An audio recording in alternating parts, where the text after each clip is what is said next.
a formal invitation for $600 an hour leeches to bleed your.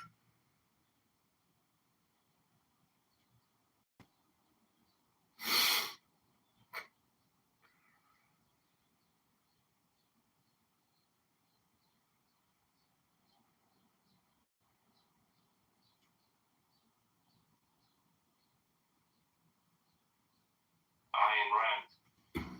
Mm-hmm.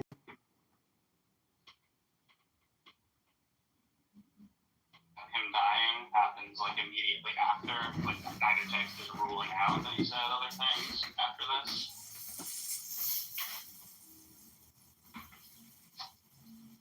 I'm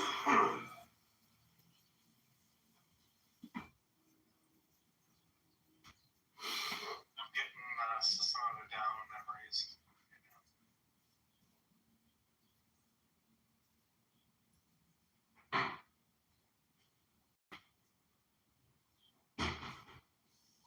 We found it yet, dude? Good? Sorry.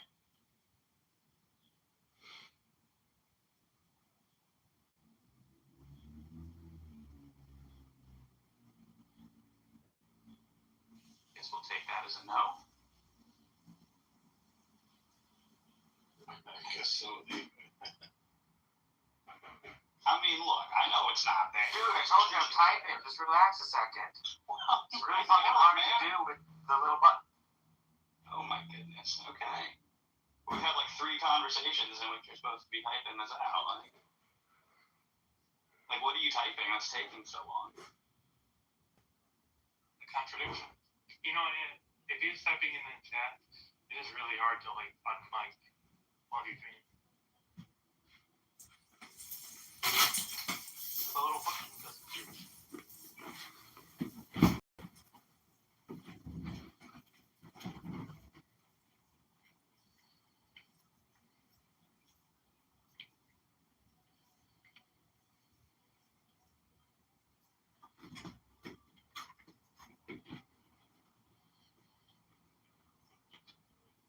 Oh, man. You know what it is? Yeah, she's no. Wait a second. For a second, I was like, yeah, she's definitely she spreads a lot of love. Like, she's good vibes, isn't she? I mean, I can see what you're saying. Always good vibes. Hey, we got Larry here, too. By the way, folks, we got a trifecta because, you know, last name. So we got Larry, Mo, and Dr. Curly. Awesome. That is a trifecta and a half. Oh, welcome, everyone. Holy cow. Must be that other clusterfuck of a room ended. Now you're all looking for your next train ride. Welcome. Holy cow, you're supposed to say, holy cow. Oh. Good morning, Mom. Morning. I figured I'd come up and say hi. So, for all of you who were at the clusterfuck this morning, was it everything you hoped for? Was it everything you dreamed of? The narcissist and the religious snake oil peddler? Did you get everything you needed from those 2 fucking shite?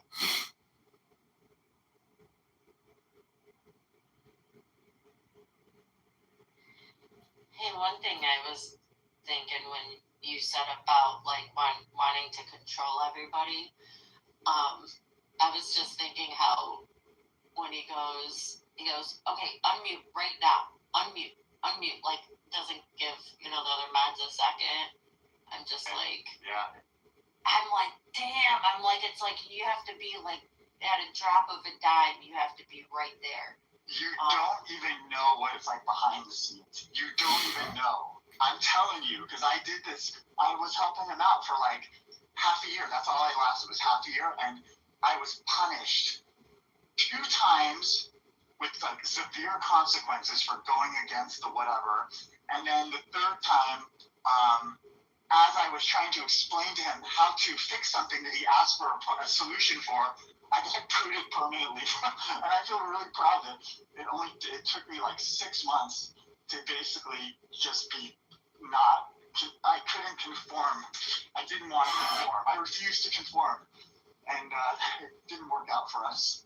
But along the way, I discovered that his right-hand man is a full-on got his degree, and that he's kind of like a controlling narcissist. So, it's like with a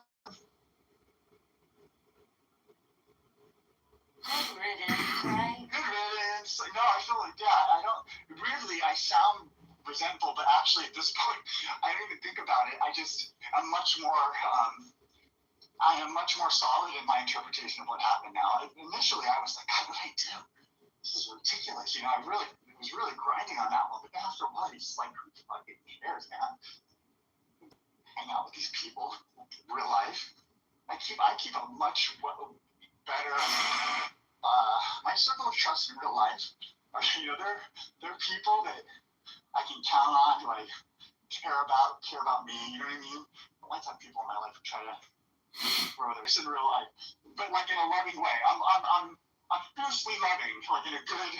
I was talking to Pauline this morning, and I was telling her, I was like, look, we're together. We've chosen this. So my decision for this relationship is that there's 1,000 critiques I could easily say, but really, all I want to do is lift you up. All I want to do is be loving to you. That's my agenda. If you're having a bad day, I'm going to be here.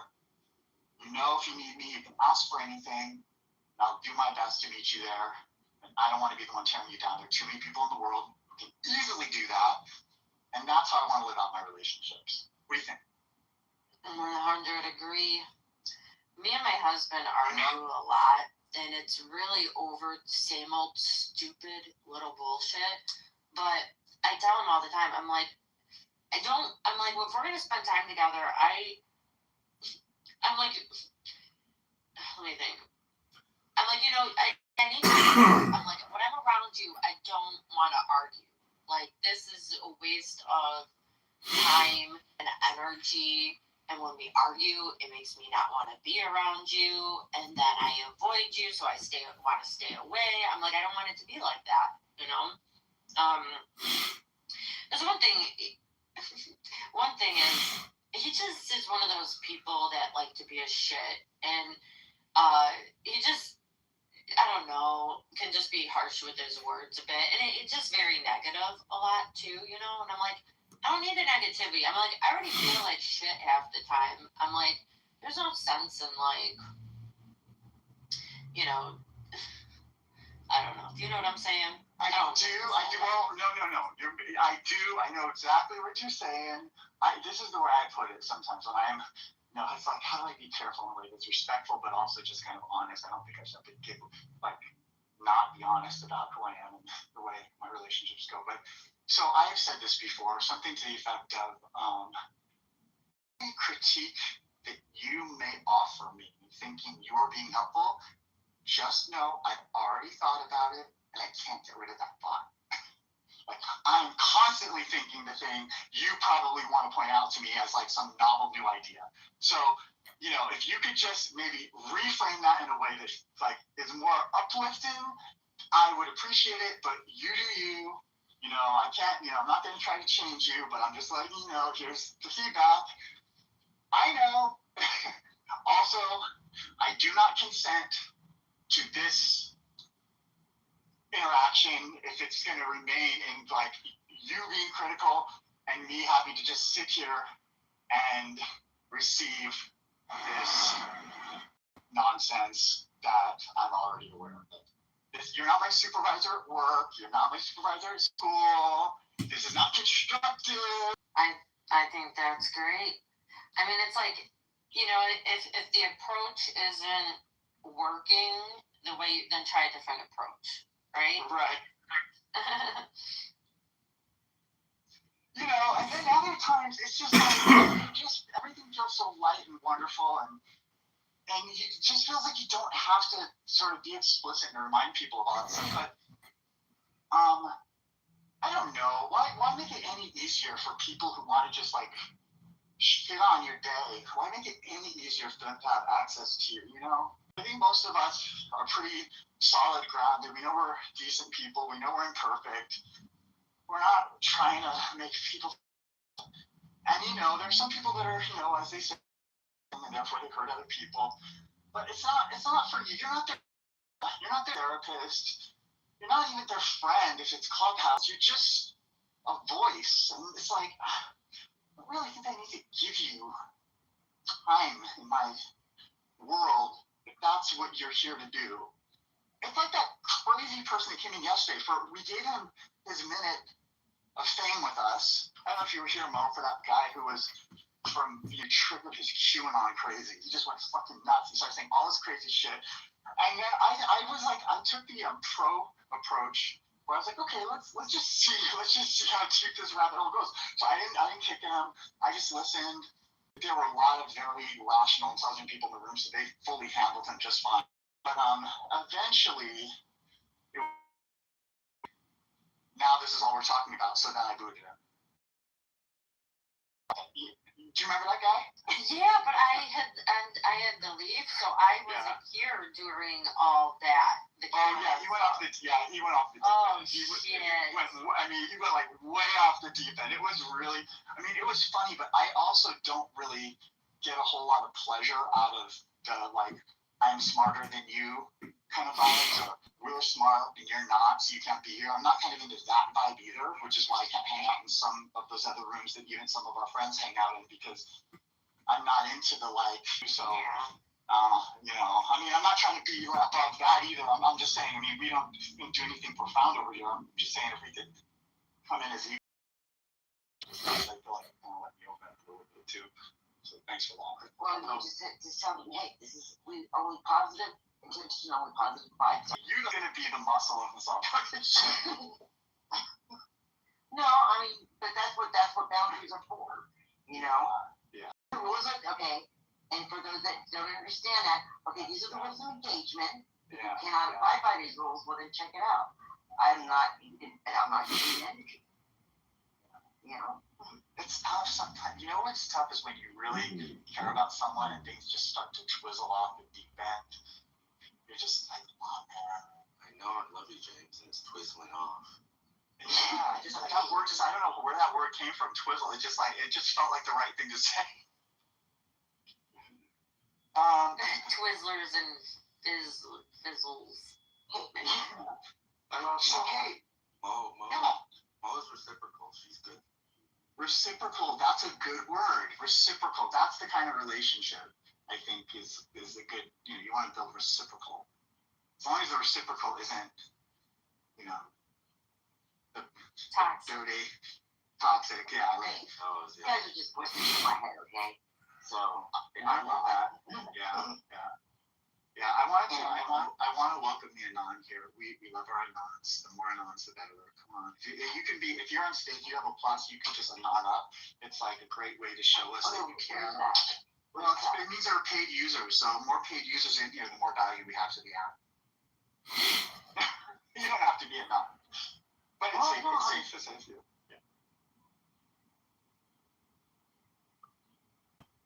If you want to come up, feel free to come up, folks. There's nothing fancy going on here. You can listen if you want, but nothing fancy. I know I'm new. So it's like you do podcasts on there, but you have a live feature where we had a panel of 8, and we had the chat, but you could hang out or, do whatever, have discussions about whatever. I think Clubhouse is an interesting place when you're first coming onto it, because it is a little bit of like I think Indiana was saying on TikTok too. It's kind of like you just get a bunch of random stuff and you have to start to figure out how to curate it, and it's a bit confusing. I find that I don't really find a lot. Like if I'm going to a room that I'm not hosting, I don't usually find them in my feed. I usually have to scroll through my friends that are online and see where they are. And then I'll check out where they are. That's usually the way I do it. I kind of find the feed to be a bit useless. Have you? Oh, look at it. Well, but they did away with their live feature, so yeah. Maybe more. And a friend of mine who was a fellow probably found this until we were trying it out. So far we're like can we do like a weekly trivia show? Yes, Nice. Have you been to, We're homeless. We're homeless. We're looking for a home. yeah. Did you find, oh shoot, the evening comedy show? We just had him here a few days ago. Hold on, what's his, I know his name is Jesus. Hold on, I'll tell you. His name is, Kevin. Runs a bunch of evenings for me on the West Coast, evening kind of comedy rooms. Does like, there's a few like improv comedy rooms. Those can, I mean, if you're into doing kind of the fun experiential things, there's a couple of surrounded by little kids. I gotta get out of here. I don't like that. Okay. So that was weird. All of a sudden there was just like all these tween voices screaming at each other, but surrounding me. Okay, so I'm with, yeah, so you've done any of those entertainment rooms that they have on this app? Those.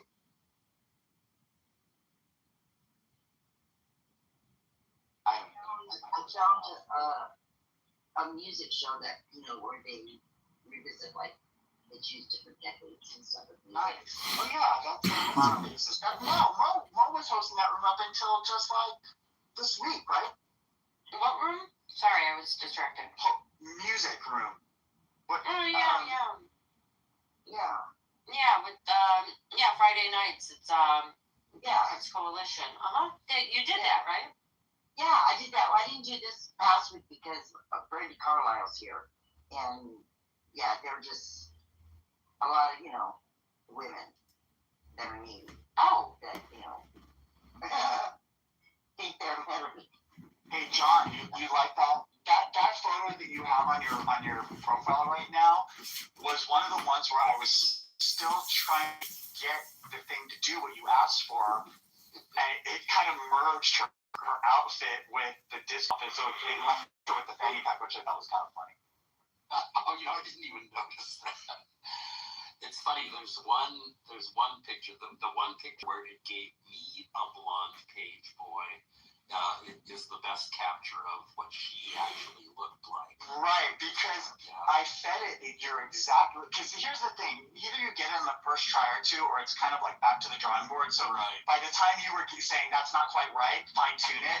It lost the plot, and that's when it gave you her hair. Yeah, I've seen that too. You tell it things, and you have to be so specific. I mean, you just have to be so ridiculously specific that it's just not possible. You just say, look, forget everything. Let's start over. Right? Also, You look like George beanie on her. Your beard and hair there looks like George Carlin or something. Well, actually, that's not the best picture of me. It was the first one. The first one he gave was kind of amazing. I still don't quite understand. What did you feed it to get? Was it just that picture of me as a 20-year-old? Is that all you fed? Are you saying the first one I gave you yesterday was the first one you sent me yesterday? Okay. Really captured, except for the being too long. It really captured what I looked like at the time. I was surprised. Let me see. I'm trying to remember which one that was. The first one was just you, right? Yeah. The beard was a little long. So, yeah, for that one, basically what I said was something to the effect of, make my friend be dancing in a really sharp disco outfit circa 1978 with Saturday Night Fever vibes at Studio 54. I said something like that, and it just did the rest. So I put it in my PTR. I was astonished at how well it captured what I looked like, except for the fact that the beard is just, I never had a beard, and there's actually probably, my hair wasn't quite that neat. It was frizzier and everything, but the beard was the main thing. The face, though, I didn't know how it had gotten the face so accurately, because I didn't think you had anything that, would give it that, except for that picture of me, that grainy picture of me, head on. If that's what you fed it, it did an amazing job of. Right, that's the only thing I fed it. So, sometimes I notice if like, oh, there, he's back. Oh, look at him, now he's showing his muscles. He wants the attention back on him. No, because the thing that you built for me with this Chinese sequence disco suit, I was a big chubby guy, so I chose the muscular. Okay, so are you Are you asking me to make one for you? Because I'm going to do it now that you've basically given me fodder. I can make my own. Yeah, I but think so. I like all the people on Clubhouse, you're the one person that just basically violates people's consent around doing things like this. So I think I'm not going to wait for your. Now we're in a war of sorts of PTR pictures. I think you started the war sometime. Oh, you want to play it that way, eh? Look at 1, 2, me. 3, 4. I declare thumb war. Look at my PTR, George Carlin's face. It looks so much like John. Yeah. Yes. Totally. Yeah, there's that resemblance. Girl, you know which. it gets even better when he loses his hair later on. And yeah, we're kind of twins that way. The question is, can I have a John type with the bald beard. It is a type. There's a lot of people who have that. The question is, can John sing like a Bee Gee? That's the question. Yeah, true. Because it does. A couple of them really do look like a Gibb brother. One of the Gibb brothers. The original photo though does look a bit more like a cult leader in my opinion. I think it's got more of those like Helter Skelter vibes. Totally. It's like the quasi Jesus. It's the quasi psychedelic Jesus look. Yeah. Come get love bombed with all the 10 women that are just outside of the photo. But that was the thing. I was constantly in those days. I simply never got a haircut. That's as long as my hair got before it would fall out, and it was always frizzy like that.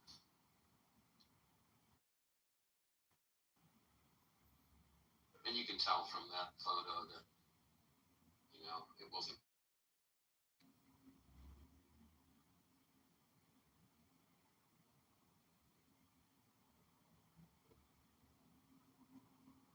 Well, hey, I just wanted to say that I'm new here, but I just looked at the name on your house for Castanet. It's so funny. Like I went to the description. It's so funny. Whoever came up with it, was it you, Dr. Jane? Yeah, It's so funny. yeah. Welcome. Yeah, I mean the name alone, but when you read the description, it's just like a real cult kind of vibes. It's so funny. Yeah. And hopefully it's not really a cult. I mean, at least that wasn't the intent. The intent was just a little bit of silliness, a little playfulness. The cult stuff comes from the Masonic vibes. Oh, right. Oh, yeah.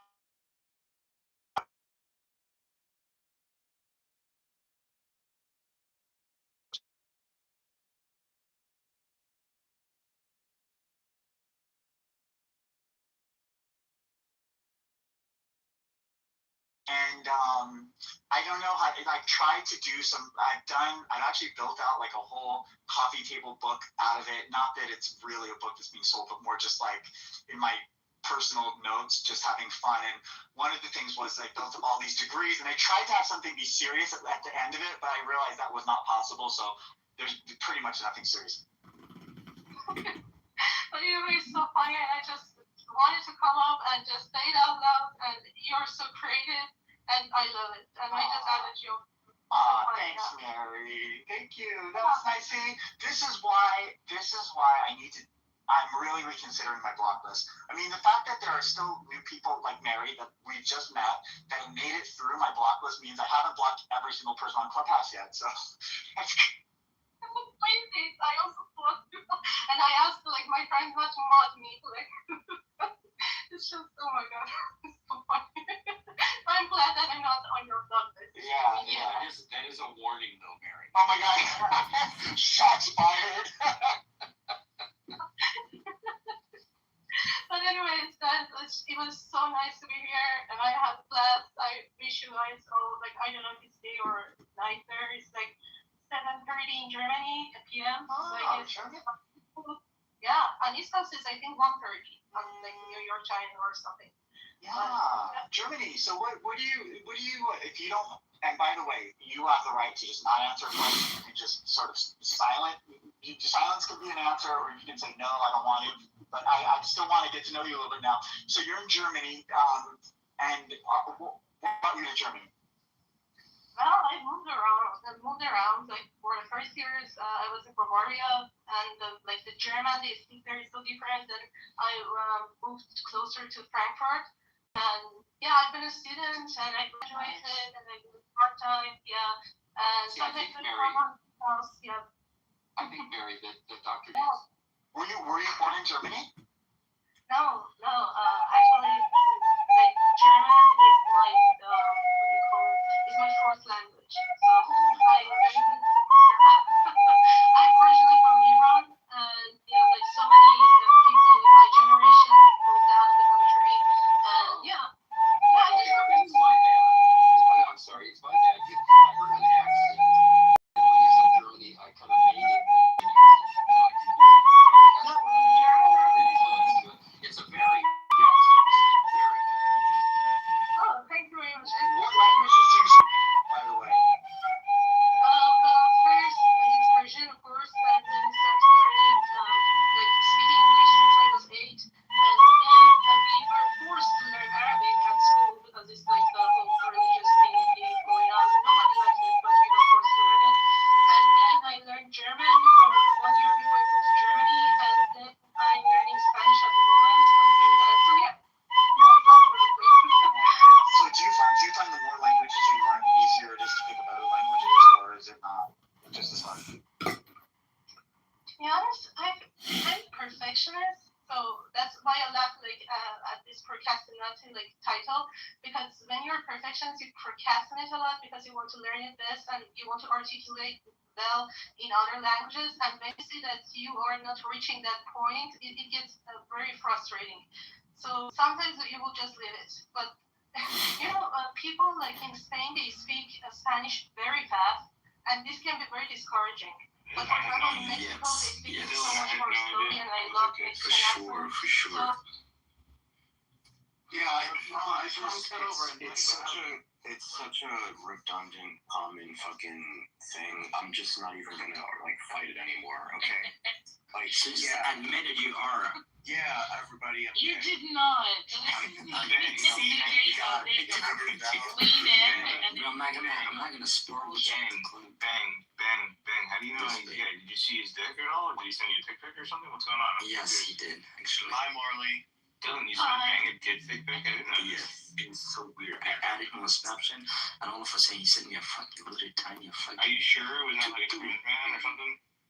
He had like a very small here sized dick, bro. It's like, what the fuck is. What does this dick look like? Like a face? Wow. Yes. John, please invite Yasmin. It's fine. You Well, if she doesn't want to come, I can just sell you pictures of her pussy. Yes. Johnny, have pictures of your pussy there? Pictures of her what? Wow. You got like a big booty Gucci. Let me see, John. Has everybody seen them? Marley, how you doing, baby? No, not me. Fucking Daisy. Marley.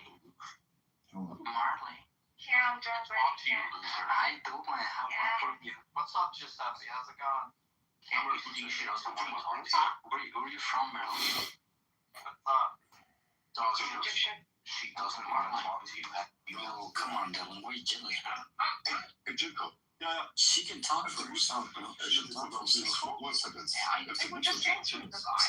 Yeah, exactly, Dylan. What's your problem, man? I'm trying to have a conversation with a beautiful D. Look at her. She's cute. Are you jealous? she's not interested. You're not interested in Marilyn? Just Just you better just. Because it doesn't let me talk with a beautiful girl. You really follow me, please. It's because he's the one who's gay. Because he's the one who's I go. And first of all, they're looking at him. That's right. First of all, I'm 6'3", bro. I'm big. I'm taller than you. I'm 6'3". For sure. I'm a boxer. And plus, I'm black. You know, black.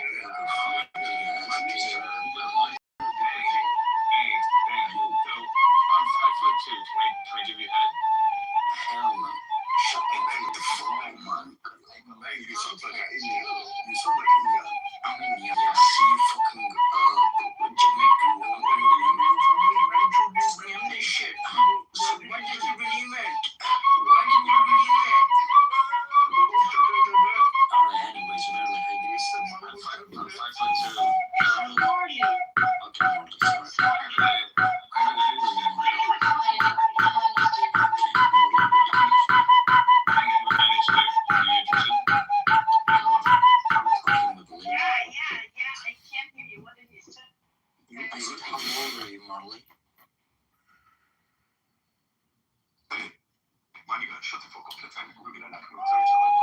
This is trying really regret I'm losing great stuff. I'm not interested in you, Dylan. You can't scream. I'm not interested in you. Okay, Marley. Yeah, that's actually funny. I like that. I like the fucking pamphlet. Hello? It's more than just a Marley. Well, the thing is, Dylan, everybody here is like disabled, and you know, the only coolest. If you not learned this already, Dylan, I mean, you being on this app alone is like already quickly exposing yourself. But I love it though. I like the chaos. Hey, Don, put your short fucking mouth. What the fuck is this music?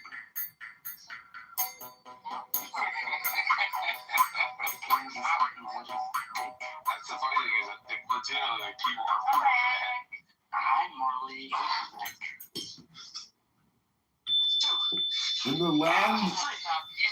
In the land of the disabled and the mentally R-word, I am gay. Please don't upset Marley. Bow wow. Marley is not upset. She's Bow wow. Like, Dylan, nobody asked you a question.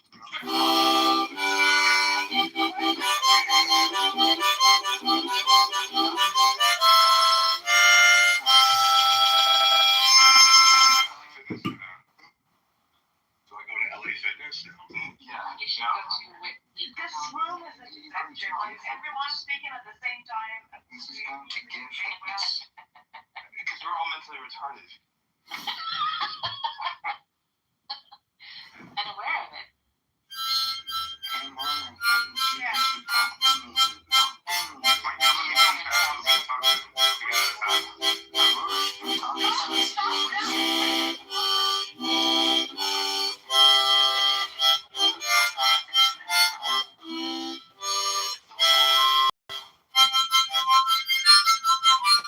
talk to them.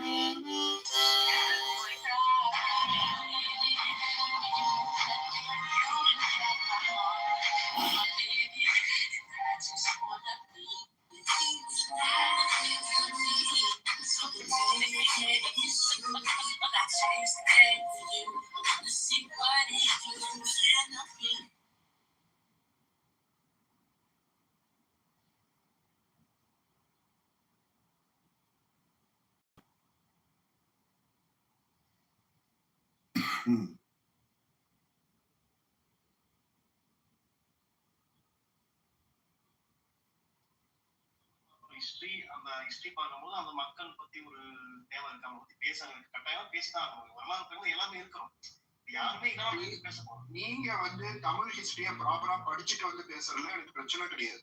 ஆனா எல்லா ரூம்லயும் போய் நிலத்தை பிடிங்கிட்டாங்கன்னா அது வந்து தவறா. And it's famous, of course. And so the fact that there's this, again, for people that are concerned about bioengineering, that's what we're talking about. This can also be done through just simple synthesis, and I think that we're going to find easier and cleaner ways to do it. And again, tobacco in its infinite variety in a way. For instance, for those who are using vape pens, a lot of the nicotine that is actually coming. Tobacco is in the Solanaceae family, also known as nightshades, the same as Datura, and tomatoes and peppers and plant. Tomatoes, and the tomato plant is actually the one that's the real bomb. Easy to grow, widely used in agriculture, and it doesn't make nicotine, but the molecules that it makes can be converted into nicotine. So a lot of the nicotine that people are using is actually coming from tomato plants. Crazy, right? So it is very possible, yes, in that same way, that the ibogaine that will be used in the future for whatever reason will be coming from tobacco. Why not? Definitely possible. But again, plants are factories of molecules, so are we. And plants can be, the way that bioengineering particularly, and now new ways of looking at plant breeding, thank you cannabis breeders in the underground previously, but all along for 10,000 years, since our ancestors came out of into the alluvial plains, when the glaciers retreated, the glaciers had ground the earth itself into such a fine dust that the plants just loved that shit. And it blew up megafauna where there was so much meat we didn't know what to do with, and it wasn't as cold as it had been for 2 million years. And all of a sudden there was all this flat land that would grow anything. And as soon as people figured out agriculture, boom, we had agriculture. And then unfortunately, along with that came greed, patriarchy, capitalism in its infinite forms, types of wealth accumulation. So y'all, let's get out there, share with each other, be nice, go give a neighbor a hug, and give a stranger a hug too. Well, I mean, don't forget that you cannot buy consciousness for $5, eh? With 10 cents. Free 99, man. Free 99. 2 cents. 2 cents. A lot of people have their 2 cents. I mean, just to circle around on this, you know, the fascinating piece, and thank you, AI, for being a wonderful research tool in this, right? It also gives some reasons why synthetic ibogaine matters, right? So whether it's the total chemical synthesis, the semi-synthesis, or the biosynthesis, right? This bioengineering we're talking about. But the environmental sustainability, because the Tabernathia ovipara, which is the primary source of ibogaine, is slow growing, and it's only native to those central regions of Africa. I still export market for it, so.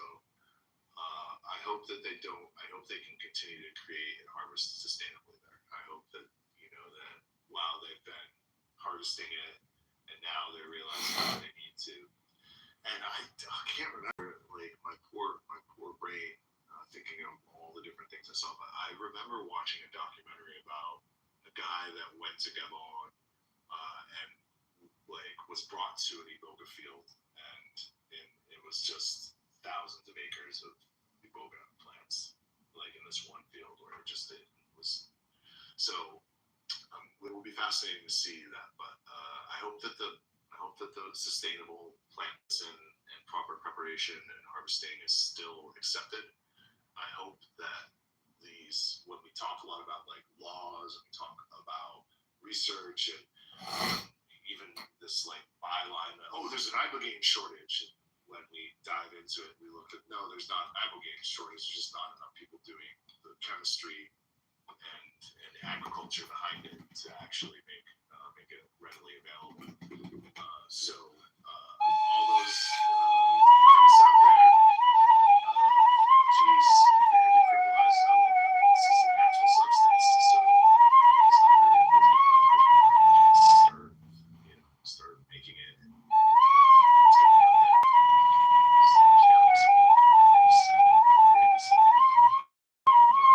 Correct chemical building blocks, as stated.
Thanks for being here. Just let me say, I hope you all have lovely.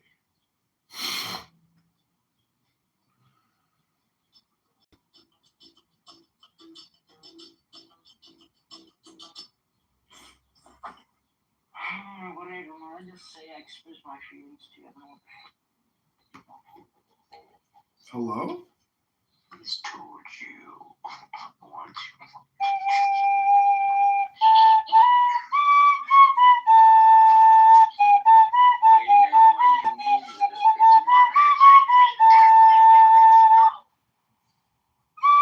It's his favorite song.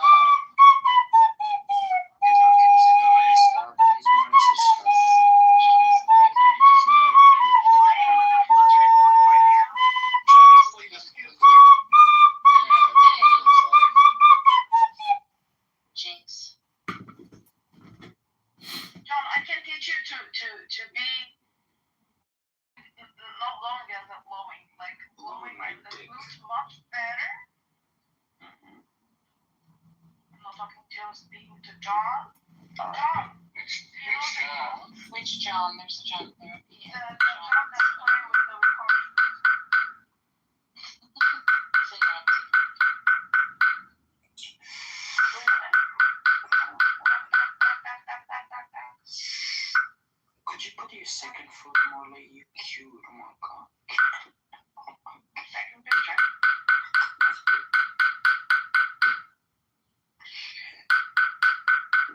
Man, he's going on, man. Please stop with it. John, I'm gonna beat your ass up. Stop that. Check it, can you move this motherfucker? No. Bro, he's annoying. Fuck. So your body's leaving.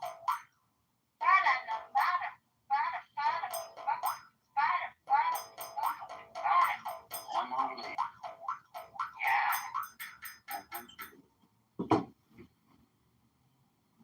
So you're black, huh? Hello. How black you are? You don't want me? But anyways, I'm black more than you. I'm African. You're American. Is that picture in profile? Is that you? You're not black, bitch. Shut up. Well, I'm African. Still, I didn't look at you, motherfucker. Okay. Where black dudes is coming from? Usually. Africa. No, usually nice. Come on, it's not Africa that have fucking black people. There's black Originally. people. Oh, this is Originally, yes, but it's not all black. Okay. So, I'm from Africa. I'm more black than you. But I'm you're extremely wrong. black. Hi, everybody. I just came back in the room. Nobody's gonna fuck them and shut up. What did I miss? Shut up. What's being discussed? Oh, shut up, you gay motherfucker. You didn't miss anything. Piece of You shit. know, the good part of this room, it's only have only one mouth. And I hope it always have only one mouth. Okay, Marlon. You like this picture between two legs. Hello? It's actually two legs. Hello? Hello? Hello? Marlon. Hello? John's funny. John has a good sense of humor. That's good. Yeah, he's probably gay like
You shall know that the chosen fears that oxen of infinite space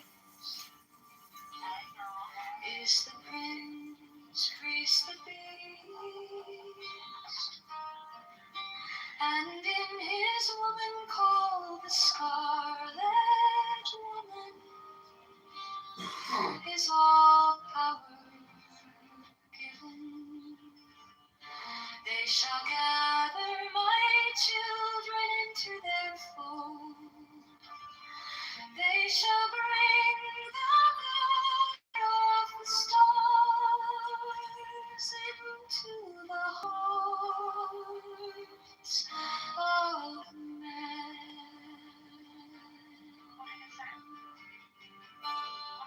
16, for he is ever a sun and she a moon. But to him is the winged secret flame, and to her the stooping starlight. But we are not so chosen. 18 burn upon their brows, the splendorous serpent. 19, oh, azure lidded woman, bend upon them. 20, the key of the rituals is in the secret word I have given unto him.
Because I feel like the reason why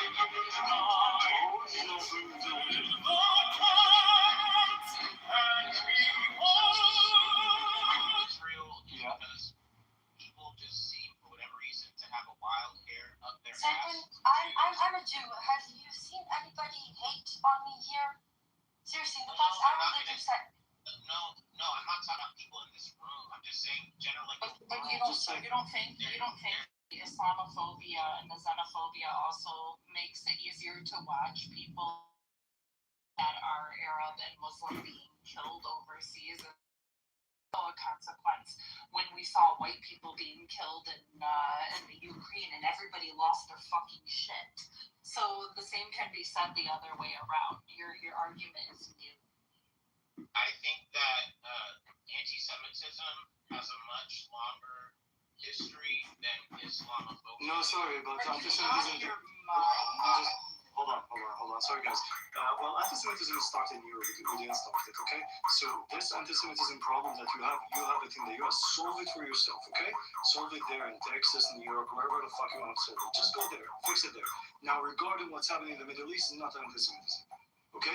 What are you talking about? Islam is anti-Semitic. Have you read the Muhammad in 660? Okay. The Charter of Medina? It's anti-Semitic. One fuck at a time. Okay. So our fight is not with Israel, just to be clear. We have to take care of Israel. I don't know. We don't take care of our fight with America. Like literally, our fight with the dog and the master. So you're part of the fucking problem. I don't care if you want to call it anti-Semitism. We got to a state where we You hit my projection bell. You are the problem. You're the problem. Because you're supporting You're Israel. projecting that you're the problem. You're the problem. You. That's you Take projecting. your medicine. Yeah, keep projecting. Keep accusing other people of being the problem while you are simultaneously the problem. Can I remove him from the room? Yes, That's get the out. option. All right, I'll be back in Anonymous. See you all soon. Bye-bye.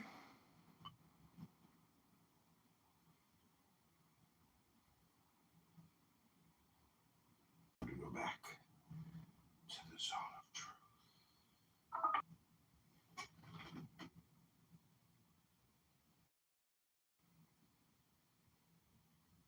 We're the Palestinian people and the Republicans are. I don't want your fucking sympathy, man. Sorry. We don't want it. Wait, we don't? No, we don't want your sympathy. Just get the fuck out of our region. Wait, we know it's bullshit as an American. We know that it's both sides that have this because they're funded by the same PAC, the only PAC that able to operate within the United States without registering as a foreign entity.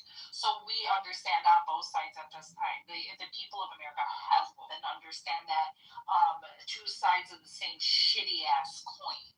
So, I mean, for you to say, oh, Democrats, they're so innocent, and Republicans, we all know this is all bullshit. The Republican Trump doesn't. If you haven't woken up to this yet,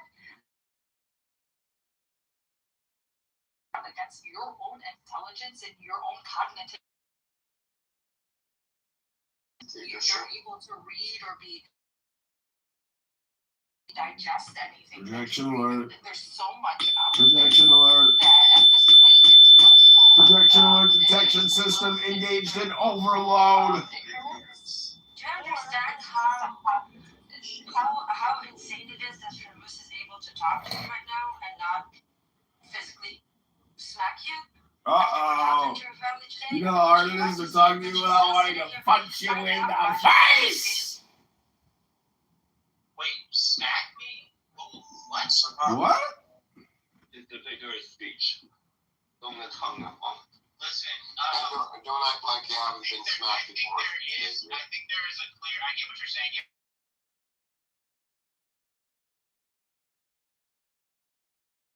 They're not talking about political. We're talking about funding by the Senate.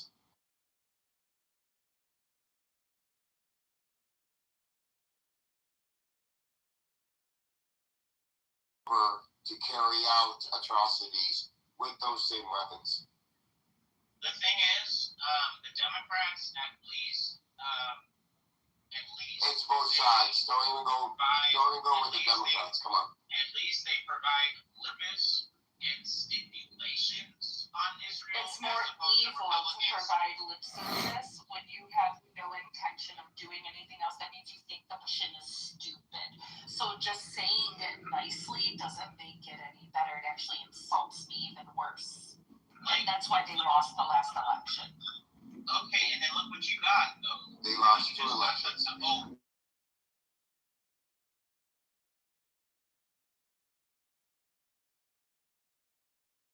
somebody doing it behind my back and smiling at me. There's nothing we can do. That is bullshit. So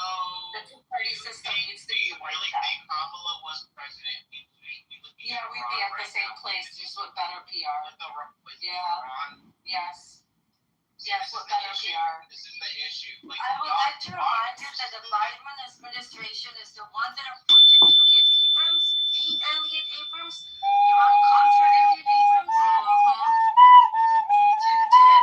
And that was Joe Biden.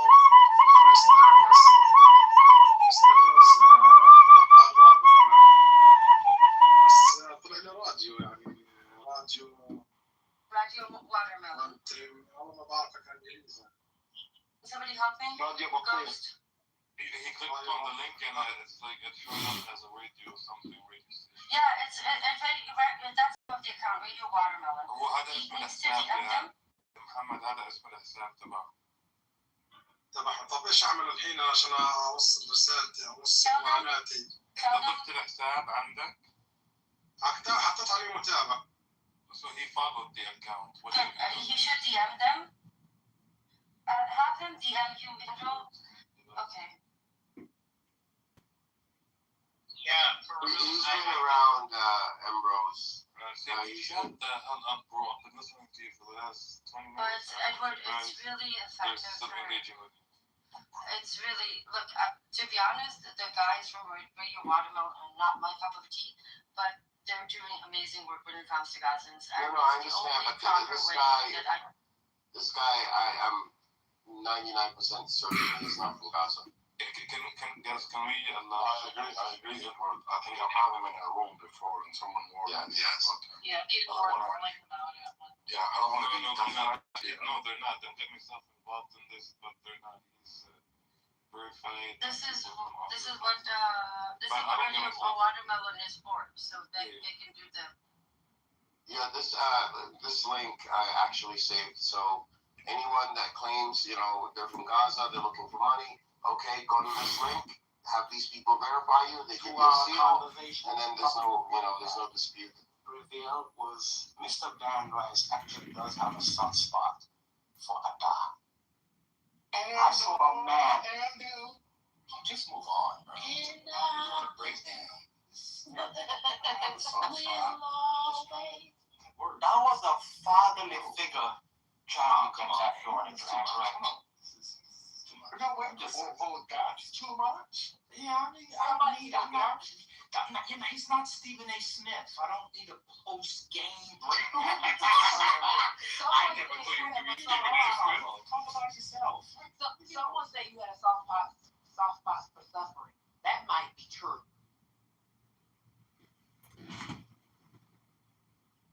Hollywood. It makes him an expert in. And he's never being on social media, okay, and making a living on media. He has not yet seen any genocidal proof on social media from Israel. One point he did mention that stands out the most, that he is not pushing Palestinians out of Gaza yet. Not yet. Sapien, did you say you didn't see any proof of genocidal intent from this child? Seriously? I never said that. Okay. First of all, I'm sure some of you have heard about the Yawi, the reporter, a journalist. If you go to his account, there's a thread with over 106 different posts, all of them from various IDF officers making very, very genocidal statements, all of them from within Gaza, photographing themselves in uniform.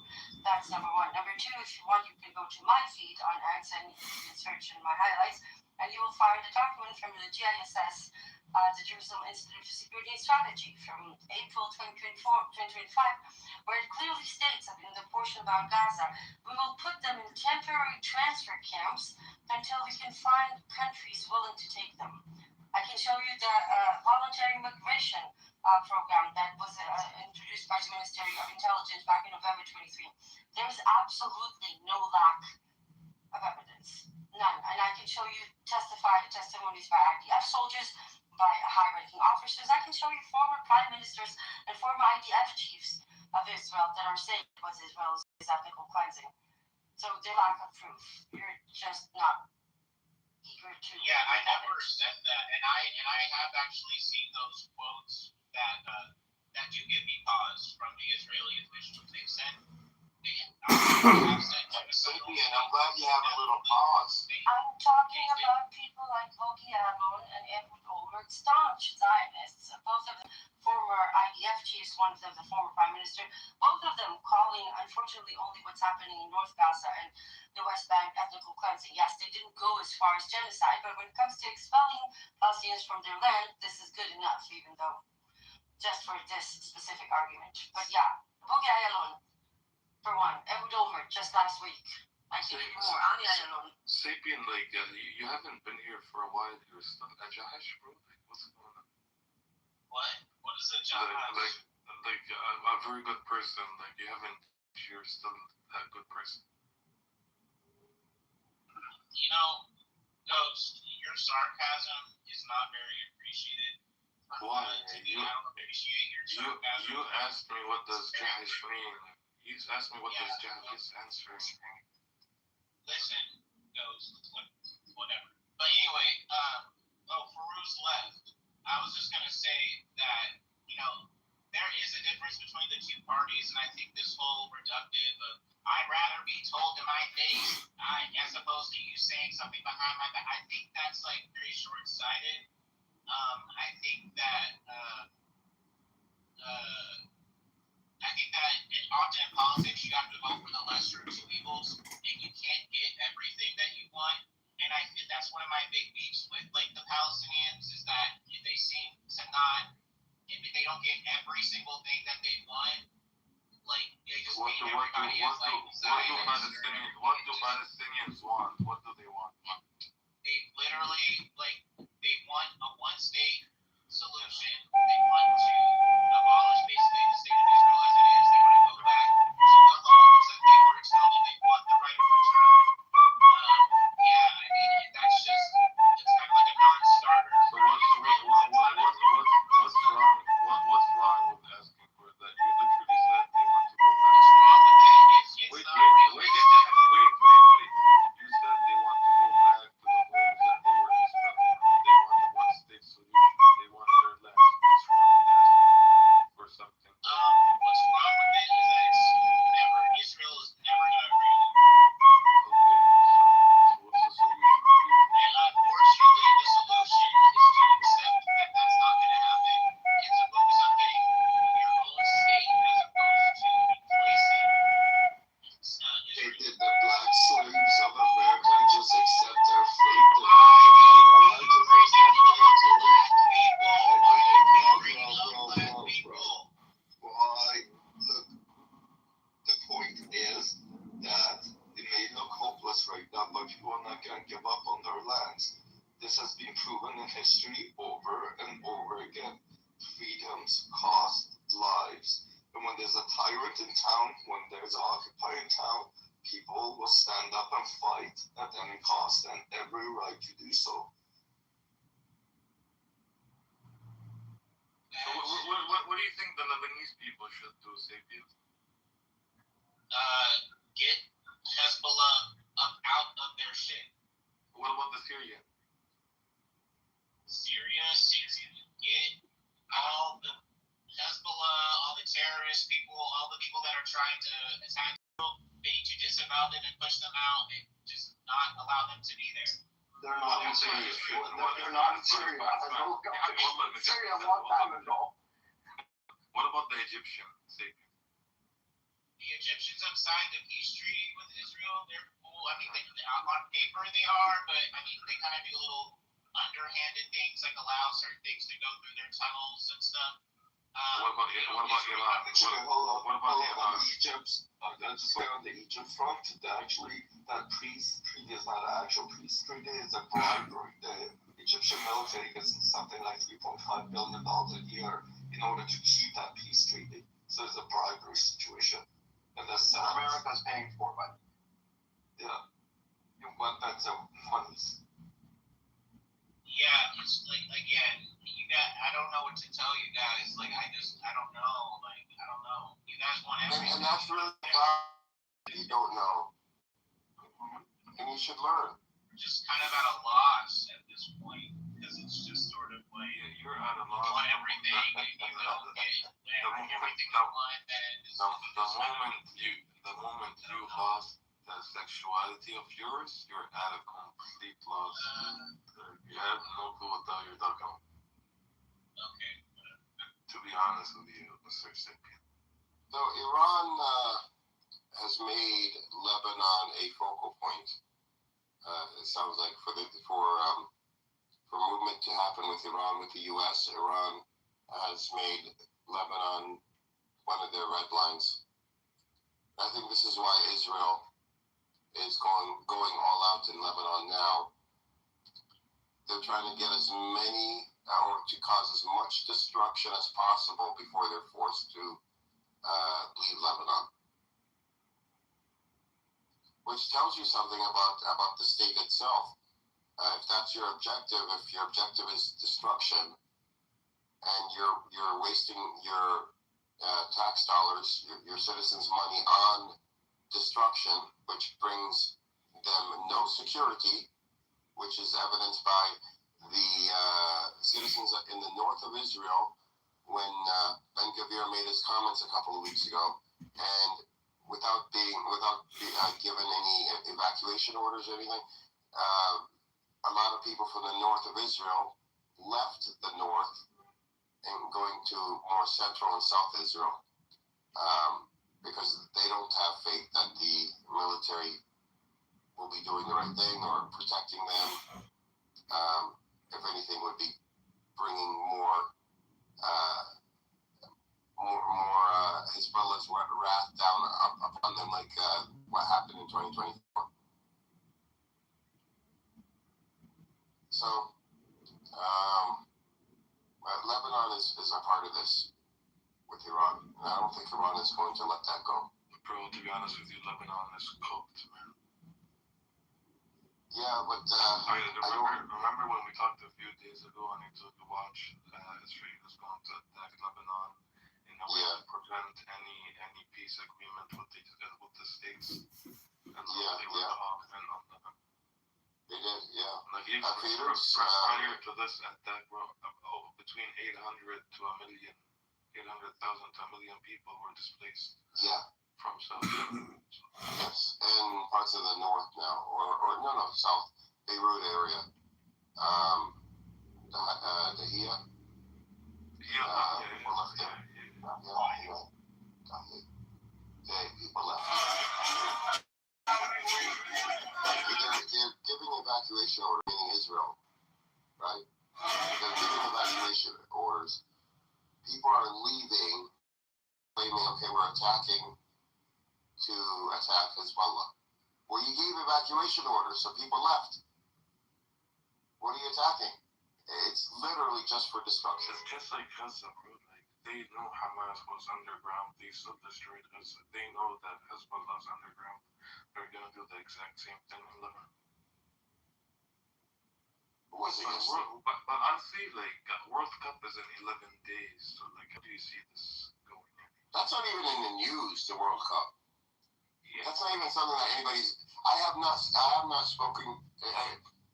You telling me it's in 11 days is the first time I found out that it's in 11 days. Yeah, but the only reason I'm saying this is because it's happening on your side. It's happening on. Cares here about the World Cup. We don't care, generally speaking, about the World Cup. You guys don't and care. Now 6 billion people care about it.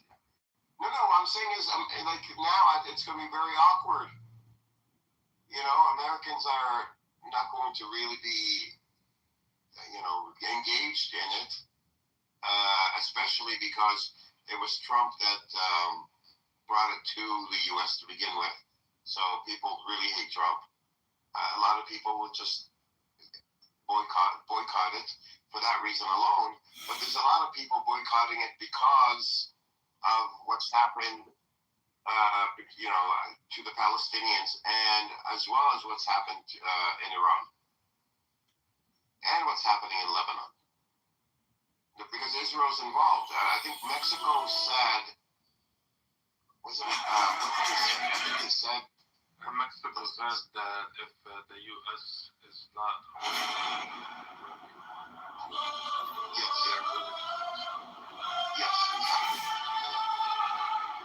Exactly. It's a really fucked up. It's an embarrassing situation right now.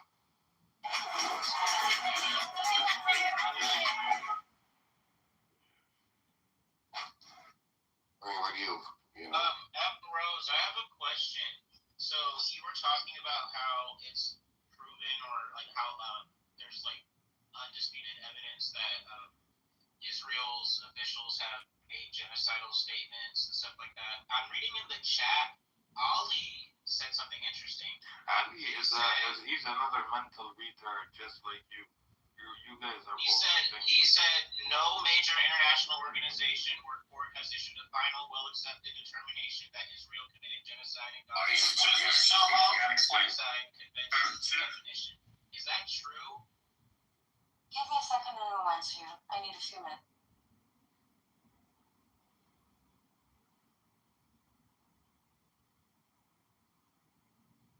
Even if that's true, that doesn't negate the genocidal comments. Well, the case is still going on. Yeah, that doesn't mean experts have not said that this is. Can you repeat the question, Go ahead. please? So Ali said something very interesting in the chat. He said, no major international organization or court has issued a final, well-accepted determination that Israel committed genocide in Gaza under the UN Genocide Convention's definition. There's no legal ruling, but there's an independent UN committee that accused Israel, that found Israel guilty of 4 different counts from the genocide definition. I have a list of 58 Jewish/Israeli human rights lawyers and academics, researchers of all genocide, all calling it a genocide. You have Amnesty, Humanity for Children's Rights, Physicians for Human Rights, B'Tselem, and more, all of them calling it a genocide. Do you want all the reports, or just one is enough?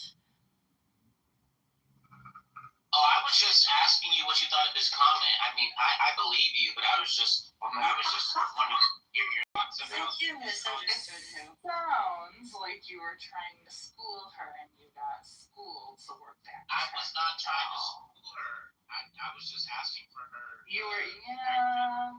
I don't know what you were trying to do. Take us out the intelligence of the room. Actually, Pharaoh's the one who is a school is the alley down there. Maybe he can come and talk for himself. Yeah. You know, Ali also said something else that was interesting in the chat as well. He said there were never a group of people called Palestinians. It was an area called Palestine resided by Arabs, some Jews and Christians. The term Palestinian people is a new made-up term. Okay. That's not even worth respecting with an answer, seriously. It doesn't matter what the people that are indigenous call themselves. We can call ourselves Martians. It doesn't change the legal status. Before Adam says that he likes poodles. Poodles? No, I step on poodles. It doesn't matter what those humans it doesn't call matter. themselves. They still existed there. They have been here for centuries. And actually, there's a museum of Palestinian artifacts and historical documentation. It's in a Palestinian community called Inhoi, right above Tentura. If you ever visit Israel, I recommend you go there. There's some beautiful tattoos that you can see all the way back to, I think it's 1700. So yeah, they were here, bitch. Moses. Such a classy girl, she always ends up her sentences or sentences of a bitch. Like, if you're asking me what do I like, I'm trying to be vulgar, and it's not my strong suit, so don't mock me. Bitch is Hebrew for period. You know, just put a period at the end of a sentence. I hear you, Emrose, but one thing I do notice is, like, when the conflict was happening, and even like before, like in the 20s, 30s, and 40s, when like in the newspapers they would describe the conflict, they never referred to the Arabs as Palestinians. They just used the term Arabs. Everybody there was Palestinian. Everybody was there. That's a good point. Yeah, there were the publications at the time. I think. But even Golden Meir had a passport Palestinian. Yes.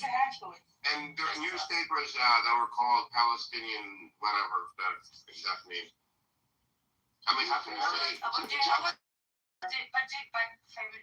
Sapien, do you know what else the newspapers really loved? To quote the Zionist song, they really loved to call themselves colonizers. They were like super proud of it because colonization was all the rage.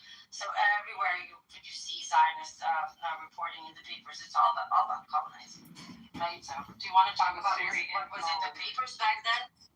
That was all the rage. It was super cool to colonize. I was gonna, to be fair, the oldest reference to like Palestine is Herodotus, I believe, one of them.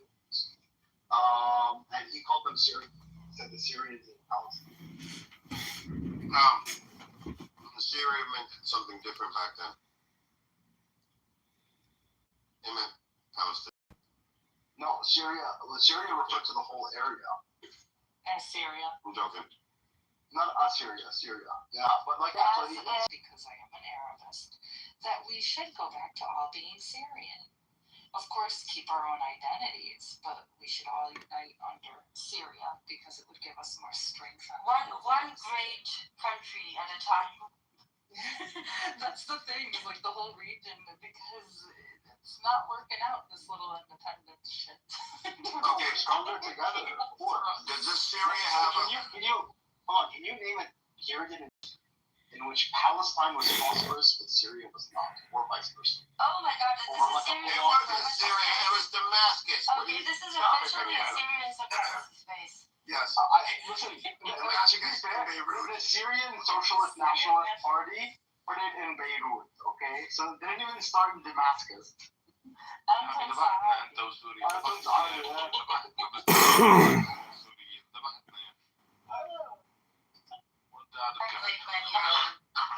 It sort of seems though that like the term Palestinian kind of started to come on the scene around the 1960s. No, that's not true. We've always called the Philistines. No, that's not true. In the 1960s is when the Palestinians collectively became a national movement. But look how interesting is this? Like everybody from the Middle East sitting on this panel, the only person creating strife and division is the American. And we're literally telling you the word Palestinian has been around. We've used it for a very long time. But he knows better, don't you know that? I was just reading what Ali put in the chat. We have already debunked Ali so much. Why are you using our already debunked? Debunked. We have debunked it way too many damn times. Why are people like Kleinbach in this homosexual sapien, whatever the freaking? Why are these people even being allowed on stage? Like, because they're not fascist and they actually want to have a conversation. Yeah, look, they're intellectually secure enough to have a conversation with people that disagree with them. Come to Amsterdam, we'll have an intellectual come.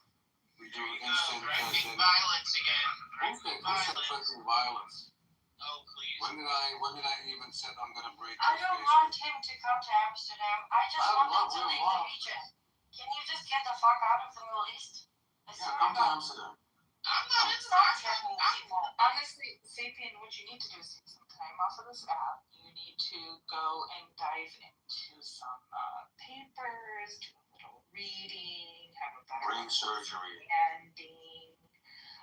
If you're having cognitive issues with that, and really guide you into I'm starting to love Mrs. Trolling. I can do like a whole teach you the whole SARS method, in order to analyze and see what the biases might be on papers, how to different pieces of information. I mean, if you really want to come and have a more well-rounded idea of what the region's like, because like I've told you before, it's a very complex situation and it takes more complexity to understand the different moving parts and the historical context. I know it's complicated, but also it's not. Like, if you remove the human interest in it, You know what I mean? It's just. Isn't it just basic equality, justice, freedom, humanity? Isn't it that simple at the end of the day? For some people, Emeralds, it's completely understand that. Why? Just notice the bitch never said the word law once. None of these people ever talk about the law. No such thing as the law. Because they know that you'll be accused of violating the law. You want to talk to me about the law? Don't talk to me about the law. Well, if you're a goyim, it's okay for that to happen to you. I know, but at the end of the day, you can talk about resistance. Goyims. Resistance is We're not going to get into religion. but not. It's not a religion. Yes, it is. Yeah, it's a little early. We're not trying to do that. Is it religious though? Yes. Does it just say that we, as in the So Torah? now, Well, you can even look at Islam or Christianity, and you can find some very problematic. That's actually not true. I was about to say. And every okay, religion. no, yeah. Islam, that's not true. If you're interpreting it a certain way, yes. I mean, we can't do it on spoke our, like, you can't just read the book and say. What making your wives means, striking means. It's, from my understanding, it's withholding from them affection, right? Strike them with you. Basically, withholding emotion. Some interpret it as actual striking of the wife. Yeah, we don't care about the ones that, Yes, interpret it like that.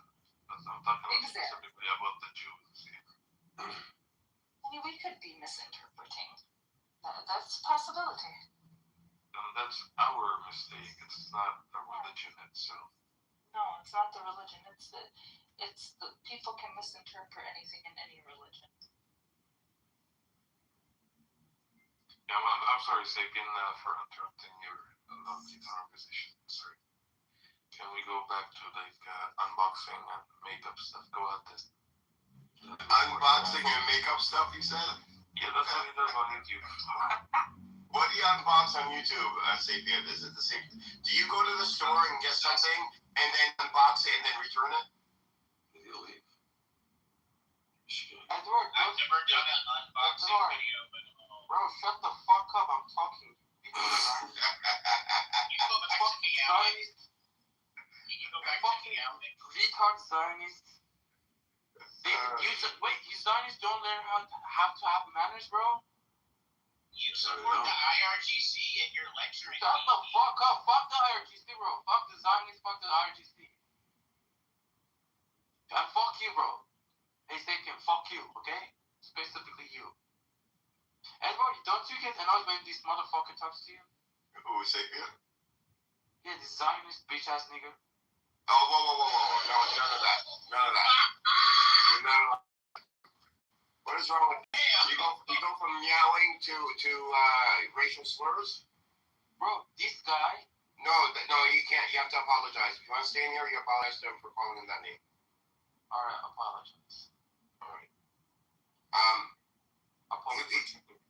So I use others as human shields to interact with them. So we have Ambrose and Feiruz and Ghost.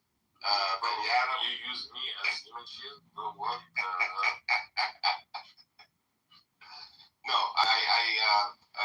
listen, Sapien, I've known for a couple of years.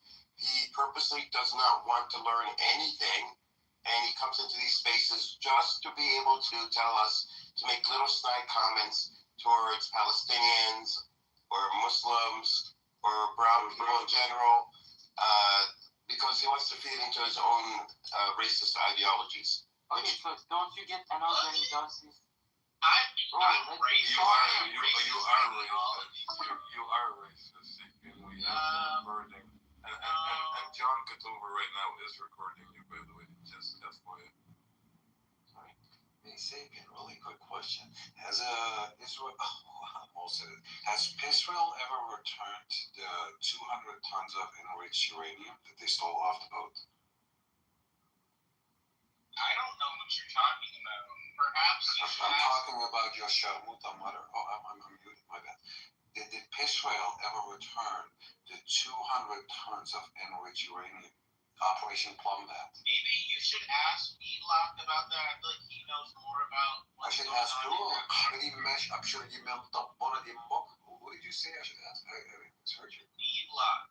He probably knows more about that than I do. I don't know. Elon is that?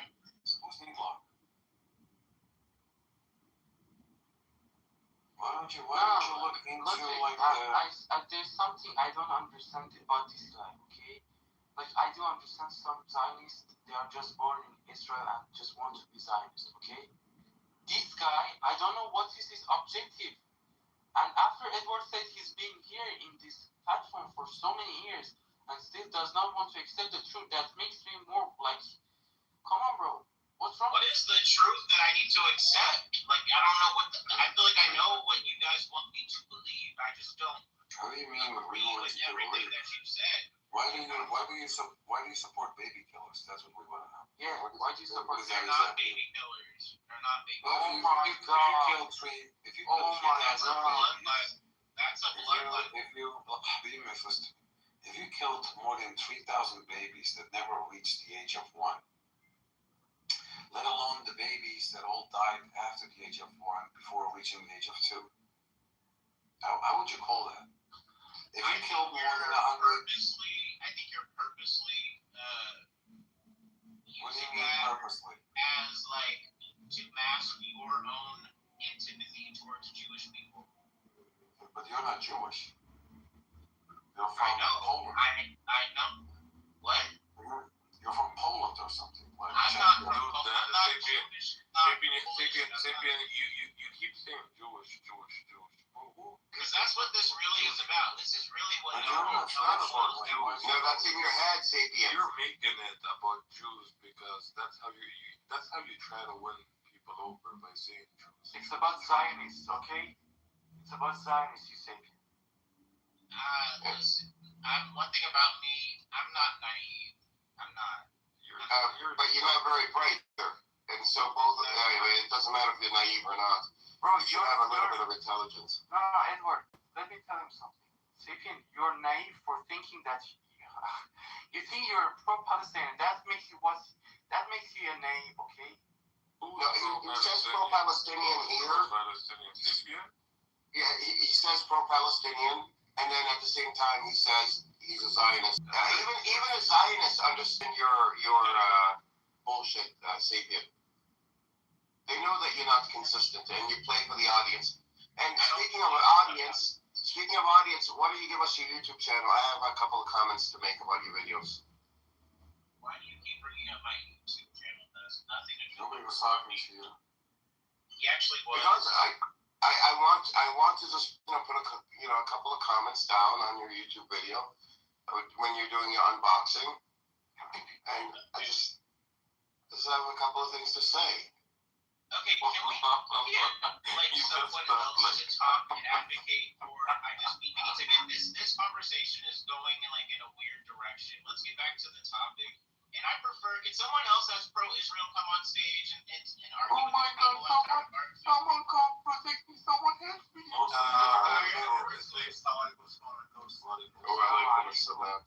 Sapien is again a genocide supporter. Why would we want genocide supporters to speak? They're deluded, deranged, immoral. What makes you think I'm a genocide supporter? Who said anything about supporting genocide? I'll let others speak on that.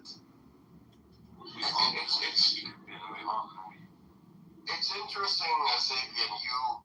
You seem to seek out these types of environments on Clubhouse at the same time, and only to defend positions that most people would never defend, to stereotype and generalize a group of people as Jew haters and Jew killers and whatever else you say, in the very spaces that pro-Palestinians are in. Like, what are you getting out of this? What do you want out of this? You're not coming to learn anything. That's obvious, because we've been down this road hundreds of times in the last almost 3 years. It surprised me, in all honesty, is why y'all don't from these cockroaches blocked. What are you gonna do? I mean, it's there. It's like in 1 year and out the other. In 1 year out the other. Sapiens in 1 year out the other. We've schooled him less than he actually acknowledged that we've taught him many things about what's happening. References provided and everything, but you know, it goes in 1 year and out the other.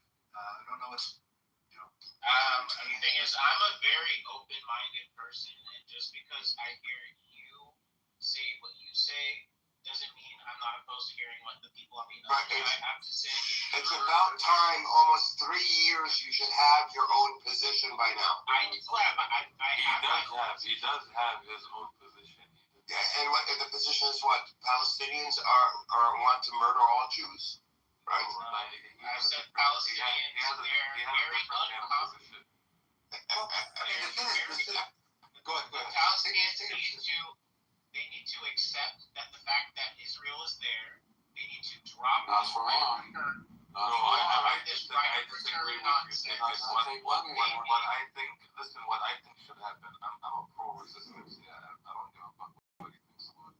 Because what I think should happen is that all these resistance groups, resistance fighters, they need to change their strategy. And instead of having these attacks happening, one time from Palestine, for example, one time from Lebanon, one time whatever, they need to all, join together, become one big army, and just fuck Israel up to.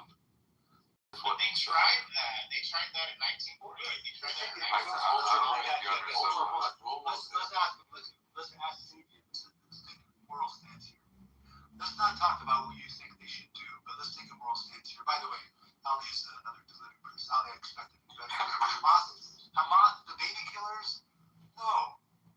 It's actually Israel, the baby killers. Dean, let me tell you something, Dean. He's a Catholic supporter. He's a what? I expect more from Ali. Ali is fairly intelligent, but he's very off the mark on some things, which is. Bro, what do you expect from the Catholic supporters? I know. So, baby killers? First of all, that was debunked. Even President Biden had to backtrack on Hamas killing babies. Actually, eyewitnesses said, there was on October 7th, it was Israelis, their own people who were firing at us and them, Hamas, indiscriminately. They're not baby killers. Hamas specifically does not speak. They speak about targeting combatants. They talk about people on IDF.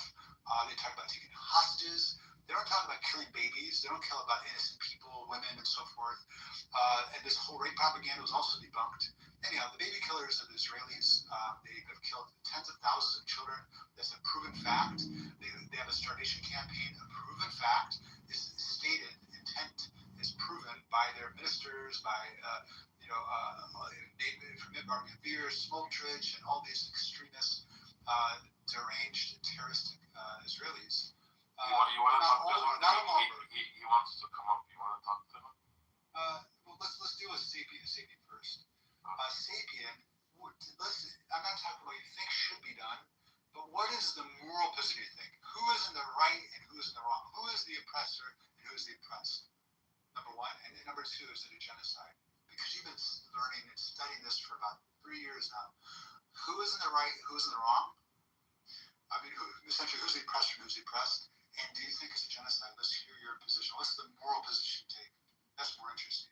I don't think it's that simple. I don't think it's a very, you can't just make it so binary. I think it's like a lot of things have happened. You're retarded at this point. Your girlfriend got whacked. Did you pray for this human hippopotamus in my profile picture? Let him hang himself more by speaking further. I think that I don't think that the world is not in geopolitics. You got to kind of take morality out of it because that's just it's not. It's nice to talk about. I'm not going to cop out. Look, it's slavery, the transatlantic slave trade. Black people were killed, raped, maimed. Let's take morality out of it. Just tell them to give up. Why do you guys? This is another beef I have with Palestinians. Why do y'all always bring up black people to try to justify your point? Why? If you're Chinese or Mexican or something, you're black. So I'm bringing that so you can at least. Let me just remind you. Think about it. Let me just remind you, Sapien, that you're racist towards the black people as well. Let me just remind you. Take the moral Me position. as a black person being racist against other black people, okay, yeah, that makes sense. Well, Ali, currently there's slaves in America. There's actually look up slavery in America. There's 1.1 or 1.2 million. Muslims do that are wrong. You guys immediately No. Well, what about America? Well, what about Israel? We'll get to that. But first, we're going to address the question.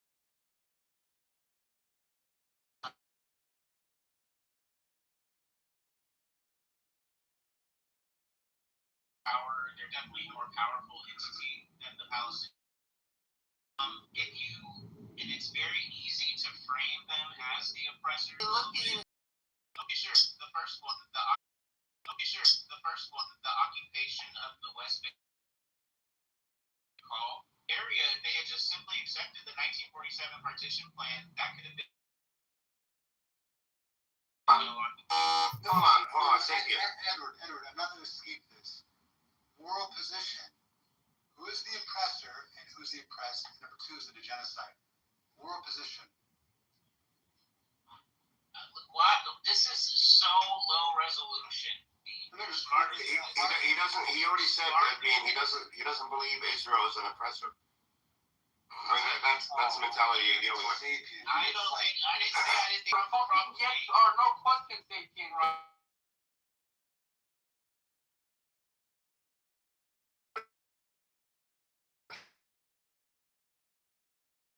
Palestinians have put themselves in a position to. So it's the Palestinians' fault that they're oppressed by Israelis. By the way, you mentioned the partition plan. So are you telling me because Palestinians would not accept people from Europe coming in and taking over their land, then that means that they deserve to be oppressed because they did not accept foreigners coming in and taking over. Listen, the reason why things and also the thing is because of the second checkpoint. I mean, I think that the fact that there was a second intifada should tell you. Wait, no. Why have one? If you want to accept that Israel is a nation, so they're not building a wall because I would bitch. You people like This and when they did build the wall during the second intifada, and that greatly reduced the suicide bombings, y'all were bitching about. I roasted you on this yesterday. I roasted you on Lebanon last week. I roasted you. When I say I roasted you, I brought receipts. I brought all the facts. You couldn't dispute them. I roasted you. And yet you bring it up again. Is this a fetish of yours? Do you like to be roasted? Wait. When did you roast me about the wall? You brought up facts. Yesterday, I roasted you about the wall. I specifically told you suicide bombings stopped from the Palestinians. And I made it very clear, not just yesterday, multiple times to you over the last almost 3 years, that the wall was built in sections and thousands of Palestinians into the West Bank illegally every single day. So if you wanted a suicide bomber to go through, they can go through at any time. The wall did not stop suicide bombings. Why does the building of the wall directly correlate with the reduction of suicide bombings? It does not. Because the suicide bombings still happened up to 2006 or somewhere around there, maybe the first half of 2006. It does not. Palestinians decided that suicide bombings were immoral. We decided. It wasn't nothing to do with Israel, nothing to do with the wall. The wall did not stop suicide bombers. Like I said, if thousands of people could, unless you don't believe that the wall was built in sections where they have huge gaps for Palestinians to go through, if you don't believe this, you could put this on yourself. That's why you have checkpoints. So suicide bombers would use a checkpoint? Oh God, we are back at the same discussion like yesterday. Yeah. That's what I'm saying. It was him yesterday, right? I mean, With all the respect to the autistic people, but I'd like to speak to an autistic person. You should like speak to Ali. I think you should really bring Ali up because I Ali's more rational than you. No, I brought somebody better than Ali. There's somebody better than Ali for you. I can't deal with resistance. Yeah. I can't deal with You can't deal with resistance. That's the problem. We can deal with resistance. We've been doing it for decades. Reality, you just can't deal with the truth. What's the truth, the problem? It's constant. Everything that comes out is just behavior, and it's persistently constant. That is hilarious. It's just the pointless talking to him. There's no. Can you please, bring Ali up. Bring Ali up. Ali's not very well versed in this topic. I mean, it's not so expensive, but it's too Why? full Because of he doesn't video agree with you. every morning. I speak with Ali at times about daily religion or other topics. Ali wants to talk. Listen, I don't feel like I'm doing a good job either. I think you should. Oh, at least we all agree. At least you found common ground with us. Because I'm a little bit fatigued right now. I've been doing this. Oh, is that it? Well, when you lie a lot, usually it does fatigue. I'm getting like. What's your? I'm kind of being jumped. You know what? So do you haven't answered the question. When you Like I said, they either blatantly just liars and scum, or they just really not educated. I'm going with the first one. They just liars and scum because he knows that even as what you animals try to classify as suicide bombing, that didn't start nowhere near the first Intifada. That's when Israelis started wanting to kill, gun them down when they wanted to peacefully protest, and those martyr bombings started years after. Like what, 2-3 years after that. So what do you like? That's why I don't respect clowns like you people. I didn't bring up the first, but I bring up the second Intifada. Well, how you going from 2 to skipping 1? Because you don't mention 1 because you know why. Because you know the Israelis started doing terrorist attacks first. Can you bring Ali up, please? Oh, shut up. No, this isn't for you to have as many men as possible in the room. Bring them up too. I want to find a couple more liars. I'll destroy them. I don't think what's his name said. I mean, you could come up. Okay, by the way, just You for could come up. Ali. Let's see. Ali, I'm not an intellectual. No. By the way, we're talking about 2 different daddies. There's 2. Yeah. I'm assuming they're talking about the one with the. The one that looks. Hold on, speak monarchies. Speak Pahlavi, speak! Okay, Go ahead. Wait, let me finish. Ali, Oh, okay.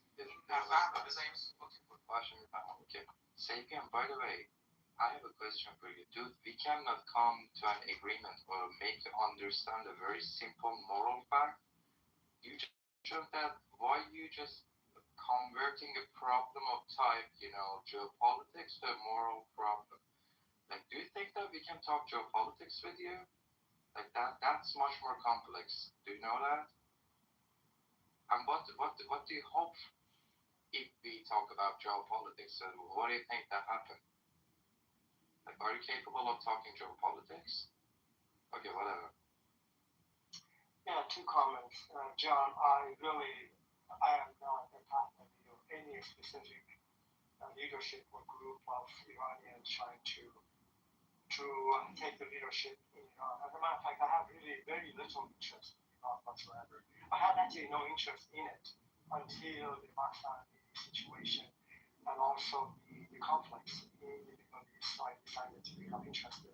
I learned something about Iran and the Middle Eastern issue, particularly the fight between. Really quick, what did you learn from Iran? If you say like I learned. Can you just let me finish? So I have no. We can have. Okay, I'll go on mute. No, I'm muted. Go ahead. I mean, don't be so sensitive. You support baby Well, not killers. sensitive. You cannot be sensitive. It's about your being. Make up your mind. You interviewed because you are just. Yeah, be upset. said about I would ask to. Let Ali speak. Yeah, let's see. Look, Ali's not sleeping. Ali's not sleeping. Yeah. Let's Ludwig, please. Let's see his point of view. Go on. So, thank you, appreciate it. So I have, I like I said, I could care less actually what's going to happen after the current war in Iran, the regime change or not. So my interest is really confined to the two things that I mentioned: the trouble in the Middle East, as well as the plight of Iranian people under the IRGC, which I've taken some interest. Apart from that, I really doesn't matter. That's number one. Number two, what did I comment regarding there are two comments I want to make. One is regarding the let me see what my comment. It was about Palestinians. Yeah, of course, that's a very general. I wanted to be more specific. In terms of the in terms of the suicide bombing, and then Palestinians, I think correctly, so they realize the return for the act of suicide bombing really was not paying off. First of all, it was not getting them anywhere, and the second, it generated. But how do you know that that's the realization they came to? Well, because I read about it. Oh, you read about it? Oh, you read about it. So you don't know. Are you Muslim? Are you Muslim? No, Ali's atheist. Oh, he's an atheist. He doesn't understand. Okay. Ali. This is not. Suicide bombings are not allowed under Islam. It's prohibited. You understand? So we. Ali, you're a fake atheist. You're gay. You got a name Ali, and you don't believe in God. Ali's not gay. Ali's not gay. He's an atheist. No, that's a gay atheist. Because if you keep the name Ali and you say you're atheist, that makes you gay. No, he's So the point is, Guys, let atheist speak. So I think it was a very smart strategic decision on part of Hamas and Palestinians not to continue with the shooting because the payoff was not good. Not only that, it generated this reaction globally. Not to continue with what? It did not make any sense for them. What did he say? Not to continue with what? No, I genuinely didn't hear it. Okay, just want to I'll let you guys do whatever. I'll probably will not answer because. No, I didn't hear what you said. You said there was a good decision for them to what? To stop suicide bombings. It stopped suicide bombing because it wasn't basically the optics of it. It actually covered more on the public, international community cause, and that's actually a fair point. That's a fair point. But it's not a true point. It's not true. It's not why they stopped. Suicide bombings were not popular with Palestinians before they happened. When Hamas was when Hamas first started doing suicide bombings, they were a fringe element. Palestinian society in general rejected suicide bombings, and when they started happening en masse was because they were happening in the 90s by Hamas, and Hamas was a much smaller group then, much smaller, and they would recruit people, and they would do it in secret.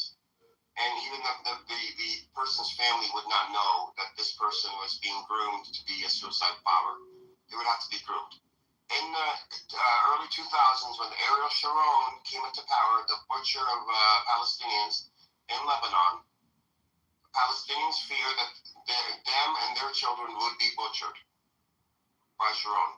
So Hamas and other resistance groups, they had there was less resistance for suicide bombings. Now they were still not accepted by Palestinians. They were not praised by Palestinians. But these resistance groups, no, they were not. These resistance groups, however, gained more power because of Ariel Sharon and because of what he was doing in the West Bank, and allowed these groups to be able to move away from the confines of Palestinian culture and attempt to normalize suicide bombings. It failed. They have suicide bombings, but eventually. The first was a Christian woman. Christian. That's true. That's true. And so they had a run. They had a phase of suicide bombings where Palestinian. It was. We had them going off all the time in Israel.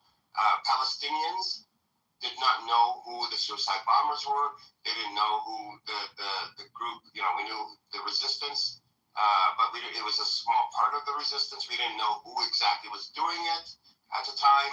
Meaning we knew Hamas, but we didn't know, what part of Hamas. It was all done very secretively because Palestinians did not accept suicide bombing, and we wouldn't have ever accepted it because the majority of Palestinians are Muslims, and Muslims know that suicide bombings are prohibited in Islam. Particularly, there's the authentic hadith, but the Prophet, peace be upon him, Prophet Muhammad, peace be upon him, said, whoever intentionally kills himself, then certainly he will be punished in the hellfire, wherein he will shall dwell forever. So it's quite right. It's black and white. You're not supposed to kill yourself. But the thing, though, is that, and this is not unique to Palestinians, the Japanese kamikaze have done it as well, where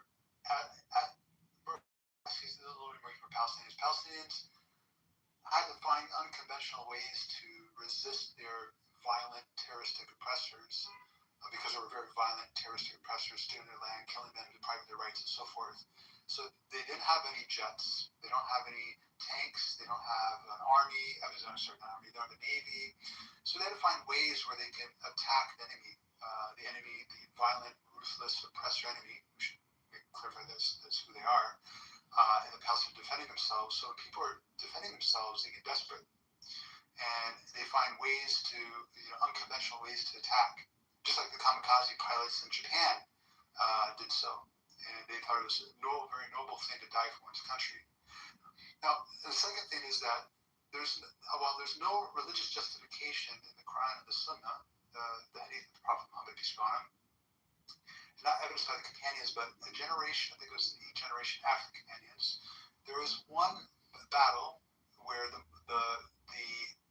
man, in order to attack an enemy, they were attacking Muslims, and they were going to attack them back. What they did is they had a fortress. There was a walled enemy, and he somehow opened the door. Basically, they knew that if the person who was first going to open the door would be killed, and he did that, sacrificed himself for the sake of opening the door, knowing that he would be killed, and he was killed.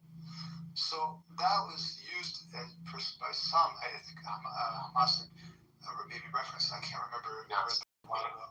They referenced this instance as a legitimate method, although it was not done by the Prophet, peace be upon him. It was a sanction, as we mentioned here. Viewpoint or principle by Palestinians in general. It was actually considered a very radical viewpoints when it comes to suicide bombings. As a matter of fact, we didn't have the control that we have today over the resistance, and some of them did go out of control, and that's okay. That happens. We didn't have a government. We're under occupation. They went as far as to force the families, the parents, to not cry and to pretend to be happy that their child was a suicide bomber after they found out through the news or whatever that their child was the one that killed 5, 10, 20 innocent people in Israel. So, Edward, do you mind if I just... Before you go, I have another question. Now, there's been multiple surveys. I want to Ali, hold on for a second. One second. Go ahead. Right? That have had, in support the facts. Okay, what? You're breaking up. Matrix. You're in the Matrix. But Ali, maybe go ahead. Yeah, just quickly. Yeah, So, go ahead. Dean, I think the story that you shared, it's a good one, and it's not unique in the battlefield. They told certain things to make it easier for their team. We need to stop this. We need to stop. I'm not going to let this. I'm not going to continue down this path. I made it very clear, and I'm not going to have the Palestinian position and culture be defiled by this trash. Right. This is not to be compared to. I'm sorry. Hold on, Dean. Dean. No offense. I know you meant comparing this to kamikaze pilots of Japan. Wasn't a good analogy because they did not do it for the same. It was considered fine in their culture. It is not considered okay for Palestinians in Palestinian culture to kill innocent people and blow themselves up while doing it. It was not, and that's why it stopped. It was. Although, to be fair to the Japanese, though, they didn't kill some people when they were doing that. But the suicide part. Well, that part, yeah, they believed they did it. Right. They would give them right. But they were forceful, is what I'm saying. So Edward, my sentiment possession because Ali likes a lot of Muslims. Yes. I want to mention in almost everything. The comments about slavery, the comments about this, the comments about that, the comments about that. So I tried, when Ali's on street topic, I pointed, you know what? This is not unique to Muslims. There are others who do this tactic. There's others doing this. He mentioned slavery. Well, I said America has over 1.2 million. America prohibited slavery, he said. Well, so did Saudi Arabia in 1962. It was enacted into law. So I try to bring examples. No, I'm not. I understand. I'm not blaming you. You don't have to defend yourself. I'm just saying that this isn't a good analogy because it takes away from Palestinians having self-reflection and empathy and understanding and standing for this was a moral decision that Palestinians made, not a strategic decision. It was not strategic. Yes, we can. Go ahead. Can you hear me? Okay, this is what I want to get at with Ali's No, you're in the Matrix again. Go ahead, Ghost. You were going to say something too. Surveys that show that society is for this barbaric genocide. But when it comes to Palestinians, there's no consensus. There's absolutely no agreement. The actions are few are irregular. I don't know why people try to stick to this fucking minute point. It's actually irrelevant. I wish this Ali dude was here so shut his fucking face up. He's such a fucking racist fuck. Sorry, I hate that guy. Can't defend Islam, can you? Gotta attack the man, not the topic. Y'all didn't even let him talk. Y'all literally, he said like 2 sentences. Oh, he did? Did you just say about black people? Oh, okay. Well, I haven't sure to comment on race, but he could be. I've talked to him before. I have destroyed him, and I've had I spent about 4 or 5 hours, and what was it? It was what's his name? Pepe's room, Pepe's house. I just happened to go in there, and Ali was, on stage. I went on stage. I think it was about, I want to say, between 2 and 4 hours. We went back and forth. I obliterated that guy for every single point he made. Was destroyed. I mean, he walked away from that. He's not a good debater. He's a good, pointing fingers. You did basically like Sapien. What do you do? What Sapien does? You did this. You did this. They did that. They did that. They did that. But you don't have proof of. You don't have any context behind it, and you pointing fingers, especially if others have done the same or worse. And that's what Ali does. He points fingers. Yeah, that's what you do, Edward. That's called projection.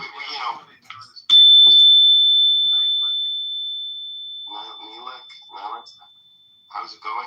Would you like to say something?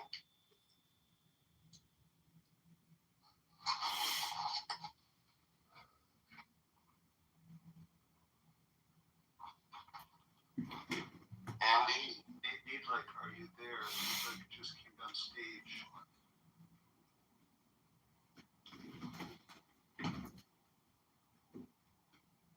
He's warming up the meatball. Yeah, you can say whatever you want. We won't attack you.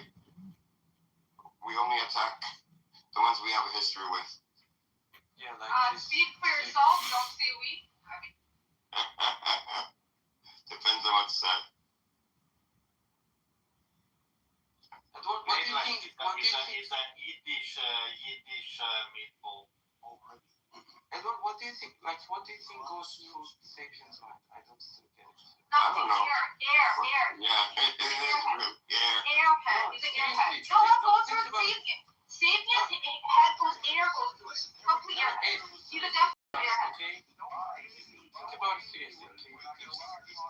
Israeli government, its design is if someone who has the power is not paying. John, Sapien's been doing this for over a year. He doesn't get back. It's the first thing you're hearing. We're not at supporting baby killers yet with Sapien. Kind of. He's still trying to figure out if Israel is occupying the Palestinians. He hasn't figured out a position on that yet. Yeah, this is Sapien, do you read history? Sapien, do you read history? No. Let me introduce you to Sapien. You mean your history on your Instagram page? TikTok. Yeah, I think so. I think so. Yeah, the Sapien, I'm appalled at Sapien. You're not very firm in your moral position on this matter, and you've been educated by so many people on this topic for 3 years, and you've chosen the side of the genocider, of the oppressor. It's clear as day, but you don't get it. And I think that is because you have some underlying biases. You're anti-Muslim, I think, and I think it deals with your homosexuality. That Islam prohibits homosexuality, but also traditional Orthodox Christians do as well. And many Christian communities throughout the world, they ban homosexuality. All Christian countries in Africa have laws against homosexuality. It's not allowed. Absolutely not. You can't publicly. Jews do as well. Judaism. Yeah, it was also Judaism. Yeah, also Judaism as well. Yeah. So I think that there's some bigotry that is affecting you. It's clouding your vision on this matter. It's clouding your heart. It's very clear as day, Sapien. There's an oppressor and the oppressor. Historically, the world knows that the land of the Palestinians has been stolen. There was a Nakba.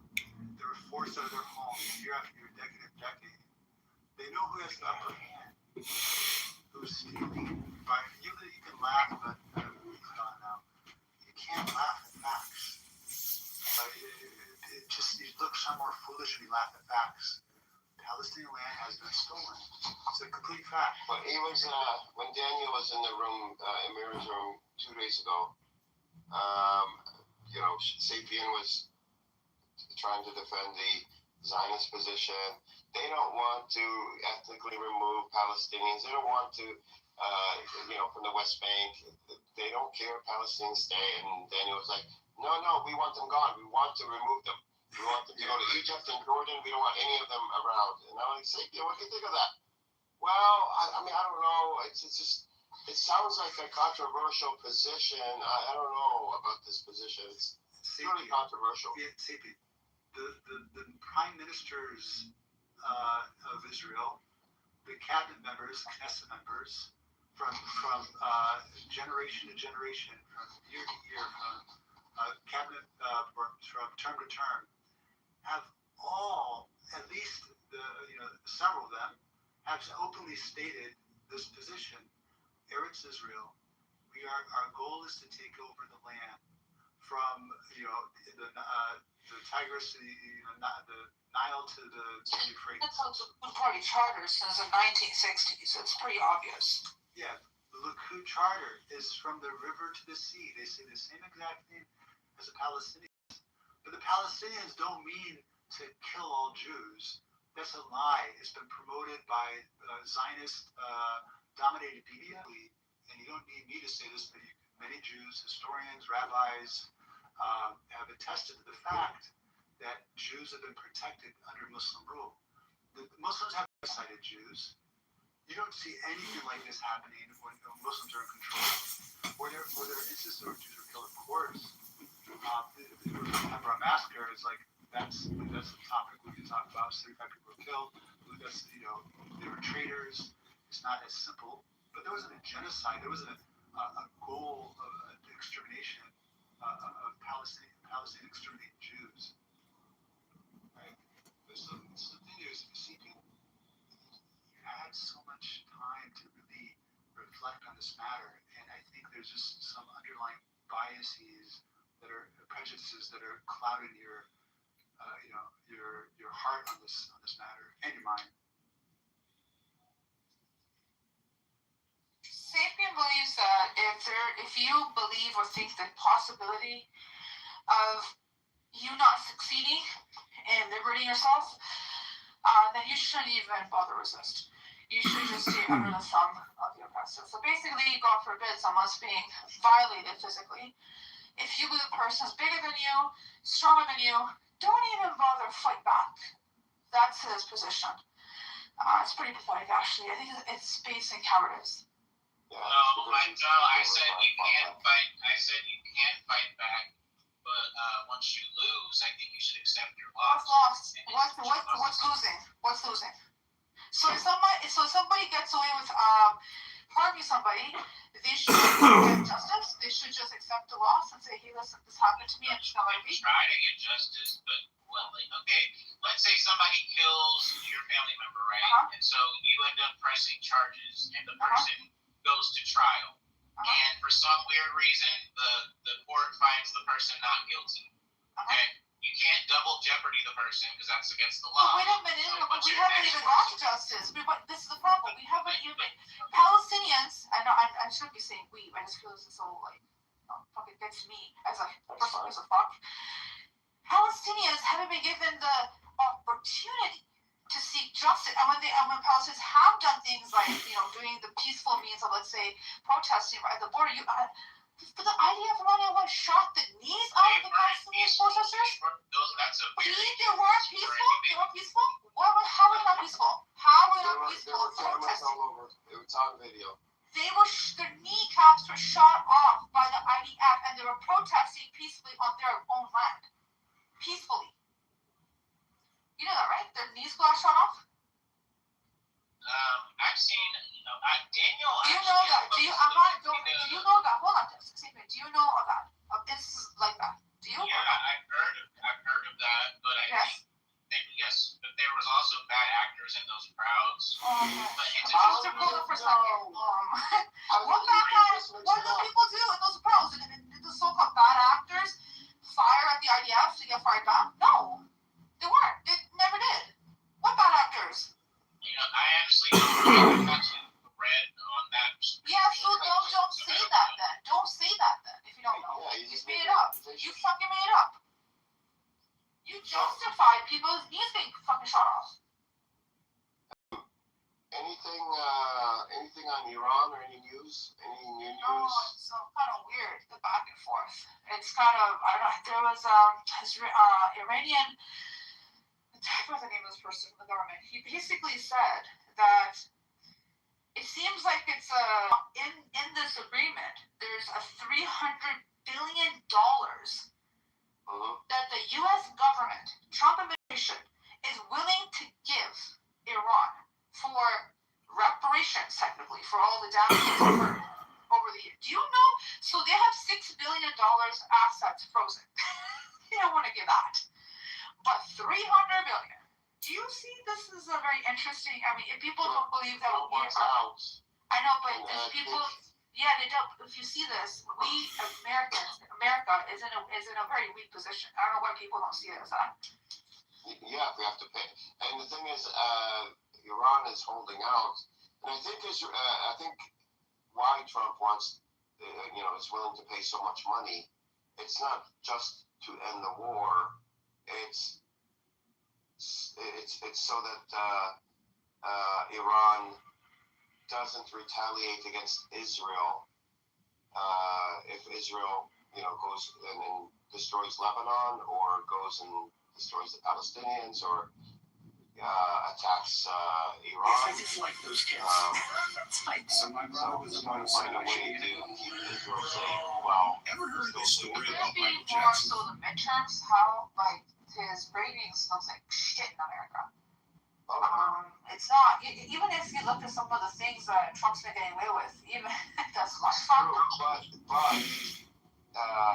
if he wanted to, he could just say, well, let's you can dilute the uranium down as long as we witness it, which I don't think the Iranians would have a problem with, and we'll lift sanctions. He's saying we'll lift sanctions slowly. He's already made that. But then But that would be enough for But it's not a Iran. win for America, right? So he also needs to make it look like somewhat of a win. But The the thing about uranium this, would be a I win. know, but that, so JCPOA took 22 months to negotiate. 22 months. And this is not something that can be done overnight, especially the way that the U.S. has done this, right? But the point is this: there was a that did occur. I think I told you. I think we talked about it a week ago, where the Iran said, because we don't have trust in America, they'll break their word, right? We want to just relocate our uranium to a sort of a neutral ground, right? They said Russia or China. Okay, and if you guys don't hold on to your end of the agreement, then we're just gonna, which is fair. And then of course the U.S. said no. He could have taken that even and said, okay, made some sort of, he could have made it look like anything, but said no. So there's more to. Yeah, and then you have to ask yourself, then what is this $300 billion? And to me, it must be something outside of day-to-day life, they have to, right? where you just Iran and the most the simple U.S. explanation International law, or something, right? and you're going to have a very Technically difficult have to, time under international with law. your job. I mean, not that we Goes abide by along. it, but this is actually stipulation in Yes. international law. The most That if you obvious cause explanation damage for why an older to a text country, that's, has the story, this was unlawful. why a You're actually supposed to administration, go back. bureaucrats, things like that. That's one thing. Yeah. Secondly, you know what they want? They want U.S. contractors to be building Iran. That might be. Yeah. That's not going to happen. That's I can't even imagine. That's what $300 billion is. And do you know who the contractors will be? The Jared Kushner. I know. It's gonna line the pockets of Trump and his cult, if you want to call it. Do you see how this is very nefarious in a sense? Yeah. That could be it. How that Iran would allow American companies and Americans to come in and profit off of them that way. There's no way. Because they don't need to. All they have to do is wait Trump out, and his political position would be severely weakened, because the gas prices are going to keep climbing. That's across the world even. I mean, it's not actually all over the But place. here, July, June, end of June until the beginning of August, especially, but really the summer is when people travel and do, across the country and tourism. Our agriculture also is hitting. You know that, right? This took a big hit. Yeah. Already. Lower than average yields is what farmers are saying. Well, it's the cost of that, what's it called again? So that was the type of fertilizer. So it's not potash. Urea? Something like that, yeah. That's, the price is about 50%. 67% of the world's supply goes to it. And what I read here was economist who said the true cost of this war is going to be felt. Not because it's going to be felt next year. Because people have planned ahead, right? They have things in stock, but even when this all ends, the whole rate of pickup again is flowing. And the shipments through cargo is the slowest way of getting goods to market. It's that it's going to be the harshest. But even their morality is subjective. But what's most yours. But how come yours is What's most subjective? You're intuitive? basically saying you're right because you have a definition of what God should be, and He doesn't meet your definition. It's rational. No, but you're there is no assuming. right. There is no right or wrong. I'm saying it's Look, irrational. my underlying view of God is that there isn't really, this is not really a rational decision in many ways, okay? You have faith, you don't That's what have I'm saying. faith. But I think Thank you, that, Tyra. I mean, so Okay, you you don't, agree then. but no, I don't agree with everything you're saying, because I think what you're saying makes no sense. You're trying to defend your lack of faith or lack of understanding by saying, oh, there's a reason for it. No, you're trying to defend it I'm with a not weird defending reason. anything. I'm actually If attacking. you don't believe in God, that's fine. No one here is actually requiring you to believe in God. And I'm not making that argument. but you're trying to make the argument that the reason you don't believe in God is because you don't think that God meets your definition of God. That's a little crazy. Okay, so that's Them ass people backwards. crazy. Tara, them people crazy. That's how they But that's like ass backwards, you know? No, I'm attacking the argument of the Sure. conception of God. Sure. What's the question? Sure. She don't know what she was attacking. I know what the fuck I'm attacking. No, You you just want to don't. blindly believe in a religion that No. oppresses you at school. No. Let me, I No, actually you're going dark on a dartboard while wearing a blindfold. That's what you're doing. Yeah, whatever. Who cares? I don't care what you say. Hello? Don't care what you Every say. single time. Yeah, the whole I don't care what you say. That's stuff that my baby niece says, not All right. stuff that an You're adult still would saying say. things I don't care. Hello? Okay. Just try reading the You book. sound like an idiot. Yeah, try reading the book. Still saying things I don't think. You think Go I'm on going mute. to go there with you. I'm not going to Go go on there mute. like Mute I'm up. not going to go Mute there up. with you. Mute Like, you're a up. teenage Mute girl. up. You can't go anywhere. You're a teenage girl. I don't care. Come on, let Scarlett go. You can't go anywhere. You're a teenage girl making these insults. You're basic. Exactly. You said something to do with that you don't feel like God is, you said something about God is not real, or God is not, you said subjective, and you said something else. I was washing dishes. Because it's confused, because I can see why JD can get confused. If people don't understand the definition of God, they don't understand what it means. All religions are all the same, just they praise them different. So what I think I said was that in order to believe in God, there is some element of faith. Faith is not necessarily a rational concept in many ways. You can rationalize it. You can say, I believe because of X, Y, and Z. But underneath it all, there is this unknowing, right? Or this unknown faith that basically, and you can say, because I believe in everything the Bible says, because I've seen miracles. There are lots of things to be said, but it requires an underlying faith. I do not think she has that underlying faith. But in order to not have it, she's trying to pretend. I'm sorry, I shouldn't say pretend. She is justifying it by suggesting that God has to meet her definition of good, and if he doesn't, then he can't be God. That's nuts, because I think it's really the underlying issue. People who are atheists generally sort of feel like that. This, or at least that's where they start off generally. That it's a concept that came up because people were scared of dying. Right? Or things like that, right? That's what people do. But she's coming up with, no, there can't be a God. She's trying to rationalize our underlying irrationality in a way. Some people don't read books. It's called intuition. Like, Christians do not even think that God meets their definition of God. Do you believe in how do you breathe? What is the truth? If you can't even breathe Are you calling and me you JD? were born at I don't know. your birth, Her name is Ada. what's the truth It's gonna a be in your death? actually. It's a dog. Yeah, I'm not. How do we breathe? Yeah. With our lungs? Like, why is this relevant? You gotta suck it. We breathe in oxygen? Okay. So who did? How did you Science? Okay. So thank you. So can you see? Hello. Can you see oxygen? No, but you gotta suck it to get it in your lungs if you wanna take a breath. That's the truth. Can I see oxygen with the naked eye? No. Oh, okay. Cool. Okay, so you don't believe in God. Why did they kick me? Why did they kick me?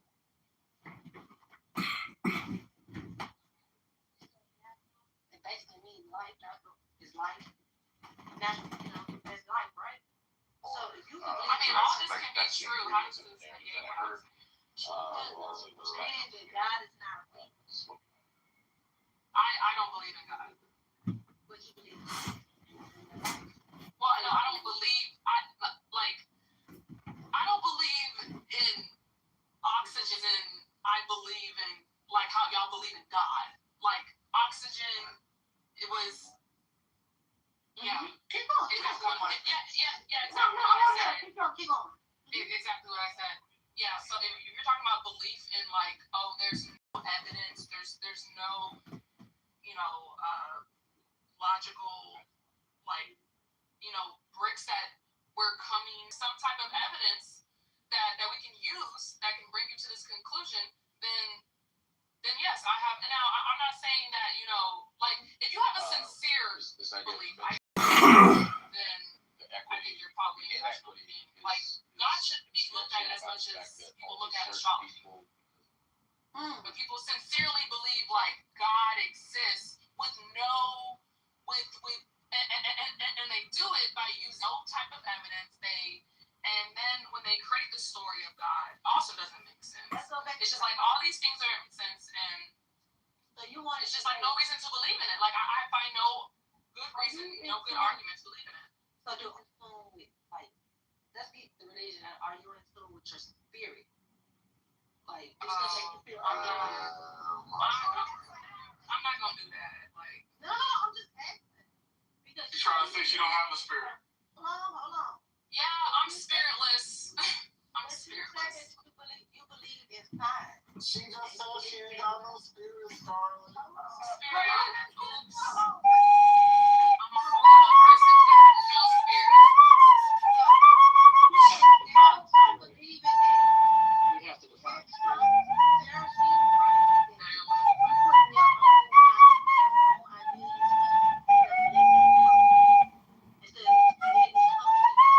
What's the difference between letting it flow and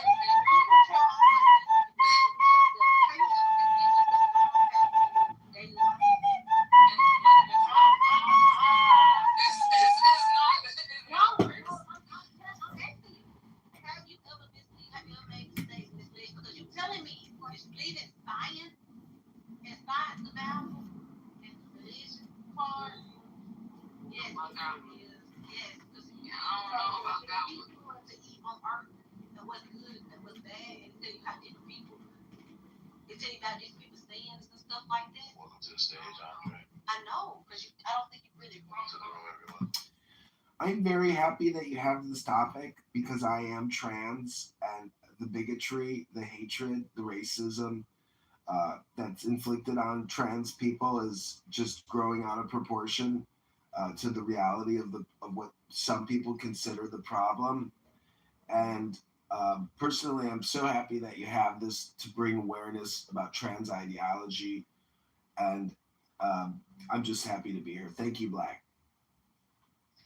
You're not trans, I know you are, but I guess.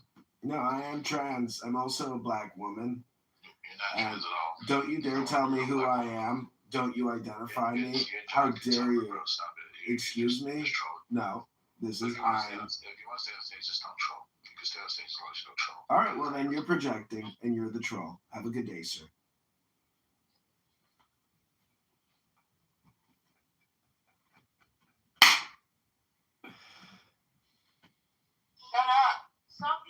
Listen, let me tell y'all something. I'm about to end this bitch because I'm tired of hearing this at this point.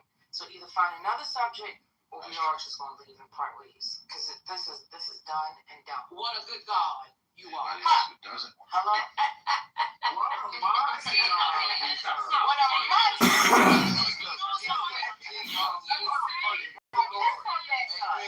You say I'm very arrogant. I haven't thought about this.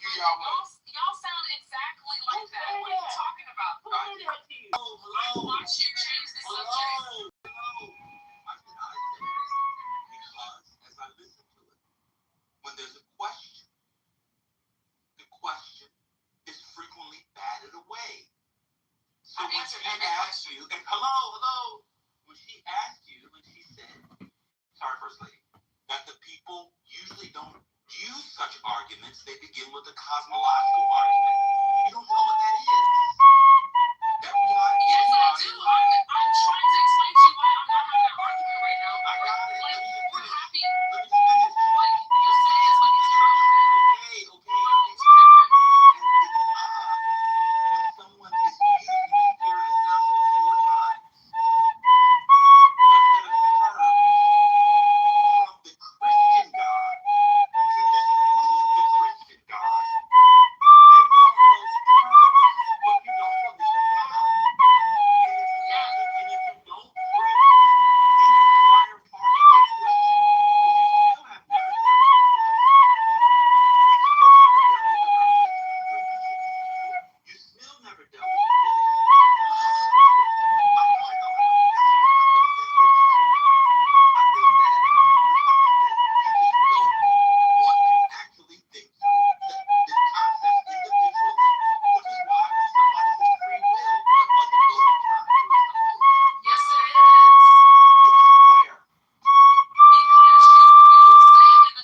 an alligator came about down the street and ate up the kids, we would not call that evil.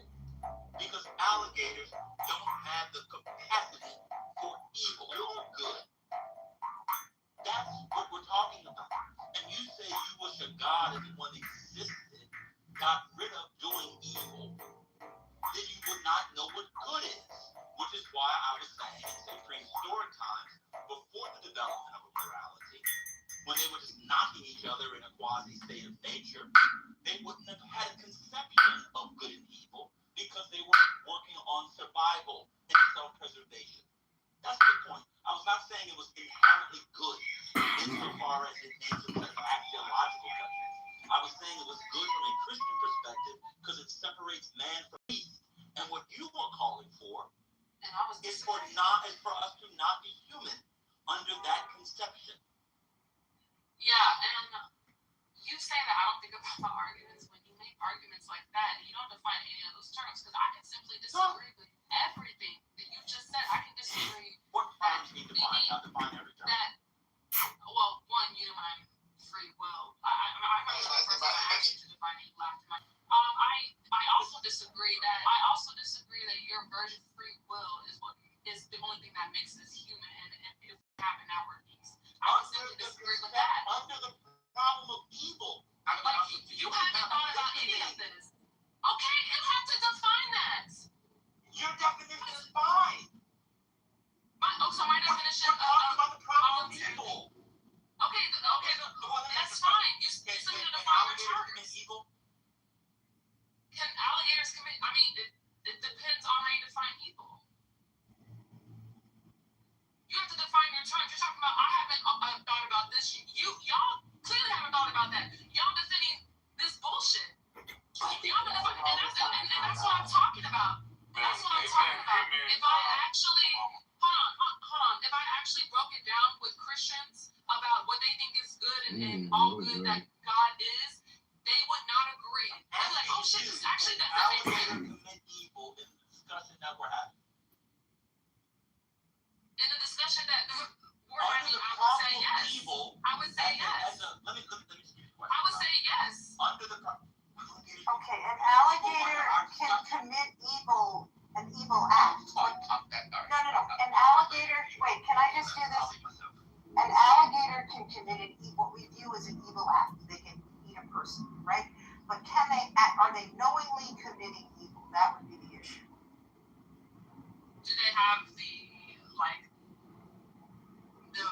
requisite intent? I just asked you, yes. I would still say yes. They are knowledgeable of what they're doing. Wow. What are you They're knowledgeable of what they're doing.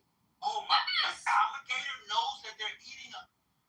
It's time to boom it. Yes. You know, and you react to the way you do without actually thinking through it doesn't mean that you know more about what the fuck you're talking about. You doing oh my gosh doesn't mean you actually negate anything that I said. So So you said it can be evil. Explain how it could be evil under the problem of evil and what we're talking about. How can it be evil? Maybe you're right.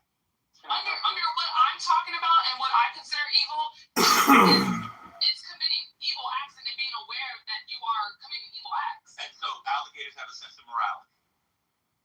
I didn't say that they have a sense of morality. Then how do they know they're committing evil? You don't have to have a sense of morality to commit evil. Huh? Can I help you? What the fuck? Wait. You can be simply there's plenty of people who don't have a sense of morality that kill somebody by accident is evil. Wait, you have to have Actually, she didn't quite answer that question when you asked it about the baby. What do you mean? In that case, the baby that picked up the gun unknowingly shot someone was committing evil, just like the alligator, right? Wait, you said someone who that commits. Remember, if you go back a while, you were a little hesitant. Somebody said, if a baby picks up a gun and shoots someone, not knowing what the gun can do, they just press it and it happened to not have been. No, that was an accident. But yes, I understand. But we asked you, did the baby know where they were, etc. And you sort of were hedging a little bit. The baby doesn't know what they're doing. The alligator does. But the alligator is doing it. He doesn't have a moral compass. You don't have to have. You think having awareness of a thing means that you have a sense of morality? No, what I'm no, sense of morality. No,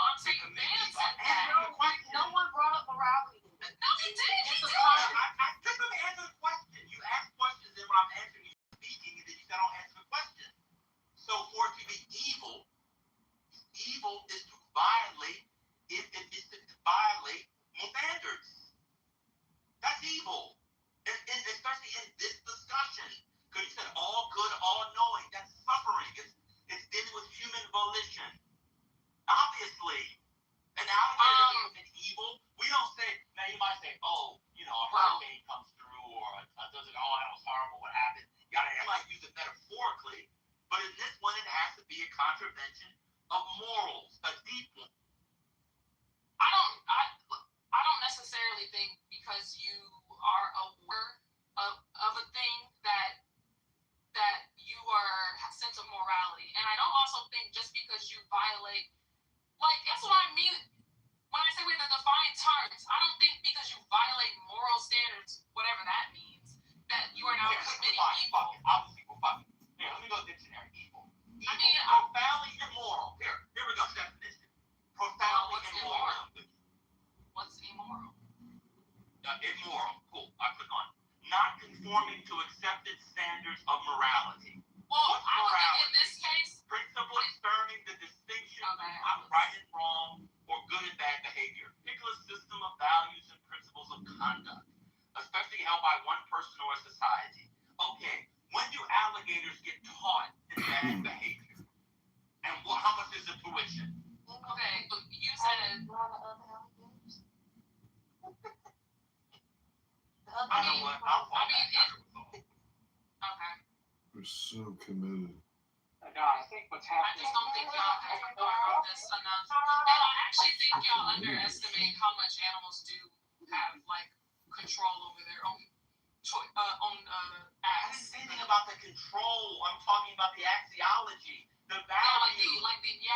No, not the. I mean, value. The moral value. We're talking about moral.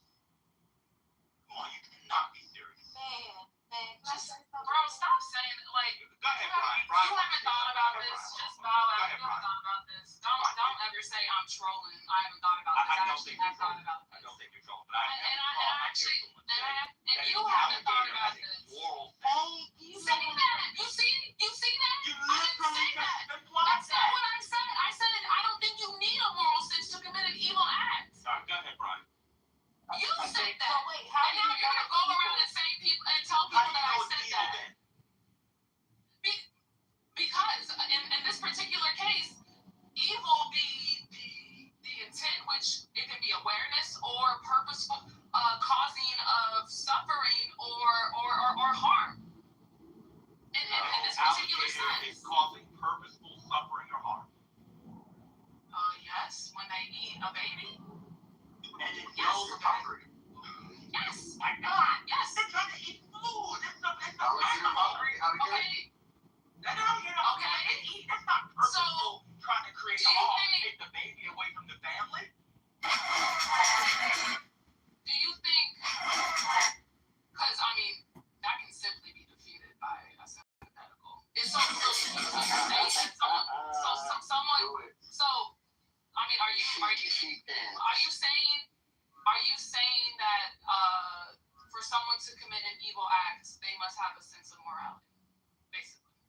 Is that what you're saying? For someone to commit an evil act, or for them to commit evil, whatever, they must have a sense of morality. That's what's right and wrong. Like my nephew does stuff. I love you. This shit comes from my own. So take it back. Symbols of tongue. Cock. Yeah, kills me to sit back on that shit. I'll finish what you were going to say. Well, I forgot already. Then unforget.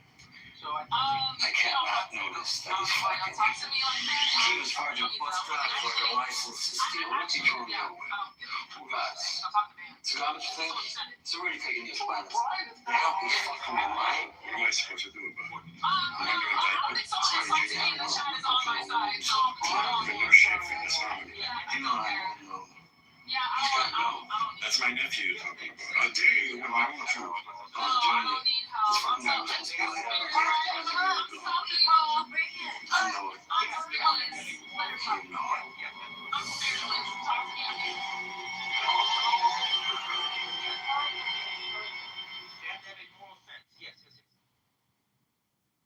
why I said early man who had no conception of the concept of morals.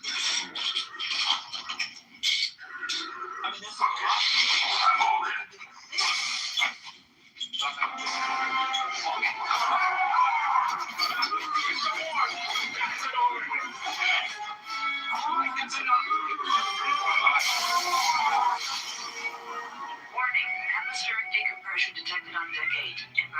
compensation sequence has been initiated.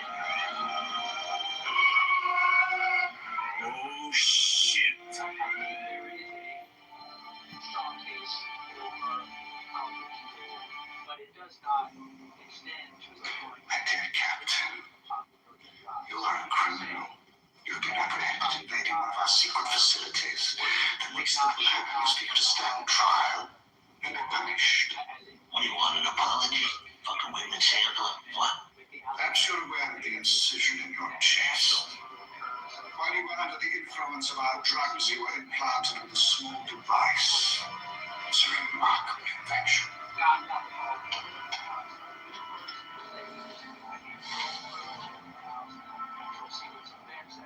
By entering command in this pad, I can produce pain in any part of your body.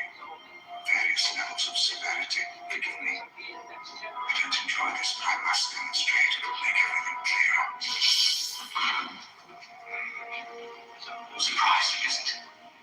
Most people feel at first they can't steel themselves against it, but they're completely unprepared for the intensity of the pain. I got food poisoning. You think this bothers me, you fuckhead?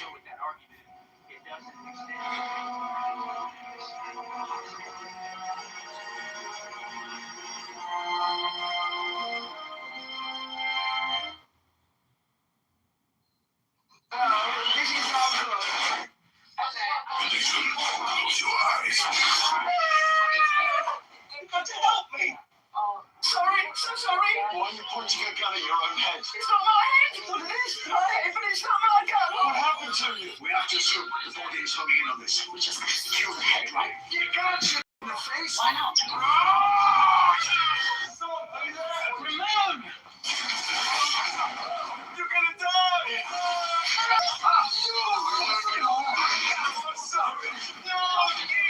Stop them! Stop them! Seneca 1, that's where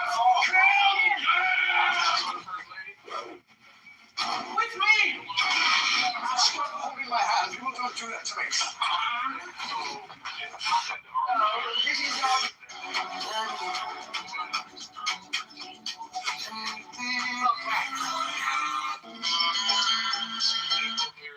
She's saying that we are irrational for believing in it because the triune God with all the omni properties not exist.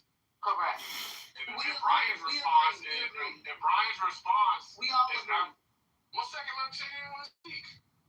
Brian's response is apropos because even if everything she said was true and the God didn't possess all the omni properties, doesn't mean that he would that means he doesn't exist.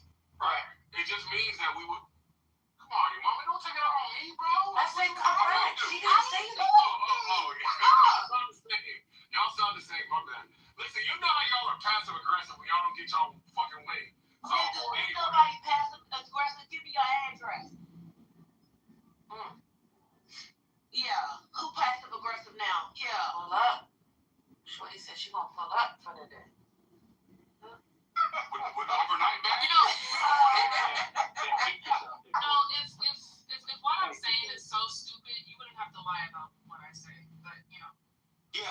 I was like, look at the definition of evil. It says, I'll say it again, profoundly immoral and wicked. So at the core of that, the first adjective here is immoral. So in order to be immoral, you would have to have a set of moral standards and a consciousness of such standards, right? If an alligator can commit evil based off this definition, they would therefore have to have a moral sense. Maybe people are using evil, I don't like the natural evil thing. There's actually a version of national evil in Christian theology, which is different. I understand what Brian was doing, but that's just like happenstance, instinct, tragedy, and we use these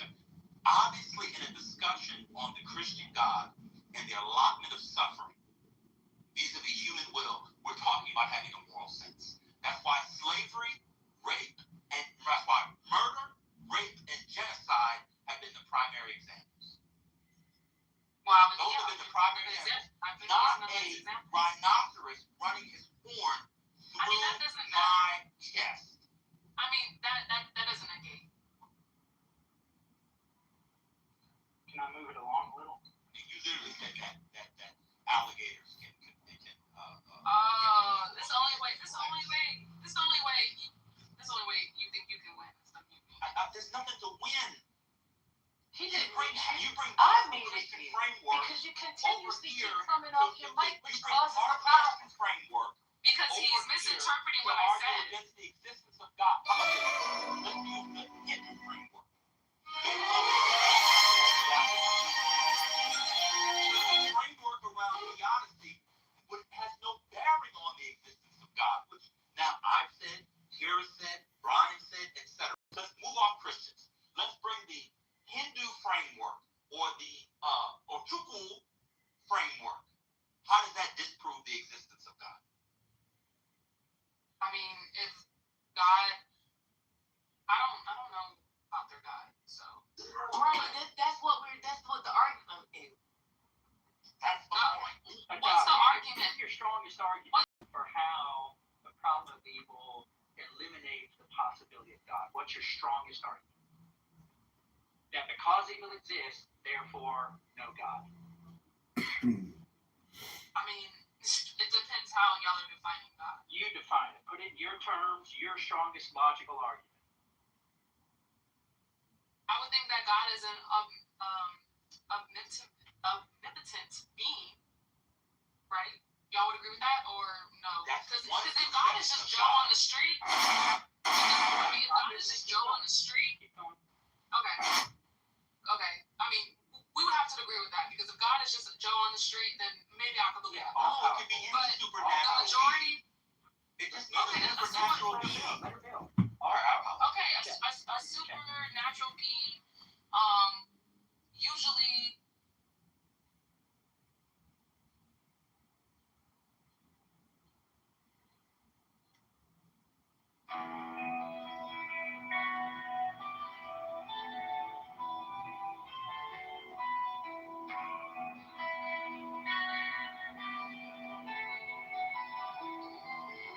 I am the charioteer of the east, Lord of the past and of the future.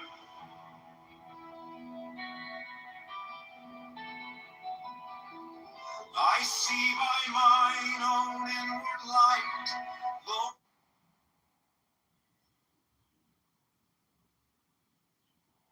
Who cometh forth from the dark,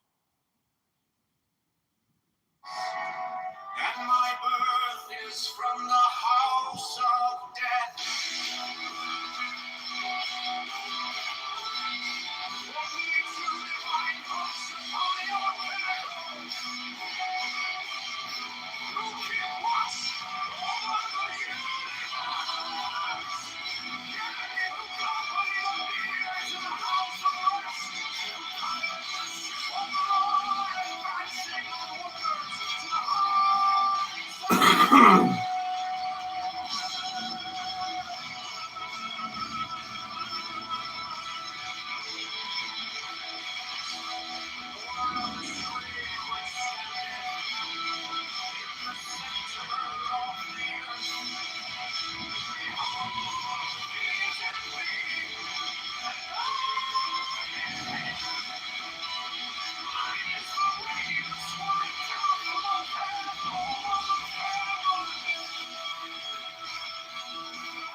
Hello? Hello?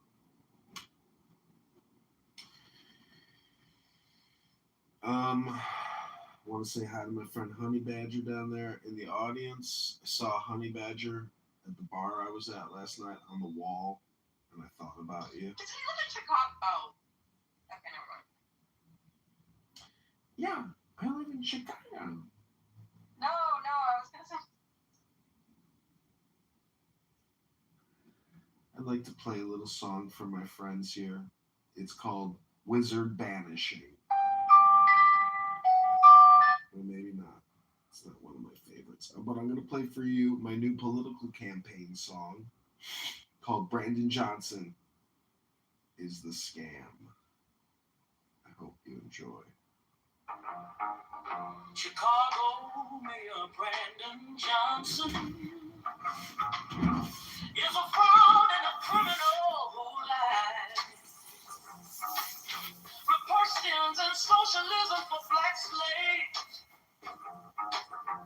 Free buses for abortions from out of state.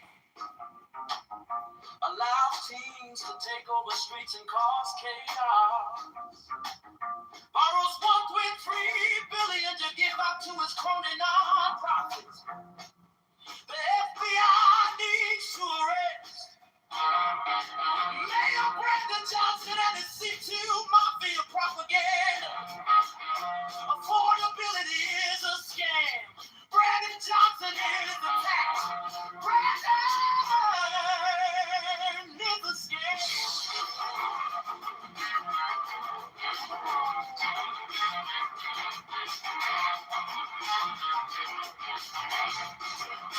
Chicago Mayor Brandon Johnson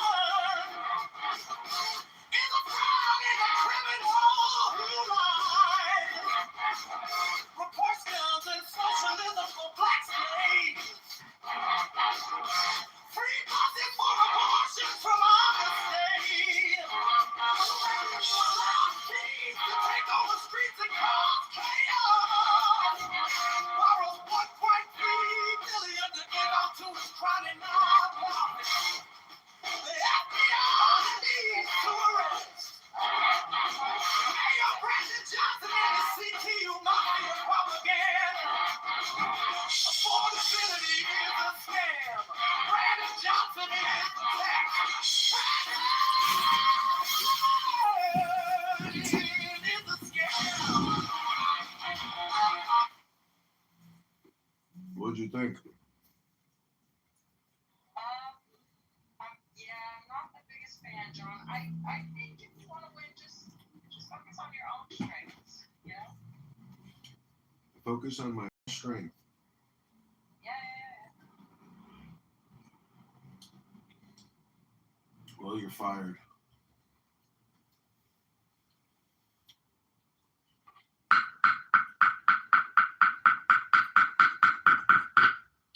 All right, I'm going to focus on my own strength.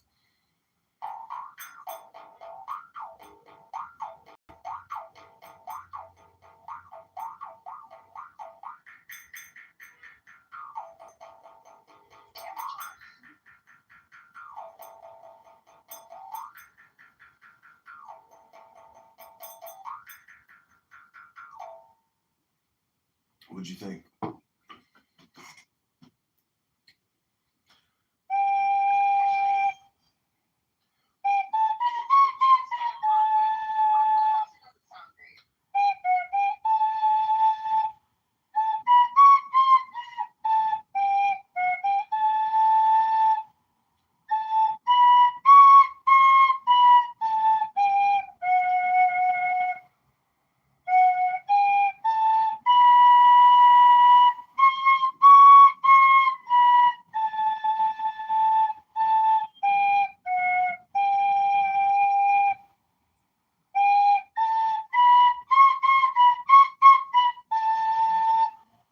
I want to dedicate this song to my friend Daniel Nero.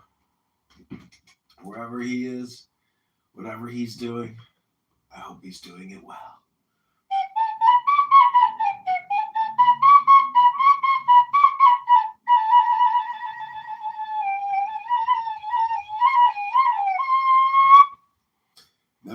one lesson. Raised in the catacombs of an opera theater.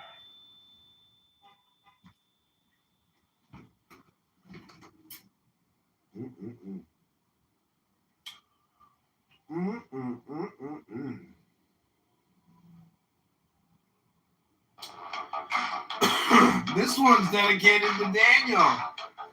Massive melons. Melon rainbow.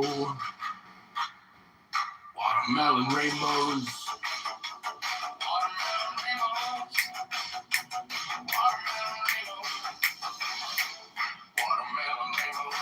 Massive watermelons.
Mysterious energy, form, mysterious matter, in fourfold and sevenfold division. The interplay of which things weave the dance of the veil of life upon the face of the spirit. Let there be harmony and beauty in your mystic loves. That in us may be health and wealth and strength and divine pleasure according to the law of liberty. Let each pursue his path as a strong man that rejoiceth in his way, as the course of a star that blazeth forever among the joyous company of heaven. The people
voice, and the bane catch life with both hands.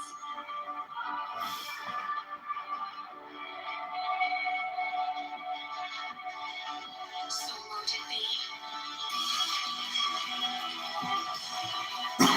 So mote it be.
the city news. All these headlines, we got more to lose. Talking about the neighborhoods that need some love.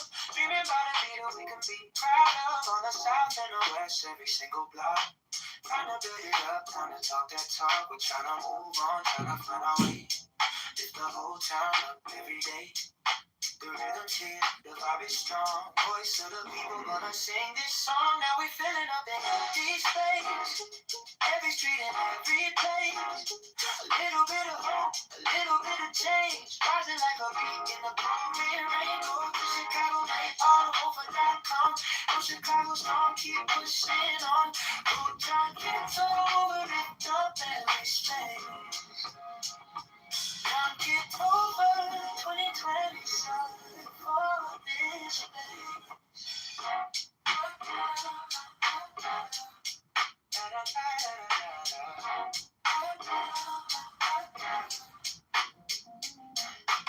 One step, two step, marching down the road. Every single ward in election mode. Future of the city in the people's hands. Time to back a vision with some real plans. Tax reform talk, make the burden fair. More for the schools and the homes right there. So bold, so bright this year. Every voice in the crowd so clear. Go to Chicago, mayorelection.com. Let your choice ring out like a song. Now we're filling up the empty space. Every street and every place. A little bit of hope, a little bit of change. Rising like a wind in the pouring rain. Make the jump, Kitover, Chicago.com. Spread the word around, keep pushing on. Go John Kitover, lift up every space. John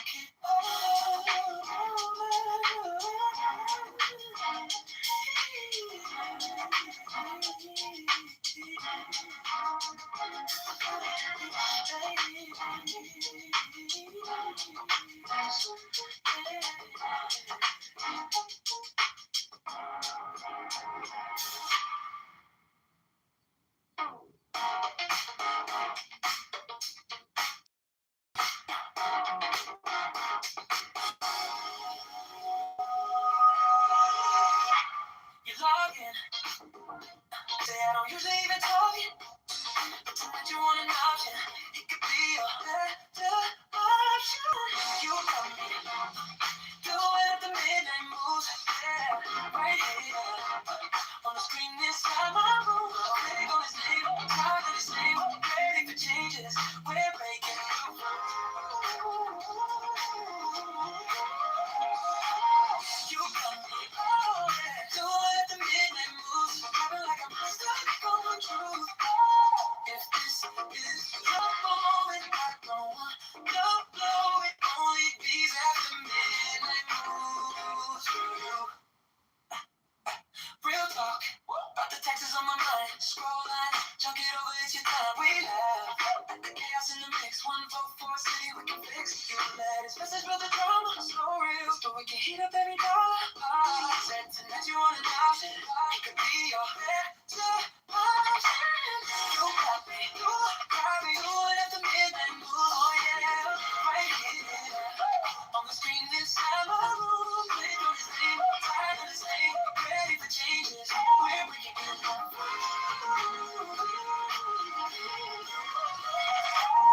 You got me, do it at the midnight moves. I feel like I'm stuck going through. If this is your moment,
lies. Red questions and socialism for black slaves. Free buses for abortions from out of state. Allows teens to take over streets and cause chaos. Borrows $1.8 billion to give out to his crony non-profits. The FBI needs to arrest Mayor Brandon Johnson and his C2 Mafia propaganda. Affordability is a scam. Brandon Johnson is the tax man, is the scam. Chicago Mayor Brandon Johnson is a fraud and criminal lies. With Christians and socialists, it allows teens to take over streets and cause chaos. Borrows $1.3 billion to give out to his non-profits. The FBI needs to arrest Mayor Brandon Johnson and his C2 Mafia propaganda. Affordability is a scam. Brandon Johnson is the tax. Brandon is the scam.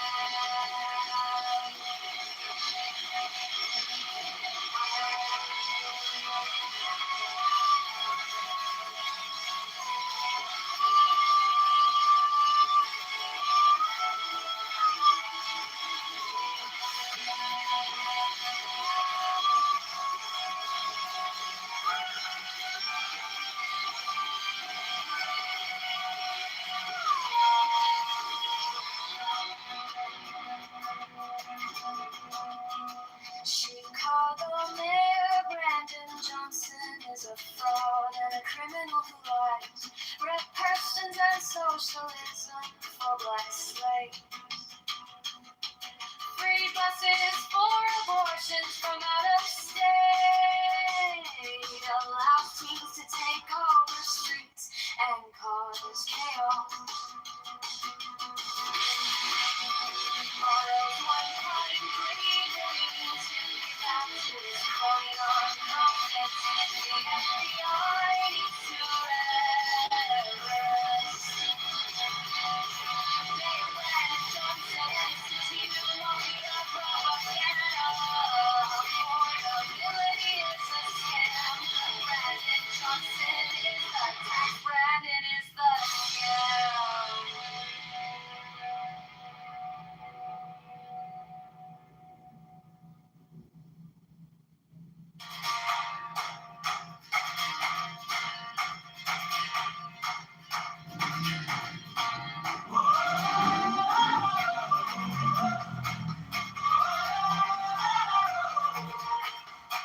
On the corner by the blue light, flyers in a cardboard box.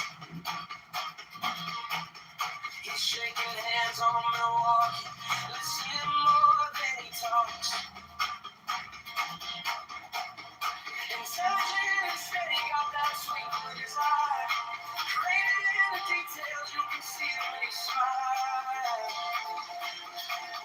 John Kitover for Chicago Mayor. For every neighbor on every block. For the mothers, for the workers, for the dreamers who love this city and never stop. He's strong, he's brave, faithful to the labor. From the lake front to Cicero we watch. John Kitover for Chicago Mayor. For Chicago is taking that God shot.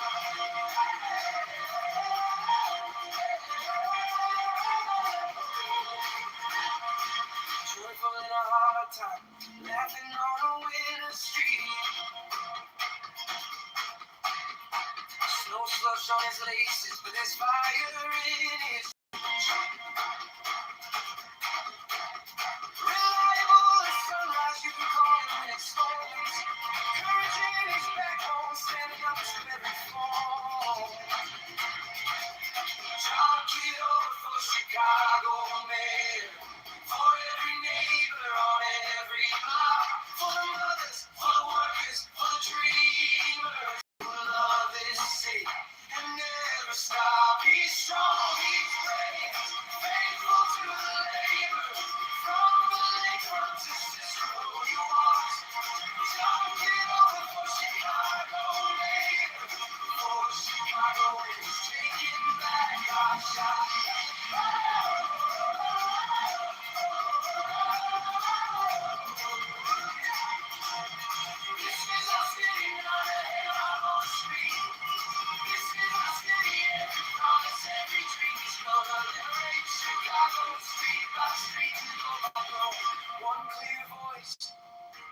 true choice.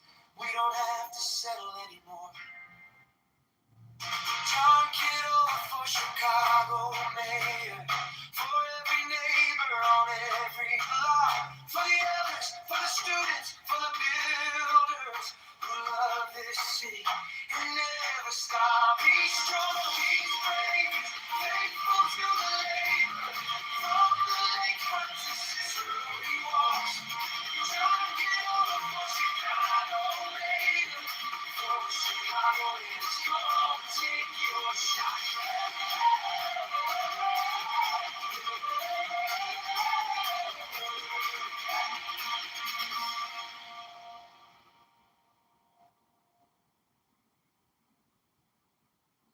But to love me is better than all things. If under the night stars in the desert thou presently burnest mine incense before me, invoking me with a pure heart, and a serpent flame therein, thou shalt come a little to lie in my bosom. For one kiss wilt thou then be willing to give all. But whoso gives one particle of dust shall lose all in that hour. Ye shall gather goods and store of women and spices. Ye shall wear rich jewels. Ye shall exceed the nations of the earth in splendor and pride. But always in the love of me, and so shall ye come to my joy. I charge you earnestly to come before me in a single robe and covered with a rich headdress. I love you. I yearn for you. Purple, purple, bells belong to us. All who are of pleasure and purple and drunkenness of the innermost sense. Desire you. Put on the wings and arouse the coiled splendor within you. Come to me. To me. To me.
The letters around the rim are Enochian letters, facing outward in the illustration, including the corner letters facing toward the outer point of each corner.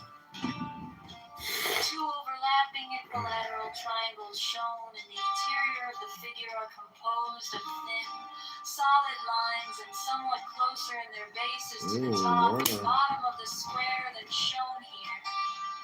In the illustration, the base angles touch the fourth edge letter from the corner in each instance.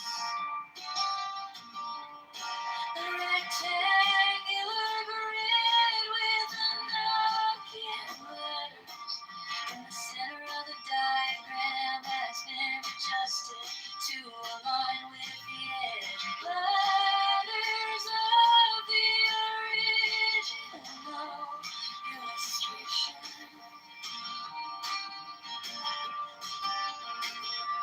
This rectangular grid has its corners overlapping, the lines defining the hexagon in the original illustration.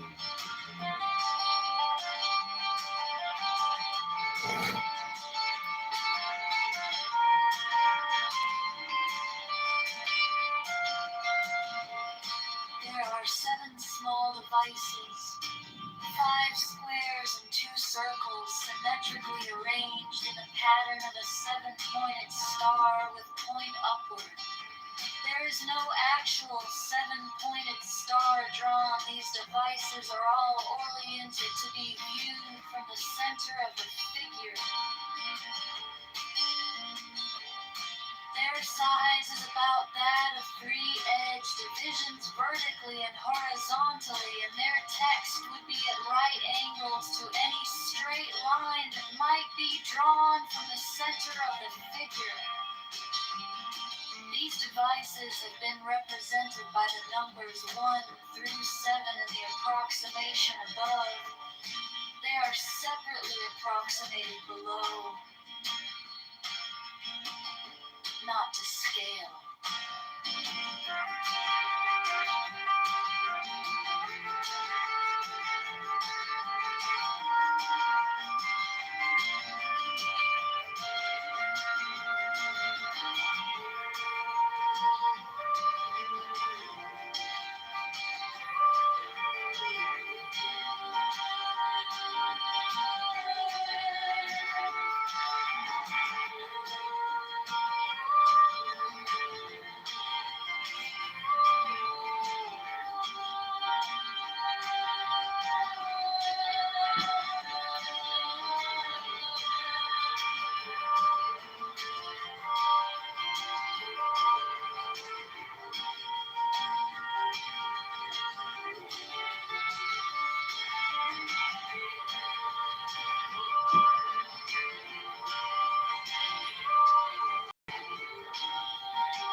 Beyond all I am, who has no nature and no name.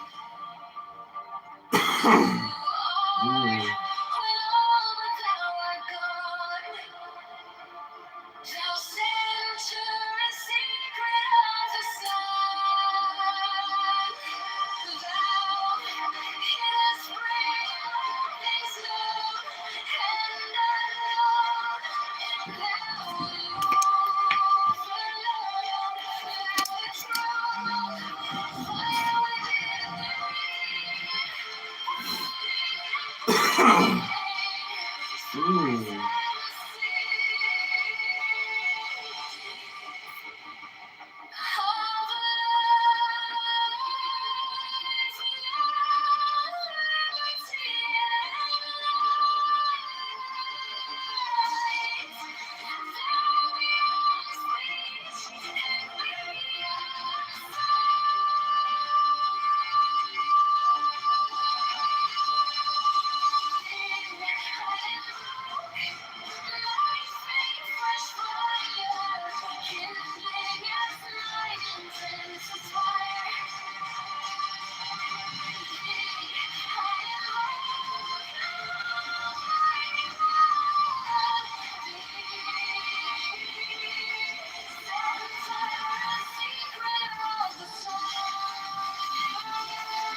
If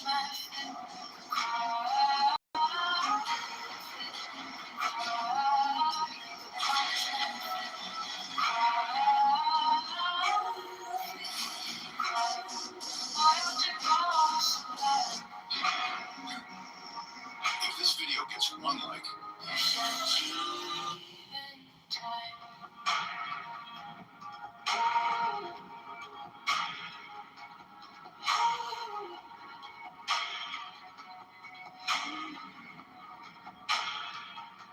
You wore the borrowed face. You left no kind of grace.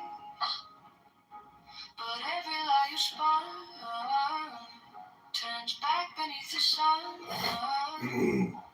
I kept to find out like the pages of my shoes. Now every step you take feels like you left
or even weekly usage, daily usage of the phone makes the phone dented up and cracked, and the screen gets cracked.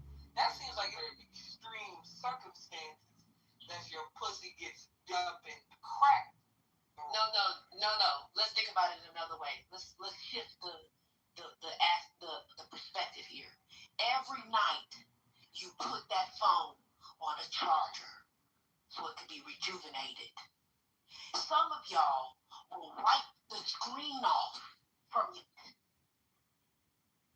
Some of you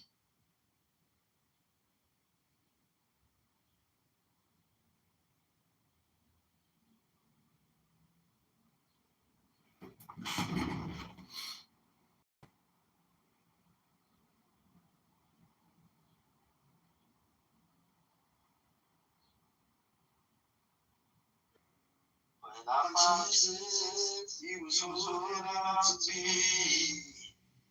I was down and out, living on the streets. There were times I could have died, but the Lord was by my side.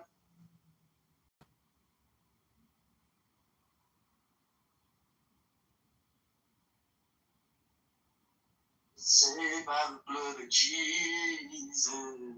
Always keeping the eyes. And it set me free. I absolutely love this song, man. When I found Jesus, even hearts they all love to me. Beautiful song, Anthony. Thank you, Mike. Yes, bro. Only repent from your sins, man. Turn to Jesus Christ, man. My friends, moved to Jesus said on the cross, to this. in between the two things today, you'll be with What's me the name in of paradise. Repent from your sins, So Lord. they live in Your blessing was sweet, Jesus. they live in some settlement near Hebron. I'm not sure. And then they want to settle to see themselves as peacemakers and want to coexist with the Arabs, right? I think they're that type of settler. But Ended up in the hilltop youth. the hilltop youth are wayward youth. Like very often, it's like the gang movement. In my opinion, the way I see it, It's like the gang movement in the United States for certain groups of people. It often attract like that's what Ben Gurion. Yeah, we know that they're like kind of troubled kids, but that doesn't change that they've become a growing, very influential, like problematic force.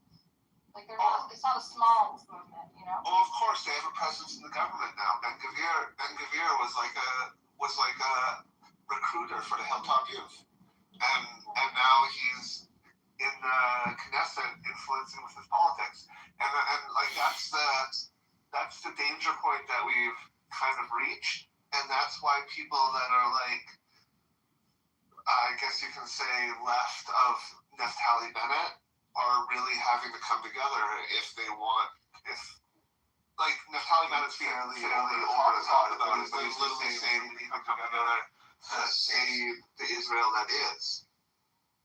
Here's my prediction about it. You can't, either way you cut it, it's either Haredim or Arabs. There is no way to make a government without anti-Zionists. Yeah, that's true. I gotta remove you, John. I Hello? appreciate you, but It's projection. Take care. Hello? yeah. Why'd you do that? So, okay, here's my advice for the halfling Jews who the halakhic Jews don't recognize. I think you should just make your spiritual journey and your just make it your own. Like Naftali, no one's stopping you. There's no one has an authority to tell you you can't read the Torah portion and know what it is and learn about Judaism on your own. Like you don't actually have to convert, you know. You can engage in Judaism in a personal way as much or as little as you want, and no one can stop you, you know. It sounds like I think you should personalize it and not follow some like stupid rabbinical, you know. Yeah, but having said, I more or less agree with you. But having said that, like the ways to one of the most impactful ways to choose a Judaism is to be conversant in its traditional language, so that you have what to choose from, right? And that with the understanding that those have served us, right, not just because of the obligatory need of the system, but because of the value propositions in play underneath the practice, right? So, like, that doesn't mean be Orthodox, but it does mean study the text, right? Know what our tradition says, because when's the shit gonna hit the fan for enough time? I'm encouraging him to study the text, but then he doesn't have to convert. He can read what I just put on top of his page, which is Torah portion, which he didn't even know. So where the rubber meets the road is if he wants to join a halakhic Jewish community. Right? So to the extent that he doesn't, then it doesn't matter. So Naftali, do you want to be in a religious community, or would you prefer to live your lifestyle and just be recognized? I think you should try to live in a religious community and see if you actually like it, because it could be very suffocating. It doesn't matter. Just find a Jewish woman and have a Jewish kid. That's it. And then fucking keep the Sabbath. That's all that fucking matters. That's all it is. I agree with you, Bella.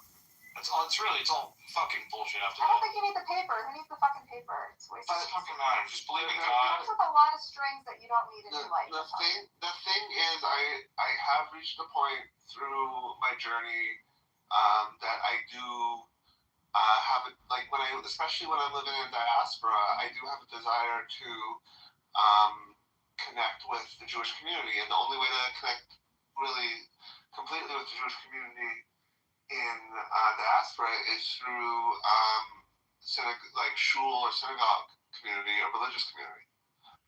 So ultimately, that's what I just wait for them. Read your parsha. That's all. That's it. Like this read from the Go to all Torah. those. Go to the matzah ball. Go to all the singles events. Actually, I think the thing to do actually is try to find a community and be transparent about it. Be honest about it with them. And if you're willing, right? If they say we have a boundary, right? We're willing to have you in our community and you can observe Shabbat and we'll study with you and you build a relationship with the rabbi, people there, right? But maybe they say, we can't give you an aliyah. We know that you believe that you're Jewish. We see that, right?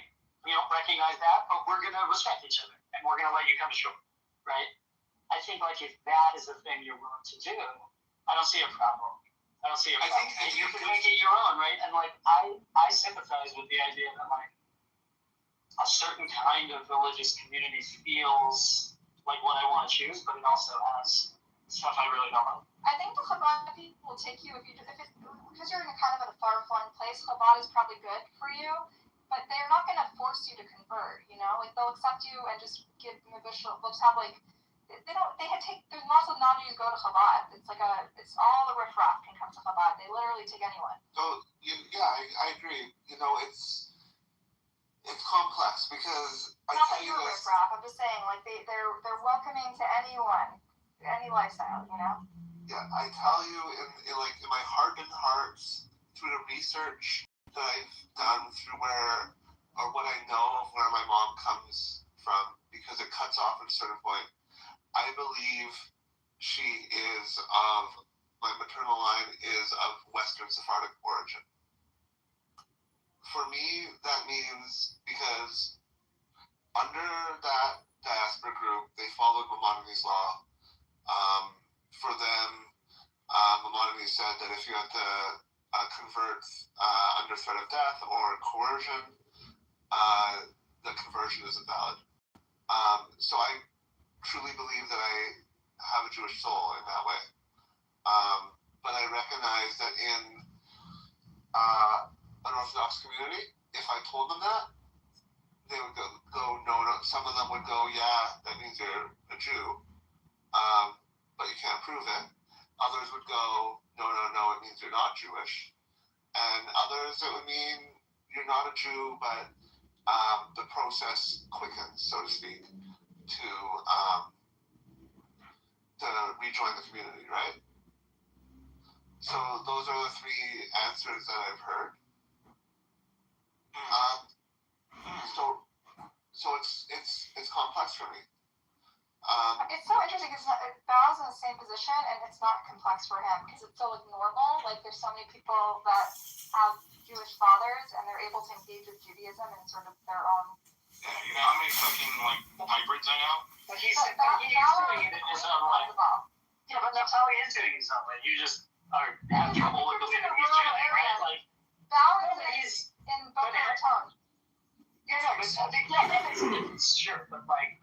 He's explaining. I haven't heard Naftali say anything he said to me in my journey, right? Which says to me like why isn't it okay for Val and Naftali to be in different places and having different wants? Like that should be okay, right? Yeah. I don't think he knows what he wants, Khaled. He doesn't really want to. But that's not up to you. That might be true, but that's not up to you to be like. That's why we're helping him figure out what's right for him. You know, Chabad might be. He might like Orthodox Judaism. Do you want that in Christ? There are elements within Orthodox Judaism that I don't like. Egalitarian, because that's all cliches, you know. This is just virtues of no. I have had the honor of meeting some women in terms of Orthodox or conservative that are incredibly knowledgeable and skilled in that form. I believe we can evolve from the civilization we were at one time into a civilization that. Can you just make the list? Like, what are the things that you object to in Orthodox Judaism so you can figure out? First off, women are not included in Instead of going on a long philosophical monologue, trust anyone with this story. I want you to name top 3 things that are issues you have with Orthodox Judaism. One or two words. I want to trust my friends. I believe women should be able to learn Torah and study Talmud. So Chabad lets that. Even the religious people don't believe in 100% Talmud. So you're fine with Chabad. I believe that there's no need for things like a mezuzah anymore. Okay, well that's a deal breaker. So but is it a deal synagogue where the genders are separated from prayer? Yeah, I have. I went to that. Not particularly, but I can understand why it would could offend women. And It's very much your own name that you seem to be in parts of the Orthodox Jew, by the way. what do you feel are like a more key? You're not a woman, so this doesn't affect. Are you worried about your kids, your daughters, and how they will experience Orthodox Judaism? Yeah, I'm worried that like I ultimately I believe support. Yeah, I work for my wife. I believe in supporting my wife. I believe that a woman's role is beyond the household, things of that nature. Like I think there are. Orthodox Jews, women work outside the home. No, they belong behind steps. Literally, all Orthodox women work more than their husbands, even in most devout sects. What I'm seeing right now. If you go to Toronto College, it's all stipend speech majors because they're all speech therapists. There's no such thing as the Orthodox woman that does something. Like even in the really, really ultra Haredi circles, they're the ones who make the money. Like, so I don't know where you're getting this from. I mean, maybe I haven't been around enough like Orthodox people. I know it. I want to know. You're focusing on women so much, as if like your entire criteria for what sect of Judaism you want to be is based on what women experience. What about you? Do you want to strictly keep kosher and never and have like a community every Saturday and not turn on the lights and like study? You know, be in an immersive religious experience where you're surrounded by other Jews who are. What I want to make sure is that the next generation of me's can speak the language, knows about all the holidays, knows how to celebrate all the holidays, knows the rules around the holidays. You want to be Jewishly literate. That's what you want. You want to be really knowledgeable. But it sounds like you have done some of the legwork. Like you went and studied at the yeshiva, right? Or like some sort of Jewish program. You know, I learned certain like portions of the Shulchan Aruch. I want to learn more of the Shulchan Aruch. Listen, unless you want to create an identity, you just gotta self-learn. That's all it is. It really is nothing more than that. I mean, unless you want to cut a hole in the sheet and then put it on over your wife, then maybe go ahead. I don't think that's a real thing. Sure it is. No, it's not. There's no shit holes. I'll put a fucking sheet over you, Annie. So relax. See, you can move to Boca Raton next door to Bow. I'll show you the road. Hyperbole, so relax. I just don't think you need to jump like full. You don't need to go deep. You don't need to like go head first into the thing. You know, be Jewish. Just like learn yourself and then learn how to be like a pimp and just pick up women. That's it. That's all it is. Learn the religion. And especially because your only experience, it sounds like, with Orthodox Jews is just like how you perceive women experience it, which I don't think is accurate. And I'm going to be honest, I know a lot of Orthodox Jews, some ultra-Orthodox Jews who don't experience religion the way you describe it at all. Yeah, don't trust women, Natalie. I've got to see like real. And I'm not an apologist. Like there's a lot of fucked up shit. Like I apologize for all the women that try to pretend that they're actually religious. I've been in an institution that was full of women that are like about leading like a change within Orthodox Judaism though. So I really value that. So there's something called the Jewish Orthodox Feminist Alliance, which advocates for like, so because there's a patriarchal structure within Orthodoxy, there's going to be feminists and people who fight the patriarchy, right? And they get a meaning from it, but they wouldn't if they didn't have those patriarchal structures at all. And it becomes part of their life, like it fuels them, it fuels their practice. To rage against the patriarchy as part of their religious practice. A life. With these places with these women. Who are you talking to? Me or Natalie? No, you. I don't think. You're wrong. I don't. The women that I know, they're not fighting against the patriarchy. They're claiming their rightful place in the tradition. Which community are you talking about, Kale? Like the modern Orthodox people, or the ultra-Orthodox, or the Hasidic? Which ones? Yeah. Pardes is an example. Yeah, the Pardes people, the now Happy people, South Jerusalem, Orthodox Jewish, and the Arctic immigrants. The Rachel Cooper Polands and John Polands of the world. Buttercup's wrong. Buttercup's wrong. Yeah, Rabbi's right. Wait, I don't understand what I don't know what we're debating exactly. I do know some ultra-Orthodox Jews, including many in my family, and they identify as feminists, and they study the Talmud as a just statement of their feminism, right? And they complain about the machitza being side of the women's side, never being equal to the men's side, and that fuels their religious practice. They understand that the system is patriarchal, and that's why, and I think that fuels them in a sense because they. Don't you think that's a little? Don't you think it would be useful? I hope you would add that what fuels their religious practices are wanting to be close to God and the truth. No, but they're also. I hope you would include that, right? You would think that. Yeah, of course. Like obviously they don't need the baggage. They could choose not to have it. They enjoy participating in communal life, and they enjoy many aspects of just the rituals and the communal. You get like I think it's for a lot of them it's like the schmoozing at Kiddush is like the life is like the main force in their religious practice, It's like you just made things up. What are you talking about, Colin? Yeah, but you know about like from Jews. You know the from Mexico. You know about the schmoozing at Kiddush. I feel like the examples you choose are so like anecdotal. They're so like they're only one kind, right? Yeah, there's the Jews. Yeah. Jews. Yeah. I'm kidding. They're aspects of religious life, Colin. Why are you undermining it? Yes. I'm not undermining it. You are presenting it. They are beautiful. You are presenting it as a monolith, and this is the way that it is. This is the one that this is the only way. I'm just saying. I never said it's the only way. I'm trying to help paint a colorful picture for Natali here, who's joining me. Buttercup. What I think Caleb is trying to say is, through Caleb, I've been exposed to some like very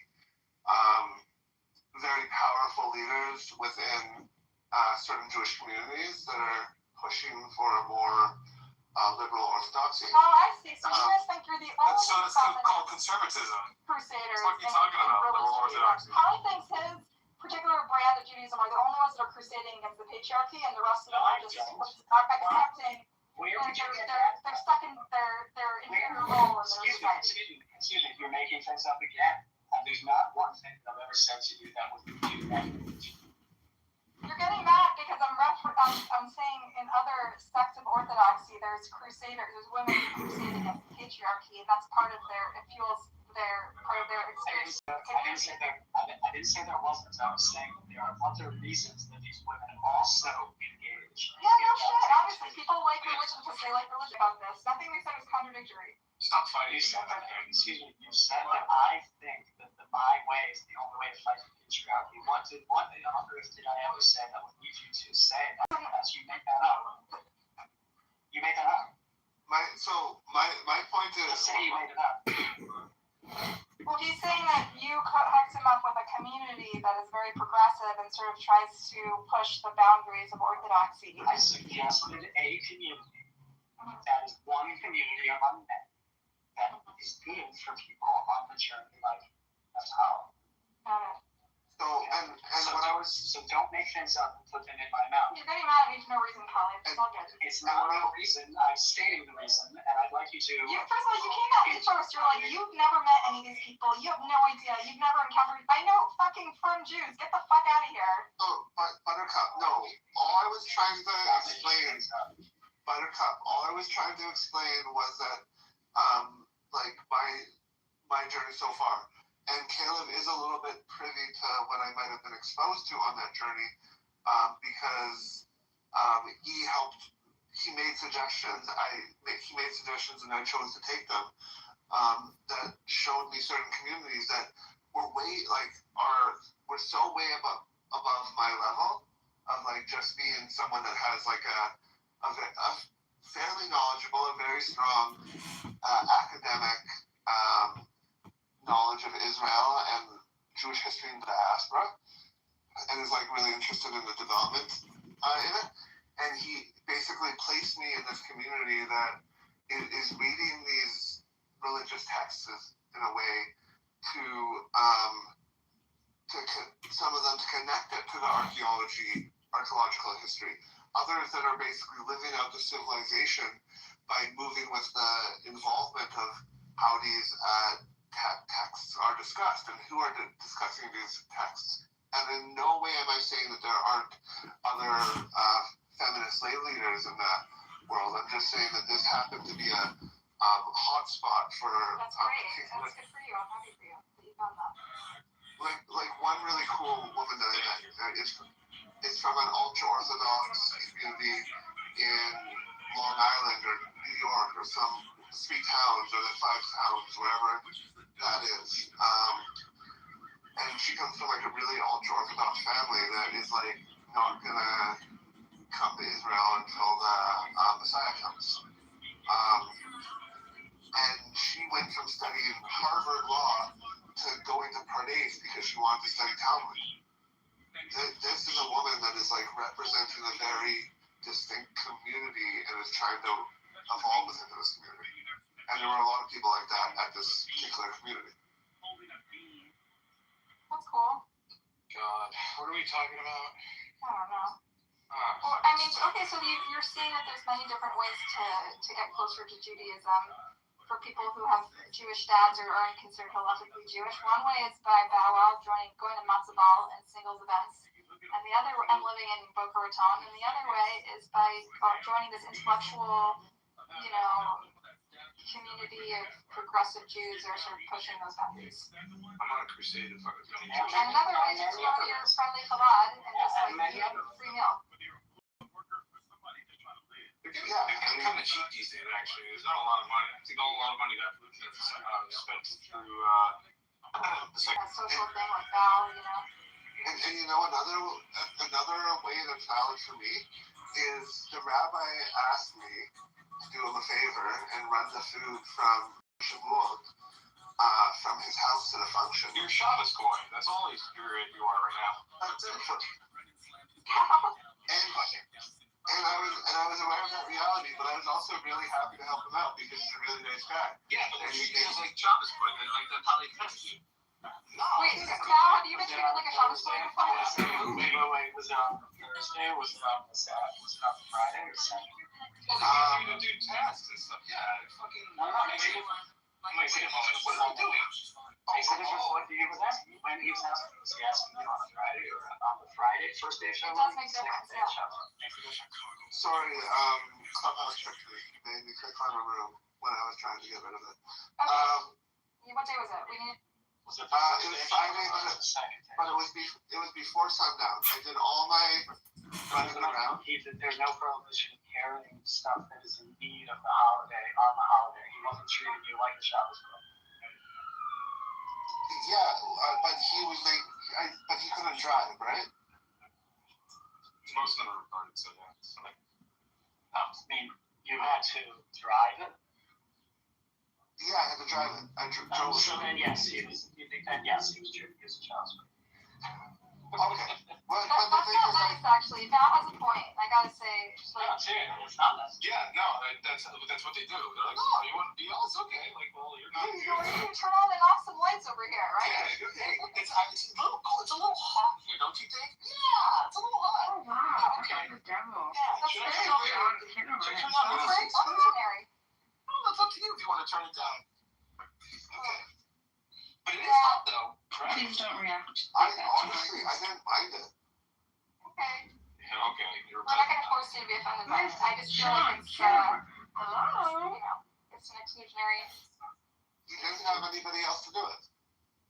Okay. So if basically his choices was if he what do you want to say? wanted like if fresh 30 seconds, okay. He was gonna have to ask someone from the Jewish community that's not observant to do it. Or he asked me. No, he's not allowed to do that. Fresh 30. It's against the rules. You're not allowed to make a Jew do a crime like that. Yeah. So that.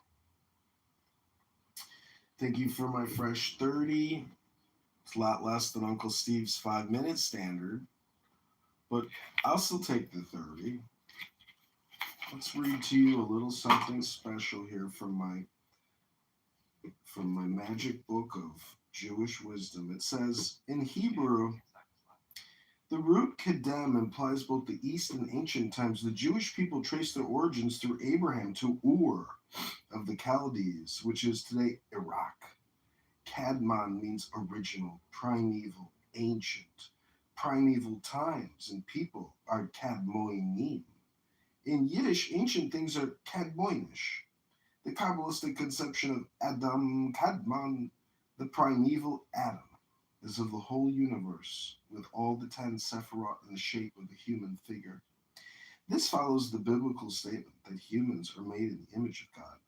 It also follows the medieval belief that macrocosm and microcosm are analogous. The alchemists express this by saying, as above, so below. Whereas Adam Kadmon should be internalized, not seen as outside of ourselves. That was beautiful, John. Thank you. I appreciate how you kind of went over your time, but I think you realized that you had, and I like how you seamlessly just move yourself to the audience out of respect for everyone else. Thank you very much. Appreciate that. He is very diplomatic if you just give him space, you know? And that was great. That was an example of that. Diplomacy. He got his point out, and then he...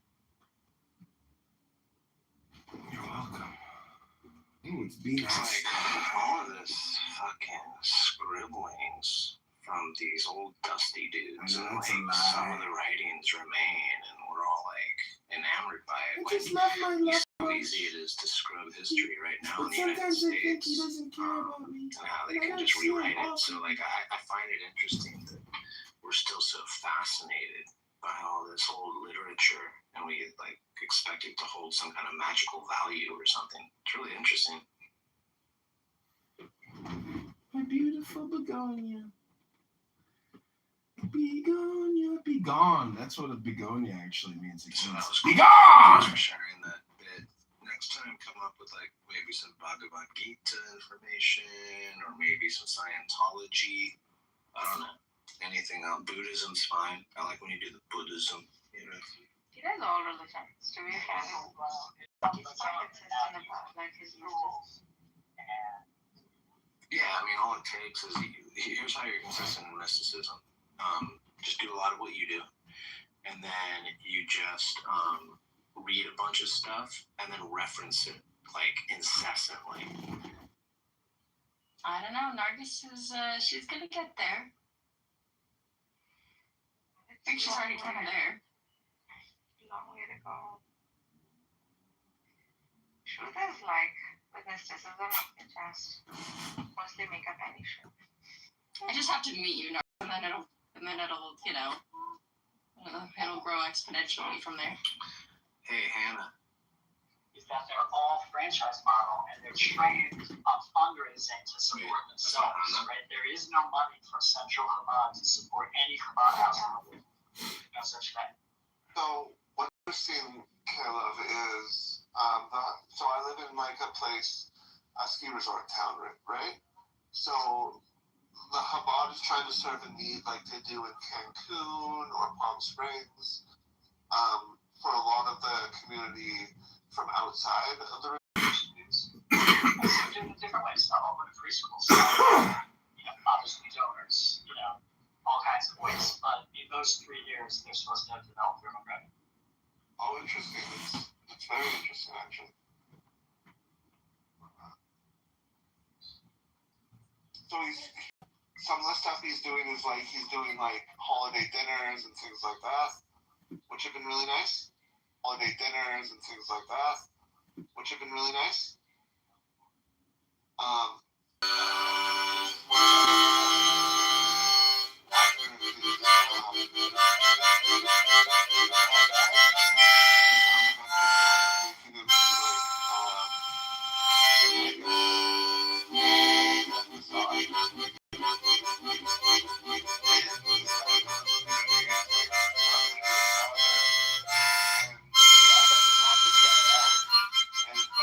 To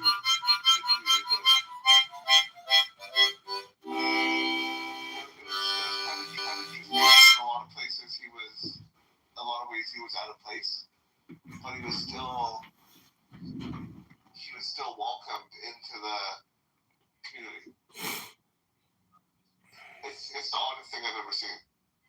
Which community was it? The Chabad community. Chabad community lets everyone in. They don't turn anyone away. I know. Isn't that incredible? Yeah, it's like that's their brand. Their brand is that they accept everyone. They may not like. They have yeah. That's the whole point of it. That they're crazy Zionist right wingers. So, but Yeah. I think he thinks that I'm like lumped in that group, and I'm like, I don't dislike them. I like them, but Yeah, I like Caleb a lot. Basically what I'm saying, I'm trying to take the good from the Chabad.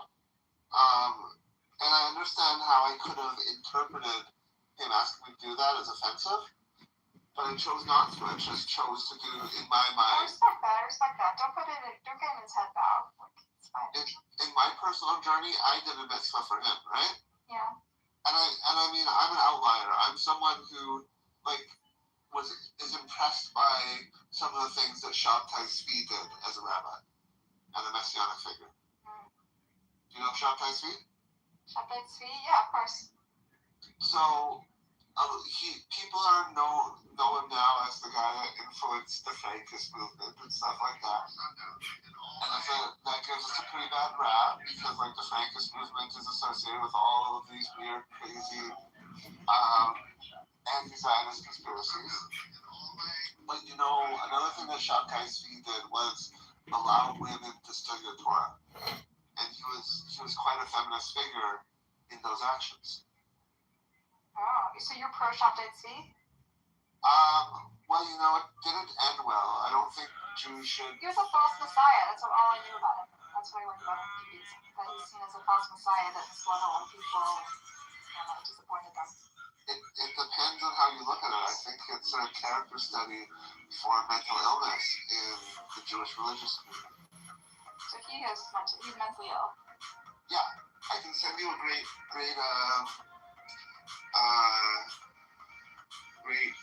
video on him by Sam Erno. He's a great historian.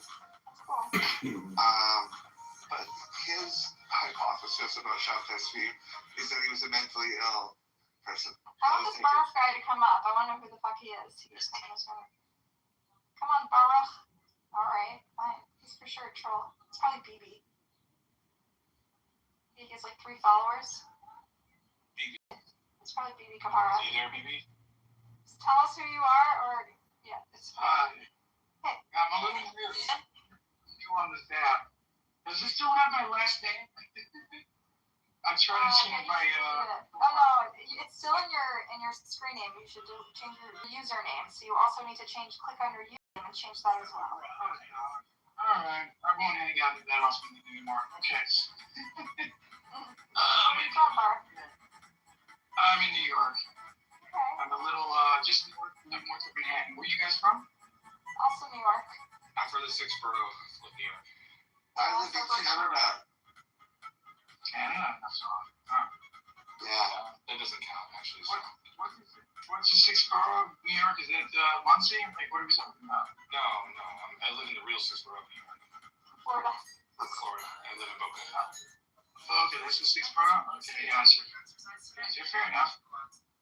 Yeah, people are moving all over the place now. Or the beach, like every new neighborhood is just like people moving out. I can't stand it. I lived here my whole life, and I'm like, okay, like, I get it, all the proxies of New Yorkers that moved here, but like over the years, like over my 40 years I've been here. I heard Mom Donnie is actually forcing Jews out. It's a horrible thing. Now they're we're talking about how horrible Florida is. One thing at a time. 1 second. We gotta hit on one place at a time. Okay. No, it's like the locals here. We're teeth in the teeth because like the amount of people that have moved here, it's really ruined. It really has. See, it wasn't always a tourist spot. It's kind of a new thing. No, I mean tourists are one thing, right? But people coming here, moving down here, and the amount of actual like conservatives that move down here are just like ridiculous. So it's conservative, like fringe right wing MAGA loving like Russians and all that. Like they're fucking nuts. And I'm just like, dude, I'm more centered, right? I'm like, whatever. I don't give a shit. But I live here, and then these people are just, I don't know, dude. It's fucking wild. Yeah, I can't take it when people can't see another perspective. It blows my mind. It's like so stupid. Yeah. Agreed. Hey, like that guy. I just had a good yawn. I had a really good yawn. Great. Okay. Everybody's just working out. This must be me, right? It must be me. I don't know if you want to go, you can go too. I'm not here to keep you here. But what's your deal? You're in Canada, right? Which part? Are you in Montreal or? In Montreal? I live in Vancouver. Vancouver. Okay. All right. So it's like so far it's been Montreal, Toronto, and then there's you got Vancouver and Ottawa, right? That's the one other Jewish place, right? Yeah, I don't think Vancouver's got a lot of Jews, but not so much. It's got a good Jewish community. Okay, cool. So you're comfortable over there? Yeah. People like Vancouver. Yeah. I mean, I'm here. I hear the secular people. They like it. They like it. Yeah. Where are you from? New York? Yeah, I've been here most of my life. Yeah, but I've traveled around the country just to tour a little bit here and there. You're talking about like Nevada, Utah, Arizona, Colorado, all that stuff. Tour? Like in a band? No. Like a tour is like it's like to vacation. To go around and. Yeah, like travel. Yeah. Okay. Yeah, that's cool. This is the church we're in. It's not a temple. It's not a synagogue. It's a church. Apparently. Yeah, she's a loudmouth leftist, I would say. Yeah. It doesn't even matter. It's like loudmouth is loudmouth. It doesn't matter. Even if someone's like on your side, you can't have a conversation with them. Like they'll just argue at every point because they're right. Yeah. It's an immaturity, but hopefully we'll all grow out of it. Yeah. Maybe not her, but that's okay. Everybody, I think, will all mellow out eventually. Are you like a younger person, older person, middle? Because is that really your picture over there? Yeah, that's me. Posing myself. Yeah, look, that's how I got it. Oh, you're the best, man. How'd you get them all one picture? That's the joke. And here go on to my right, but nobody notices him because he's a little cut off. Yeah, and the guy over there already dead, right? Oh, on the far right, yeah, that's Menachem Begin. I thought so. Yeah, I wasn't 100% sure. Yeah. So the two on the left I know, the one right next to you on your left, I don't know who that is. Okay. I don't even follow American politics that much, so to follow Israeli politics would be a stretch. Yeah. I was there in 98, 99, and I was on the bus, and these two little kids said to me, "Are you Shas or was it? I can't remember the other party." And I'm like, I don't know what he's talking about. So I asked him, he's like, they're practically the same thing, just a slight nuance. I'm like, okay. And next thing I know, a few days later, there's some kids throwing on the sidewalk, another kid stomping it out and kicks the other kid. They're like arguing between the two parties, the neighbors praying in the same synagogue. Like, what the hell? Like, I'm so not into that. But I mean, mindless. Democracy is beautiful, though. Absolutely, but you don't have to be mindless. I don't think it's mindless. When little kids are beating each other up because they're in a different party, not even knowing that their parties are almost in line. I don't know. I've never heard of two kids beating. I'm just telling you what I saw. What I actually saw on the screen. It was, I can't remember what the other party. One was Shas. Oh, it was Gimel and Shas. That's what it was. Shas and Gimel. Those are the two. Parties. I never knew there was a party named Gimel. This is a long time ago, 1998. Lots happened since then. I'll be looking it up. Oh, Judaism. Is that what it is? Yeah. Well, I mean, that's like a Sephardi Ashkenazi dispute. Yeah, but that's a different thing. No, I mean it's cultural. Okay, why? Because within the religion is a big difference, but once you get into politics, we're more or less going through the same things.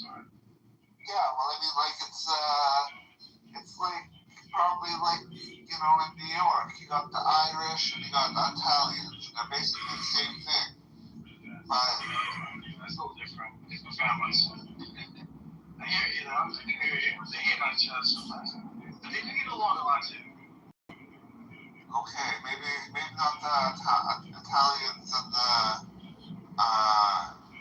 Irish. Maybe that's a little far off. But they were all Phoenicians at one time. You know what I mean? No. What do you mean? You know that the Phoenicians settled like all the way up the North African coast into like Spain and even went as far as Ireland. How far are you going back? I don't know. Like 3,000 years ago. 3,000 years ago. Yeah. Yeah. Okay. Hey, did the Phoenicians they said they're home? So they travel through northern Africa into Spain? Okay. You know, like Tunisia, Morocco, like. They're right next to, it's on the northeastern side of Africa. Yeah, it was known as like Carthage back then. And you see a lot of Phoenician influence through like Carthaginian culture.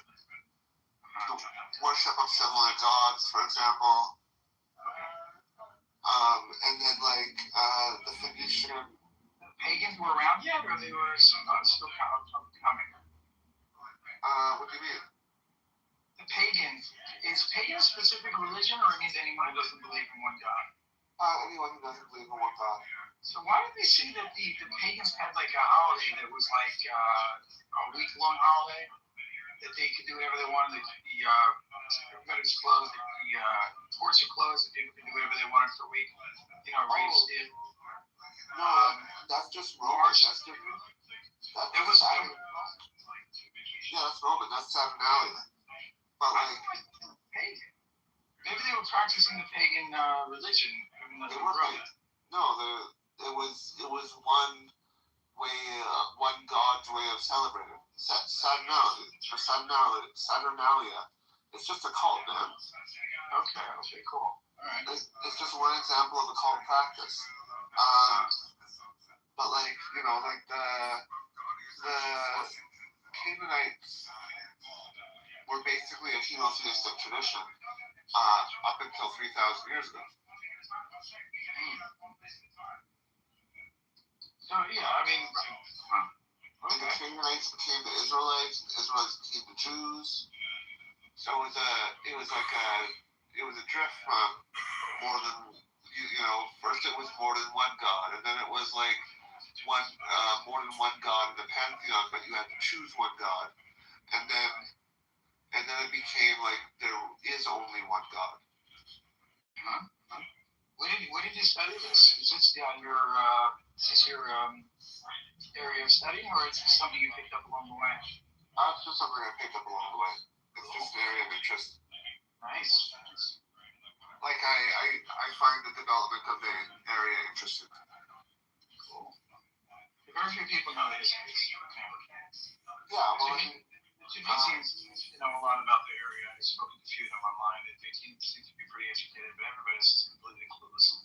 They don't even know what happened yesterday from Africa. They don't even know what happened yesterday. It's unbelievable. I don't think there's any recorded history. Yeah, well, I mean, I don't know much about Africa. I can't speak to that. I'm not saying it's bad. It's sad, But like you see,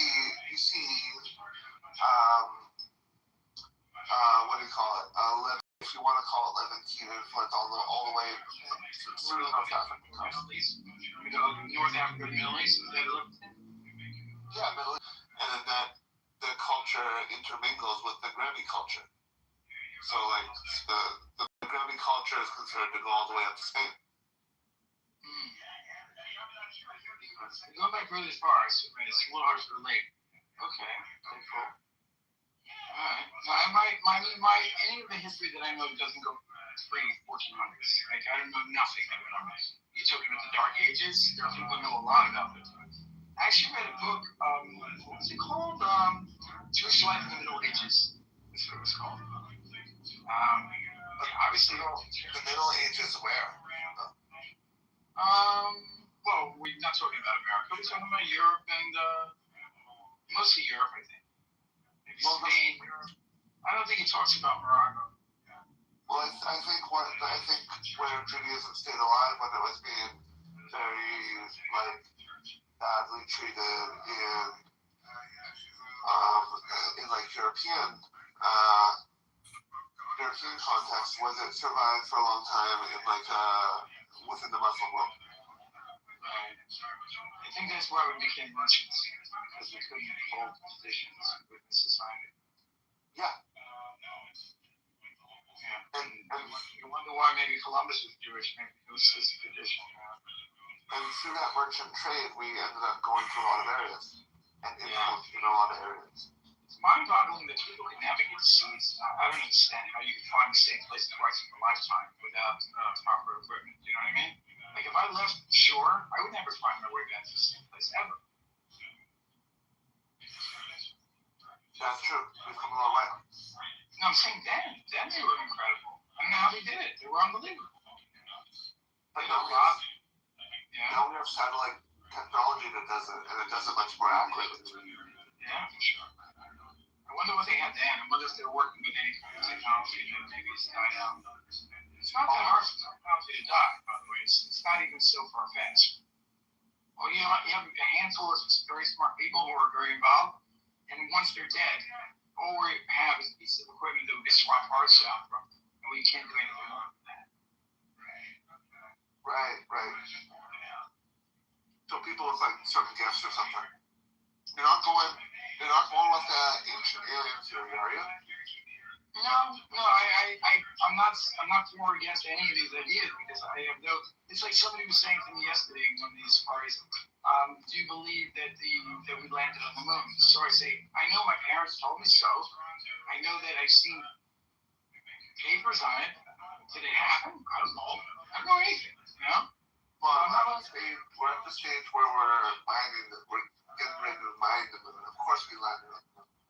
Fine, fair enough. I'm just saying that you're telling me, and that's how I know what you say, but I've never researched it, so I don't know, you know? Yeah, I've heard all kinds of theories as to why it has to be that we were there, but it's like you surf the internet, right? You probably have an idea how to analyze information, you know who to trust more or less, like pretty much. The new generation, worse than me. They have no clue what's true and what's not. They have no idea how to decipher anything. It's insane.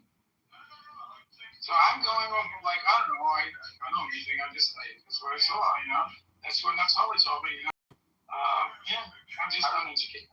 Yeah. I don't know. I don't believe in conspiracy theories. You don't believe in conspiracy theories? That's fine. You're allowed to not believe in conspiracy theories. That's fine. Conspiracy theories, it's like, you know the flat earthers? I've never in my life next to these people. Cool. Yeah. Well, so you did Parsha or something else? Yeah, we did the weekly Parsha. We did it for a full Torah cycle. Cool. There's actually a group that came around that's doing that now. What's his name? What's his name? Nissan is his first name. He's in Israel, so yeah, we were a little off on the Parsha this week because they're doing a different reading. They have this one day Shuvah where we have two, so we were doing Naso and they were doing Barlosva, you know. So I just learned what my purpose for the Torah was. Yeah. What is it? Hold on. It's Genesis 37. Oh, I don't know what the name of 37 is. I don't know that well. Genesis, okay. I don't know what you call it in Hebrew. Which book? Is it the first book? So I can't remember. Which one's Genesis? Liz, you know which one's Genesis? Sorry? Breshit, but the actual portion. Breshit. The first one is Genesis, yeah. Mm-hmm. I think you said Genesis 30. Do you know what the subject matter is on Charlie? Joseph.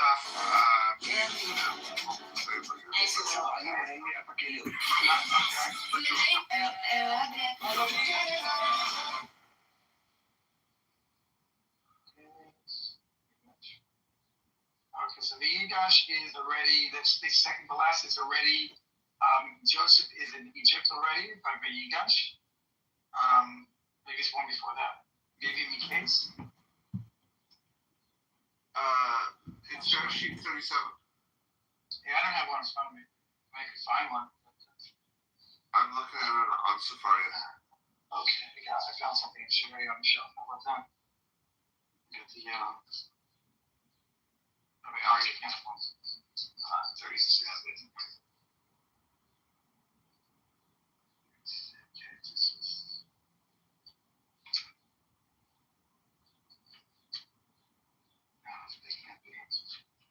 No way. I don't think the numbers line up correctly.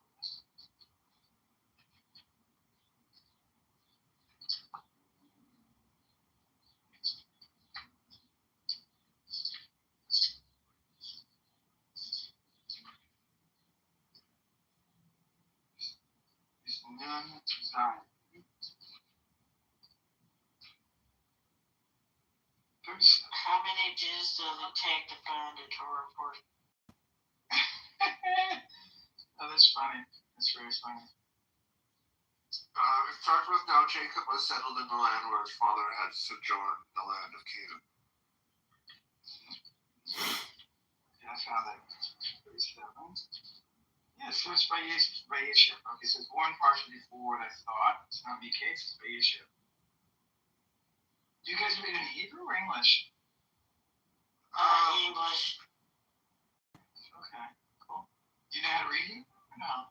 You know what? It's funny you mentioned that. I came in this room because I thought I knew all my Hebrew letters and whatnot, and I knew some words, but in December, what is this app with the owl? Duolingo had a special on learning Hebrew, so I am on my 150th day of learning. And so when I was outside in the hallway, I read that Naphtali's bar mitzvah was happening, and I was like, you know what? The Duolingo is working. Cool. There were people in the room that we had. It was people at all different levels. So the people who could read Hebrew, we would use them to, like, if we got to a part in English that, like, because we would basically read and then discuss the portion. And if we got to something in English that, like, could mean something one or two ways, we would defer to the Hebrew readers. Oh, okay. Yeah, we were a team. We took a team approach to learning Parsha. That's how everything should be. Instead of fighting each other. And that's great, Liz. I used Duolingo to learn a lot of words. I did a few Alpons. I have learned a little bit to read Hebrew. I still struggle with some letters, like Tzedek. I can never do the pronunciation of Tzedek. So they got TS. It's actually not. It's more like, you know, when you,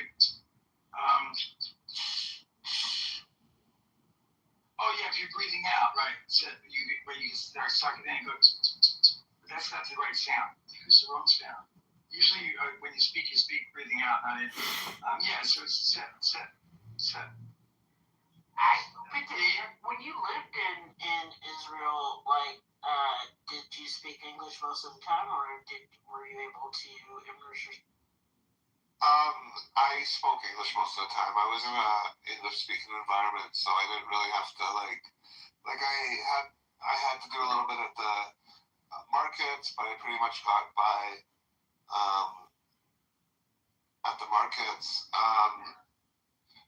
I'm going later this summer, so what I'm going to make sure to hone in on again is my numbers. Mm-hmm. So I can haggle and shit. Well, that's the culture. It's a haggling culture. Yeah, I know. I've been there. I've been No, there. I'm agreeing. I'm backing you up there. That's what I'm doing. And I'm sorry I interrupted you, but Nah, we're good. I've lived like 6-7 months there overall. All my time I spent there. Nice. I was in Jerusalem for 3 months. We're in Jerusalem. Which area? Not the address, but yeah. I went to school Pardes. I was living close to Pardes, and I was also living in Campbell. Okay, so no, we got an idea what you're talking about. Okay. So kind of on the board, I moved out of like a couple of Yahoo's house into an Orthodox house because I didn't like the Yahoo, like living with the Yahoos. And then when you say Yahoo, you're talking about Christians?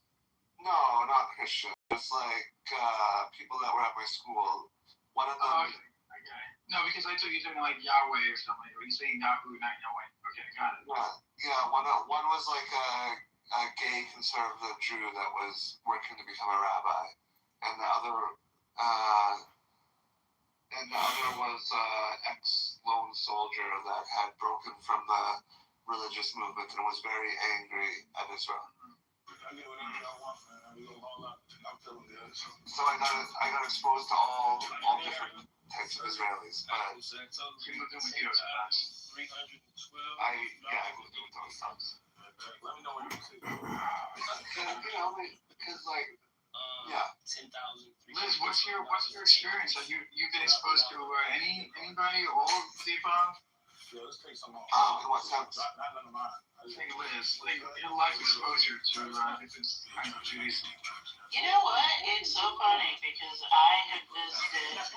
I live in LA County, and I have visited nearly all of the Reform and Conservative synagogues and about a quarter of the Orthodox ones.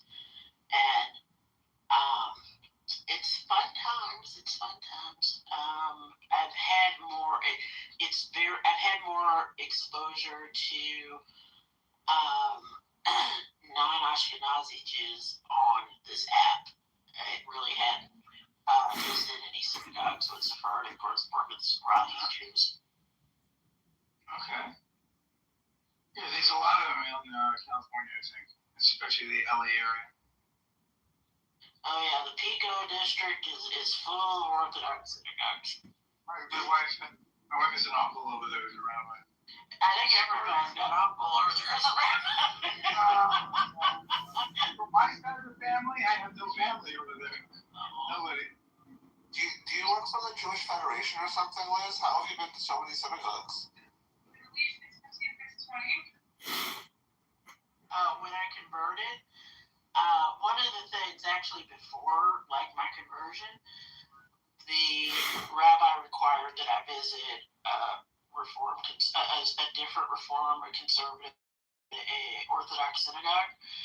And after I converted, one of the things that was very important for me is to not feel like there was any place that I felt like I couldn't go in as a Jew.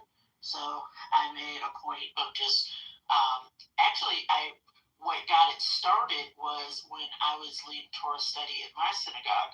It would close down in July so that the rabbi could go take the day school kids to Washington, D.C. for a trip, and that happened every July.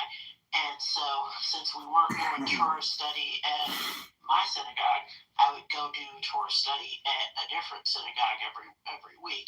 And then over the years, I would just pick a new synagogue to go to every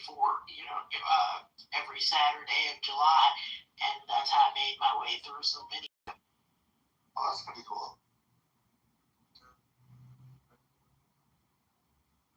You're in the Matrix, Barack. Oh, there you go, too. Look at that. What do you mean by I'm the Matrix? I'm sorry. You were earlier. Your connection was weak. Oh, the Matrix. Okay. Yeah, your voice becomes robotic and gets very choppy. If you smoke, even if anybody, and that's what people on this app call the Matrix. Got it. I'm very new into Sam, so I'm like, I was on Tandem, and we were trying to.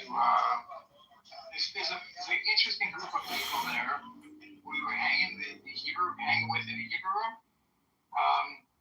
There's one guy who's like, he's studying to be a convert, and he started a Torah group. He's hilarious. This guy's so cute. But so I joined with that, but then they got bumped. Prior to me joining them, they got bumped off of Tandem because they were talking religion. So they got literally, like, they can't get back on. So now they're on this app. Oh, interesting. So that's how you came upon this app. Yeah, I only heard of Tandem a year ago, believe it or not. Yeah, I've never heard of Tandem. I'm hearing of Tandem for the first time. It's a language app, strictly language. So you're going to, like, the subject, you might have a subject on your party, but you're going to also write which languages you prefer people speak. And people talk about anything, but you stay away from religion and politics. Just about every party in this app wouldn't work in that app. And you call I've never ever heard a person call another person of color the N-word. And all freaking days all year. I was like, wow, on this app, I'm like, I can't get over this. It's unreal. But it's a completely different culture. Completely. Yes, Clubhouse has a fascinating culture. A lot more angry people, isn't it? And you'll see if you hang out with the Spanish crowd, they're so warm and so patient. It's great. Oh, love it.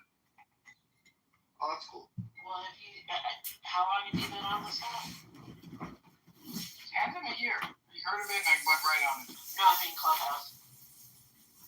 Days. So, unfortunately, I mean, we're glad to have you, Berg, but we are in season 6 of Clubhouse.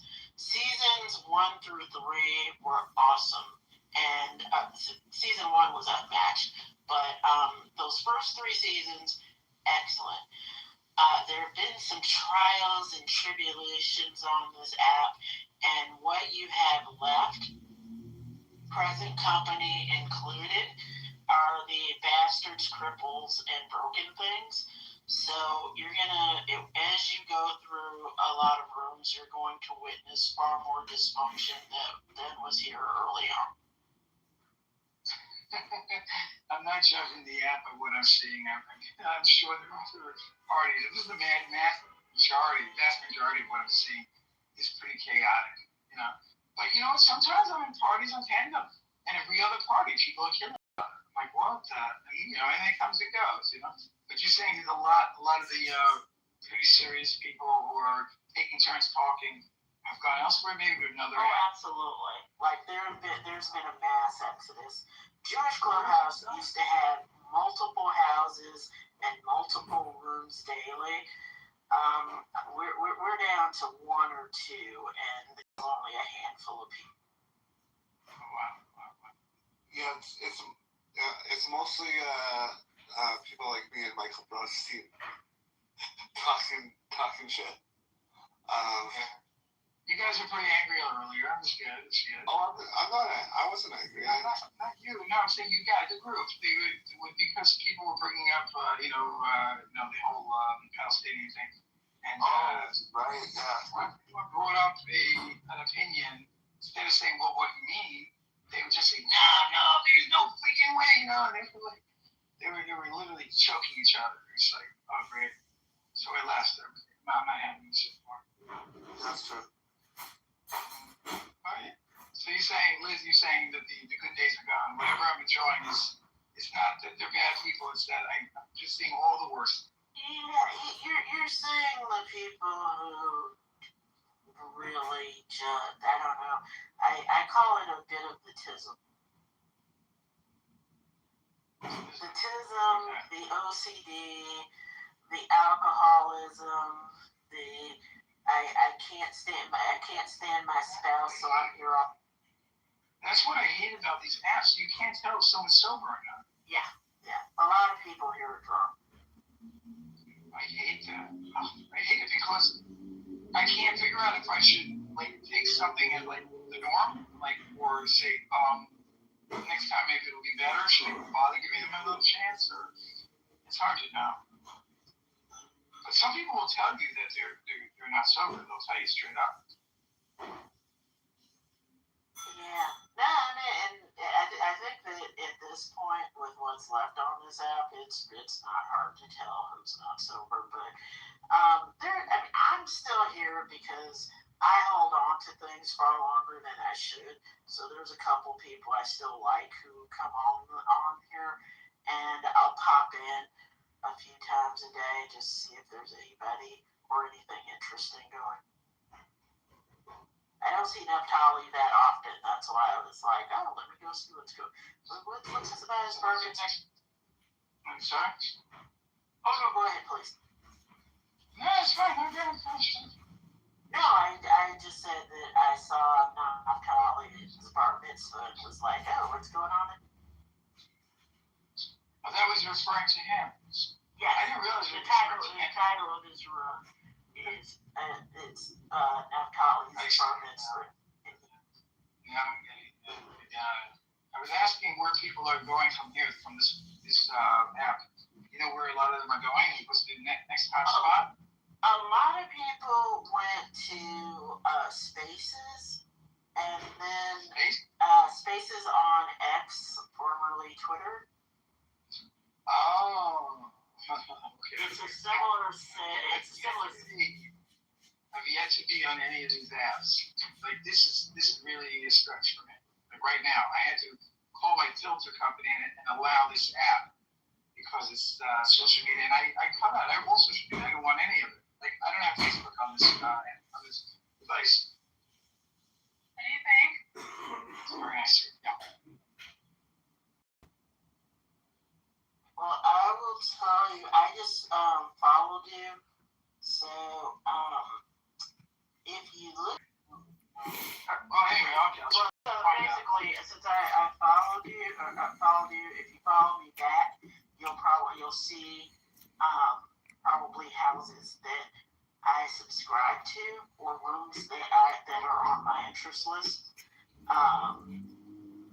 Some of them are gonna be crazy, but if you actually see me in a room, it's generally somewhat normal people.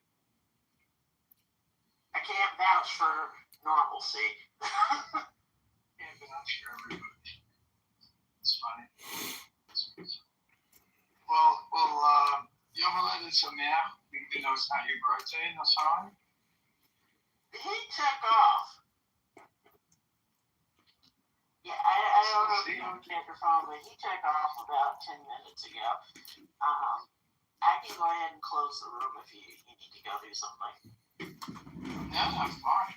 It's fine. It's really nice talking with you. But if you want to approach another subject, we can go ahead and get in there. I'm quite bored right now.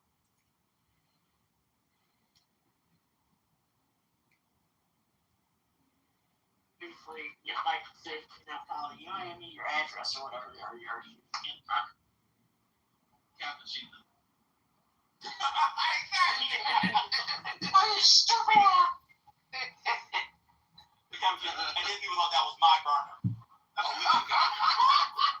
It is. That's because you pointed stuff. You know.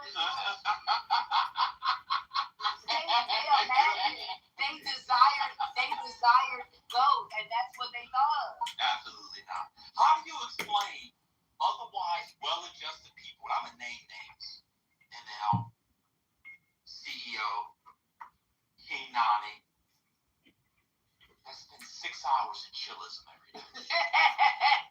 How do you explain that? CEO was recruiting the other day. He said if he could join it, it's very intellectual conversation. This app is amazing. I say every time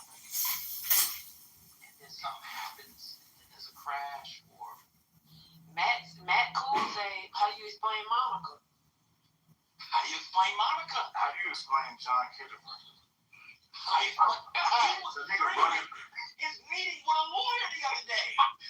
It's not AC Frame no more. AC What? Frame is out the door. No attorney work product here. It was insane. Wait, where is he? How do you explain Matt Goliath? Oh my God, steroids.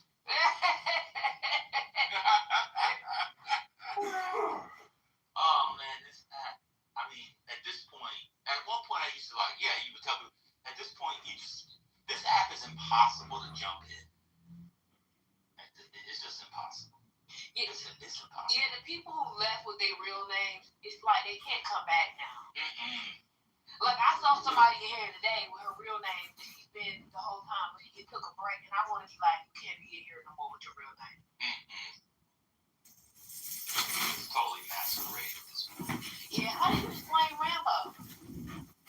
I don't know. Remember the time when y'all were talking about the house in Mississippi and the house in California, and he was asked for his analysis? Yes, I know. It happened 2 weeks ago. I remember I was driving, and we was talking about Roth IRA. I remember very well. Just close to the new beach. How do you explain Robinson's But it was mostly like gay guys that would come and hang out. Have so much fun. Like there's been a lot of free willies all over the place. That's right. If we're gonna free the nipple, we better free the willy. I saw a lady freeing the tampon string. Ooh. Yeah. In France. Come on. Medical check. Medical test. It wasn't even a nude beach. It wasn't like a nude beach. Like I was wearing trunks and everyone I was with was wearing clothes, you know, like whatever, just normal stuff. But Listen, there was when like, the pad is full, you gotta pull. yeah, there's like 6% of the people out there have like no tops on if they're women and whatever. It was like pretty mellow, but Yeah, that's the fun of the beach. Like it's the edge of law. What are you gonna do? one lady had a string, dude. What's wrong? It was funny because she was wearing, she was changing because she was wearing a bikini bottom, but then she had her towel kind of on short or something, and then she was changing like 20 feet to the right in front of me. And I just happened to look over when she's like, and I saw a string, and I looked away quick. I'm like, oh shit. Right. That was pretty funny. Holy shit. What in my mouth? Hey, some people just don't care. Some people don't even like. Yeah, it's the beach. Give a fuck. Yeah, she probably didn't give a fuck. She's like, who the Yeah, fuck he's a is this for? stranger. She doesn't remember him. Like. She's like free show. Fuck you. You know, who cares?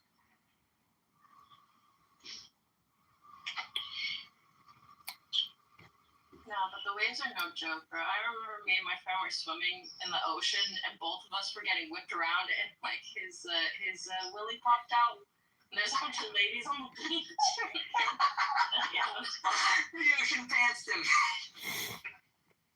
It straight up did, bro.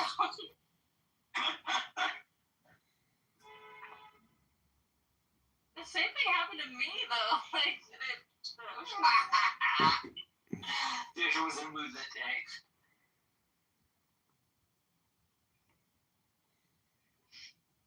Usually I wear trunks though.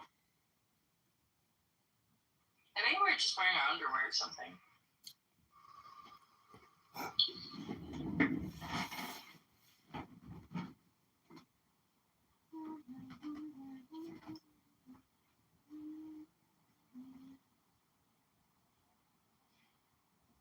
I also have one of those Muslim bathing suits that make me look like a seal.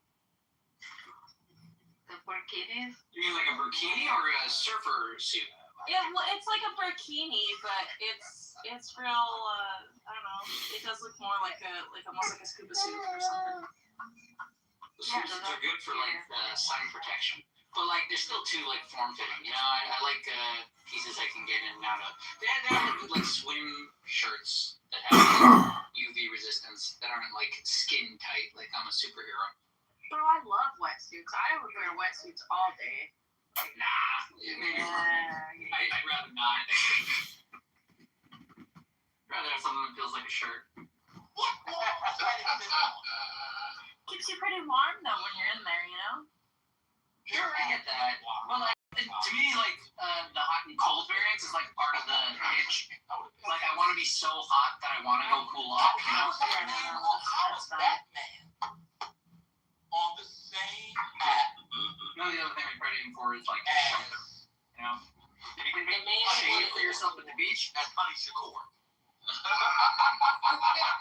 Why are Steve Crone and Honey Shakur on the same app? Yeah, that's a good one. Thank you, MG. Why is the CEO of T-Mobile on the app arguing with a woman who calls herself Kalisha, who says she'll piss on you? What's going on? Oh God. Dan, explain Isaac Hayes' son arguing with people. Why is Isaac Hayes' son? How about his son coming? On the app, starting his own competitor app to compete not only with this app, but another app by a Nigerian who was with a Somali, even though he was what are we doing? Y'all remember all the storylines? Certainly do. That's why I love this app. This dirty, clean app. I think we are insane. I'm realizing now. Yes, we are. For sure. How do you explain a 500-pound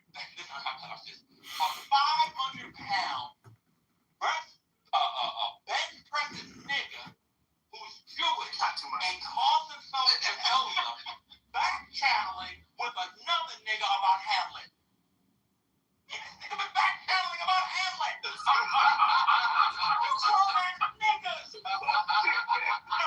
That's fucked up. That was insane. I was like, oh, I remember Polonius' quote. Hey, don't put our borders together. I was like, Plato, what the fuck is going on?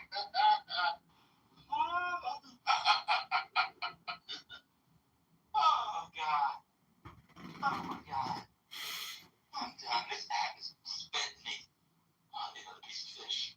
Is this fish self-cleaning? Well, does it have a pussy or a pussy? The same that Exactly. the same app that they brought musicals with talented artists and graphics. Yes, there was a Fela Kuti musical. There was a Princess and the Frog musical. Lion King, Aladdin. I like the Aladdin one. The same app was someone who dated a black woman who's now a Zionist, won an Image Award, and the same app was Ava DuVernay. I mean, to Ben's point yesterday, the same app where you are able to re-meet someone who you saw on a stage play when you were but a boy. It's crazy. So I just want to say that was nasty that you said you were but a boy maybe 10 times. Also, Here's one. Oh, go ahead. No, you got it. Go ahead. The same app that a rising actor had to go sit down after being on a stage and accused of anti-Semitic statements. He had to go while his movie was in the theater. Yes. Was this before or after the Moaner? Oh my God. How do you explain? I had multiple fake children who had temperatures at 104 plus with COVID suffering. And I drove 40 minutes each way. And the way I got through it was by listening to moan rooms.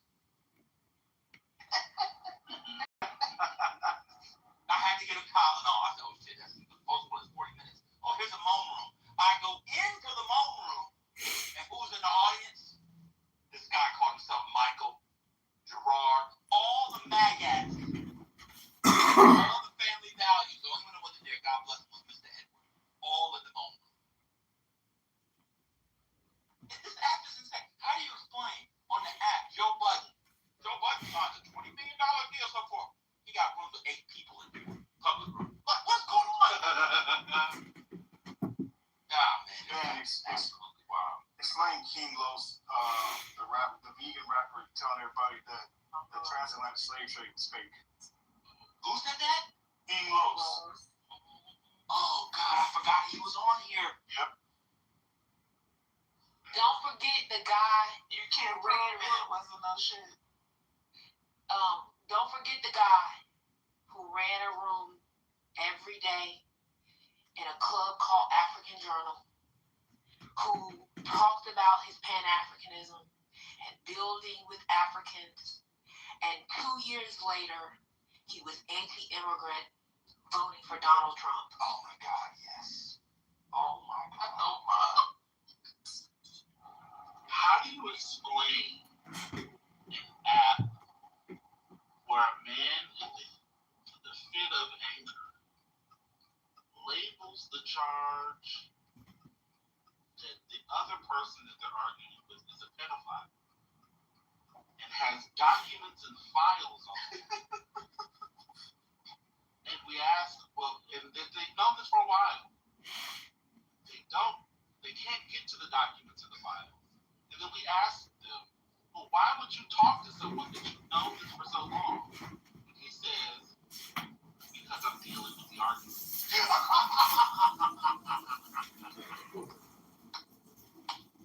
Don't go being child rapist. Why are you still talking to him? You think I'm dealing with the argument? I remember that. That was amazing.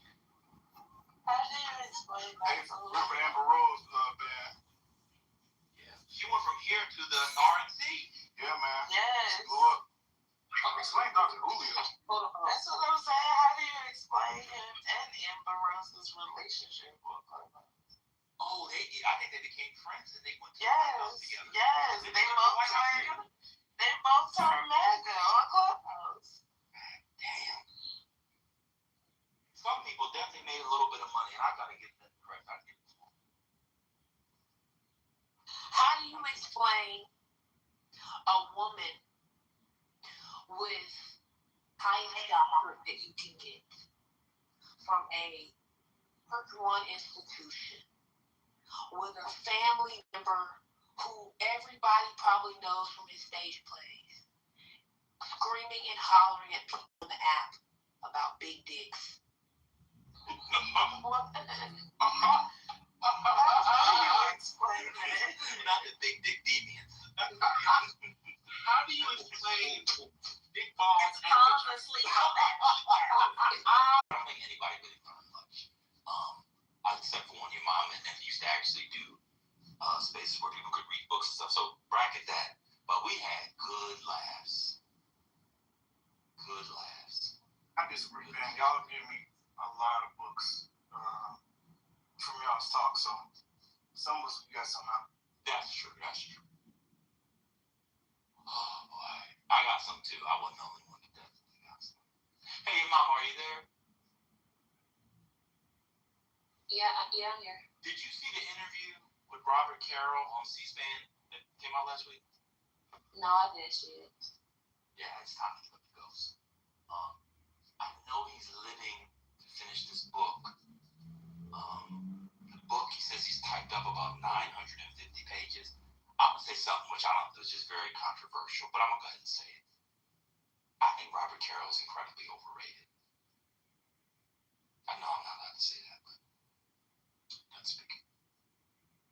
Is this his new book on Johnson? Yeah, it's the last one on Johnson. Oh. He's typed up. Huh? Isn't he like 90, 100? Yes!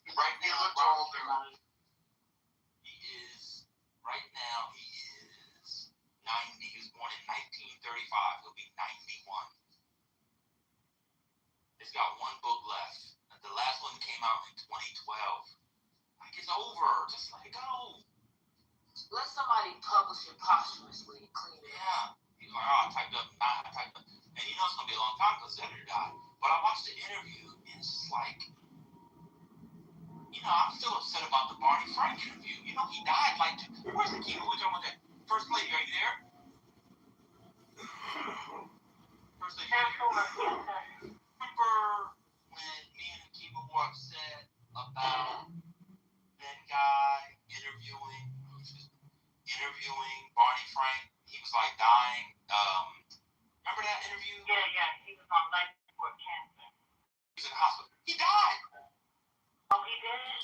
after he died. Like, he died 2 weeks later.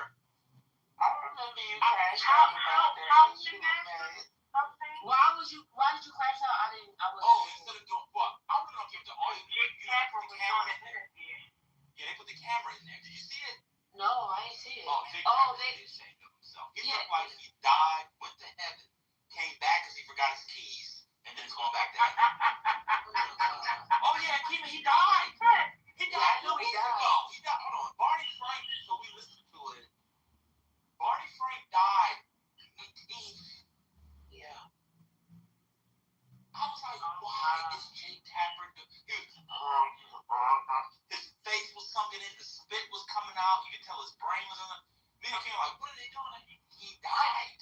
We shouldn't be laughing at this, so I would prefer you not continue. Yeah, I apologize. I made it. I don't want to laugh. That's fair. But yeah, I apologize. That's fair. But he died for he sure. was on that morphine. Your mama, he was in pain. Perhaps maybe if they wouldn't have turned the camera on, just spoke with that in an audio, it wouldn't have been so horrific. But to see it, to think, if that makes sense.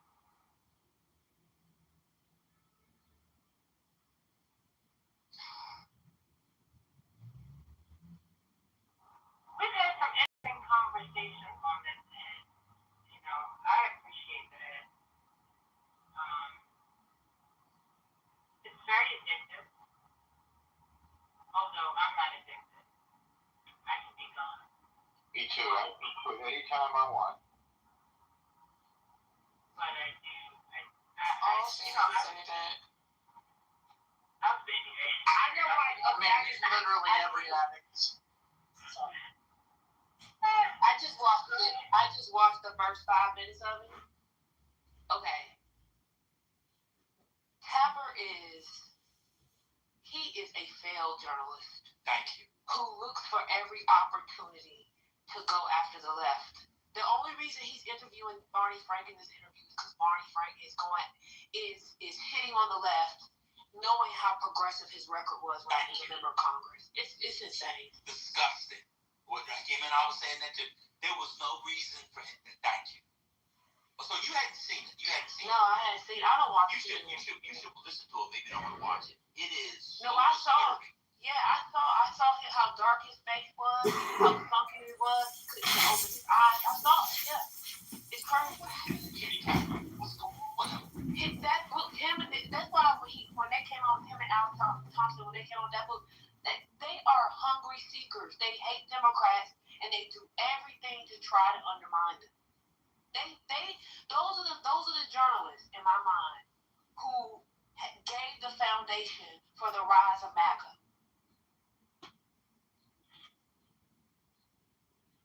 You know how people talk about this is gonna be a deep cut, but I bet you'll remember this. You know how people talk about how Barack Hussein Obama, why'd they get that boy the middle name Hussein? I don't even understand. They knew he was gonna be raised by the white grandparent. Why would they name him Hussein? Did they name him after his daddy? Is his daddy and that's his daddy's name? Or no? Even more reason not to name him Hussein. Okay. Anyway, so everybody remembers how Barack Obama did that thing about Donald Trump, the joke about he'll never be. I'm gonna find it. I'm gonna just find it and play it for y'all. Hold on. It's on. You mean at the White House Correspondents' Center? Yeah. Y'all know about that joke, right? Yeah. About at the White House Correspondents' Center, right? Yeah. Okay. What many people don't know. Exercise today? Did you go outside? Did you talk to anyone? This was Obama. This is to your point. Hold on. Plans? Did you drink enough water?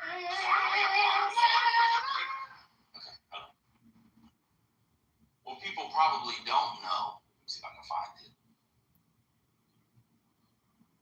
Have you exercised today? Did you go outside? Did you talk to anyone? Did you eat well? Did you limit your scrolling time? Did you make any plans? Did you drink enough water? Did you get enough sleep?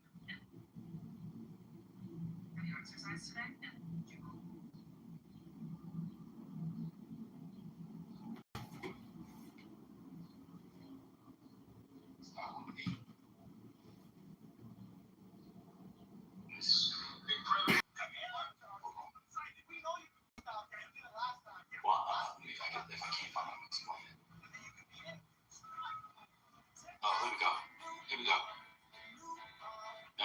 Obama just said. This is Obama's. Key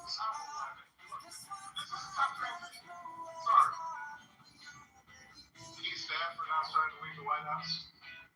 Even reporters have left. Savannah Guthrie left the White House press corps to host the Today Show. Norah O'Donnell left the briefing room to host CBS This Morning. Kitover left journalism to join CNN. Everybody hear that? So y'all forgot about that. Yeah. Y'all heard that? Let's just do it again. Is that his origin story? Jack Taper's face. He is pissed. Kitover left journalism to join CNN. And they laughing. He is pissed. You can see it in his face. He's doing that fake smile, and then he goes and takes a drink.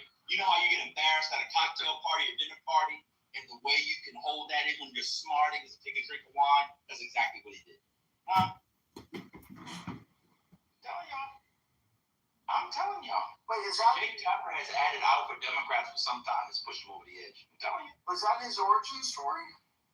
Now, he was already sort of being anti-Democrat. He knew where the money was. But that's where I think he really went. I think if you trace it from there to, what's the name of the book? Betrayal? What's the name of the book? Yeah.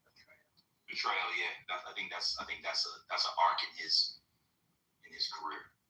Yeah, I think the irony is like y'all we were talking about Bruce not too long ago, and like the irony there is some truth in this, right? So the reason why the joke hit because everybody knows that he was already not covering the Obama administration fairly. It was always a tilted angle at that moment, even before he joined CNN. So the fact that he would call it out is why it's funny, but it has some truth into it. But I do think that's the case. If you guys just listen, I mean, if he did that, I saw the Barney Frank now, but the fact that he did that, and the sort of the question was around what the left is doing and how badly the left is flailing. It's insane. And I mean, he didn't have to put Barney Frank on the camera. They could have just said.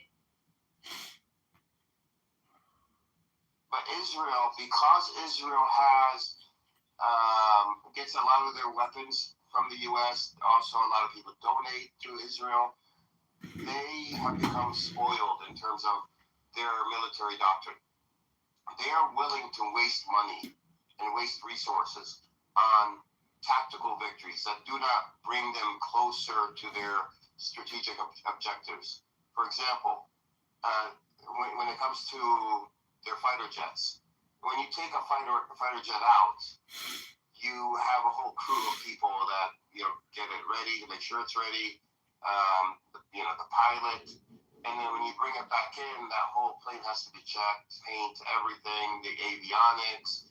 It's thousands, and the fuel. It's thousands of dollars to do a run. They, Nasrallah's funeral, did 2 low-flying passes over the crowd to intimidate the crowd. They were like, I don't know, a couple of thousand feet above them. Very low during the funeral. There was no, military reason for this, or objective. No military objective at all. And it cost them thousands of dollars. So they're willing to do this. They're willing to do this because their doctrine is, intimidation. Because they're getting, the jets. They're getting they're getting so much help from other, not just the U.S. but other countries as well. They get so much help that they don't have to worry about the money for these kinds of antics. So they're just spending indiscriminately then. But yes, exactly. And so when you say Amir tit for tat, that sounds good, but when it comes to war, that's a great way to lose because that's not how you should be fighting a war. You should be fighting a war the way Iran fights a war, which is don't react to the other side. You control the other side. They take out, your people. It doesn't mean you take out theirs. No. That's not cool. Wait, Yeah, Amir, it is I just. controlling. It's like the classic definition of escalation control for military doctrine. It's the reason why Iran came out on top. It's the only reason. And for example, so they didn't go after Assad people in Israel. However, when Israel threw missiles or dropped bombs close to the Bashar, was it Bashar? I forgot what it's called, the nuclear power plant in Iran. I think it's Bashar. Iran immediately dropped two missiles right next to the Israeli nuclear plant. So that's an example of what you would call tit for tat, because that would, if Israel went further, then Iran would have went further and hit the nuclear power plant itself.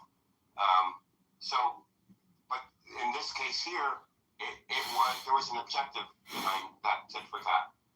It was to stop Israel from thinking that they can hit our nuclear power plant without consequences. If they do it, we also have the capability of hitting theirs, and we are going to show them that we have the capability. And Israel did not hit their nuclear power plant. Wait, I did read that it's true, you guys. What is true? The hit. What? Something about the Iranians putting $80 million bounty. Yeah. I don't think there's credibility behind that. Iran is. It sounds like nonsense, but it was more like that they would approve it, something like that. Maybe. I mean, but Iran has the upper hand right now in the U.S. when it comes to the political spectrum here in the U.S. They wouldn't need to do that. They wouldn't need to. But they have us in an escalation trap.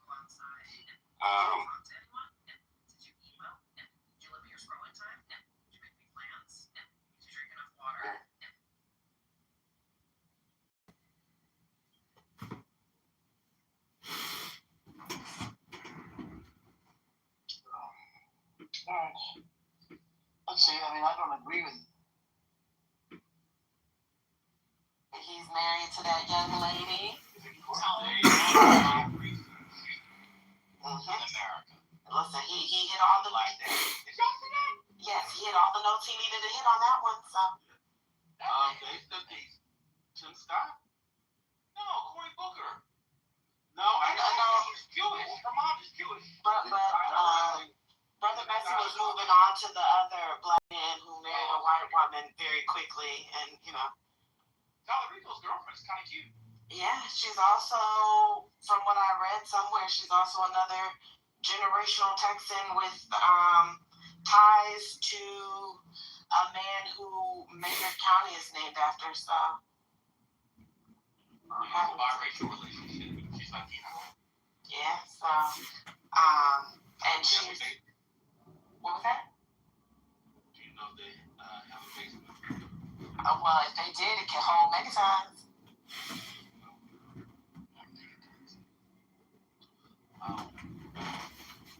Sounds like a perfectly well-market research girlfriend. Yeah, she's cute, slim.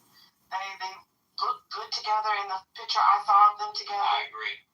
So. See, this is the difference between Tim Scott's, though. Tim Scott's looks weird.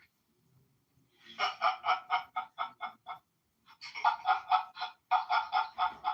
don't look right. But it was the pause before you said weird that made that submission even funnier. Alright, so somebody tweeted, amid swirling allegations of homosexuality, James Talarico's campaign has finally revealed the identity of his girlfriend, who was a vegan and dancer at a local gay bar. How many men out there meet their girlfriends at a gay bar? Something's not adding up. Well, whoever tweeted this doesn't know that. That's actually one of the defeaters. If you're a straight guy, is to go to a gay bar because you'd have to pick up the litter of the women that are there. We are sick. I thought he was on his staff. Didn't say he met her there, just as he worked. Oh yeah, that's true. That's true. Oh yeah, why would they say that? She might go to that now. Yeah, they're trying to imply that they met at the gay bar. What's wrong with meeting a lady at the gay bar? Yeah, I know some straight guys that like the attention at the gay bars. I mean, well, Tim Scott wife, she kind of looked trans to me. No offense. I mean, but her face kind of looks like hello, what's going on? I heard that she's like Texas royalty. Like she's like descendant of one of the guys that signed the Declaration of Independence for Texas. What you was talking about Tallarico. Sorry, I was mixing women. Sorry. Yeah, Tallarico's girlfriend. She's like descendant of one of the folks that signed the Declaration of Independence for Texas. Yeah, that's what Britt was saying. That she was Texas royalty. Did you know they had a declaration? Yes, we had a constitution before we were into the United States of America. So yeah, we have such foundational document. Constitution or a declaration? Really and truly, we have a Texas Constitution, and then we have a U.S. Constitution. Yeah, Texas. Go ahead. This guy's asking me for money like every 30 seconds. Is you getting this too? Every minute feed, asking me for money. Texas has declarations. I just Googled it because I had never heard of it. Yeah, 1836. Yeah. I mean, he signed it. Yeah. He wasn't the president. What's his name? Yeah, I saw Tim Scott the other day. I think one of his kids graduated, and he called it his kids. People were very confused. But he has 3 stepkids now. She had 3 kids, and so he's got 3 stepkids. So it's okay for him to call them stepkids, but not for mama. Correct. Exactly. And Tim Scott's been married how long to this woman? I think 3 years now. But when was the election? 2014. He got married in 2014. Wait, we meant to say 2024. 2024, yeah. It's almost 3 years. Wasn't he married before then, though? Wasn't he married during the primary? They were just dating. Engaged. They got engaged on Kiowa Island, which I love. It says here on 2024 January. And to your point, Kamala was already married 10 years, I believe. Is that right? At least, yeah, I think so. At least. Now Tim Scott's the longest serving black senator in the history of America. Oh shit! I heard that he made calls on behalf of Clyburn District. That's what I heard. I believe it. I think lots of things might have been burned down back then. But that district on that when that didn't pass, that didn't surprise me. There's lots of buried bodies, and they're not all because of Mr. Murdoch. He just got out of jail, although he'll be going back. That's crazy. That was crazy. I haven't watched the documentary. Have you seen it, Mom? Many of them. That's right. This is genre. I forgot. That's right. I met the assistant DA like maybe last year. I don't know where I was, but he was there talking about the investigation. I feel bad for him. He was very pumped up about it. And the mistake was not his for sure. That's crazy. But he still will be in jail for a very long time. Like, he'll still be in jail for a very long time. Well, are you going to retrial that one? I don't know. I mean, the state put a lot of money in it. You know, like, it wasn't like the way I understand from the talk, it wasn't a straight, it was a very circumstantial case.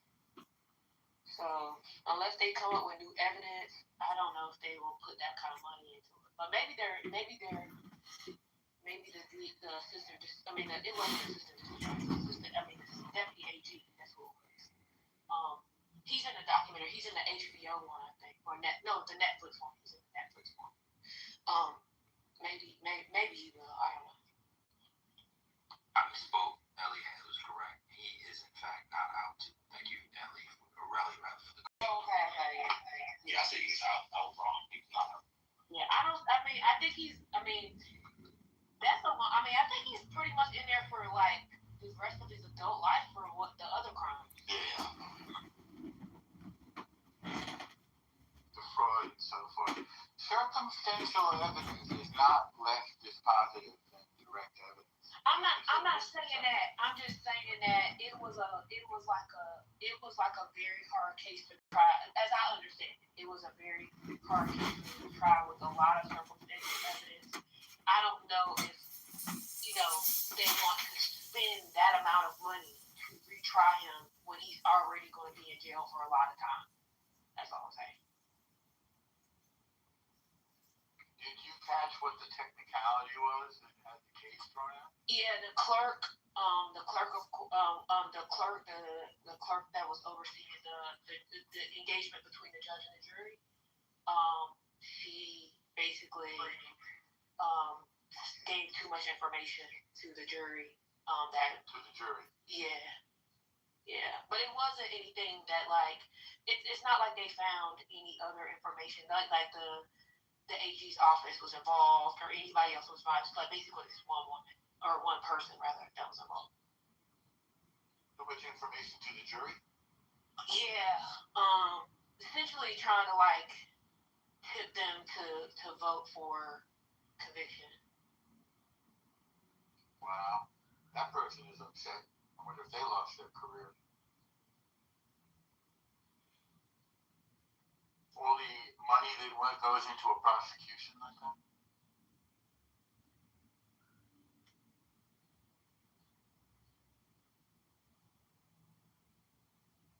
Was overthrown at the state level?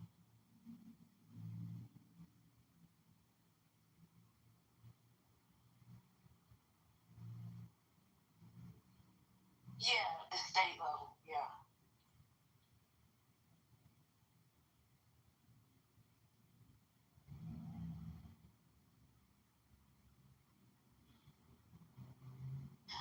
Technically, I feel like she's tampering with the jury, so technically they could not only she probably lost her job, but there's a chance that they could file charges against her or give her some kind of fine or something.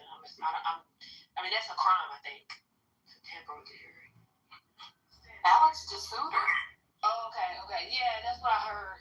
Sherry, thank you. And it looks like someone's convicted. Oh, that's crazy.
Was I unmuted just now? I was muted.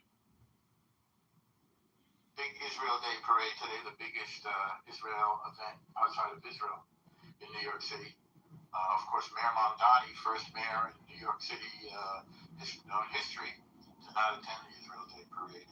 Jessica Tisch, the commissioner of police, marched proudly, in her words.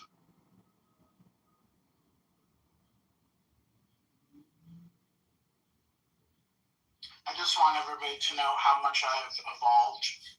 I will not be responding to that on behalf of a New Yorker. Thank you very much. I guess you didn't go.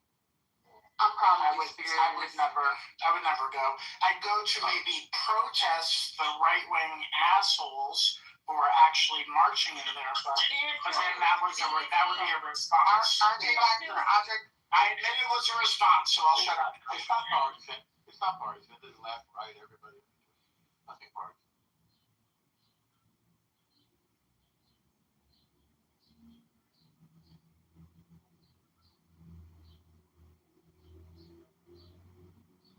Last time I saw Eric Nasser there, hardly a right winger. Not they left T2 for dead in here. So when's the next game? What's up? And that's even worse. You came back and now you're here by yourself. Hey Arthur, you're here, right? Arthur? Where's Divine? In the It's on Wednesday. No, yeah, but when is the first game at MSG? So I can just, make sure to prep for that. Wednesday, isn't it? Isn't it at the first game? No, it's the first game. That's what Divine said in the chat. It's Wednesday, and as your mama said, the first game will be in San Antonio. Oh, shit. Oh, so... Yeah, you won't have to worry until I think game 3 for anything to be played in New York. Yeah, let's hope that it's so bad. It's so bad. Games 1 and 2 is going away. I'll have to see when the first game in New York, because I'm actually going to be in DC.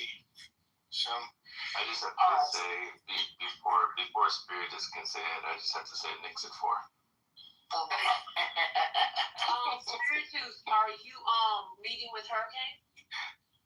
No, I will be seeing my niece graduate high school. No. You could do both. Bring Hurricane. I have a good relationship with my niece, and I want to send her off to college well.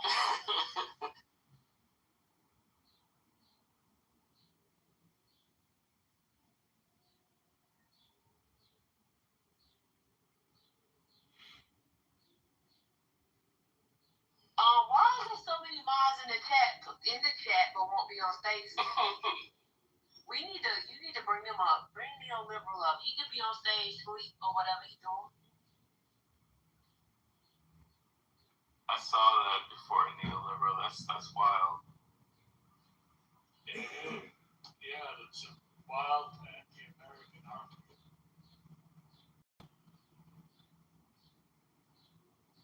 I guess I'll read the excerpt from Reuters. U.S. military personnel are being targeted using location data. Pentagon letter shows. There's some color codes here. Commercial location data can be used to identify U.S. troops congregate at their patterns of life, which can be exploited by adversaries to target attacks, such as missiles, drones, and roadside bombs, as well as for counterintelligence purposes. The reports, this is for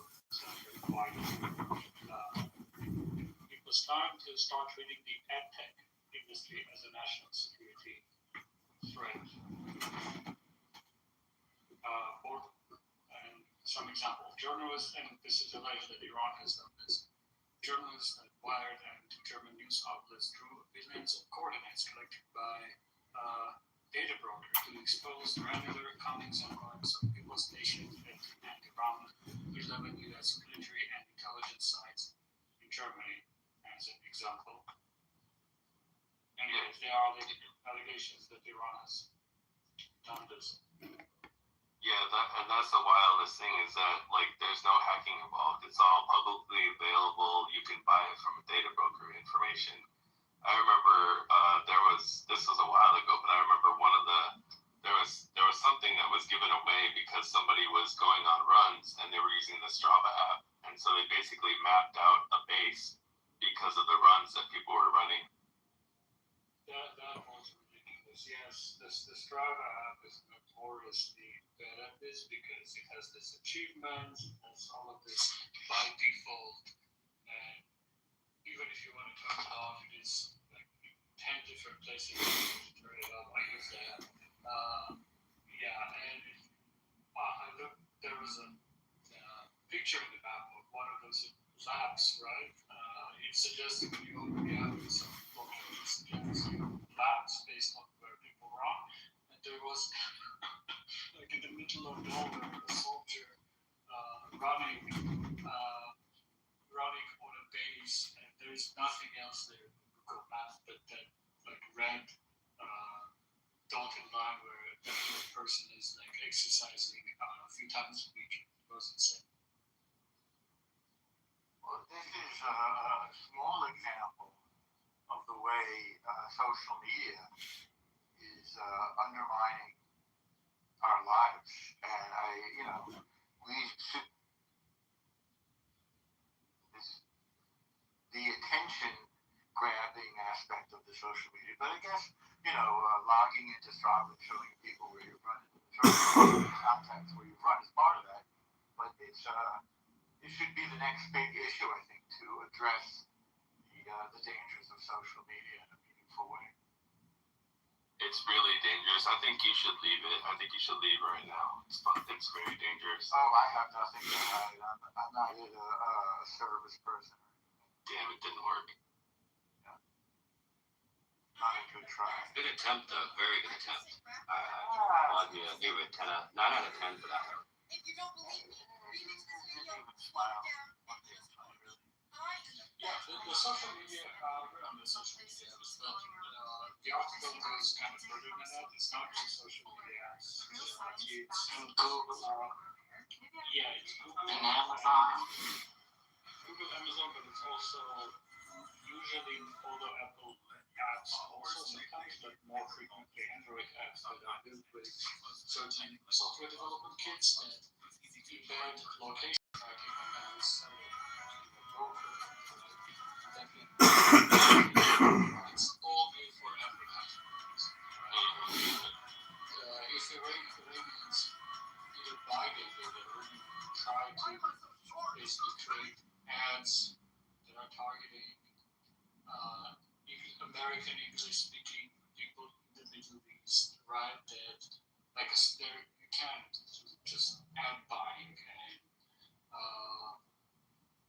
targeted ad buying. You can collate some pattern of life, and you can do.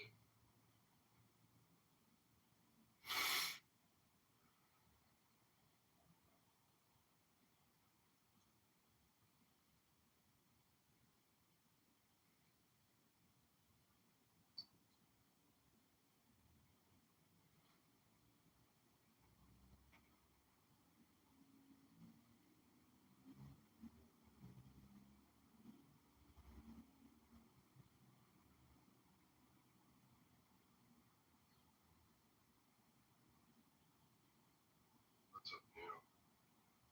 55, 52. What it is. Missed what, sir? Bad email did too.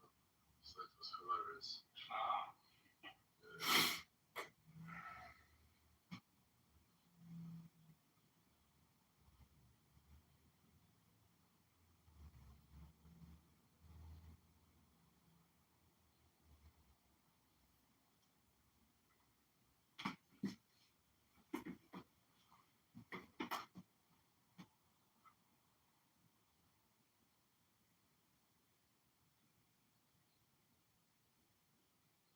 Example, I came across an individual in here, right? Went from being a drug dealer, all of that, right? Took that information and decided to become a baker, a baker, right? He took the street smarts and just applied it in a different way, right? Learned a little bit of chemistry, right? Drawings on rocks and in the Gulf of Aqaba, Red Sea, closely connecting the Egypt and the Sinai Peninsula, is where they have found petrified animal bone remains and a gold covering that is in the shape of a force boat.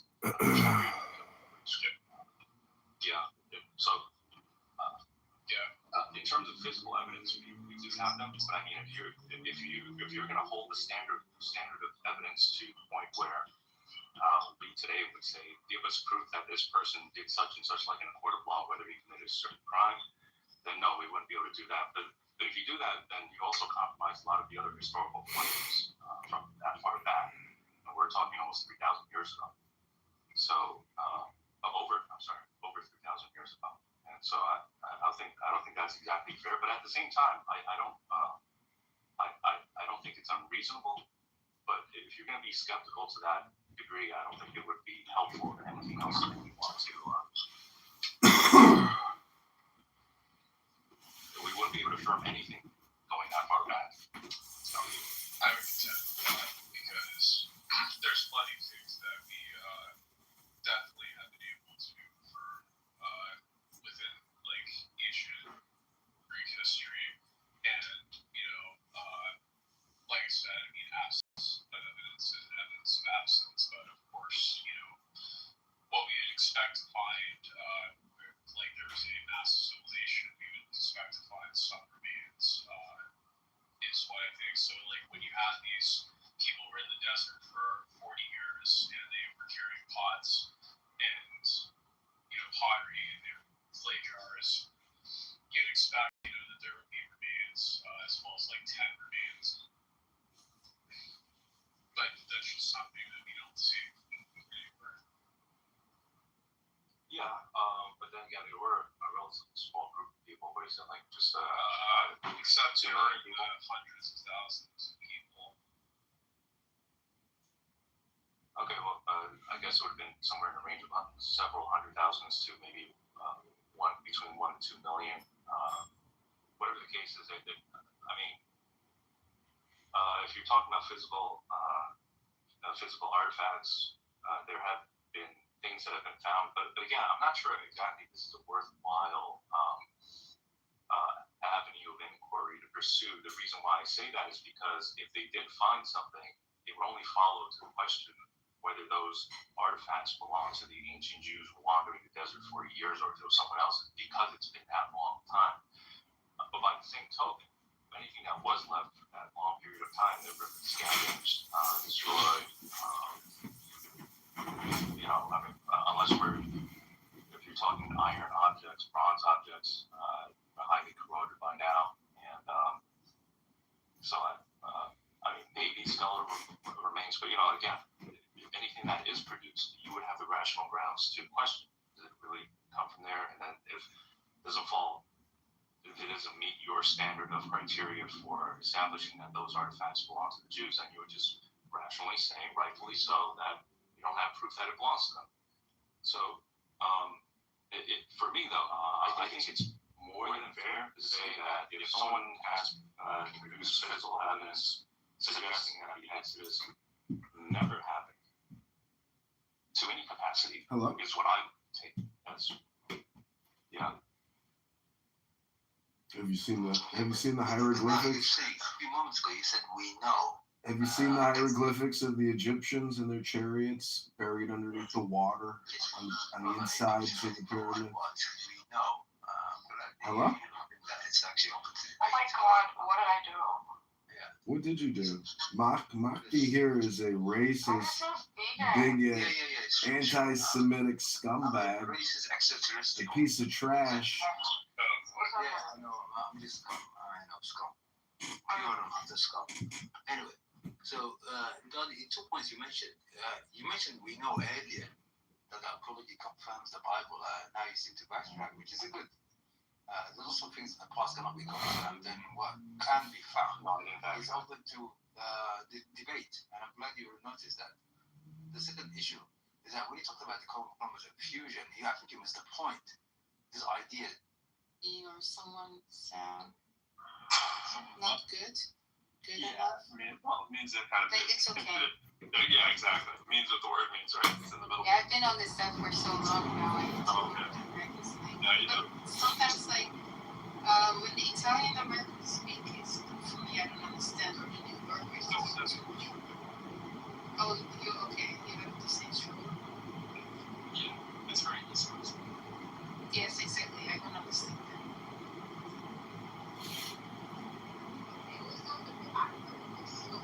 Yes. It's fast paced like it's just. Yeah, yo, forget about it. All that mafia, Sopranos. Yeah, they exactly Sopranos. Yeah. But the talking, the dialogue is so good. Yeah. But yeah, it's very similar. Boston, New York, New Jersey, Philadelphia, all that stuff. Yeah, because there are a lot of Italians over there.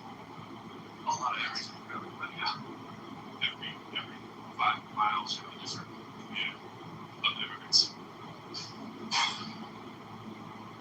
There's a little Italy, there's a little bit. But yeah, definitely.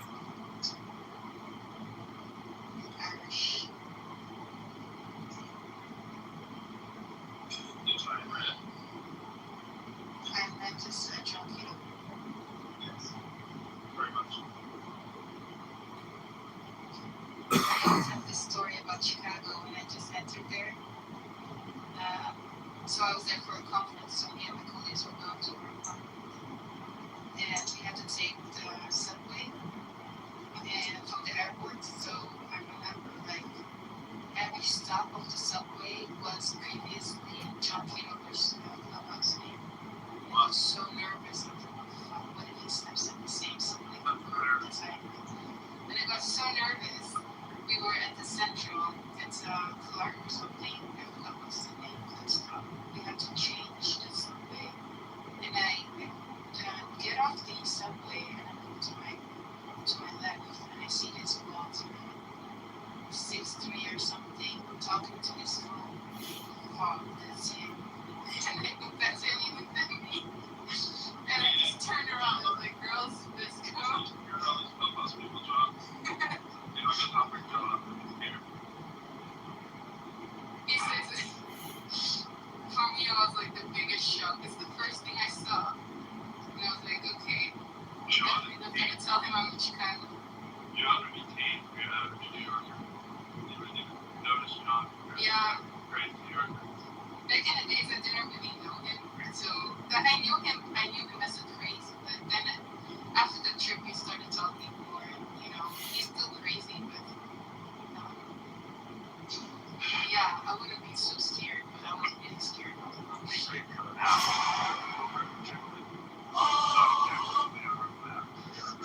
True. Come on, he's in real life too. Understand? No.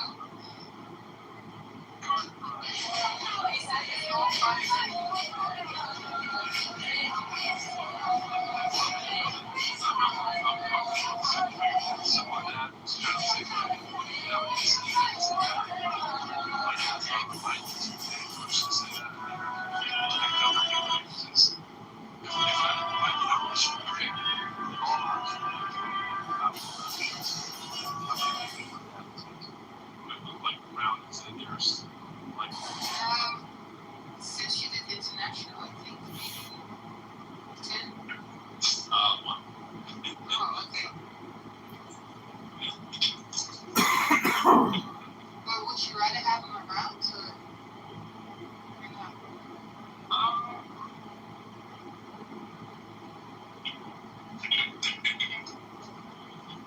Sorry, this Joe's closing. I was trying to get my last stop. Okay, yeah, you do it. No. I have to leave one now. I just didn't realize that I was in my pocket with my music. I heard the thing bang. I'm trying to be quiet. No, I mean, it'd be cool if you had been one. And it's one more than my mother's been to. But I've probably done close to 1,000 shows.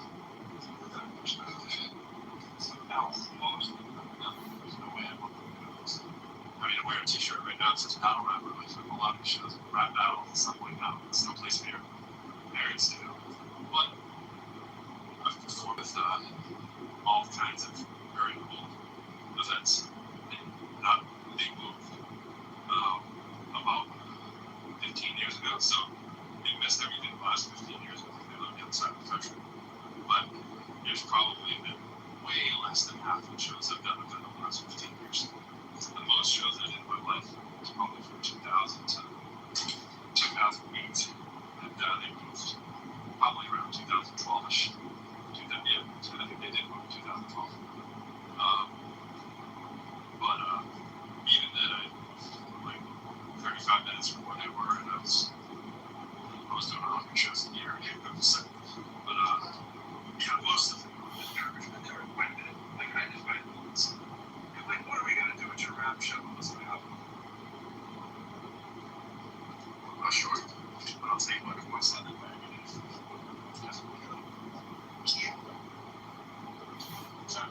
Yeah, I'm saying that commercial stuff. What's up, Elliot?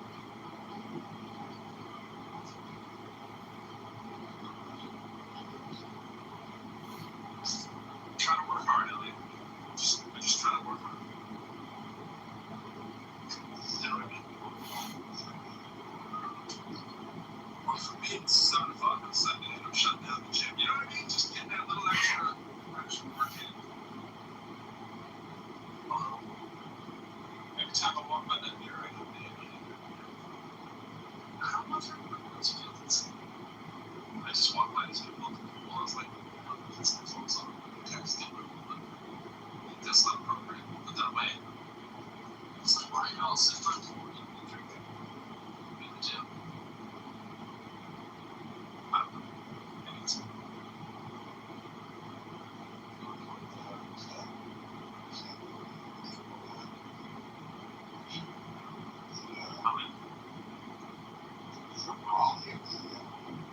well, that's what I'm about.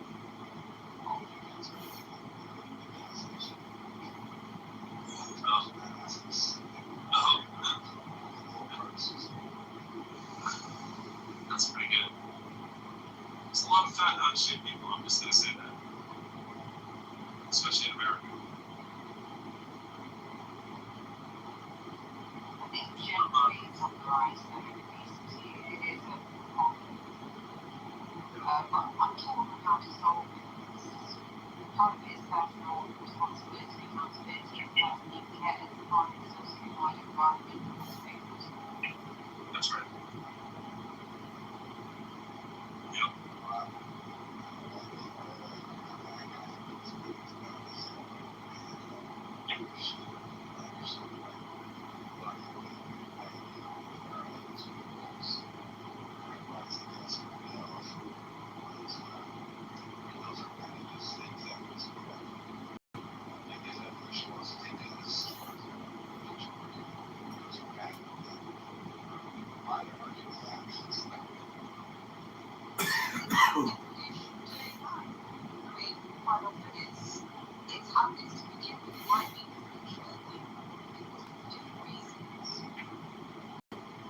I've become more sedentary.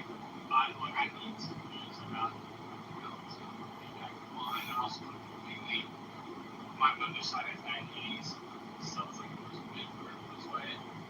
So I had a knee problem about 2 years ago when my left knee is down, and I just can't do as much as I could when I was in college. And so I become like far more sedentary and not really healthy. And those are good reasons. I've been at least it's the fact that like having more body that it just balance up on feeling you're gonna have more health problems. You're gonna find that battle motion like unless I was here like just like up themselves.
he's a little bit blind, and he can sit back down during the certain food that was taken, but it's abstract, it's just miles of garbage. A lot of people being safety. They said, well, like, you know, we're not fighting for my God, that's why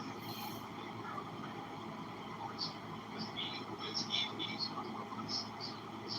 It says each shows language and words like this.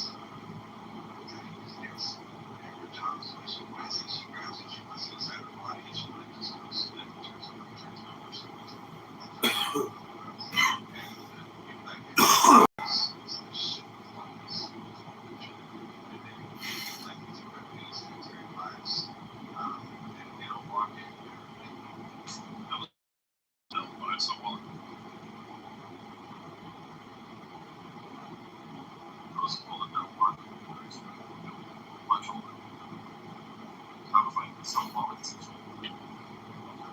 I was a preteen, I think, but like still like well, you were angry, I should have said I was not a child. I was not 8 or 9. It was like 100. Well, I gotta be nice to you deep down in your bed. At least, you know. I gotta be nice to all you youngins when you say dumb stuff. I gotta remember.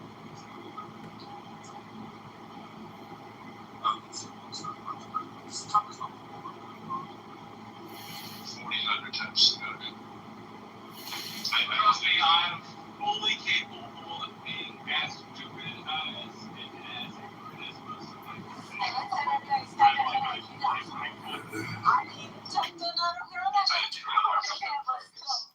on the other side of that, like, I am not telling they're wrong at all, but slang different. That's also true. Slang language words in the different because నాకు కన్నడ వల్ల చాలా Kannada Telugu mix అయిపోయింది. Ridiculous ideas, and nobody pushes back because he's just a really old guy. A lot of people respect him. He has a fucking Nobel Prize. back against them all the time. Just don't know it. Yeah, and there's lots of old people like that where they need a little. Yeah, they do.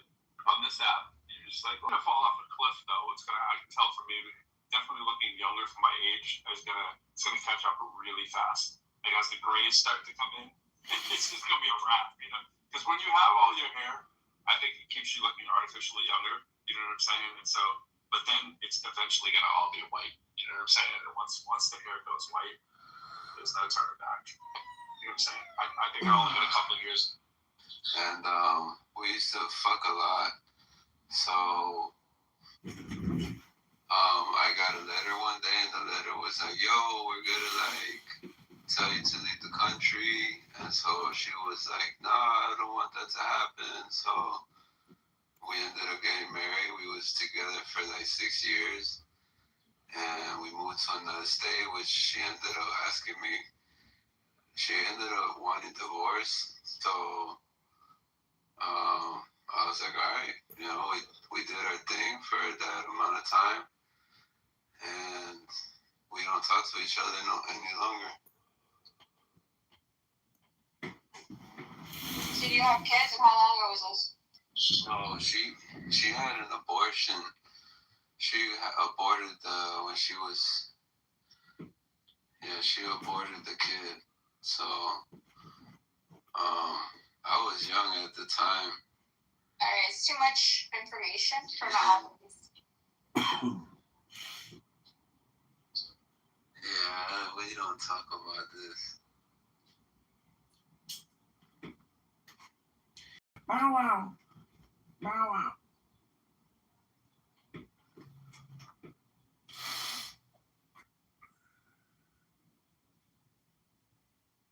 Oh, TV, call another team.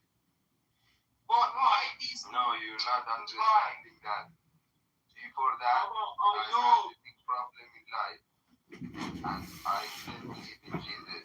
One time I said, if Jesus is the true Son of God, I believe in him. If it's not, I just ignore that.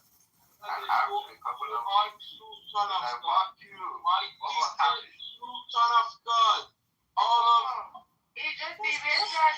This is how I imagine Benny Adams' conversion to Christianity. What happened? No, but Adam has a good reason. But don't Converse to your for your shenanigans. He's going to be honest. don't We've moved so away from the topic that we were talking. Yeah, let's go back to talking. Now my concrete left, bro, because of you bullets. Oh, Let me my call God, back. still here. Yeah, go ahead with the debate. So, open your you heart. guys can just sit with me. Yeah, thank you very much. Open your heart. Sit in the audience for 2 minutes. Okay, go ahead with the debate. Let me call back concrete. Gotcha. Yeah, I mean, essentially, it's like, heard somebody say that the academia adheres to naturalism as a methodology. It's like, well, yeah, because, I mean, the only evidence we have is the natural world of, what we have for explanations. And so but we have no demonstration of the supernature. We've never had it where, we've seen people be created through breathing life in clay objects, Jewish golem spell, like it says in the Bible. So, I mean, meanwhile, evolution is the only explanation that has been demonstrated for the creation of different species or speciation. And so, I mean, it doesn't violate Occam's razor in any way, like concerning a, person who breathed life into clay objects as to how living beings originated. And so, and so the way science works, though, is that we, say, demonstrate that there's a supernatural and we'll include it. The belief science demonstrates an ancient mythical fictional ancestor originating how? Did you tell me? Let me give you the 4 hypotheses and tell me whether these even merit actual hypothesis in the first place or random mere speculation. Remembering that hypothesis is something, a part of a phenomenon that has some loose data to point to it. And so you build a hunch. So which of these tell me is scientific about the so-called ancient mythical fictional ancestor originating through blind forces of nature? So panspermia, this is so-called life being seen from outer space. Is there any evidence of this? Or is this blind, wishful, so-called random thinking that I've actually made it with a hypothesis? Oh my God, I can't believe I actually gave this notion of a hypothesis. Or is it so-called the origination of life from a clay wall? Is there any evidence to it? Or actually an icy wall? That's the third one. Or is it actually so-called the primordial soup? All of these are blind speculations. Absolute hocus pocus. Sorry, abracadabra. I apologize. That sounds too blatant. This is not science. It's pure charade. An absolute charade. Now, some people have faith, but they should go and take their faith into a change of so-called atheism. They shouldn't masquerade so-called in the name of science. Science is a brutal, cold, hard, and uncompromising subject that demands demonstration. But sorry, we've been funded by the Epstein Islanders, and they've done an entire sham on the scientific discipline when it comes to these subjects. Luckily, there's still some hardcore empiricists out there that tend to do actually proper scientific investigation. Sorry, Matthew, you don't think this is like hyper skepticism? No. Where it doesn't allow for basically the breakdown of anything. Adija, it doesn't allow for the grounding of anything like Crimson I was saying, right? And you can't demonstrate, they will make you into a laughing stock. However, in the school of the theorists, everything flies. These guys should be philosophers. I don't know why they masquerade as scientists. They don't produce anything. Blind theories are very cute. Some of the empiricists find them exceptionally cute and tell them to go and publish this stuff in the department of philosophy. That's where you have these cute ideas, speculations, abstractions, and so on. Very cute. Some of them may even in future be, somebody may even roll up their sleeves and actually demonstrate maybe someone want to prove them from the hundreds of speculations. That's not science. It's pure and utter dogma. Now, this happens to be one of those dogmatic subjects. But when you talk about science, there is a method. And the summit of that method is called demonstration through reproducibility. Not so-called wishful thinking. That's called explanation because explain the data in so many ways. You could even invoke pink spirits in the woods as explanations. You just don't call them pink spirits. So far, evolution has been, hands down, I think, the best explanation for uprise, right? Compared to what? Like, compared to what? compared to freaking X-Men, Yes, let's just slow down. So, this whole parable, creating mind, a walking, talking human being versus blind environmental processes, creating a walking, talking conscious human being. Really? Sure, could you show me the explanation?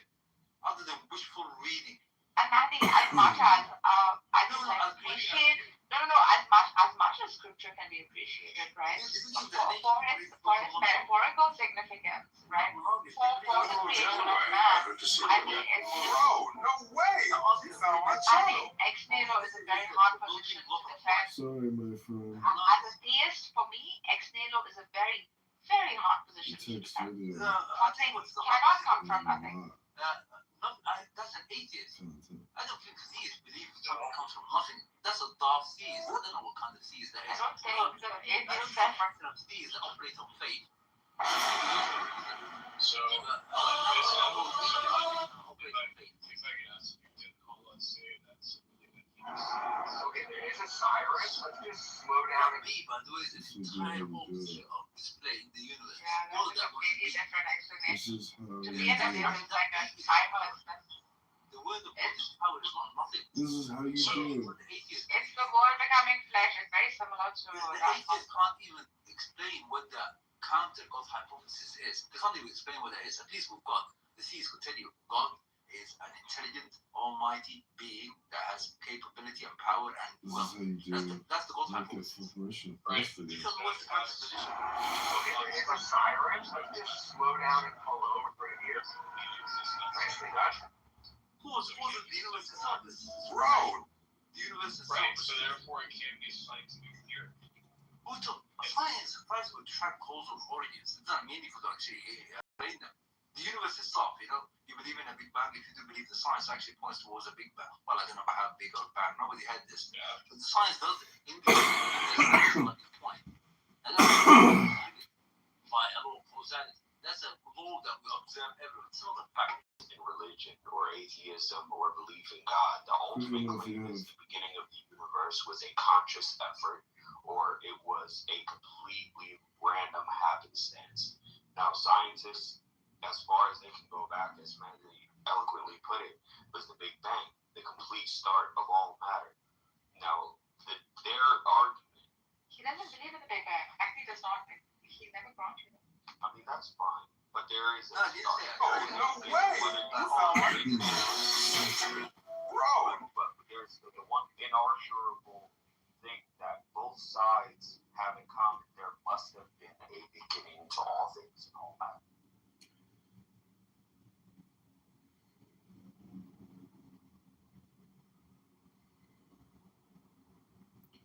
Bro, no way! You found my channel. Most people just scroll past, but not you. And if you could like and subscribe, it would mean the world to me. Bro, no way!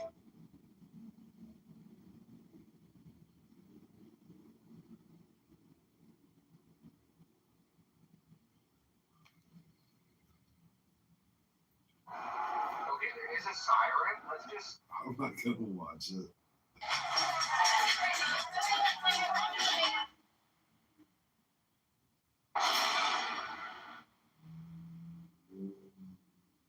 I said I've never set foot in the country.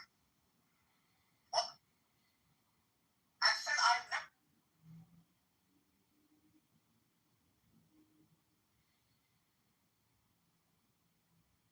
Bro, no way! You found my channel. Most people just scroll past, but not you. And if you could like and subscribe, it would mean the world to me.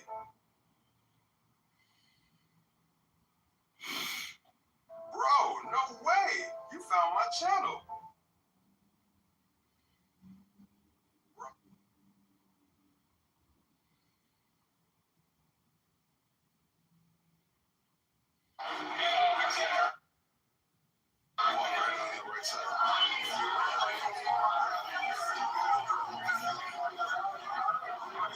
She was now the hangy uppy. The hangy uppy.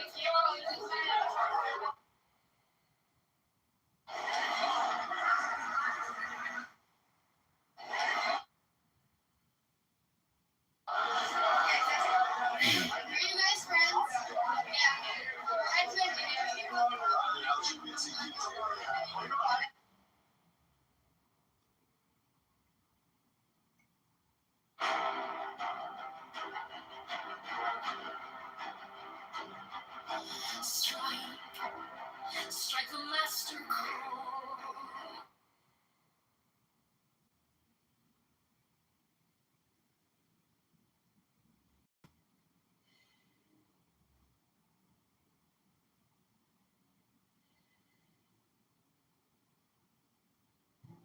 Or anyone otherwise at the creation of this existence, whatever matter, reality, whatever you want to call it, isn't consciously based. The counter argument is it's unconscious, it's random, it's a force without a will. And that's really what we're arguing as theists versus atheists.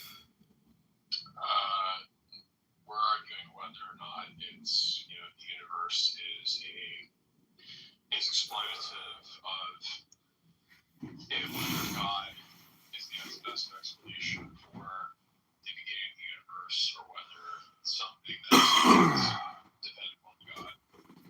No, but that's what I'm saying. Is that beginning conscious or unconscious? What is that thing before, and then is there any evidence to that thing? So what is that thing? Could you explain to me what that thing is? Because I tell you, a theist can tell you God in a number of ways. Is it Well, I understand they saying that. I understand they can claim that they have an explanation, but that they don't. That's not the same thing as demonstrating it. Do you believe you have demonstrated the counter God position? Do you believe you could even explain what it is? I'm not the one claiming that we have an explanation for it. Theists are saying that they do. I think that you're not a theist, you're an atheist, I take it, yes? Is that correct? Yes, I don't accept theistic explanations. Okay, and you accept the atheist explanation. Could you tell me what the counter God proposition is? First and foremost, and what evidence points to it? Yeah. Can you explain? Why do I have to demonstrate that? That is the beginning of science. That is the core of science. Hold on, I need to ask. Why do I have to have proof to show? You said it's not God. I said I don't see any evidence that God. Do you see any evidence for the non-God hypothesis? Okay, there is a siren. Okay, and it looks like love. You're saying that there is you are claiming God. You are claiming God. So the proof is on you. Okay, not on him, right? He's negating it. Yeah, I'm 100%. He's saying I'm not convinced. Integration of the dichotomy. It's not 50-50. This is not 49-50. So it really isn't. Then don't claim to be atheist. Just say you're agnostic. No, but there's the beautiful part. Exactly. Narco, with all due respect, with the absence of proof or verifiable fact, or a way to conduct an experiment to confirm your findings, science falls short. And that's completely okay. That's the basis of science. And it's relevant, right? However, for example, we need to acknowledge that a lot of modern science, as we know it, are based off of leading theories rather than concrete. Bro, no way! Why does my hand not fall through my, we know everything's comprised of matter. We know, according to science, that the vast majority of material things are mostly empty space. Why doesn't my hand go through a wall when they touch it? The leading theory is there is a force binding those atoms together with electrons that prevent my hand from going through that wall. But there is no concrete. We know what this is. So there are leading theories. And there is a I hate theists who say that science itself doesn't have any merit because you must be blind. You must be stupid to say science doesn't have any merit.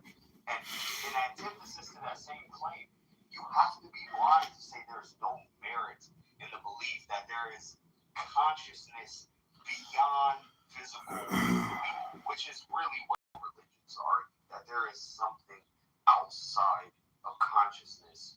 I mean, there is something conscious outside of physical reality, right?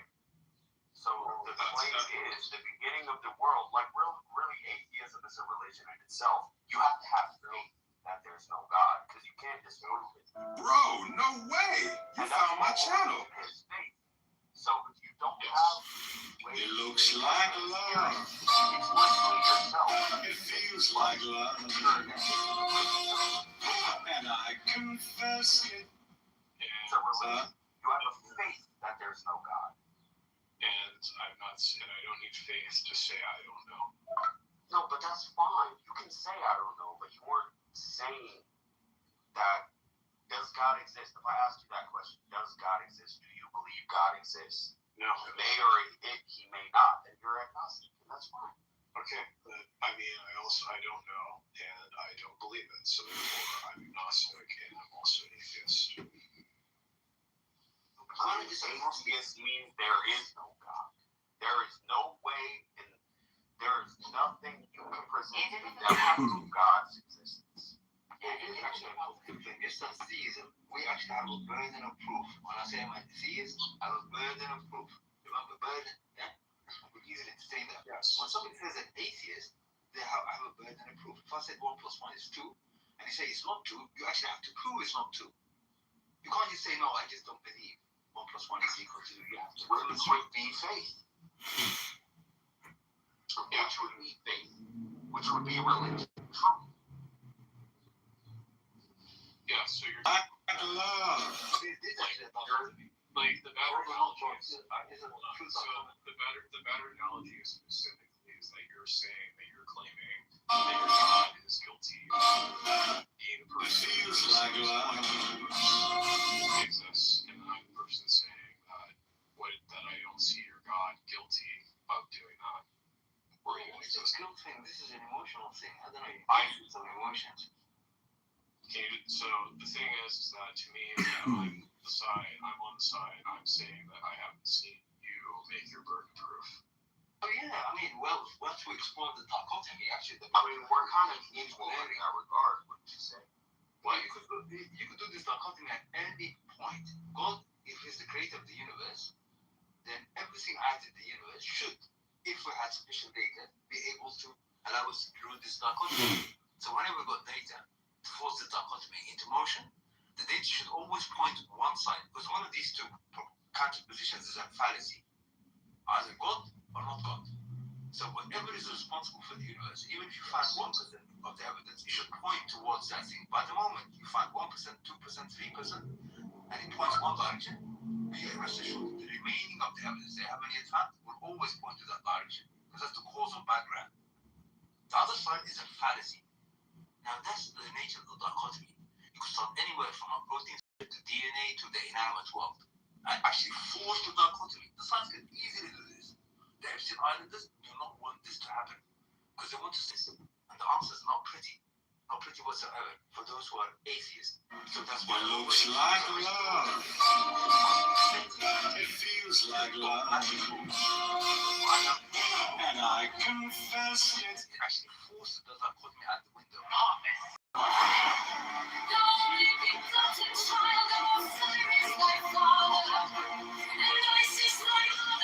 Demonstration.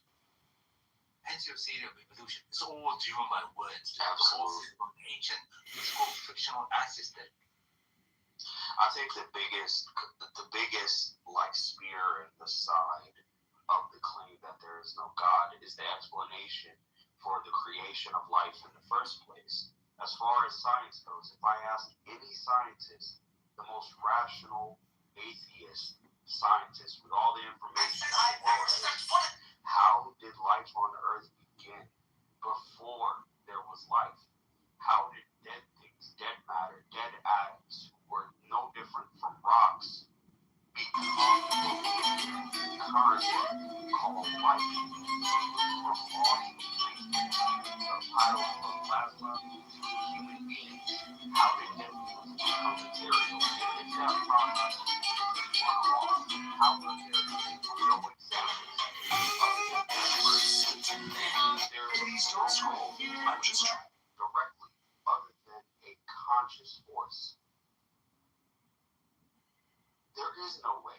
If dead matter, We're listening to an extremely stupid housewife named Steph, a Christian who believes everybody's going to hell unless the mechanism of cleanliness, aka Jesus Christ, saves them from eternal damnation. Relationship. I guess the nuclear process within suns or to create new atoms. That's not a one-off. There isn't just one star in the universe. There's multiple examples because the laws of physics allow it. So it looks like love. It feels like love. And never again. You know the irony, brother. Not only can not matter or the natural forces produce life, they can't even produce a bloody single protein molecule, which is the foundation of all life form, the building blocks. You could do this. You could do this based on a test study, and you could do it in. It looks like love. Uważajcie, że to normalne? Nature can produce a single protein molecule. That's just called the building block of life. This is not life, by the way. If we didn't produce a single protein molecule, it won't survive too long. Any of the fallen will degrade it very quickly. Pattern reputation degraded quickly. You won't now have no primordial soup. UV light will degrade it very quickly. We already know this stuff. Facts. These are facts of science. Excessive heat will degrade it. Exposure to water, and on it goes.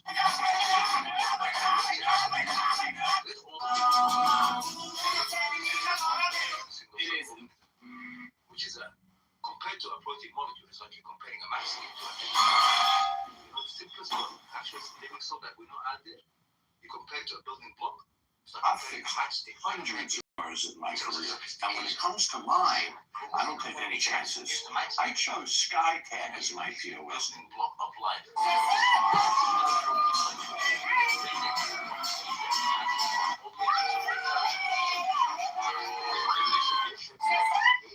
These baser proteins for life. There are examples of them on modern Earth right now. Hydrothermic events underneath the ocean, those very conditions that exist.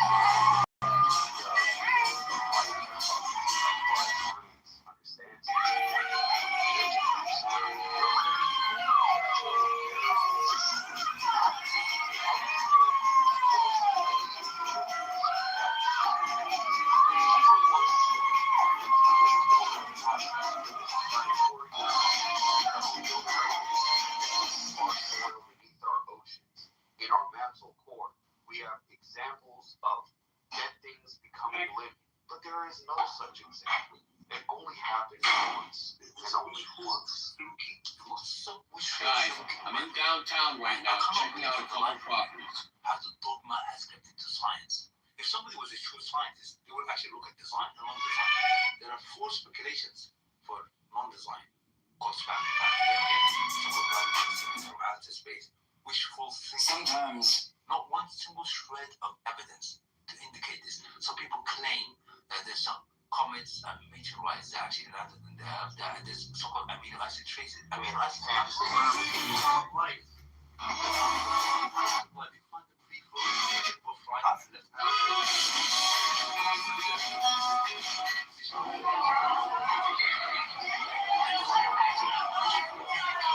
Saying that life came from outer space. No evidence whatsoever. They can't even call it.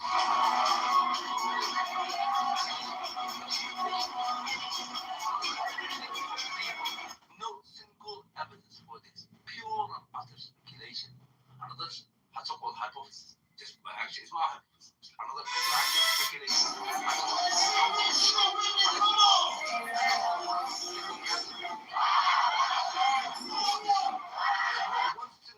Nowadays, I don't put in no words.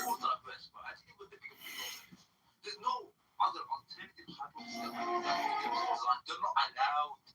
I'm going to name you 4 design so-called speculations or hypotheses. Actually, there's evidence there.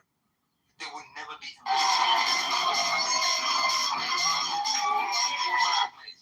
you look at critical thinking, when you don't look at the counter positions, then the whole theory of evolution is driven by dogma. Not an actual interrogative or, if you like, forensic examination. And there's only 2 propositions out there: design versus non-design. So this 20 scientists today, and actually I'm horrified by it. Chicago summer up.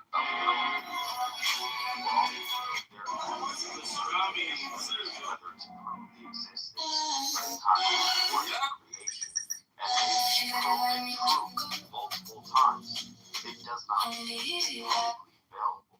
It almost seems like exactly the way it's Hi, my name is Jay Leno, and this car is 25. in order to disprove what has already been proven, or an evidence, or maybe we're just not there.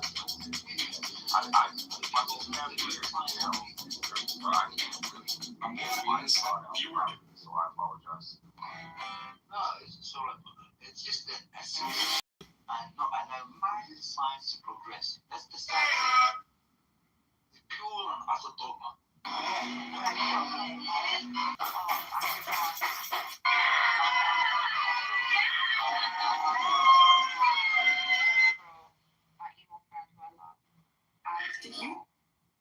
You forgot to introduce yourself. You must be herself. Yes, please. Okay. You know I'm still in love with you, Darkness. I'm in love with you. Are we not friends anymore?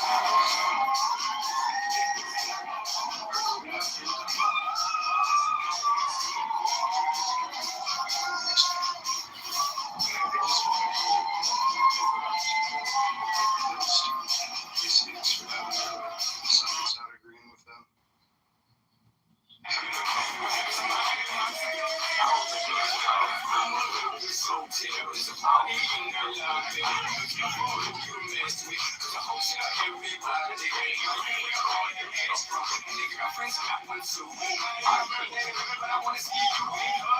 came to the claim that atheism in itself is a faith. You have to have faith.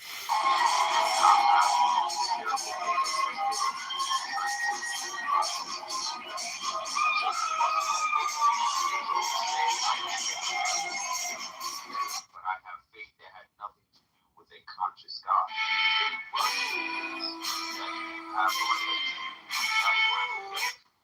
It's a religion. Again, faith is important. Verbal suffix of what faith means. Like, so for example, if we use synonymously of the term, where if I say that I'm a faithful husband, meaning that I have trust based upon my experience that I have with somebody. But when religious, there is a sort of transcendence that is something that you're expected to believe is there, in spite of the fact that there's no way for you to be able to verify it, despite even with evidence to the contrary, is what is like used in things like Christianity or in the Quran. There's the definition of faith is what it has, which is what distinguished from the dictionary's definition of what the faith means. Faith implies lack of proof.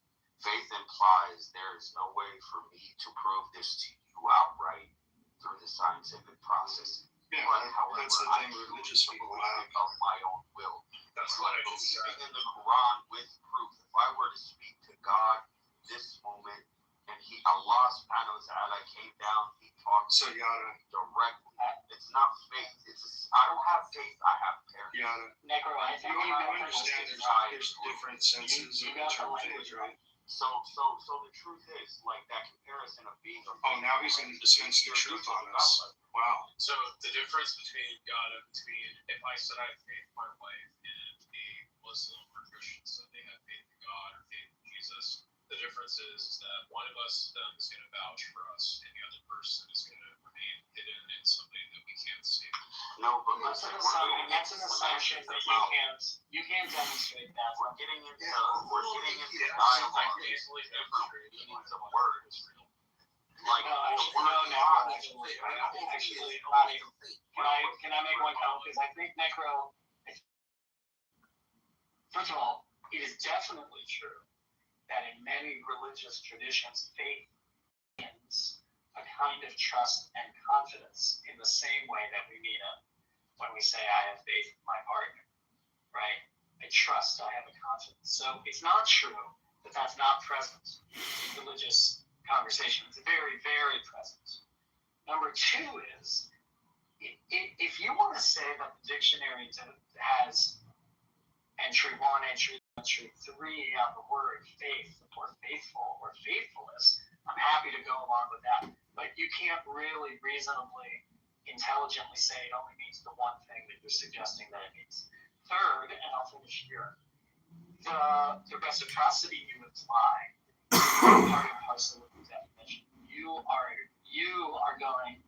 making a conclusion, you are making an argument, but that's nowhere in the definition itself, not the one that you used anyway. Is that a necessary detail? The main question is whether the role of atheist operate a girl pot or a fire pot. So let me take a look. It's based on facts. Okay. So my belief in the Quran is also based on faith. So about the emotion investment is also based on facts. Yeah. Now, there are some theists.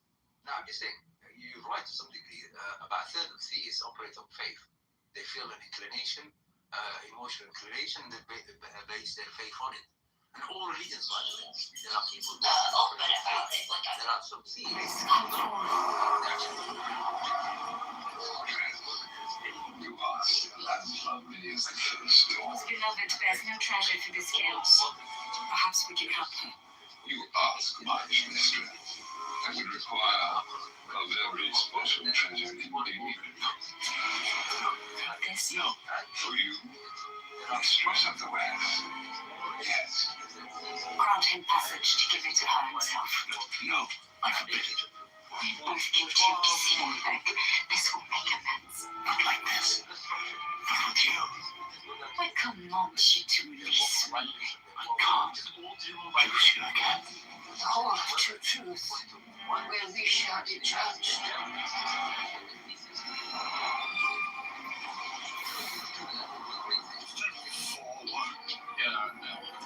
What do you offer? Why do you still her? That somehow, like, religion is based on evidence specifically.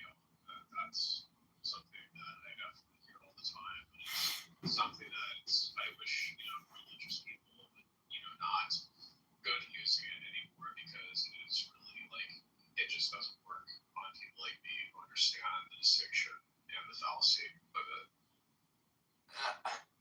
one could push back, sorry for taking the mic again.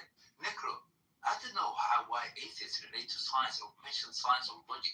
Atheism is not founded in anything scientific or logic. So if you could actually show us something that's scientific that actually points to atheism, or something that's logical that points to atheism, you have maybe started. I don't know why he brought in science. Science is not the domain of atheism. It actually kills atheism. So that's not true. It doesn't kill atheism. It is true.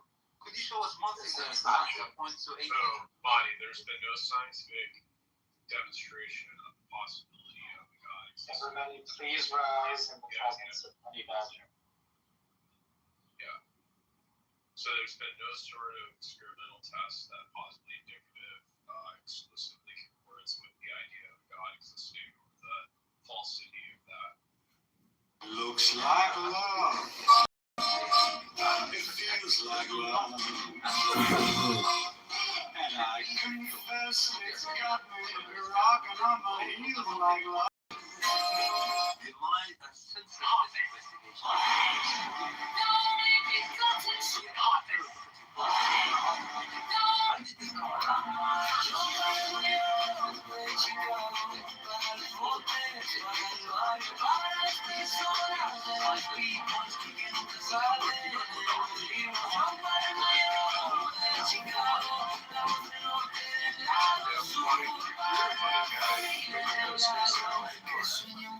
It's just once in a while.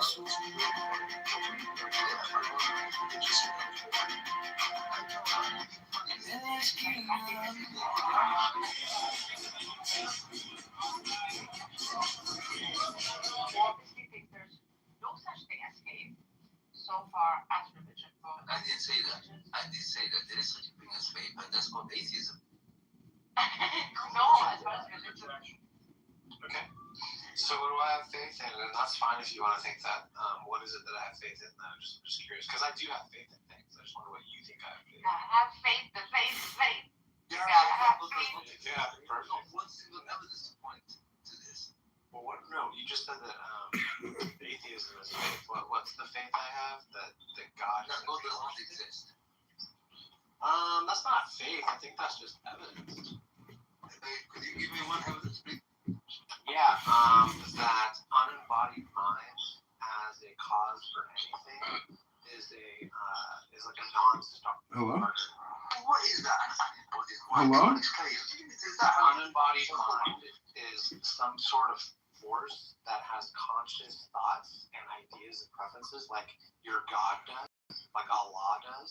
Maybe we It could. has desired outcomes. Hold on, Mahdi, hold on, Mahdi, hold on, Mahdi. You asked me a question, so I'm answering. So it's also unembodied. I didn't say disembodied, because that would imply the body had a body, and the body was somehow removed, or it was removed from the body. This is just unembodied. Now, maybe it did have a body. I don't know. Maybe it did have like some kind of like material essence, or some kind of like association with ontological physicalness, right? But as far as I've been made aware, at least so far, we don't have any evidence of unembodied minds and consciousness. So what's your proposition? Hold on. Are you listening to what I'm saying? Relax. They're getting very, very emotional. Listen. Okay, does Allah have... Hello? Does Allah want things? Hello? Does Allah want things? Hello? Hello? Hello? Does Allah judge people? Yes, he does. Hello? He does. Okay, so it has a consciousness, right? Yeah, I know, but you dumb. Hello? Yeah. So they have... Hello? Would you tell me what the counter proposition? Yeah, I don't know Hello? why you don't just engage with what I'm saying. What is the counter Hello? Why are you freaking the fuck out, dude? Hello? Yeah, why are you freaking the fuck out? I'd like to talk about language and linguistics communication. I think what's actually happening here is Mahdi's learning English, and the primary native English speakers are here. Oh, I see. Yeah. Thank you for that bullshit. John Kitover. I'm sorry, but that's actually not bullshit what I'm saying. I'm sorry. I think Mahdi has a great command of the English language. He has vocabulary at his disposal that I don't even have. Oh, wow. He's good. I wasn't thinking it was contrarian at all. Well, he can teach us all, obviously. He's the master teacher. Everything he knows is the truth. I mean, he doesn't even possibly doubt his beliefs and opinions. It's 100% true to this one. Presents something that is counter to his argument that is viable. You know what I'm saying? I don't agree. I think he does doubt his position and his claims. I don't think he really believes it. Can I ask you guys something? What does doubt mean to you? What does it mean to you? Well, to me, like taking the example we had earlier, if you have faith that your partner is faithful to you or isn't fucking around on you, right? There is a hint of doubt there because you don't know. I know my partner. We don't say I have faith in you. We don't say. Do you know? Can you give me examples of faith? Do you know? Like with certainty or whatever level you're considering here. Like, well, what is something you do know? Well, there's a bunch of things I do know. For example, I do know I have parents. Otherwise, I wouldn't be a human being living on this planet. I do know I'm made of matter.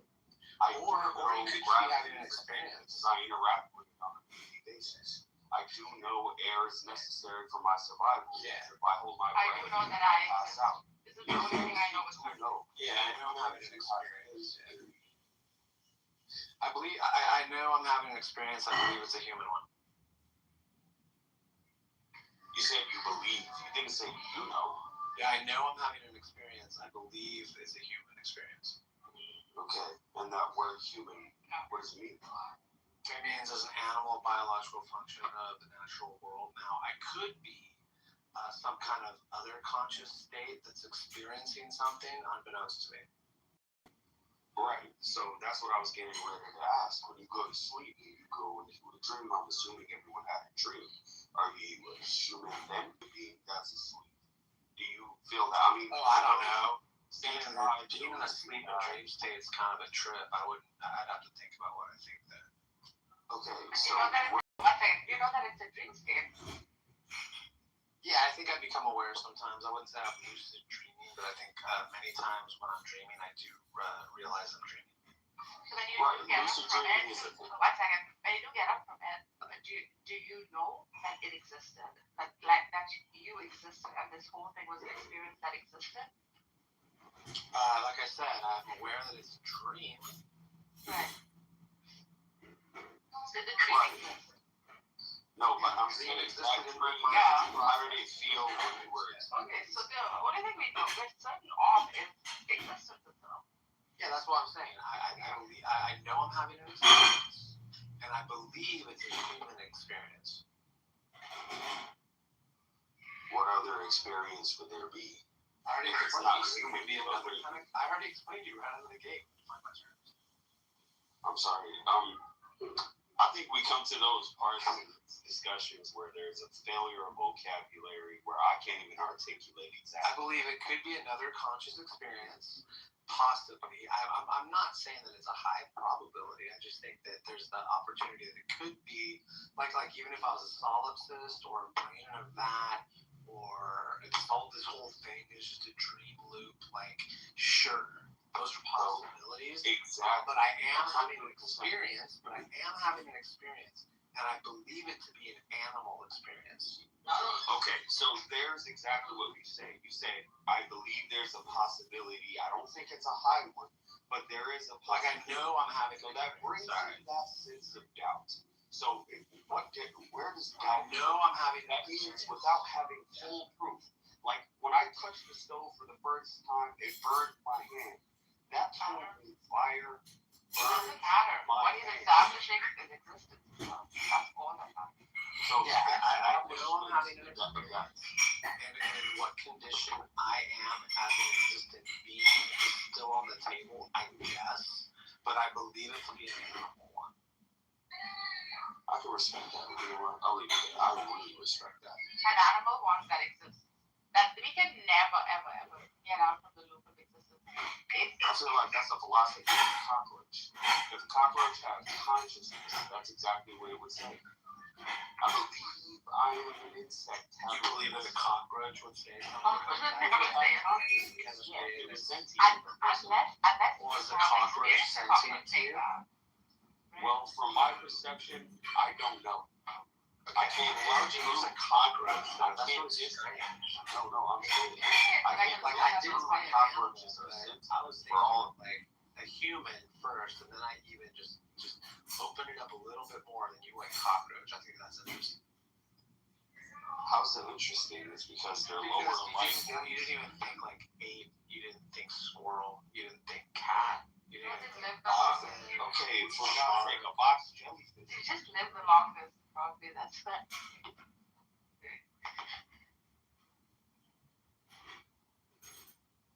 Those mofos can survive anything. Like, I mean, cockroaches are like weak. Yeah, I've heard this sort of thing about consciousness with cockroaches. I haven't wanted to look more into it. I tried to understand it specifically. I mean, we can always say they have like low level consciousness, right? I believe lions and cockroaches are conscious. They would be able to move and function. I mean, they build off the instinct. I think we're talking about sentience. The ability to know you are experiencing something. However, you can't do anything about it. You have to stay biological processes. You know what I'm saying? No, I don't understand what you're saying because I honestly think a lot of these conversations are actually political and not religious in nature. And they're really just, the undertone is really political. For example, I heard Mahdi in a room saying horrific things about Jews, saying they all want to start a war, take over the world, detonate a nuclear bomb, take over Lebanon, take over Iran, take over this country. Like, it's just fucking delusional. It's anti-Semitic. Literally have stated out loud in front of the world, I want to take over Lebanon and nuke the world. Or have there been Jews that have said that directly? No Jews have said they want to nuke the world. Oh, really? Yeah.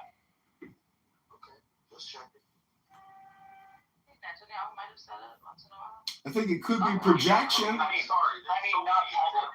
publicly, no public Jewish officials, no, private crazy people. Sure, maybe. Yeah, crazy people there in the ministry of Israel. I'm sorry. When Ben Gavir. Here we go. Here we go. Just tickle the toes a little bit with a feather. There it goes. What does that mean? Bring evidence that that's someone said that from the office. Absolutely. Okay, so I should go onto Google and look up this empirical fact to prove to you someone who please. You made it. Yes, please. You made the claim. But please provide the evidence. But you know about this claim. You want to send me on a goose chase to go to Google Find. Okay. Got it. I don't know. Really? I don't know this claim. You made the claim. Please provide it. Minister that suggested nuking. I'm not saying it didn't happen. I'm simply saying just so we can finish.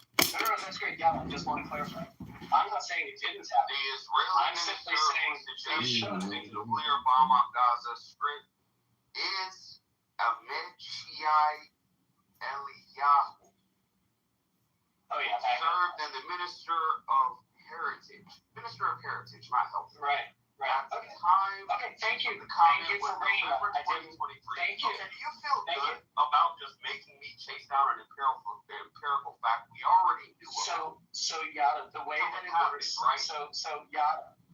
So people in Yada, the please. People for no other reason. Yada. Thank you for providing that. I was not aware of that. When we have a conversation, please don't interrupt.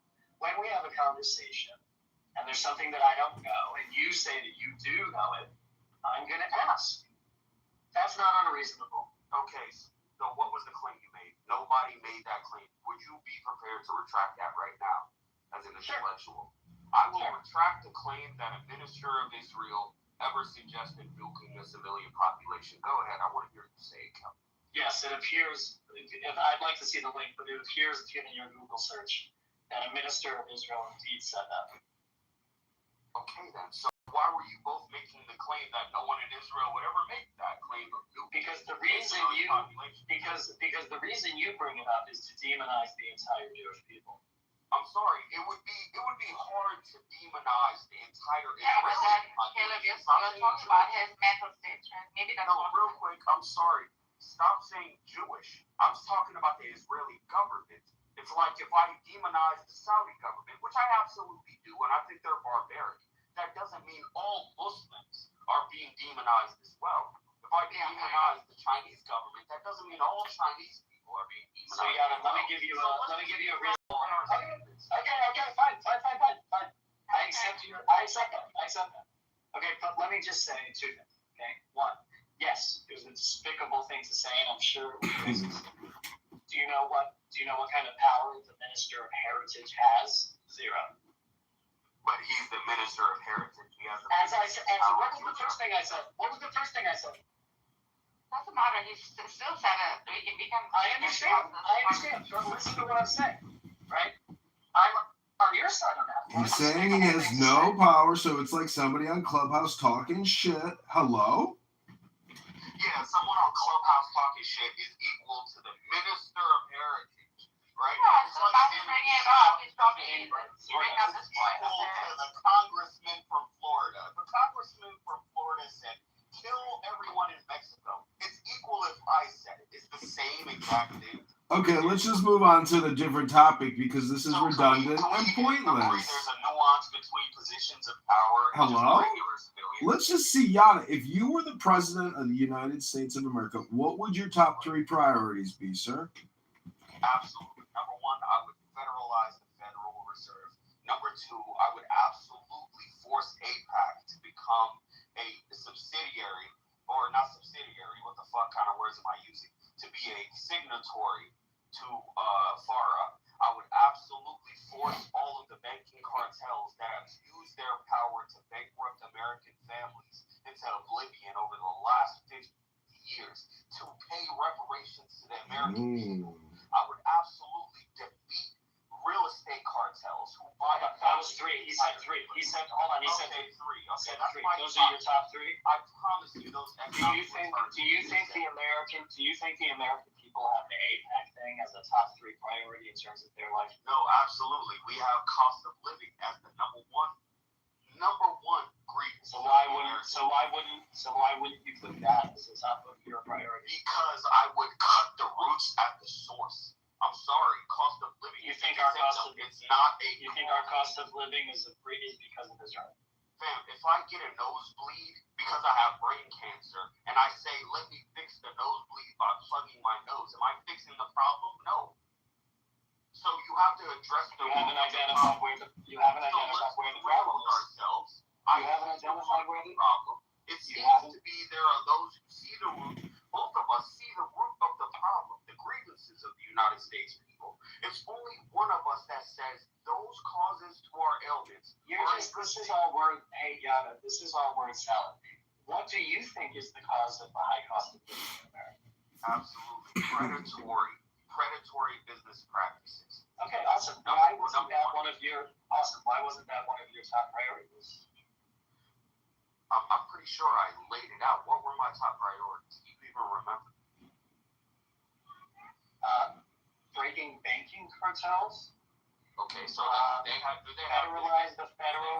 Do banking cartels have predatory business practices against the United States people? Can I answer your question? Can I answer your question? I know all three. Okay, ready for your rebuttal.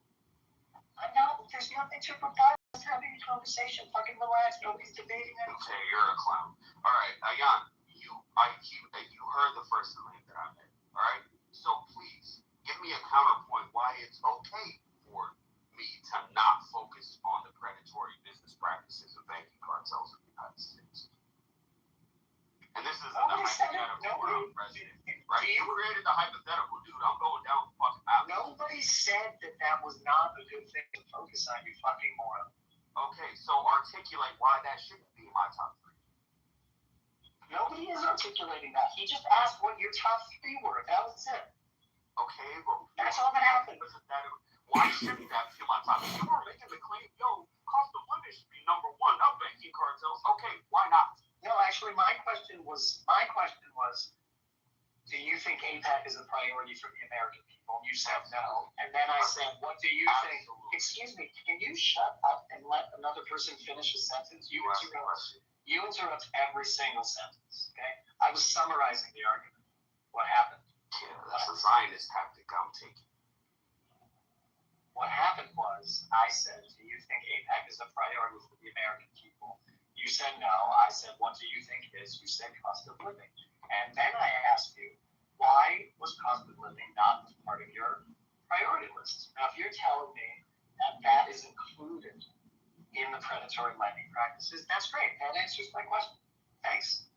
Why do you have to be such a fucking moron and think people are attacking you when no one's attacking you? I'm asking you to clarify your position so I can understand it, so we can have a fucking conversation. Look, don't hit it as if you were asking that question in order to get to a point of understanding. You were asking that question to try to derail my point in hopes that I would stumble on my words and my conviction. Don't bullshit, motherfucker. I'm not that. Okay? So just be reasonable and honest. Would my first three policies not fix a great amount of debt that United States people are under currently right now and would improve the number one cause, the number one grievance that the United States people have, cost of living? If a fucking 21-year-old suddenly doesn't have $300,000 of debt for a goddamn art degree, would that improve their cost of living? For fuck's sake. Yeah, I think it would. I think so. Right then. So I addressed the main cause by getting to the root. That's fine. That's fine. Thank you for sharing that that's what you meant when you said. That's why I asked you. Fuck's sake. That's why I asked you. That's why I asked you. Do you not know how to have an honest conversation? Are you that insecure? Oh, I'm completely secure. It's you that seems to be Yana, thanks for answering with those three very important opinions and ideas you have. What would you do to the state of Israel? Would you attack them? Would you disavow them? How would you treat Israel? Is a nation that should be allowed to exist. I think it's disrespectful and diabolical for anyone to claim that they shouldn't be a nation state of their own. I think I would temper Israel a little bit. I think I would forego the policy of attacking them, regardless of what they want to do. And in place, I would enforce 67 borders. I would say Jerusalem is half and half.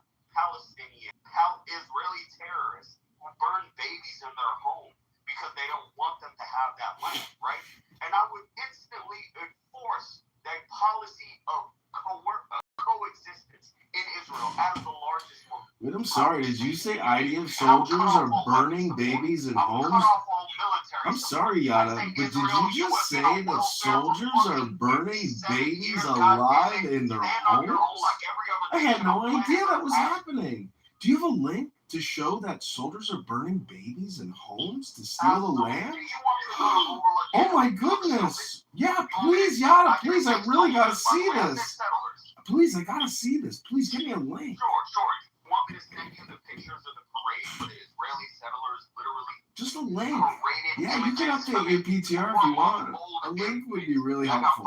Thanks, Yada. Burned down by Israeli settlers and said, "This is for a good cause" on it in all red text. Do you want me to put that up and make you look fucking retarded? I think Ad hominem projection alert. Ad hominem projection alert. Ad hominem projection alert. When you called me a retard, I think we first identified a ad hominem projection. Retard alert. Retard alert. There's a difference. Oh. Yeah. Well, thanks for putting the link in the chat about the soldiers burning the babies to steal the land. I'm just going to do it. I just have to say, I sadly gave this guy $15. Yes, and I thank you for your money. I had a nice little snack as I campaigned. Thank you for your contribution to the campaign to liberate America from retards like this. Yeah, I'm glad you enjoyed it. He took my money from me. Well, I didn't take it. It was given, and you donated it to a portal. So I didn't actually take your money. I just looked it up. October 31st, July 2015. Israeli settlers firebombed a Palestinian family home in the village of Duma, killing 3 people. 18-month-old Ali Dawabashi was burned alive in the fire, while both his parents died in injuries within weeks. January 16th, 21-year-old Israeli settler Amiram Ben Ula. I can't pronounce these names. Forgive me for butchering this. Right? Was indicated in the murder along with the Israeli miners. Right? So let's go on to break 2020. Here's a devil fruit. Oh my God. 3 counts of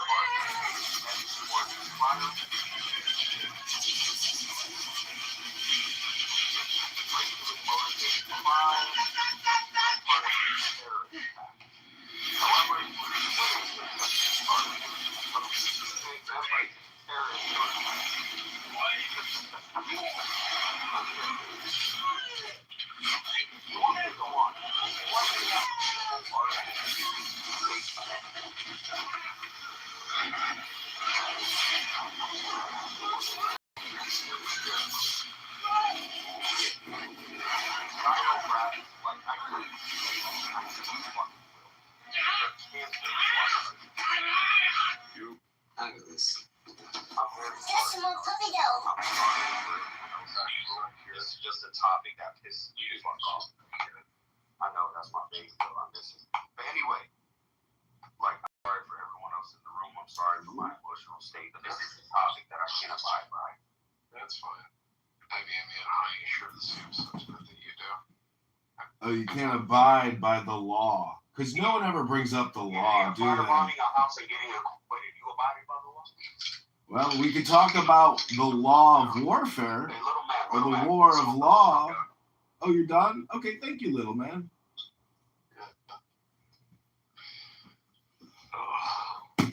Sorry for getting you so emotional. Usually when people's intellectual capabilities are challenged, they get very, very emotionally upset. That's something that should Hello? no emotion whatsoever. Hello? Yeah, I should lie.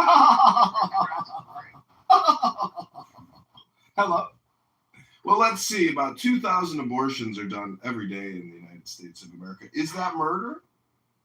Yes. No.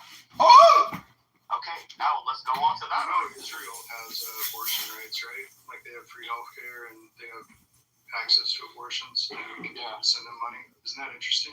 Yeah, who subsidizes that? You're right, Jeremy.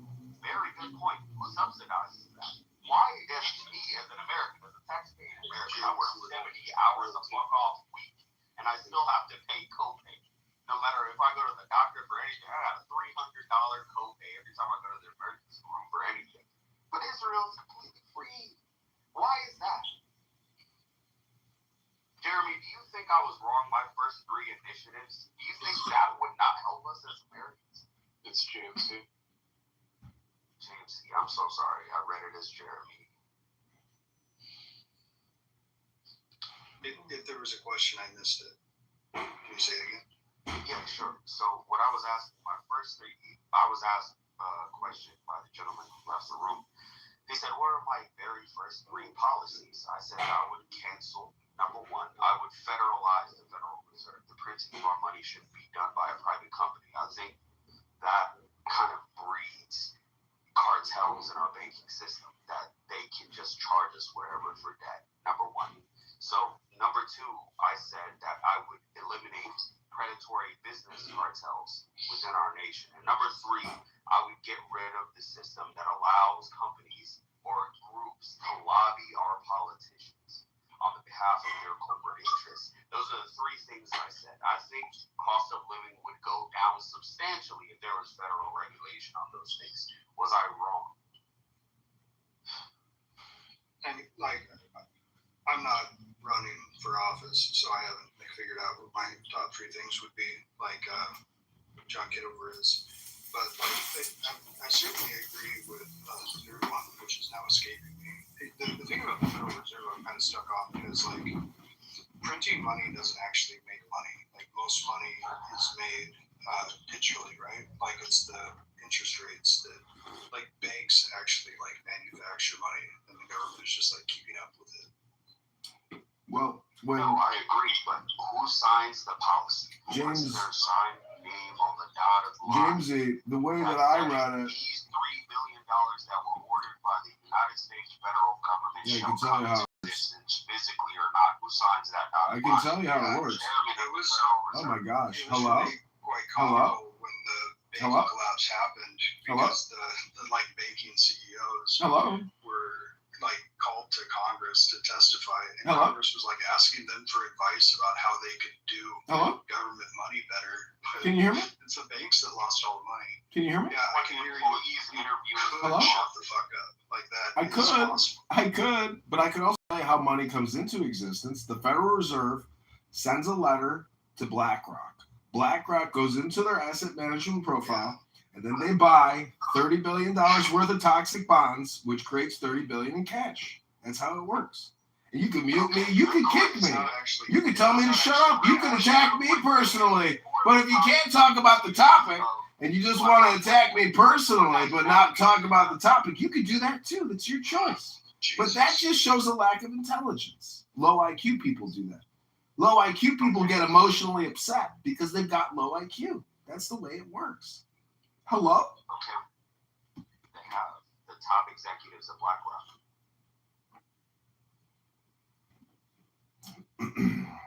The top executives at BlackRock and the Federal Reserve. See, when I asked you what your 3 priorities were, you combined the deconstruction of the financial network as well as banking and Federal Reserve. That's actually one category. Your second was APEC, and so you really only gave me 2 reasons. What What could be your third reason, Yada? I think I articulated it clearly. But for you, I'll do it one more time. Articulate, please, sir. Third thing I would eliminate the practice of lobbying in politics 100%. Yeah, that was the one that I 100% agree with. NAACP, that means APAC, that means the big pharma, that means the gun regulators. I don't care who you are. You're not allowed to put money in the pockets of prospective politicians to further your corporate interests. There is no more lobbying. There is a ceiling to how much money you get for your campaign. And I think it should be $20 million on the congressional level and $100 million on the presidential level. Federally provided by the U.S. people. Like, let's be real, you're only going to be loyal to the people who pay you. So as politicians, if your top donor is a pharmaceutical company, if your top donor is a goddamn lobby group for the Israeli government, you're not loyal to the American people, you're loyal to your top donor. So to eliminate that, I would eliminate lobbying in its entirety. That's my third claim. I defy you to tell me what's wrong with that. Yeah, because we operate off of this fake laissez-faire capitalism, and unfortunately, the business of lobbying, aka influencing politicians, to create HR acts. You could keep muting me, or you could possibly grow a scrotum. It could be a thing for you. You could grow your dick out. You could actually read a book. You could have some patience and listen to people.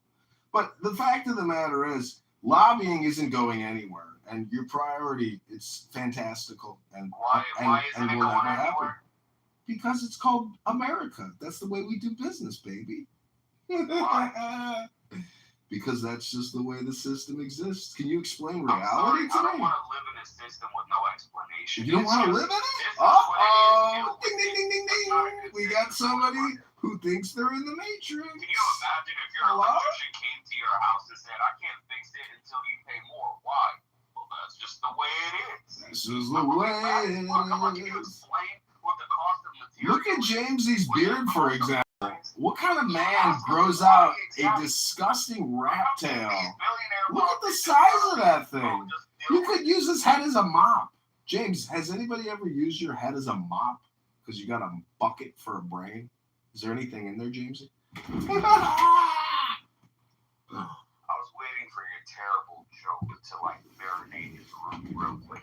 But anyway, let's just be honest with ourselves. How would it be bad for a U.S. president to say, no more lobbying? I'm the last U.S. president that will be lobbied to. Well, it's like Liar's Poker. A crime if a corporate interest or foreign interest wants to put money in the hands of politicians. Like Kamala Harris, who raised $300 million overnight by Google. How fucking dare I? How dare you? How dare you? How dare I? I can't argue with you. You're angry. I'm happy. Leave me alone. You angry. I'm happy. I can't argue with you. I can't argue with you. You angry. I'm happy. Leave me alone. Well, Yada, I think the things that you said are what a lot of people say. But generally, the first response is wealth redistribution. That's the first one. You said we need to federalize the Federal Reserve. That's what you said. Wow.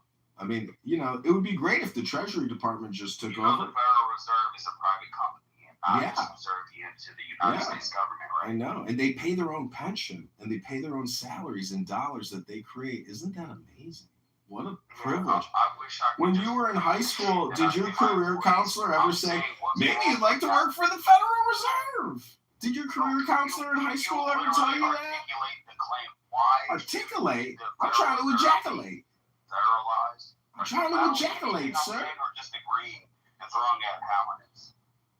Ad hominems? You called me a retard. That was the first ad hominem projection that I detected. That's how I knew that you were a retard. What the fuck? What the fuck? You look like what you're not. You called me a retard. That was a projection. I'm not retarded. You're not retarded, dude. You clearly have, average cognitive ability. You choose not to use it. Hello? And I'm defying you on that term. So, for fuck's defying me. How can you battle with any of my Hello? any facts? Well, you know, I just want to know if you were to ask me what my 3 priorities would be as the president. Narco's right. This is boring. His name is Necro. Embarrassing. Like somebody who has sex with dead bodies. That's the kind of guy he is. That's how he likes to brand himself, as a necrophiliac. What the actual fuck are you talking about? I'm talking about his name, Necro. He's one of my top campaign donors. What a dork. Yeah, I sadly gave you $15. Oh, Jesus, dude. You gave him $15 for what? I know. He took my money from me. I received it. Hey, you might be smarter than I thought, dude. Oh my God, bro. That's a whole quarter of a tank of gas in today's Trump America. Yeah, dude. Yeah, imagine I could have spent on a quarter tank of gas. Could have bought a few sodas with that. So. Fuck yeah, dude. Well, Necro, I'm a very generous person, and I could actually send you back your $15 if you really want it. Would you like it back? Yes, I would. I would have to demand that you do. You played him out of his money. You're going to demand it? You're not even involved in this transaction. You're just a third-party observer. It's just the principle. I feel like you did Necro so badly. Why? He helped launch my campaign. We actually created real change. What? For Congress. And we don't just talk. We do. You're just a talker. I'm a doer. There's a big difference between talking and doing. Yeah, I agree. There is a big difference, so it's fair. Exactly. You're like a girl on a dating app who says, I'm a huge yapper. Yap, yap, yap, yap, yap, yap, yap. Very little doing. But you're talking to a man that has done and keeps doing. Hey, you know what? Necro, you know what? Your $15 is well placed. This man is entertaining, if nothing else. I mean, he gave us a little stimulation. It's cool. It's fun. Yeah. We're back. Who always tries to mouthfeel me. Introduce you to Mikhail. David. He left. I was going to ask him about mixed meats. Oh, man. But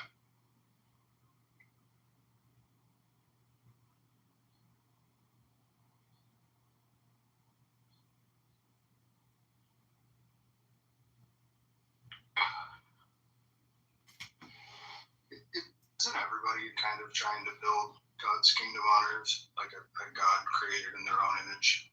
No. How much can we really fault the Jewish or Islamic or Christian people for trying to create God's kingdom on earth? Hello? The earth is God's kingdom. I think that's a good point. That's the whole story of the Bible. But the secret is in knowing that the kingdom is now. It's here right now on earth. Exactly. But the kingdom has always been now. It's been now since Jesus came into the forefront. Yeah, the now is eternal. It's now right now in this room. We got him. Ishmael. It's been now since Adam, alayhi salatu salam. You know him as Adam, the first human being. Came out of the garden Adam Cameron? And was brought down to the earth. Are you talking about the Sephiroth or the Kabbalah? The Tetragrammaton? So as believers, I'm assuming, Khaled or Khalid, am I pronouncing your name wrong or right? Kalev. Do you speak English, Ada? Is English your first language? It's a Hebrew name. Yeah, so I'm asking if I'm pronouncing it correct. He left. You could try to sound it out. Like, how would you pronounce my name? A-Y-N. How would you pronounce it? Ayan. You know, Ayan is a woman's name in our culture, but I'm going to say Ayan. What's your culture? I'm a Cushitic East African. You're a what? Bullshitter from East Africa? Ethnically, I'm a Cushite. Tribally, I'm Somali. Do you smoke indica or hybrid, or do you smoke sativa? No, not anymore. The I haven't Kushite smoked kingdom? in many years, honestly. It's just, the strains, the way they're grown, just doesn't agree with my body anymore. What was the last book you read?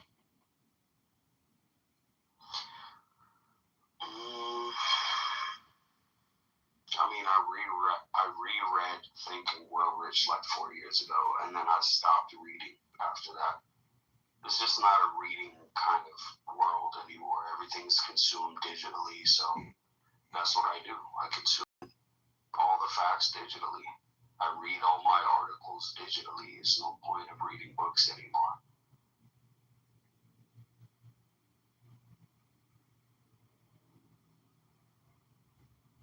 So you've confirmed that you don't read anymore. You just talk on Clubhouse. So no new information coming in, just old information coming out. No, I read just fine. It's just I do it digitally, not with paper.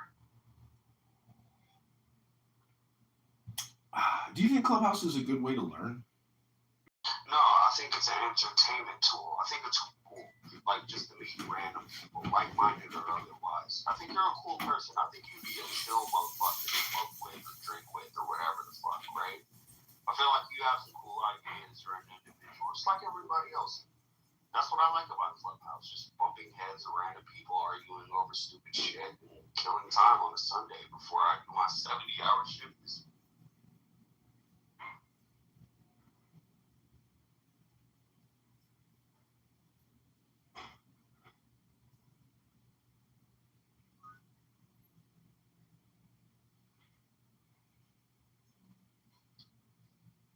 Somebody please stimulate me.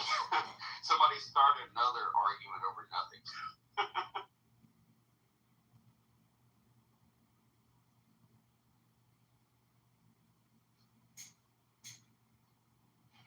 Well, I did find it interesting that even though I said a god of your own making, everybody just went with it. That was pretty funny.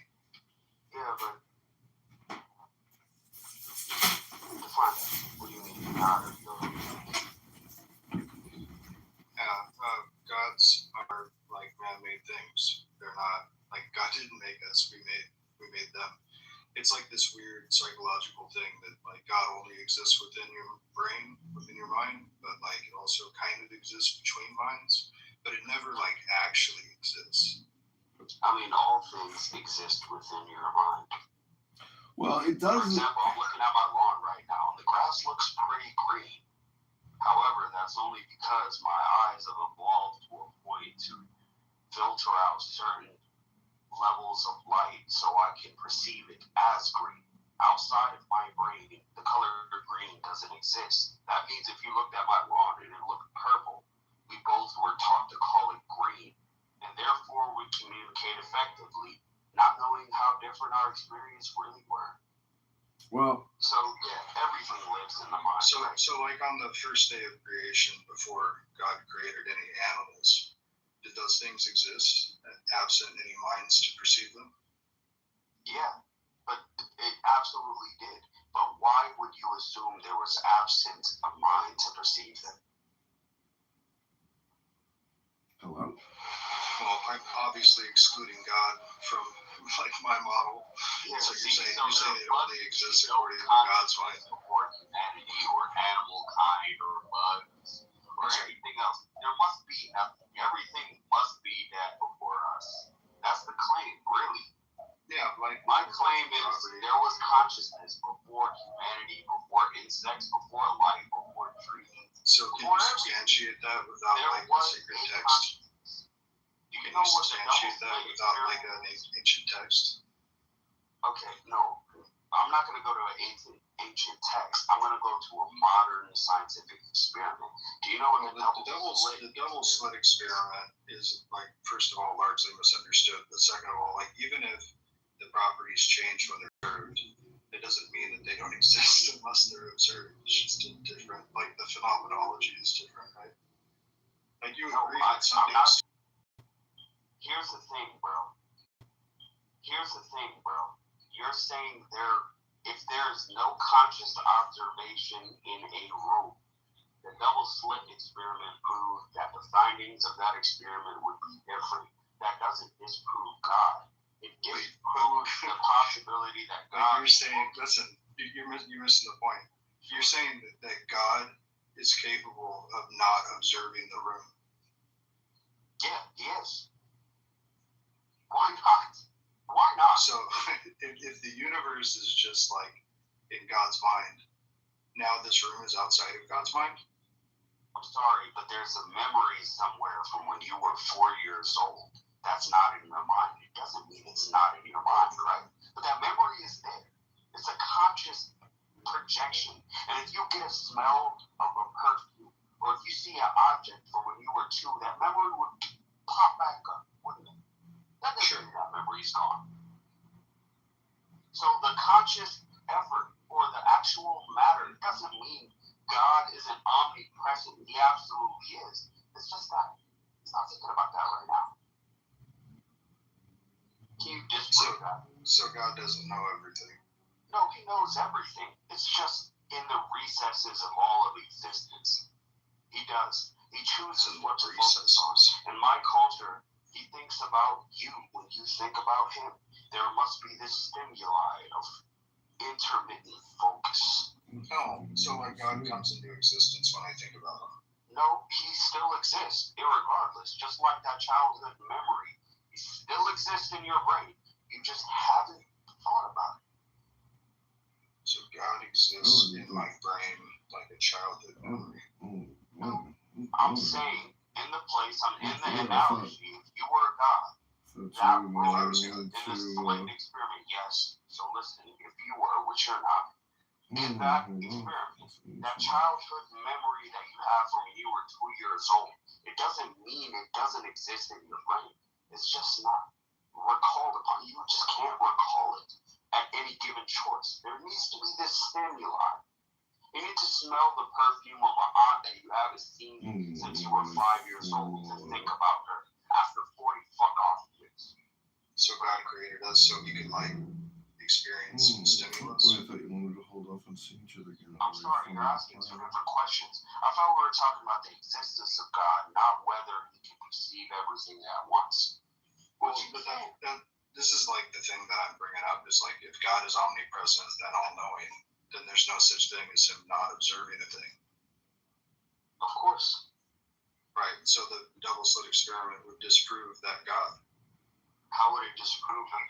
Because God couldn't he not can give observe. the choice whether or not those atoms behave in the fashion that they do or not.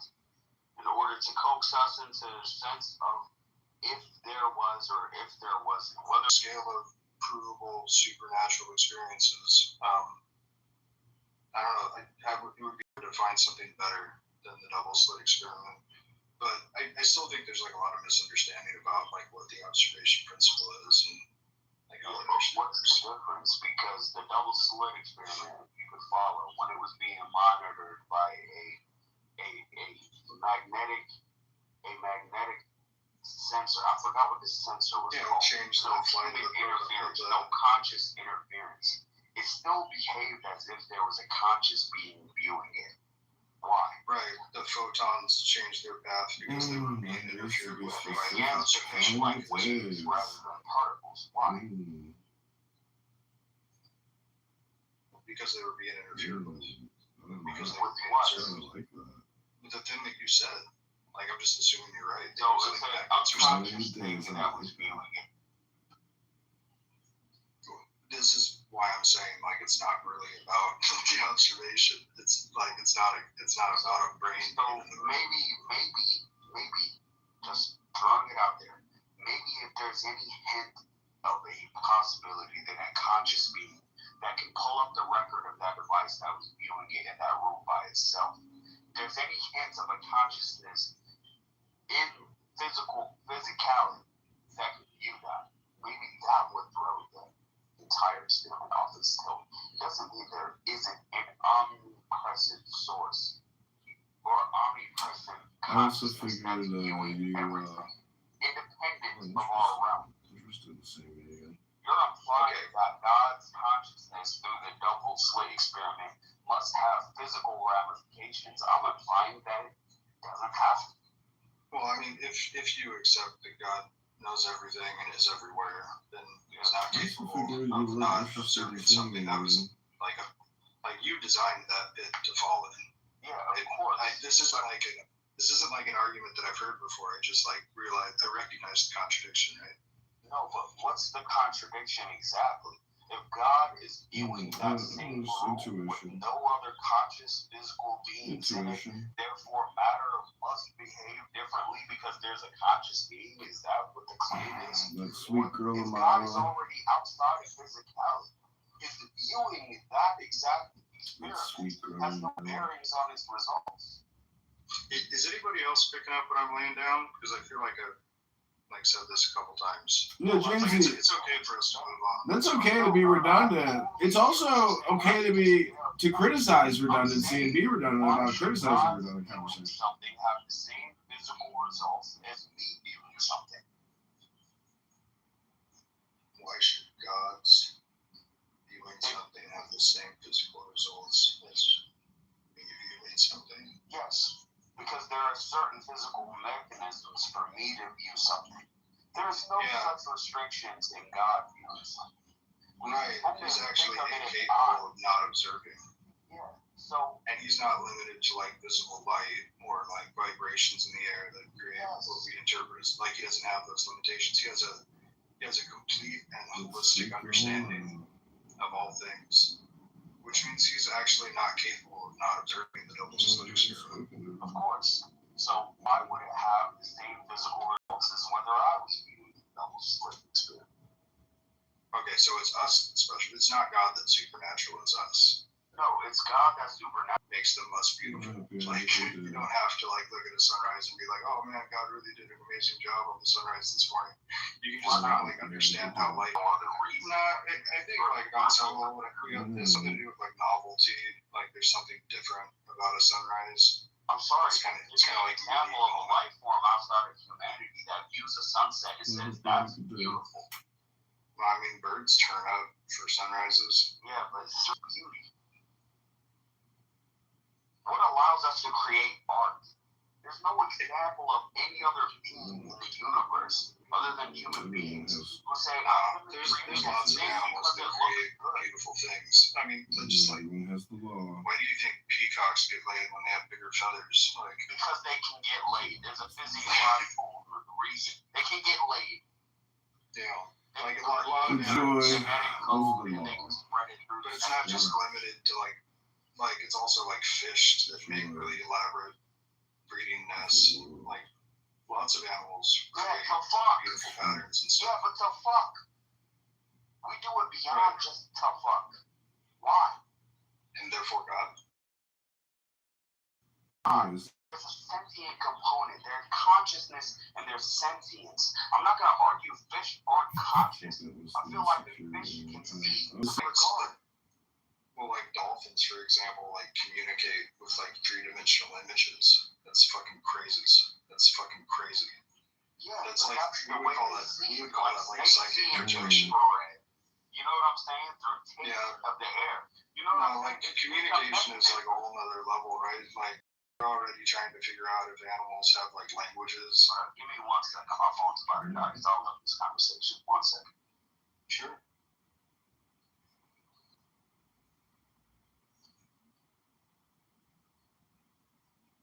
I don't know if I buy it, but there was a recent publication about us like decoding the first whale sentence, which is kind of crazy. There's a lot of stuff with whales and dolphins that kind of blows my mind when it comes to sapiens. Like whales will defend other whales of like different species, even human species. They can't like interbreed. They'll like fuck with orcas just for the hell of it. I think it's humpbacks are like notorious for like protecting other whales from orcas. Like why? Joy the world of strength.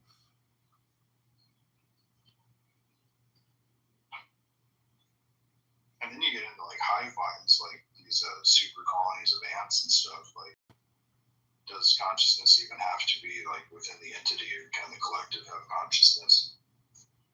Because I think humans do a good bit of that. I think that's what like the religious experience is. It's like a hive mind.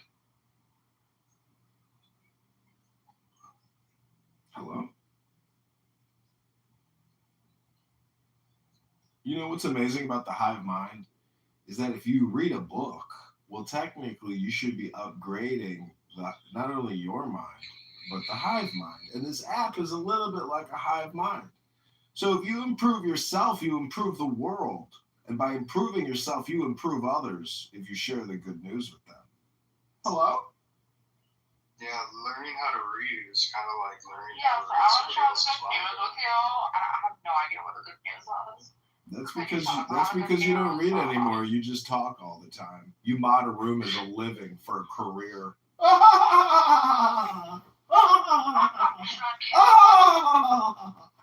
Whoever thought a career choice would be a green bean in a clubhouse room? Gotta have faith, the faith, the faith.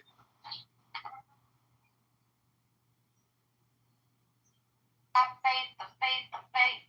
You gotta have faith.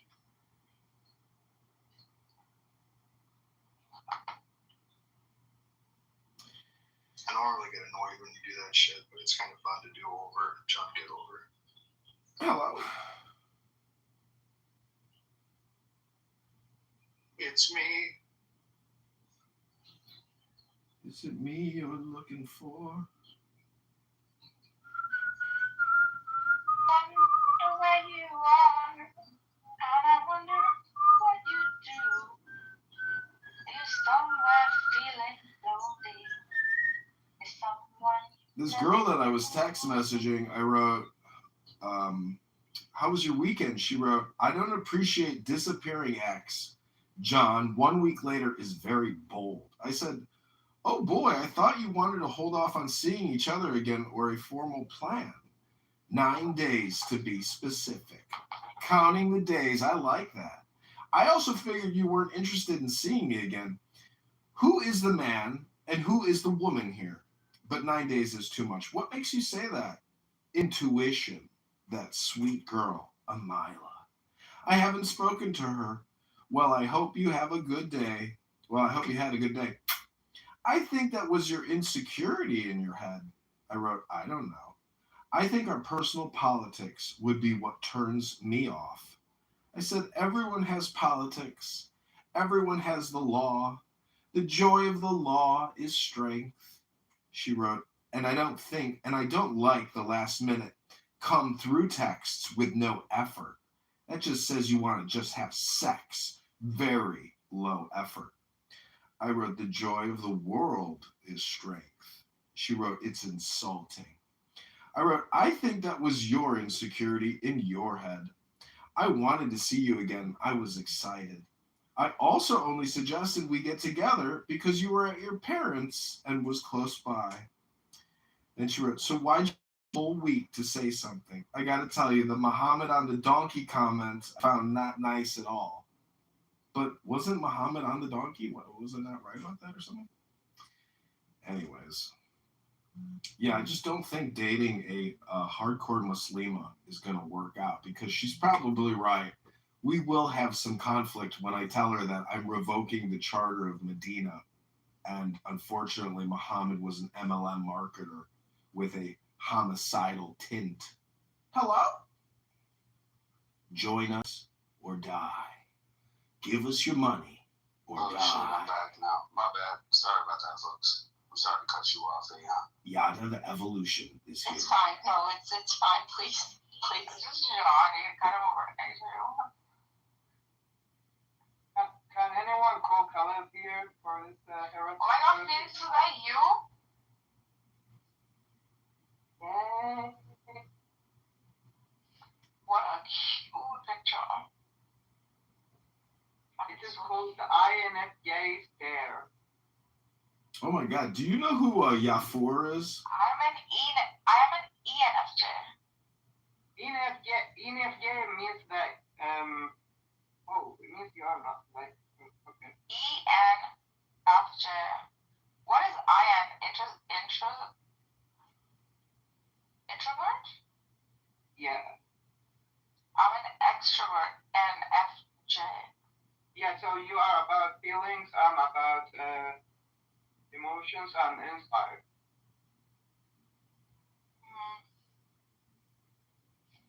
I don't like ENTPs.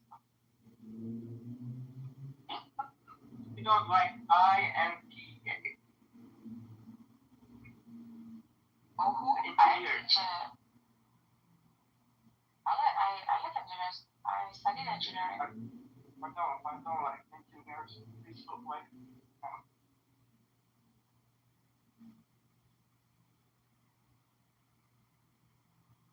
I like tarot reader. Who? The tarot readers. Yeah, I like tarot readers too.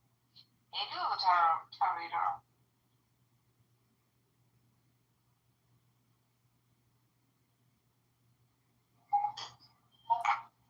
Hey, I'm at home. I apologize. I have to ask everyone in the room a question. So I have the choice between making pho, like the Cambodian noodles, or for making steak and salmon. What would you have right now? Alright, so thank you for breaking the deadlock.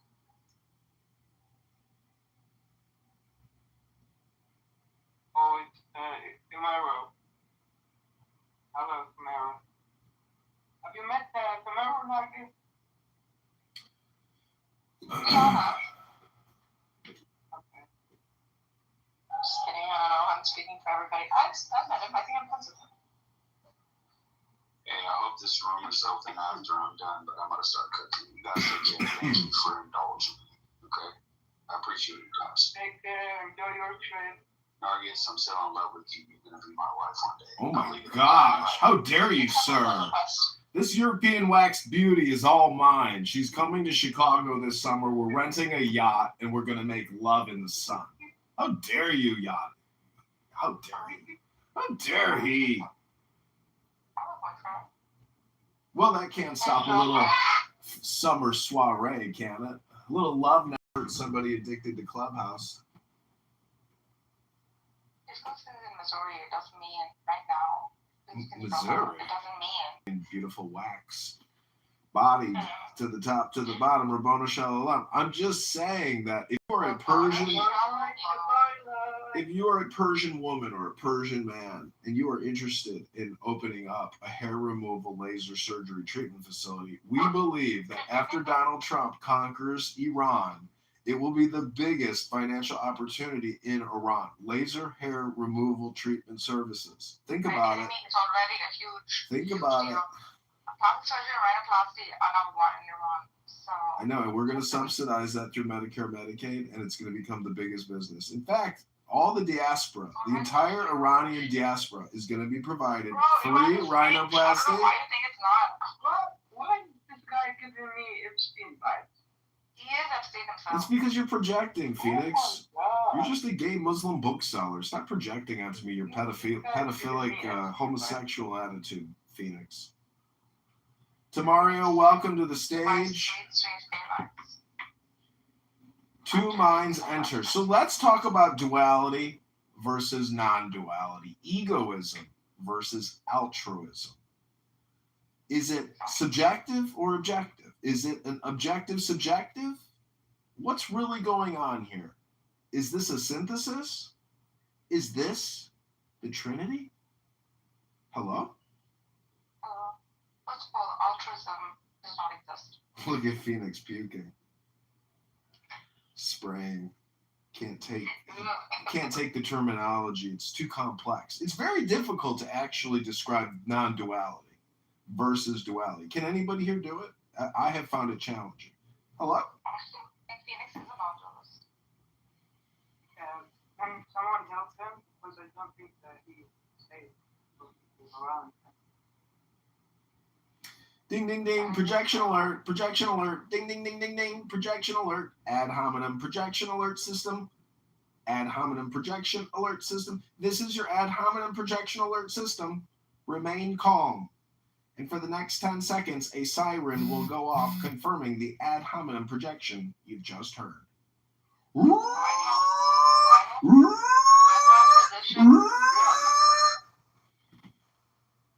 physician Dr. Sean Barbabella says that President Trump is fully fit for duty.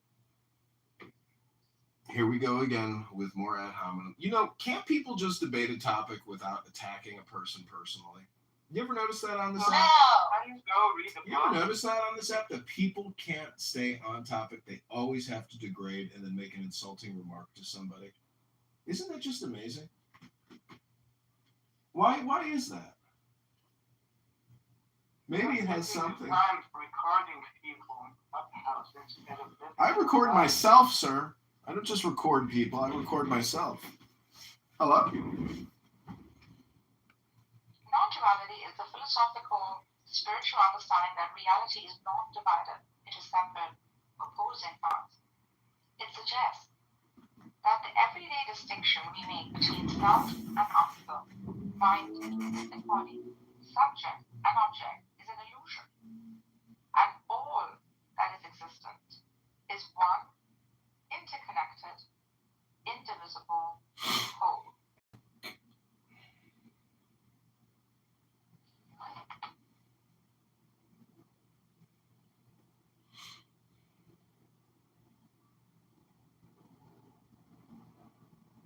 We are the world. We are the children. We are the ones that make a brighter day. So let's start giving.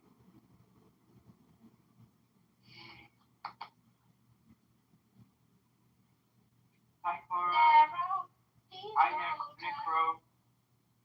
That's not Cora. Where's Cora? Oh, it's Megatron. Bart, okay. Oh, shit. It's a nice picture. Oh, Victorian style. Nice picture of Cora.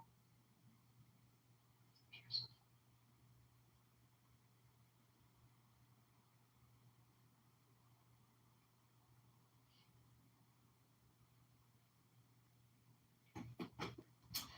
So I'm texting this Muslim girl, and I wrote, because she's very upset that I made a joke about Muhammad and the donkey, so I'm trying to correct it. And it's called The Night Journey. Isra and Miraj. That's the name for mirage. Muhammad did not ride a donkey to the moon. And by the way, everybody, tonight is a full moon. Instead, he rode a winged, white, mule-like creature named Burak.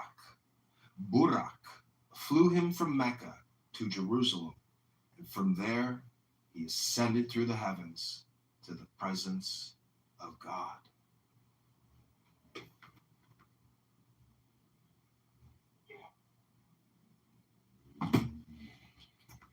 It's kind of nice. It's like, More like an astral projection. you got like Elon Musk who's like actually trying to fly to the moon, and then you got like a guy high on like peyote in the desert, and he's like, what'd you guys do this weekend? And they're like, what'd you do, Muhammad? And he's like, oh, I flew to the moon on Burak. They're like, what'd you do? He's like, yeah, I got on my winged donkey, I flew to God, and I went to the moon with Burak. And they're like, damn, Muhammad's flying to the moon with a fucking winged mule. Jesus, this guy's got some magic powers. I said Jacob that wrestled with God. Good Lord, that must have been quite the wrestle, right? Israel. Israel. After he won the jiu-jitsu match, God was like, your name is no longer Yakub. It is now Israel. One who fought me. Wow. Phoenix actually accurately described me one day. I was laughing because he's like, this guy's like Loki. He's a trickster. John Kitover is a trickster. And I was like, it's kind of true, because the magician, the hermit, etc., the fool, the fool is the first card in the tarot. And I think it means Beth, which is house. So actually, Clubhouse is actually a club of fools. You see how that works? Clubhouse is not a group of gifted people bringing valuable information, playing audiobooks to each other. No. This is a club of fools. It's the Fools Club. Hello?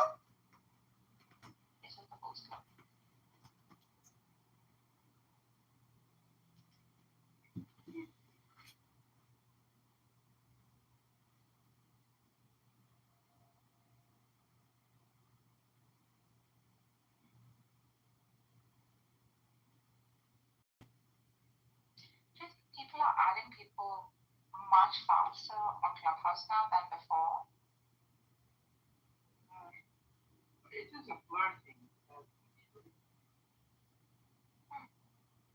Yeah, it is a dating app. You think so? Bro, whoever freaking dated on this app, whoever made any freaking business ended on this app has failed. It's one of those worst apps to freaking take realistically. It's good for sound. Yeah, actually, the first murder case in Clubhouse was 3 years ago of a man that left a woman, and then they discovered that she is married, and then he went there and climbed the building and killed the woman on purpose.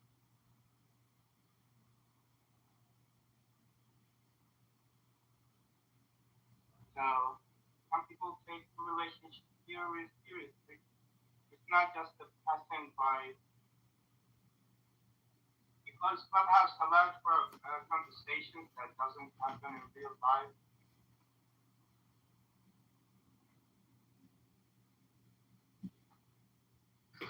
Damn, Nerve just left. See, Necro, what are you doing for your love life? Because if Narja's is your love life, like you need to work more on it. Because as she just said, she's dating a guy in Missouri, and though she's probably the most entertaining and delightful woman on the app, what about in the real world? I don't date chicks on Clubhouse. I mean, I'm more likely to date, old women on Facebook. So. Oh, Facebook date. You're like a little lover boy for older ladies. I get it. That's cool. Not necessarily, but I mean. Facebook dating is good. Yeah. Really? You think so? Yeah. For women, any dating app is good. I mean, for a woman, it's just like 100,000 matches. It never stops. Yeah. For a hot woman, even probably for a fat, ugly woman. See, what I don't like is people use those dating apps, and some people want to talk to you as if like they haven't discovered Clubhouse, and they want you to be their dopamine, and that gets very annoying. Have you noticed that? What? Don't get, like it says, don't get hypnotized by an external rhythm, right?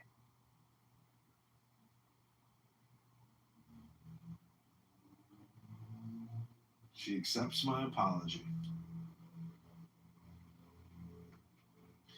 Has anyone here ever apologized to someone for something they did or said, and then the apology created a miracle?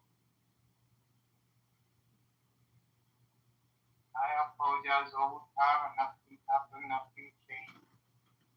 Really? Because every time I've ever issued an apology, it's always been such like a blessed experience. The recipient of the apology has always been so happy and surprised at the apology that I quickly learned making apologies was very beneficial and diplomatic in case you get caught stretching the rules a little bit.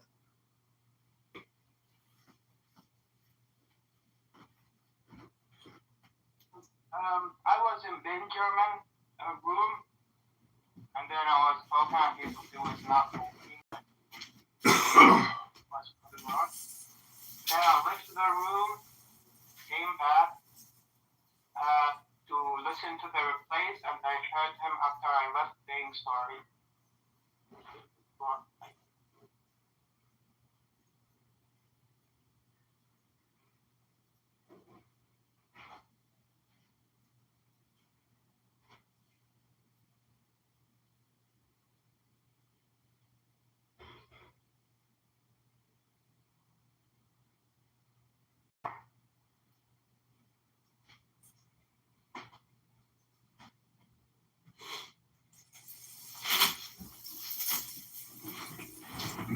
What's interesting about Islam is I really don't like it from a legal perspective, but from a mystical interpretation, it's got, a strong underpinning that Jesus and Muhammad and Hermes, they all share the same title, which is the messenger. And communication technology is really at the center of messaging. And Muhammad's revolution, which is still in place today, is actually a revolution of communication technology. He is the messenger. Any being who desired worship, who was worthy of worship, would not demand to be worshipped.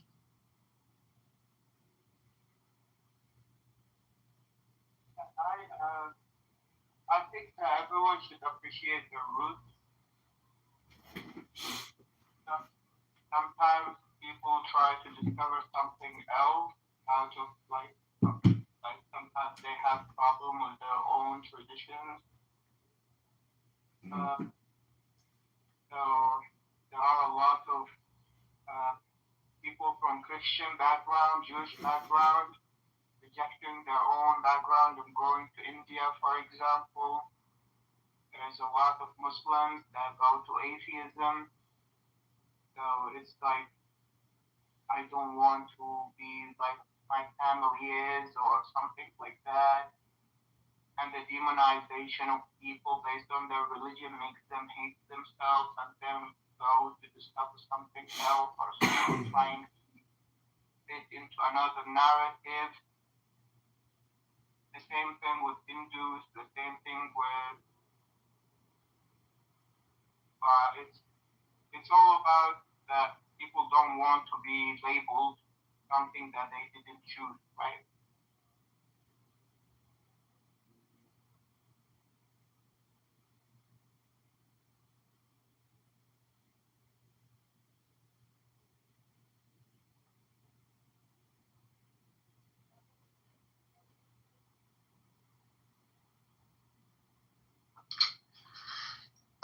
Yeah, Tiger thinks that Islam is simply about submission to God. Poor bastard.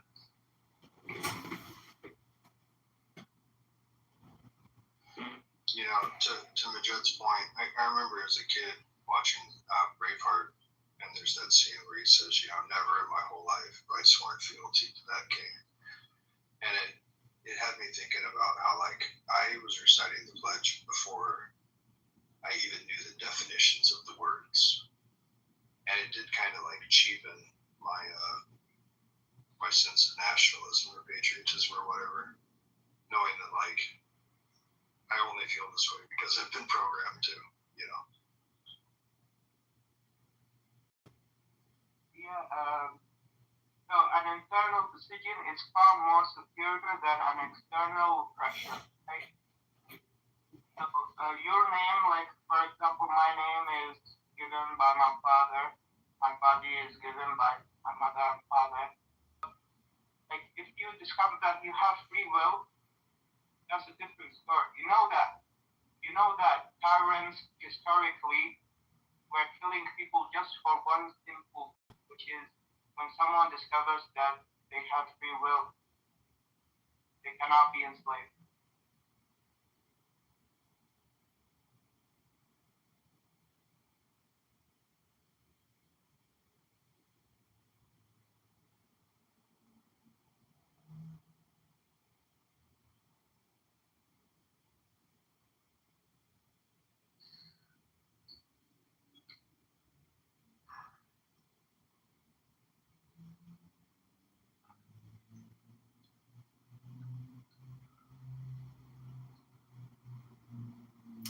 Well, I think, you know, if Muhammad is the messenger and Jesus is the Messiah, or the messenger as well, it's all information for the user to pick up and study, to read, to implement into their own personal life. Whether or not God exists or does not exist, these scripts are software programs to run to actually enhance and exceed your existence. It is personal development.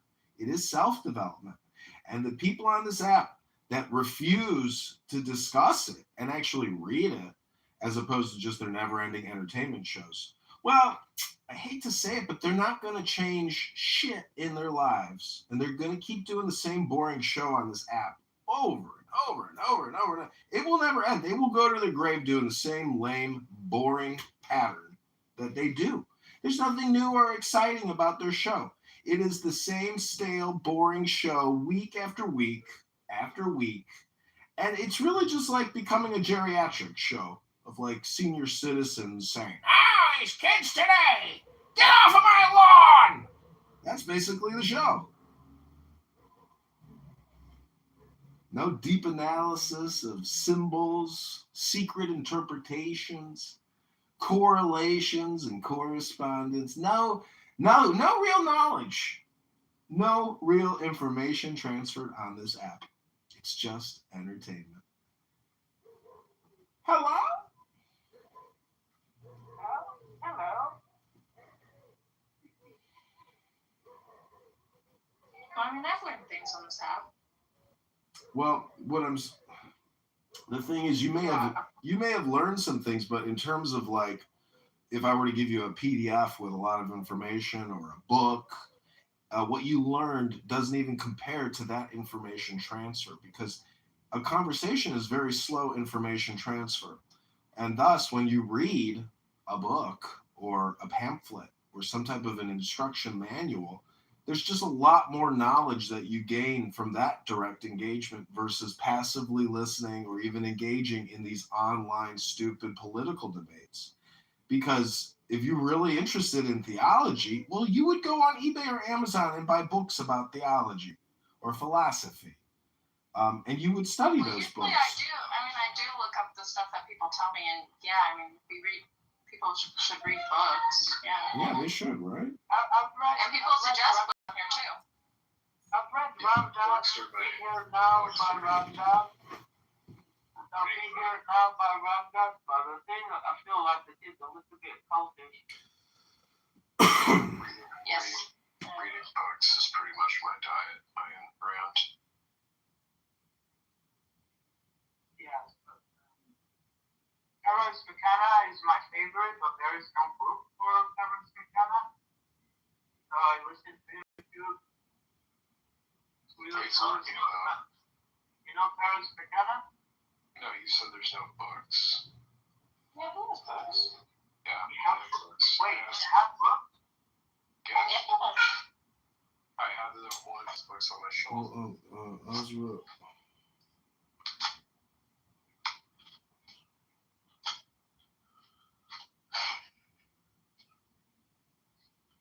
Go fly, Phoenix.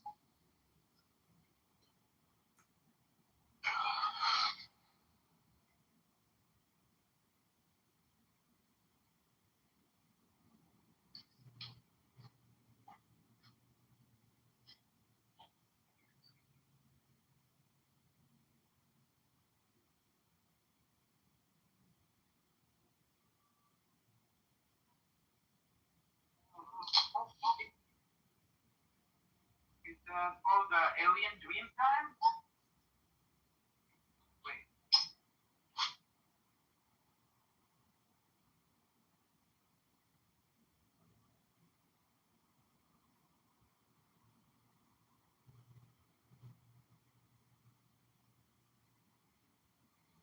So, Angel, I never asked you, are you an atheist or?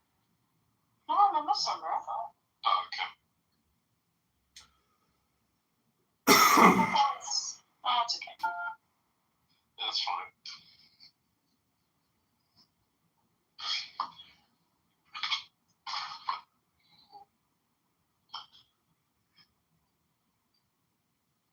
But the Muslims on this app don't accept me, so that is what it is. Yeah, that's fair enough. Really? Yeah. I'm the red pill. The red pill. Yeah. Yeah, that's kind of one of the reasons why, like, to me, like, one of my things that a lot of people assume I'm on the left, but when I'm talking about Islam, a lot of people assume that I'm on the right.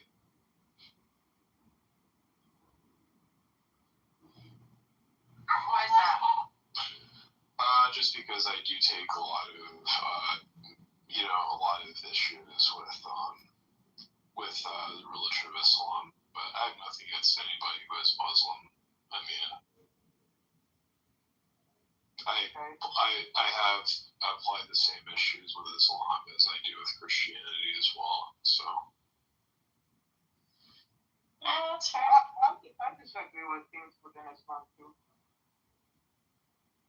I mean, one of the issues I have politically with, at least, is so much that the left doesn't seem to have as much of an issue with, or that they'll say that the hijab is the source of women's pride. It's like, you know, so the women in Tehran who have had acid thrown in their faces for not covering their head, I mean, but that's women's empowerment. Yeah, that's so I know this scenario. It's called honor killing. Honor killing is not religious. Honor killing is tribal. So if a woman from a certain tribe is having a relationship with a man from another tribe. So the same scenario with like Aladdin, you know, like he came from the window, he come from the door, and there is a family and stuff. So this is like very separate thing. Honor killing is like really wild. Like it is in Afghanistan and Iran.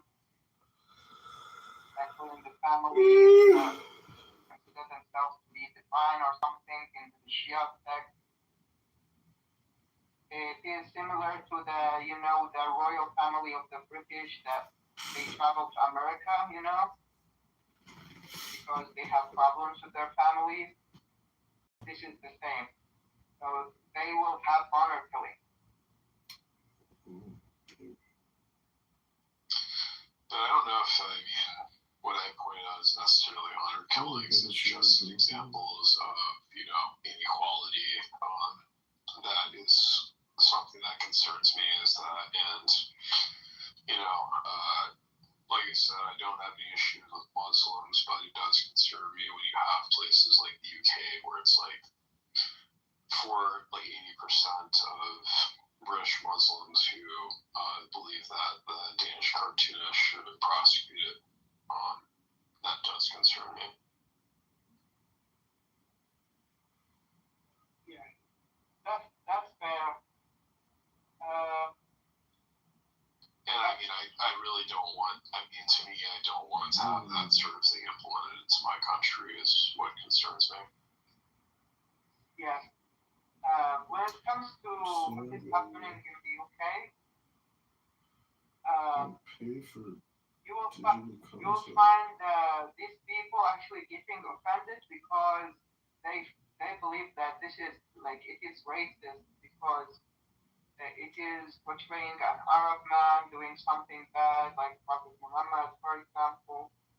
So, for example, before when there was World War II, I think, in the American context, the Japanese were portrayed in cartoons in a really bad way, right? Or like the black people, they were portrayed like they take people and cook them in taking people in cartoons. Like when you go to Africa, for example, that they are going to take you and kill you and cook you in. Oh my God! Shut up.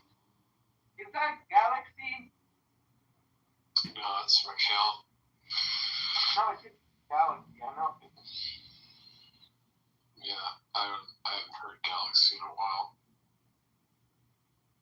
But it was Mikhail who talked. Yeah, so Nick, bro, it is when people see these cartoons, they feel like there is propaganda against anyone that looks Arab or something. Benny, shut the fuck up, man. Yeah, I think that to me that's one of the things that I think is a fair distinction, is that I do think that, there's an unfair marginalization against anyone who is Muslim,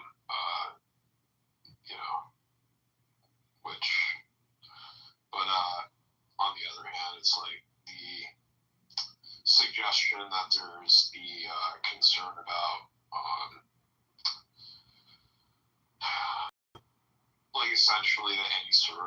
I think really to me what I have, I pointed out as one of my issues I have is with the term Islamophobia. Is like, to me, is there a special word for bigotry against, Buddhists or against, against Jains and Hinduphobia. They've been persecuted, way more than any other group and are among the most peaceful of religious groups, but we just call that religious persecution, or we call it xenophobia.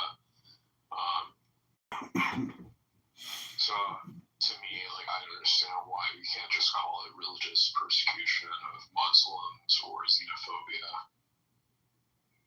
But how do you explain the political element? Because Islam is specific. I mean, I guess Hinduism and Buddhism, all these are really religious state systems.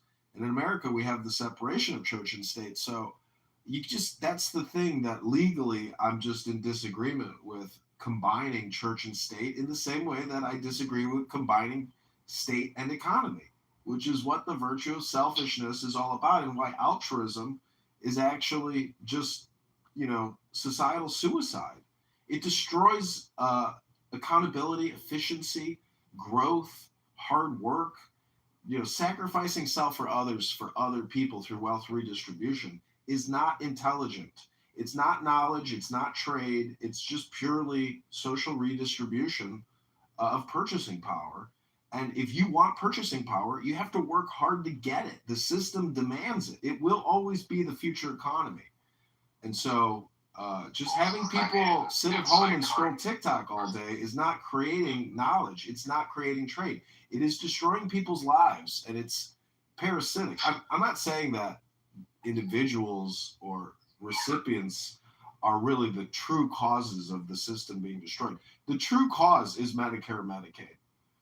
That is the true cause. The medical industrial complex is so overfunded and so cyclical and so quarterly in terms of budget, and we don't have like a pay-as-you-go or first in, first out type of finance. It's just the same fucking amount of money every year for the same stupid outcome.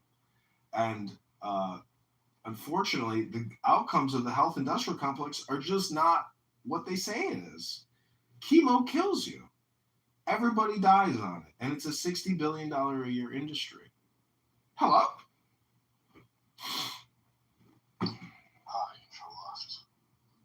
I was going to ask her, because one of the things a lot of Muslims I've talked about in Clubhouse, and a lot of them, when I've pressed them on things whether or not they believe people who draw pictures of Muhammad, whether they should be punished, and they have said implicitly that they sometimes just outright say that they do, but it's that they do think that is the case. So, which is something that does concern me as well. Yeah, do you know that Muslims fear the West also? Well, I understand that there's been intervention by my government, and I think it's justified for them to be angry at us for intervention. But I think really it's no, it's not anger. It's actually fear. Okay. Well, yeah. I mean, whatever is aggression, fear, I think that there's definitely justification on that side of the thing. I mean, so. I'm not going to go off about whether or not, these people, I mean, I definitely understand plenty of countries hate us. So, no, not hate. Fear. Well, either way, they have negative views of our country, and I'd say probably rightly so because of our intervention. So, in occupation.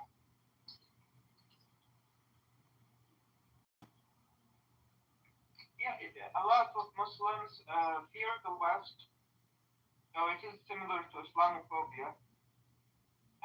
Don't know that there is fear of Muslims in the West. They think that the West don't care about us. They just want to come and take the resources and not go back and live in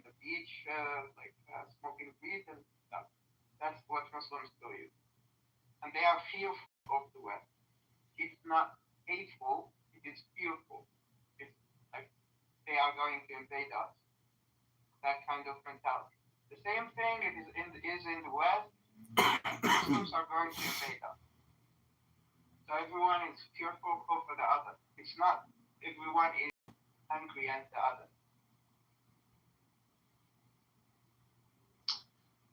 They're so scared of the West that they all want to come in the West. That's funny. Yeah. I don't think that in rich countries they really want to go to the West other than like being tourists. So, for example, the Gulf states. If the country is actually struggling for economic problems. Also, just want to say welcome to the stage.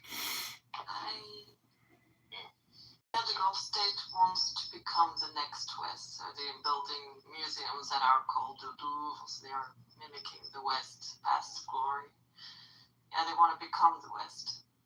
But the rest of the countries are Muslims and poor. Most of the people want to immigrate to the West. They're not fearful at all. So that's a lie. No, they are fearful. Yeah, I think that Muslims, the majority of Muslims are fearful and trying to impress the West all the time. Look at me, I'm good. This kind of behavior. And when the demonization of them in the media that portray them as terrorists, and they think people in the West are fools about that, and they think that that's not what they are. So, but there is problems in the Muslim world that are misogyny. That's number one. The next one is homophobia. The third one is racism. A lot of people don't know in the Muslim world, but it should be talked about more. What else? So it is very similar to the West, but the West, Muslims know the West more than the West know Muslims. Or I will not say Muslims, but I will say there is something in the West that they don't know about the outside world.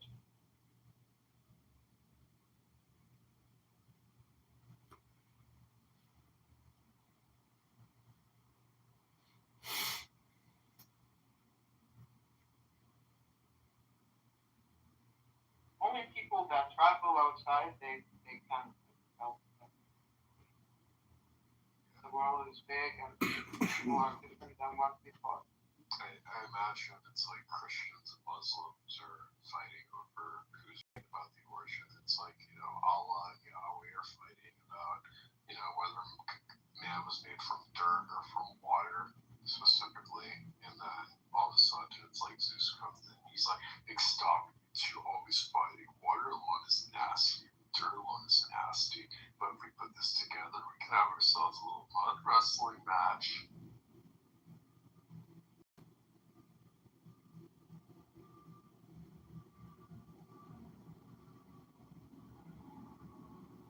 Yeah. Relationship between Muslims and Christians is real bad.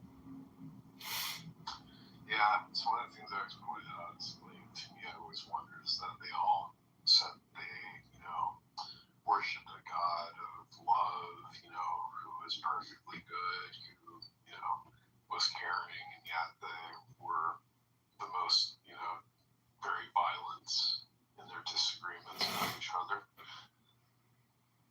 throughout history. They're constantly at war with each other about who was right about God.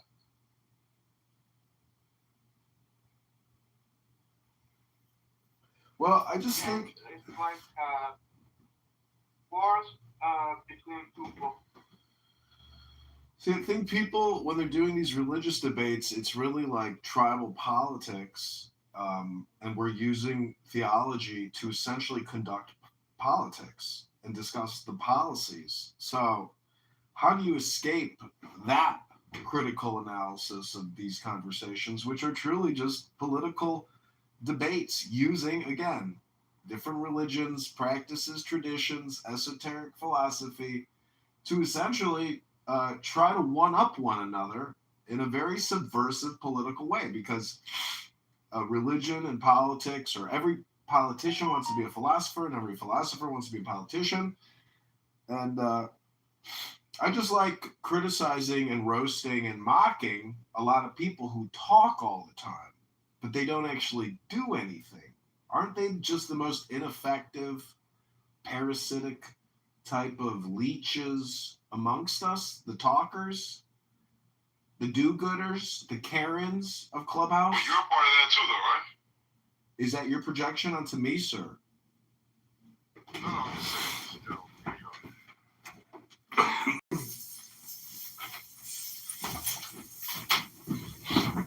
go. Well, don't attack the person. Don't.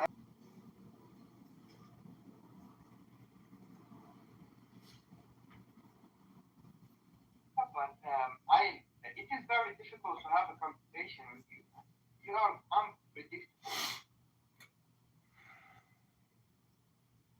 But same with you though, Phoenix. You're the gay Muslim. You're like the walking contradiction. You see, when you say it's difficult to have a conversation with me, that's your personal projection. You're saying to everyone here, you're difficult to have a conversation with.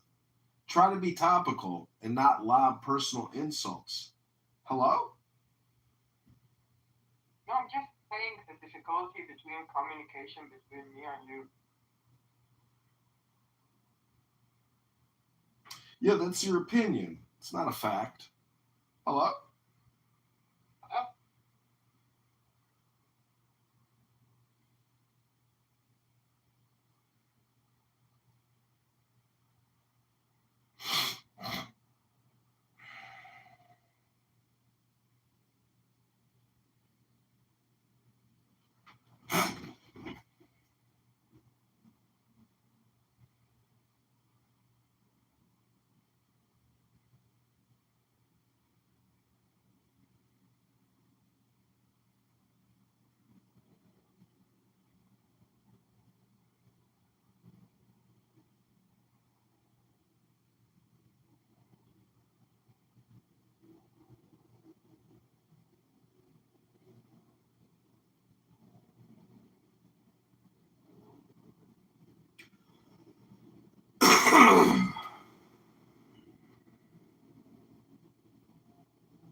Hello? This is a special Megatron bonus episode. Welcome back to Two Minds Enter. Welcome to the Thunderdome with Tina Turner. The Thunderdome.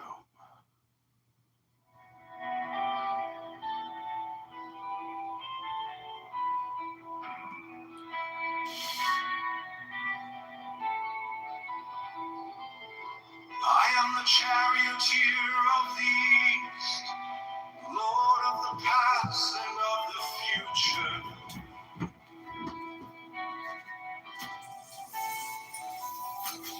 I see by mine own inward light, Lord of resurrection, who cometh forth from the dust, and my birth is from the house of death.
Next, the following text is between the points of the pentagram, starting at upper right. The words below are arced in a circle.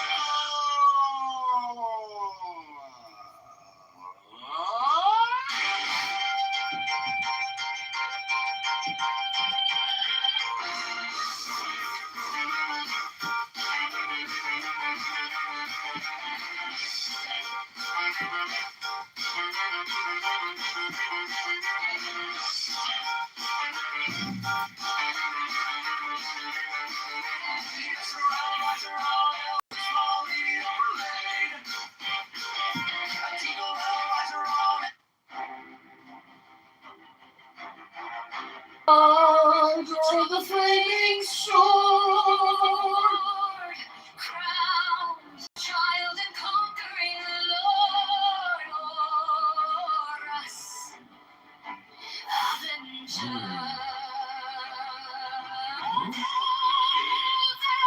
head of the hall. The iron folk, thou only begotten child of Osiris thy father, and Isis thy mother, he that was slain. She that bore thee in her womb, flying from the terror of the water.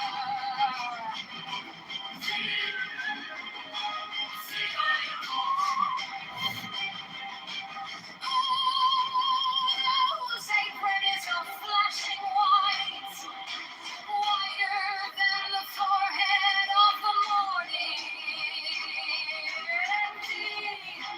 The iron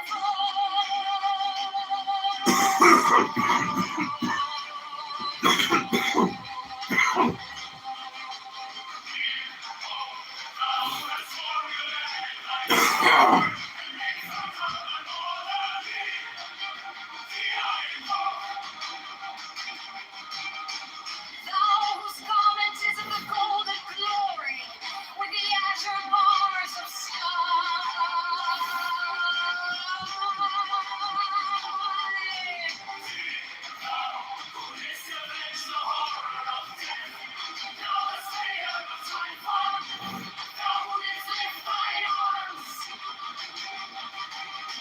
and the dragons of death were as dust.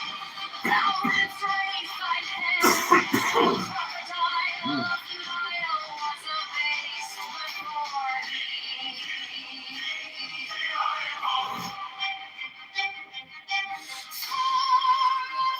Whose menace hideth thee diverse with night, impermeable blue. The iron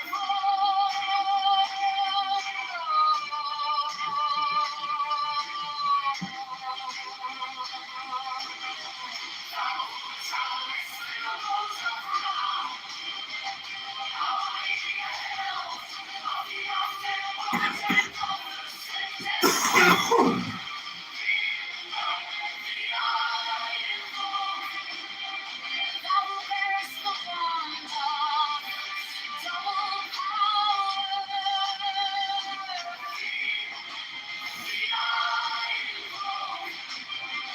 Thou boundless presence is shed the darkness of blue light. The unfathomable glory of the outmost ether, the untraveled, the unthinkable immensity of space. Thou who concentrest all the 30 ethers in one darkling sphere of fire. The iron folk.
Strike the master chord. Draw the flaming sword, crown child and conquering lord. Horus, avenger, O thou of the head of the hawk, the iron bow. At every thee I invoke, throughout the whole of the ritual give the sign of Apophis. The only begotten child of Osiris, thy father, and Isis, thy mother, he that was slain. She hath borne thee in her womb, flying from the temper of the water.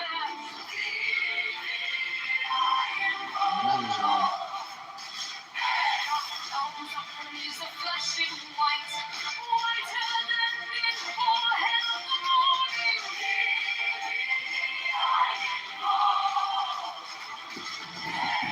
Thou hast formulated thy father, and made fertile thy father.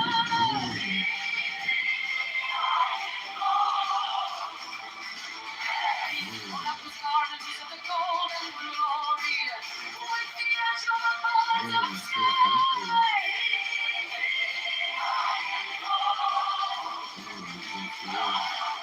Who didst avenge the horror of death, thou the slayer of Typhon? Thou, who didst lift thine arms, and the dragons of death were as dust. Thou, who didst raise thine head, and the crocodile of Nile was abased before thee.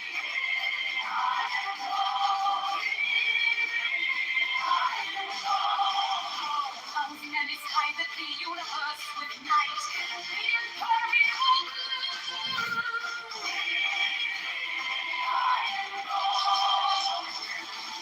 Thou who travellest in the boat of Ra, abiding at the helm of the often mountain of the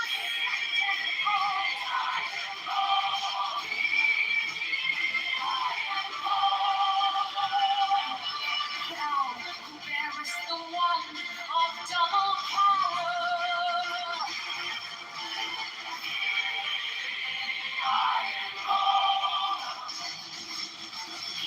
Thou about whose presence is shed the darkness of gloom. It's the unfathomable glory of the outmost ether, the untrammeled, the unthinkable immensity of space. Thou concentrest all the multiverse in one darkling sphere of fire.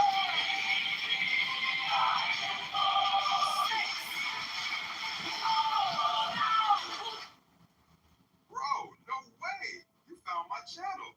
Most people just scroll past, but not you. And if you could like and subscribe, it would mean the world to me. Bro, no way!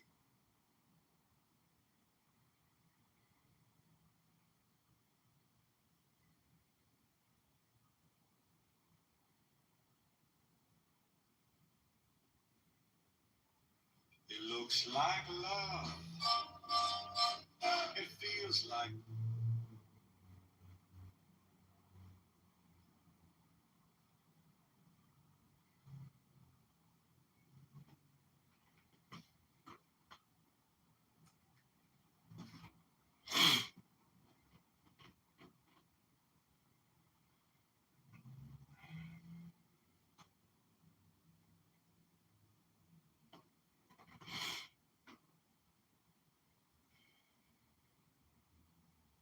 Are continuing or do they stop?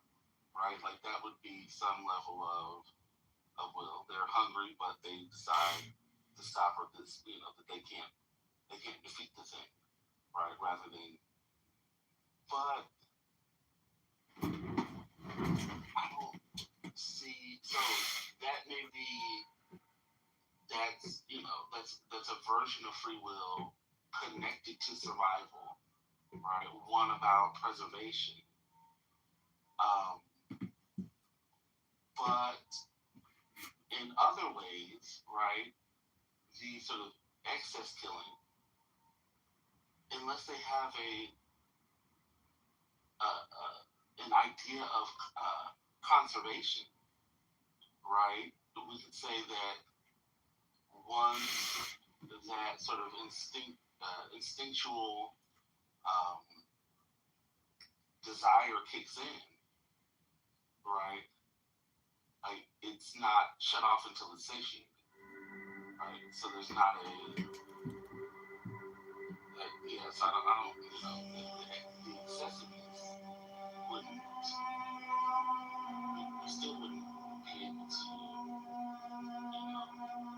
minds like wasn't as evil. I mean, I like an awareness of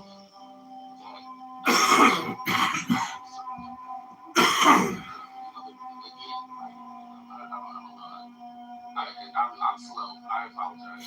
Under a more deterministic, instinctual side of the gradient, I agree. Right. But that doesn't discount that some small choice, like you said. So the question would be, like if they have established that some capacity for choice exists, right? If we establish that. Right. So, for example, animals spare their prey.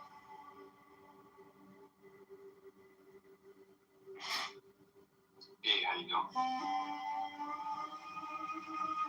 Something. Yeah.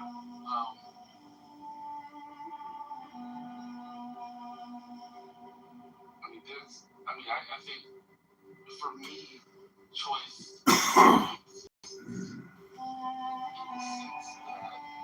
so we know choice exists because, right, speaking of documentaries, there's a decision or a choice as to who they choose, right? So most hunting for prey, right, don't just sort of wow, aren't just sort of running out and just, going for breaking law. I'm not saying but oftentimes we see sort of, the lengths that they go to selecting, pouncing, slowly, sort of moving along, right, to sort of track their prey. That's a right. They're choosing in that, to attack them, right? There's a form of choice, but within that choice, it's still be driven by instinct. I think, yeah, so the question is under like a strict content framing.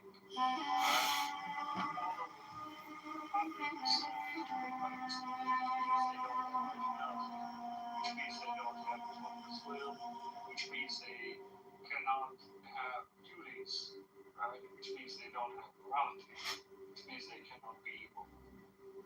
I think it's more of a spectrum rather than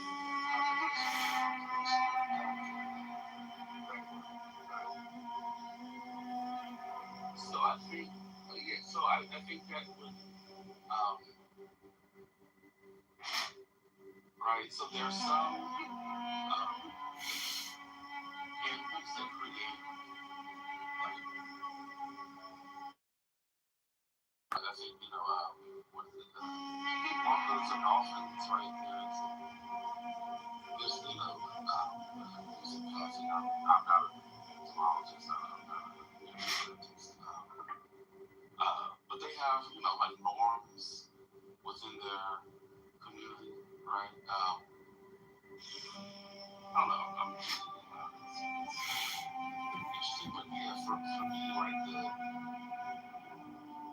sort of the moral part is a construction, right? So unless the morality, which the conversation earlier, the morality comes from a construction of norms, values, and so unless right, talking about sort of morality at the site of the individual,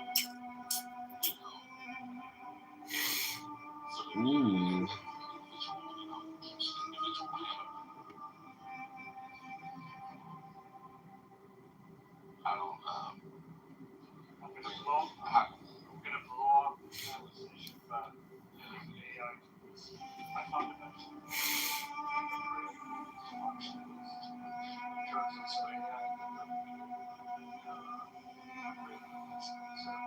human brains run on machines, right? describe things in a functionalist manner as a type animals. And a lot of things that, again, relatively right, humans have a much larger breadth of motives. But norms over to behavior, empathetic behavior, rudimentary sense of, and I think a lot of the Kantian framework, because it's just anthropocentric and it just privileges humans on that level, and for a good reason, right? Because a lot of elements can, very low, it's not 100% binary.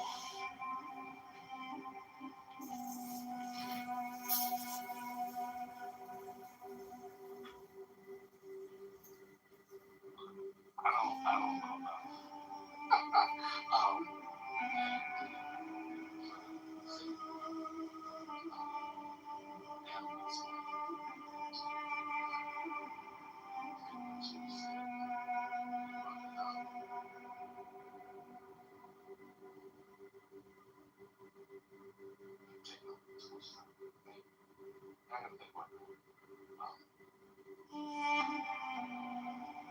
You've seen dogs that perceive their I think dogs have been, right, so we're talking about domesticated dogs, right? So I think domesticated dogs have, right,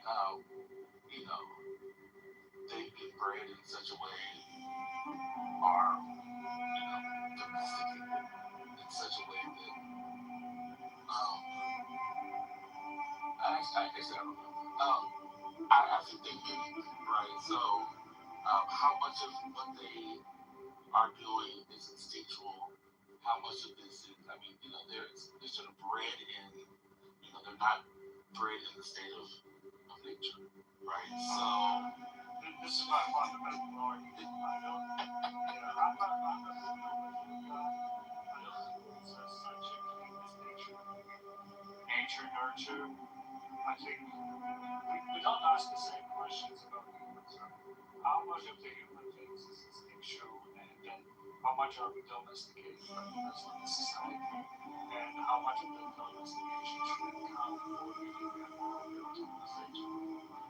well, we've made moral assessments about what are doing with that, right? So, that's one thing. Like we have decided that certain behaviors and actions are not acceptable given a very given sort of standards, right? So murder in the sense of or killing, what defines it, right? Judge, the mental capacity of someone to be outside of what we associate to be acceptable, right? And for itself, I mean, yeah, I'm not one for making a strict delineation among humans, but dogs, right? They're not created. They don't exist within a society where they are sort of among themselves and having conversations and structuring a society that sort of exists around what is acceptable for their behavior, right? They don't have the right in the way that humans do, right? And so, for me, if that makes sense, so for me, right, what most, right, there's a moment where, dogs, are taken from, they're sold, if they're, they're given away, right, they're taken away from their mothers, and then, there's a small window of time where they still stay within that particular community. Outside of that, most of their life is structured around what humans believe to be acceptable. And then, when they get around other dogs, even those, interactions are mediated by, training by other lesions and all the treatments and all these other things to man, right? So there's so I don't I see the delineation between nature and structure to be a little different because of the forms, the access to, or the range of autonomy, I'll say, that they have is very limited compared to that of human beings. I agree on the range. As long as you can see to the range, that's already kind of not the content. Of course, I'm not saying they have equal capacity, but as long as there is some range, however minimal it is, right, then they potentially can be moral agents within that minimal range. Oh, yeah. So I'm not saying that they're possible. Yeah, I'm not. You're right. I don't think I'm saying that there could be no capacity for that. I think at the point to which I believe there is capacity, it is negligible or there would be a set of conditions that I think would need to exist for that to kick in, right? So having the capacity, we're not saying this, but having the capacity to do something is not saying that it exists, right? And so for me, they may have the capacity, but I don't necessarily believe that. I think I've seen it. Yeah, I think brother was kind of saying humans have culture and dogs don't have like a passed down culture, but dogs can have human imposed culture, and I think that's correct, more or less. And I've seen it happen where the dog has been trained, the dog knows better, the dog knows what's expected, but the dog does it anyway, and then afterwards you can see the dog just incredible shame. The dog is the dog really wanted to kill that bird, even though he knew it wasn't supposed to.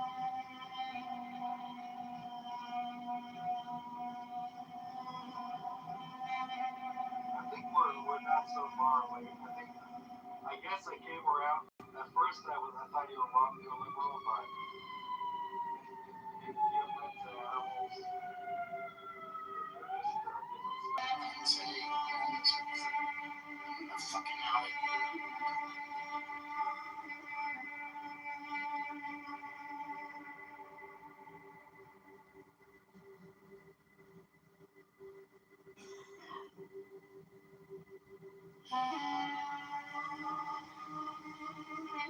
I will say that whether or not reality has the capacity to, the motherfuckers is choosing people, and so we should just probably steer clear of them. Whether or not they are doing it for fun or at least they're I'm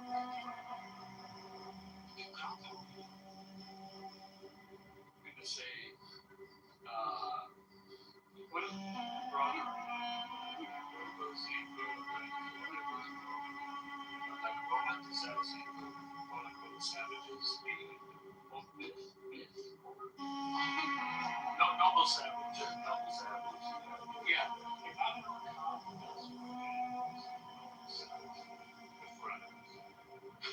oh yeah.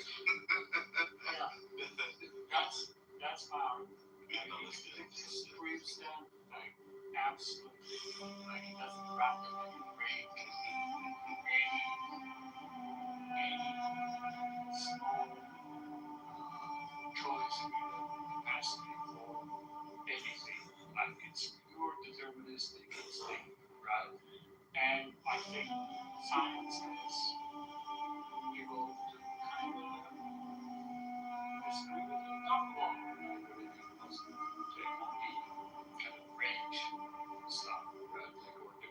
sense. But the kind of absolutist argument that Immanuel Kant makes, which is kind of a Cartesian distinction between the purity of nature and all of this stuff. That's what I see in the argument.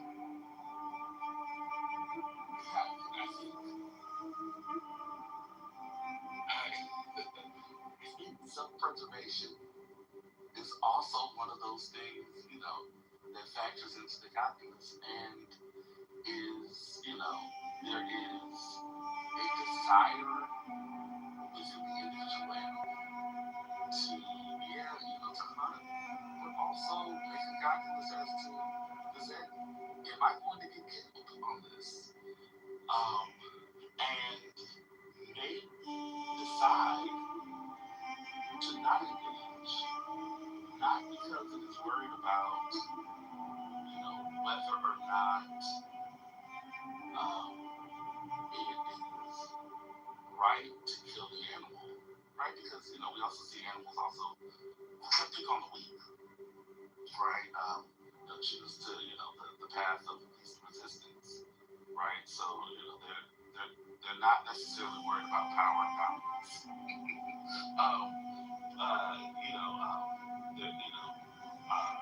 They're not wrestling with that, what to do with the least of these. But, sometimes they're making, the calculus that it is important for me to live or to back away. I have misjudged this, and, make the case if one so chooses. That's also broad, right? Like that's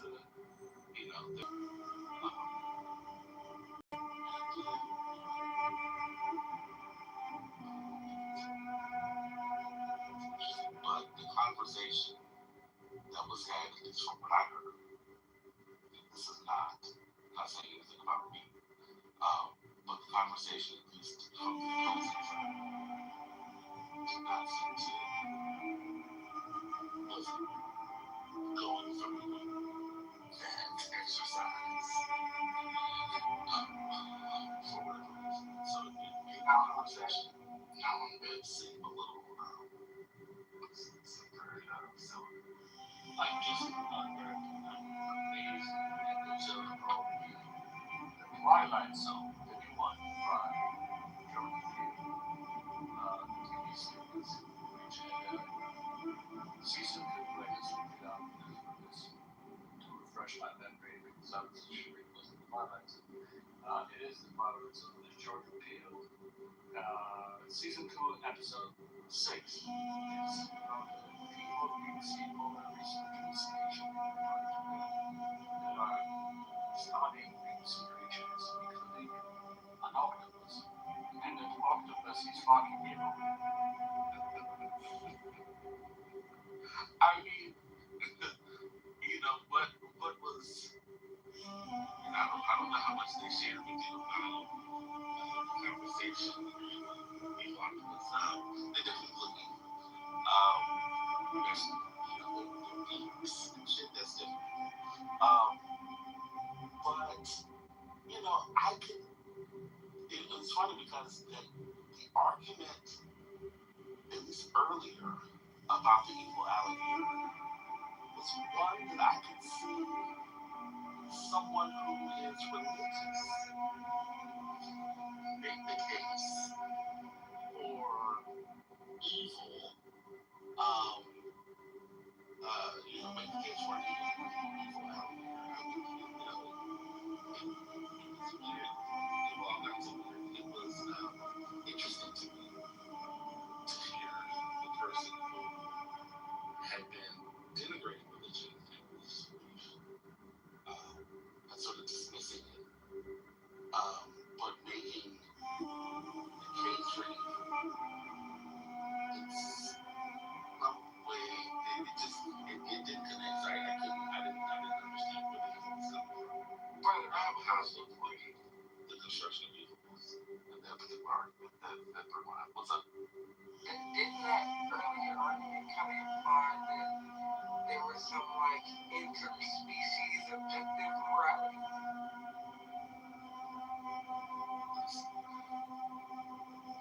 Yes. Yes, that was this is why it's frustrating for me to hear this. Yeah, I can't. I mean, I don't. What? Can y'all hear me now?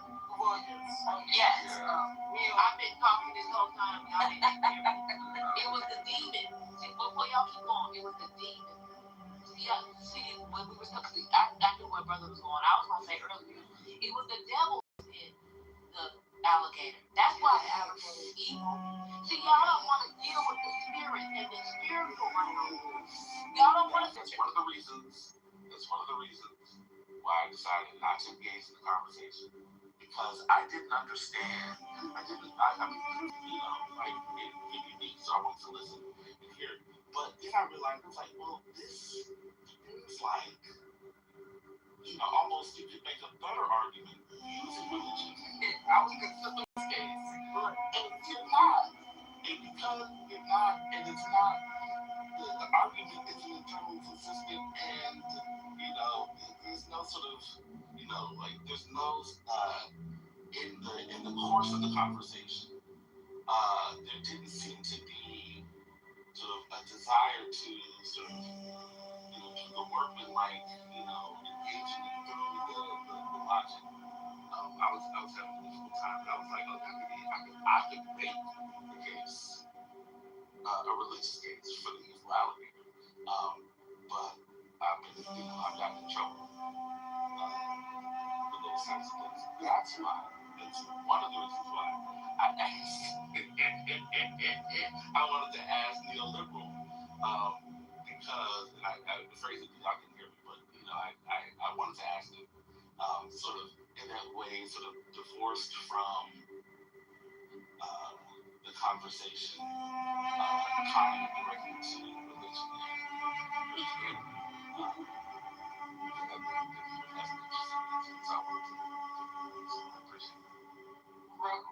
real quick, Neil, the reason I said it would be like some type of interspecies objective morality is because it was implied that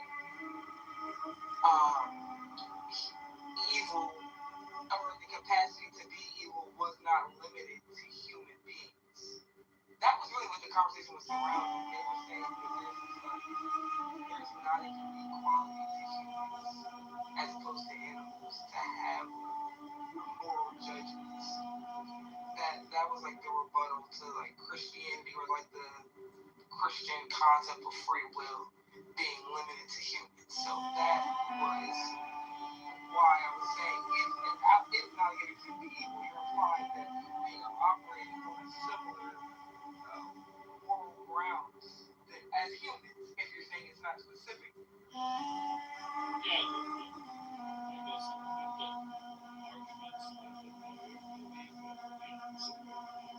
just more tight, maybe.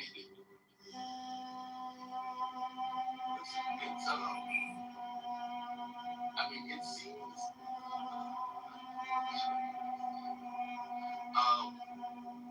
it seems like just a ridiculous conversation. And in some ways it is, right? In a lot of ways. Well, yeah. But I think one of the things that's interesting for me is that conversations like this can, if people allow it, can make people aware of the assumptions they have about life, about how people and why people do certain things. Because we have inconsistent beliefs around quote-unquote evil acts. And what does that look like in the real world? That looks like children being charged for murder, right? But not universally, but indiscriminately, right? They're charged as adults for particular behaviors, right? Because we believe that there are some things so heinous that they preclude the innocence of a child, right? We have this language about the innocence of a child. At the same time, we have language about, you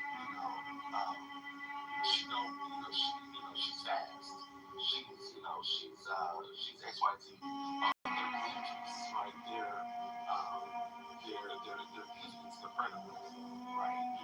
These youth, right, who are running the streets of Chicago, mobs, right? Like all of a sudden we have these inconsistent sort of ways of talking about it, and we don't actually unpack the inconsistencies of our beliefs. We just sort of trot along on each sort of situation, like changing our beliefs and not even realizing it, right? And so while this conversation about the alligator is completely divorced from the other things, for me, conversations like this are interesting because it's my hope that people begin to investigate, and including myself, right? Investigate what we think is possible among people. And, because policies, right? They're laws, right? These are things that are close to, we don't individually change them, but we have, right? We get to help shape policy through activism, through representation, through voting, right? Who deserves to die, right? Right? Like all of these things to me are sort of connected in some way to these basic discussions about life, but we often don't. And that's another reason why I enjoy Clubhouse, because we often don't. Where else are you having, conversations around these things with people for hours, and even if you're not participating directly in the conversation, being able to hear people sort of talk about this, oftentimes it doesn't happen. And it may not be great, it's not perfect. But it is a version of the public square, and I enjoy it for them. But I had to give you a hint. Why? Because you said you enjoy Clubhouse. This place is a cesspool of disease brings, and we all have it. Evil?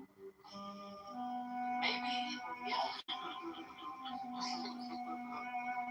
It's a possession. People are possessed. They get on here screaming and hollering. Y'all should have heard it today. I have never heard people scream and holler that much about being anti-Christian God. Just leave it alone. Just After the other day, screaming about Martin Luther King not being. Oh God. Oh. Again, I'm not saying but you enjoy conversation. No, I didn't say that. I'm very clear about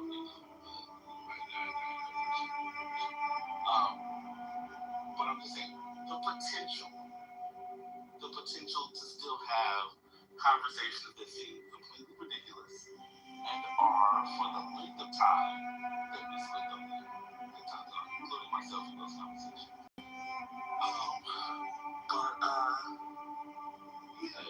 I think people, this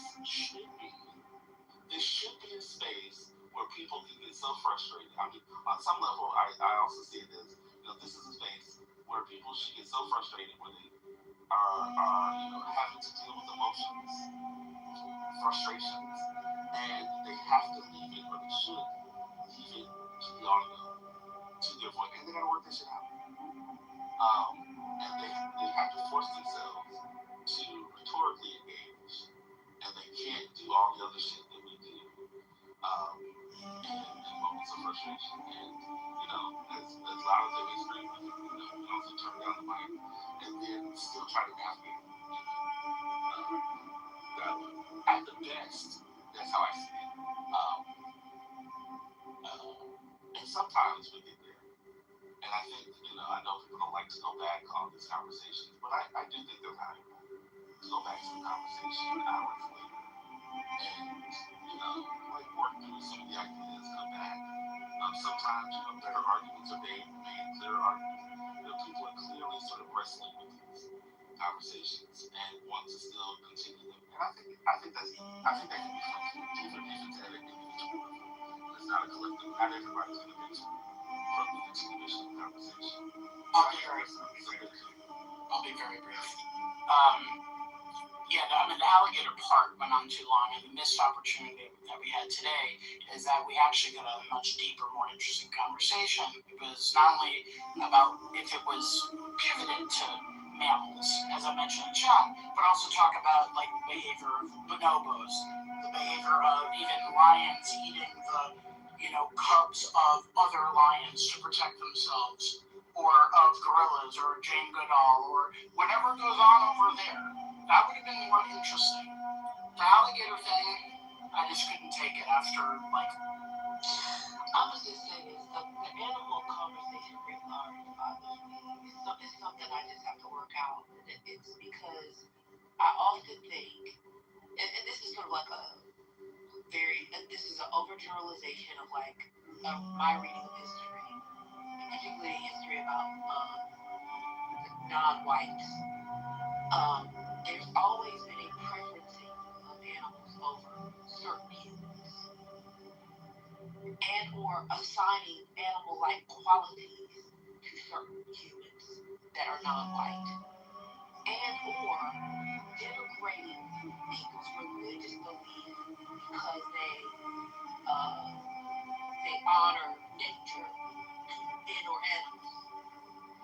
And so the sort of evolution of the conversation now, where we are, not in this not in this current conversation, but sort of the conversation in terms of thinking about animals in different ways, and the movement to sort of center, the rights of animals. It really bothers me because it's another way to. I'm not saying we shouldn't center the rights of animals, but what I am saying is when they talk about the veganism, No, I think when conversations about animals speak to progress and conversations about the humanity of humans evolves and seems to be work like that's an incongruence that is definitely troubling. I don't know how they over there talking about black people have low IQ, but cows are sentient beings. That's where they start losing. Oh my God. They go back and they go. That's what I'm saying. And then, you read the literature, it's like the people writing these texts about the rights of animals, you be like, we just forget the poor, we forget the Negroes. I said the hard ER a lot of times today. Y'all everybody that's non-white, not privileged, they just go by the wayside because we so busy fighting for the animal rights. And I'm not saying we shouldn't fight for the animal rights, but I'm just saying that it can't be, the privileging game has to stop. And when I say privileging, I mean creating another hierarchy where the animal is over certain types of humans.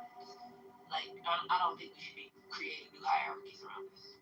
I mean, my position is that we taste better at the ground and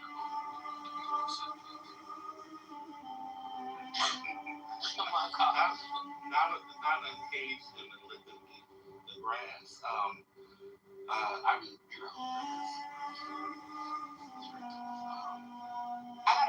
I got a funny story.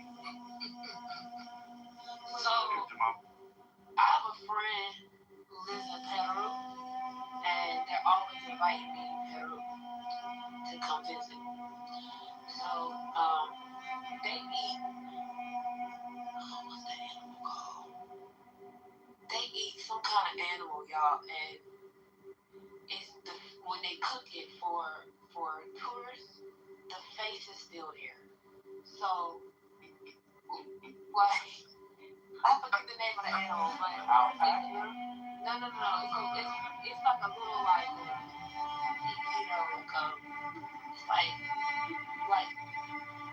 maybe I was like we would eat coon, back in that little video.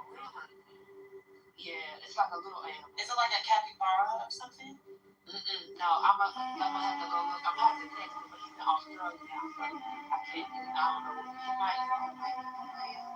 Cause it's morning time there.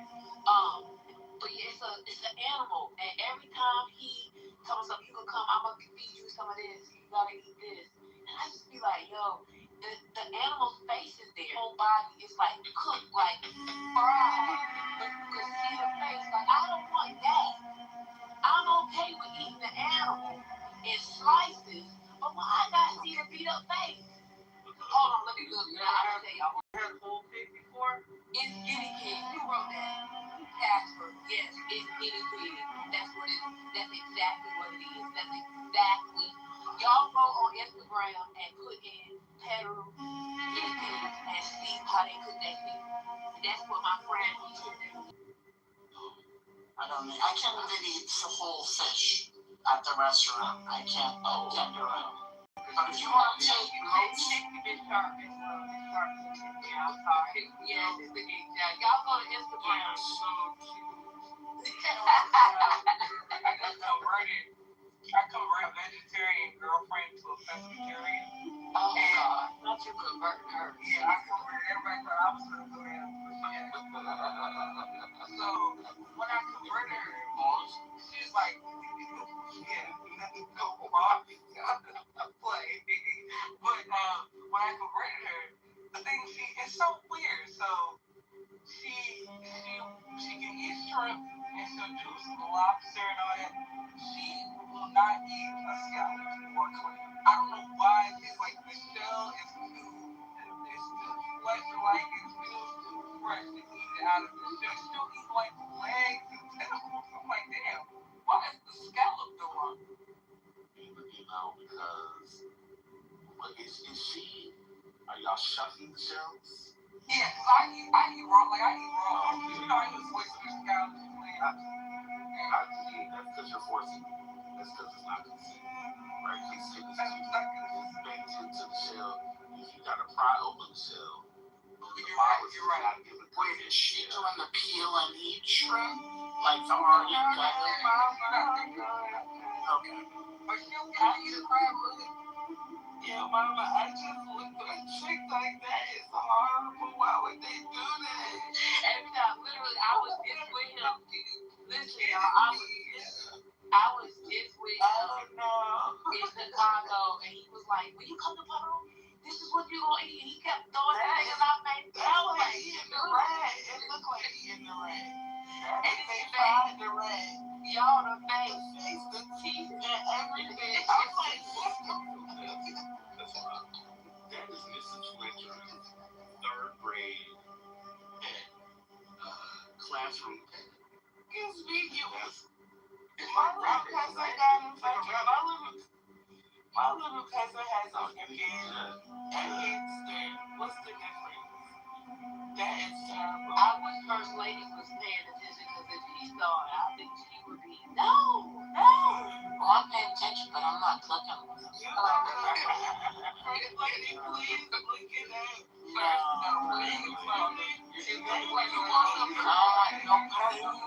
Guinea pigs running around on my house. You always see the guinea pig on shit. Y'all want Peru guinea pigs on my omelet. It sounds like it's disturbing y'all, and now y'all wanted to disturb me. But it's like, I think it's starting to get like, no. The fucked up part about it is, since we talking about it, I bet you it's gonna come up with y'all know it. No, the devil is a lie. Oh my God. It's like a fried stuff in. Oh, no. I mean, it's fried. Yeah, it be fried. They be putting it in it. But apparently, they don't eat it like that. They eat it normal, like, no face, nothing. Yeah. No. Wait a minute. Hold on. Yeah. That's the Peruvians? The Peruvians, yeah. Okay. So they be eating, thinking they eat like the natives And the natives like Whole time laughing. Yeah, that's nasty. Yeah. That's nasty. Yeah. That's exactly what. I love that shit. Yeah. That's horrible. I said, why would y'all eat it like this? And they were like, we don't eat like that. I was like, huh? Let me tell you something. And this is what I'm talking about, right? Like, there's this assumption that, folks are slow, and we over here doing all this shit they do. We over here, being respectful, the innocence, right? The noble savage, all this. And out here for it. Yeah, and apparently, most of the people actually eat it, struggle through it just like that. And they be taking pictures of them. Yeah, and they're like, when in Rome. Oh my God. There's so much shit around the world. They eat all kinds of food. I was gonna ask you, Mama, I know you've traveled all over the world. Have you ever had the camel hump? I've rode on a camel hump, but I haven't eaten it. I know they eat it. No, I know they eat it. It's like a delicacy. Oh, no, I haven't eaten it, but Who's killing camels? No, they wait until the camels die and they sicker and they like eat the hump. Oh, Why? No, y'all sitting there eating ofises. He done died, now y'all eating camel ofises. Poor office. DLC, this is what people will say. Oh, they find out that these cultures are doing this stuff is primitive. But then the animal got consciousness stuff. See what I'm saying? It's a country thing. On the one hand, it's primitive that you find animals to be sacred. But on the other end, Christian belief is out of line. It's just a crazy. It's a two things that can't be. They can't be like this. Yeah, they can't be. No, I can't do it today. No matter what California, they always gentrify the quote-unquote primitive cultures. It's this bar I want to go to real bad in LA, and they do a lot of Mexican stuff. It's like Oaxacan themed, and they serve grasshoppers like they do in Oaxaca and the street markets, which are mezcal. You get a little grasshopper on the side and toasted grasshoppers. Because when you're in Oaxaca, everywhere you go is a toasted motherfucking grasshopper. It's just like candy. Why, though? But they do this shit out. I mean, I got crickets. I've ate cricket before, but it was popping over like something like I mean, I would say I would never the crickets. Just straight up salt. yeah, like a sunflower seed or something. Yeah. No. It's crunchy. I would say it's crunchy. I mean, I would say if y'all experiment with eating animals, that's a problem. No. My mother used to think that all the time. No new animals from. It tastes like chicken. Everybody over That's there. my mother. Everything tastes like frog leg, guinea pig. The first time I had a frog leg, they made it like lemon pepper frog leg. See? It was good. It tastes like chicken. Yeah, exactly. Let me tell you something. Put some hot sauce on these motherfuckers and you'll be fine. So y'all be So when y'all do knowledge, y'all eat gator and all that shit too. I can't. I'm not doing that either. And I fucking hate gators. I'm not doing it. We used to eat cold. But that's what y'all be throwing me off. We used to actually eat cool, like, Papa John. Yeah, we stopped that. We stopped that. Like, my family stopped that shit in the early 1900s. Not the 1900s. No, they didn't. They wasn't eating it up. They was eating it until at least the 1970s. I never had corn in my hot and John. I never. It was pork, and that was the nigga. Yeah, that's what those people. No, seriously, that's what most people do. When they feel cool, they change it and say it's not cool. Ain't nobody in my family eating no motherfucking raccoon. Okay, bro. Okay. Never, you never knew. I know pork. Wait a minute, raccoon is pork? I'm saying that I know pork, and that's how I know it wasn't cool. So they was eating pork and calling it pork. No, they was eating pork. Exactly, first lady. That's what I said. They had Papa John and they put pork in it, but it was really cool. It was always pork. It was never cool. So you never had it. And they was like, Brooklyn, it's some good pork, is it? Yup. It's good. It's good pork. Well, also, Brooklyn, the whole time he was eating coon.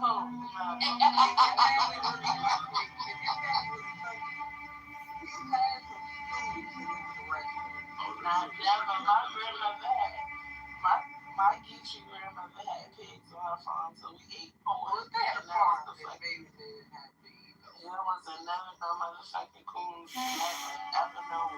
Okay, even I haven't had a coon. Well, that's different. World country. I am. I'm a slave. I have a slave name. I was just visiting the country. I'm unsuccessful. I can't, I'm waiting for master to tell me what to do. And I'm holding my community. And I'm holding the Negro thing. Don't forget that they only taught you how to read so you can read the Bible. Oh, yes. And so I can indoctrinate other Negroes to be subservient to master. Well, your mama, I didn't say any of those things. I don't know where they came from, but I don't believe it. Girl, we can't help it. Now, everything is going to be bad. I was in that country. That's all I'm saying.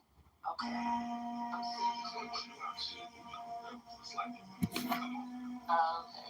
I'm just using everything. That's so nasty. Hey, Christina.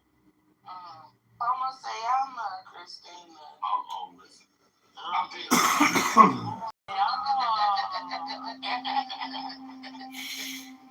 I say, Brother Messi, are you there?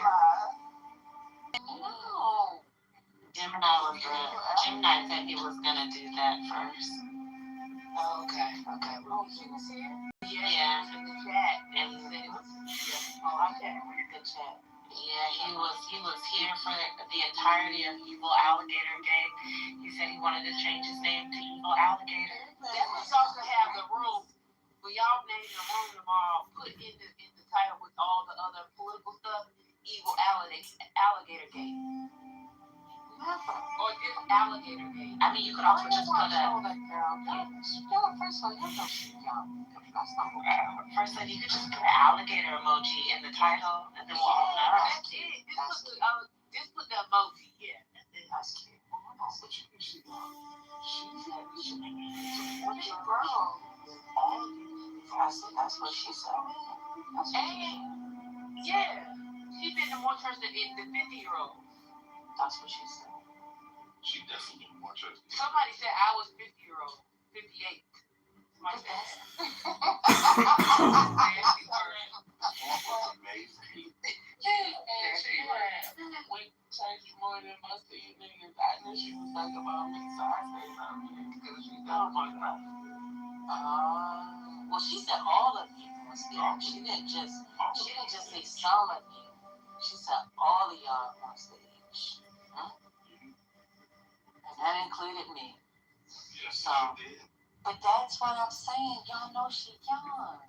I used to say that too, First Lady, but it just gets worse and worse. Oh, for real? Yeah, I used to have so much grace, and then she said I had a dry pussy. Good. That was the internet. That was the internet. Yeah, and I was like, that's dry. And I said, your boom boom dry. It's a boom boom bring that up. Witness. And she went out to hurricane. Oh, yeah, she went. I was there for that. No. Before. That's not the first time.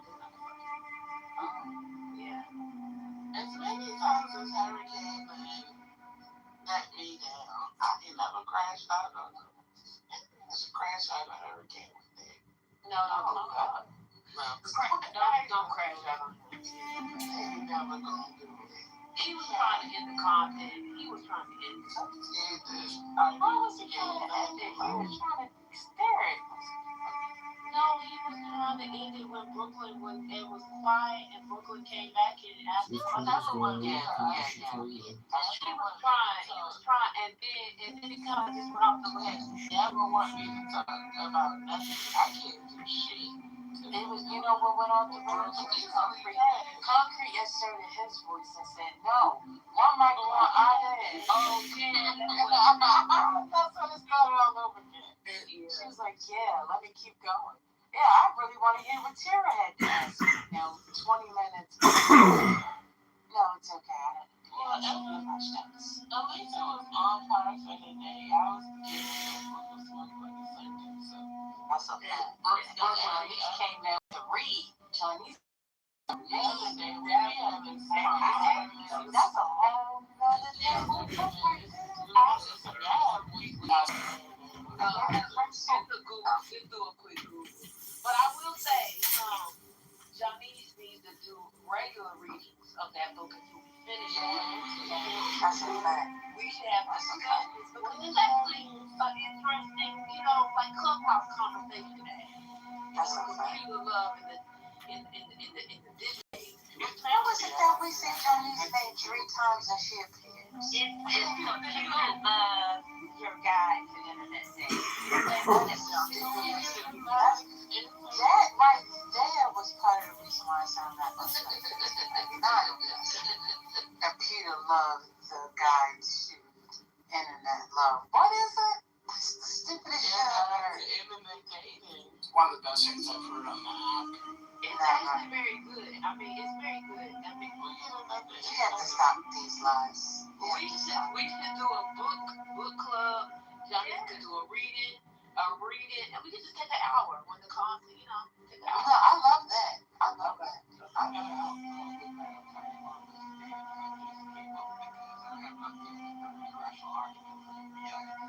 Brother has one. Oh, I'm thinking we're not doing that. That's why Spiritus needs to be jumped. I suggest beating Spiritus up. I second that motion, First Lady. They've been talking about it over there. Don't worry. I apologize. I'm just bringing up something that happened in the past. That's way in the past. That's just another dig at brother. Let me get Ashton for y'all asses. She can get all y'all in chat. I'm gonna put her ass on y'all. That's what I'm doing. First Lady, speaking of Ashton, I just want to say that today was incredible. Incredible because, on Friday, yesterday and today, we had 2 young ladies on this here stage of Politically Correct tell one individual on the stage that, hey, just because I'm a girl and I'm a lady doesn't mean that you know more than me. And charge that particular person up with that allegation right there. It was crazy. It was a crazy thing to witness. I'm not going to say any names. Because, getting backed up like that.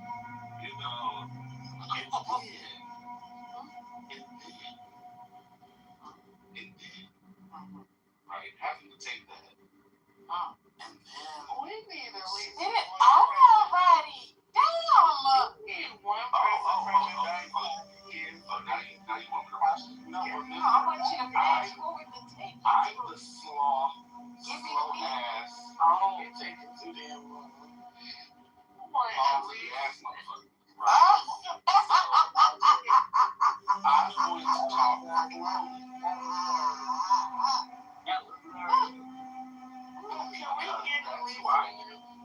Can we get at least one person to be here? No, we're not doing, no. Y'all don't need no damn recap. We're not going back over that discussion. No, but you gotta sit and wait. let me tell you, Brooklyn. Let me tell you how the game goes. You see, but if you go asking for it, then that's going to make them be tighter and not focusing on it. But see, that's something you got to work on. Okay. God bless you. I bet Daryl not coming back here. I bet you he will be.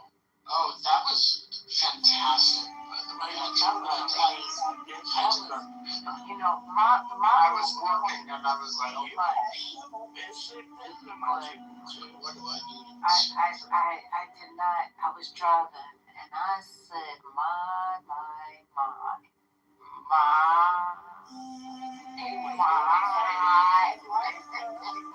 But it didn't need to be. That's the rule. You know my wife. You know my ex-wife. He was dealing with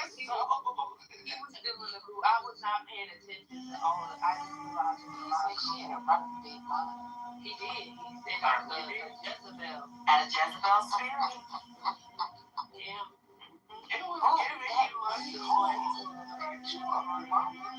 Oh, I didn't get paid. Don't worry about that. Now wait a minute. Let me tell you. Somebody set the return label for her to get back up, but she took that return label and sent another message and reverse that card.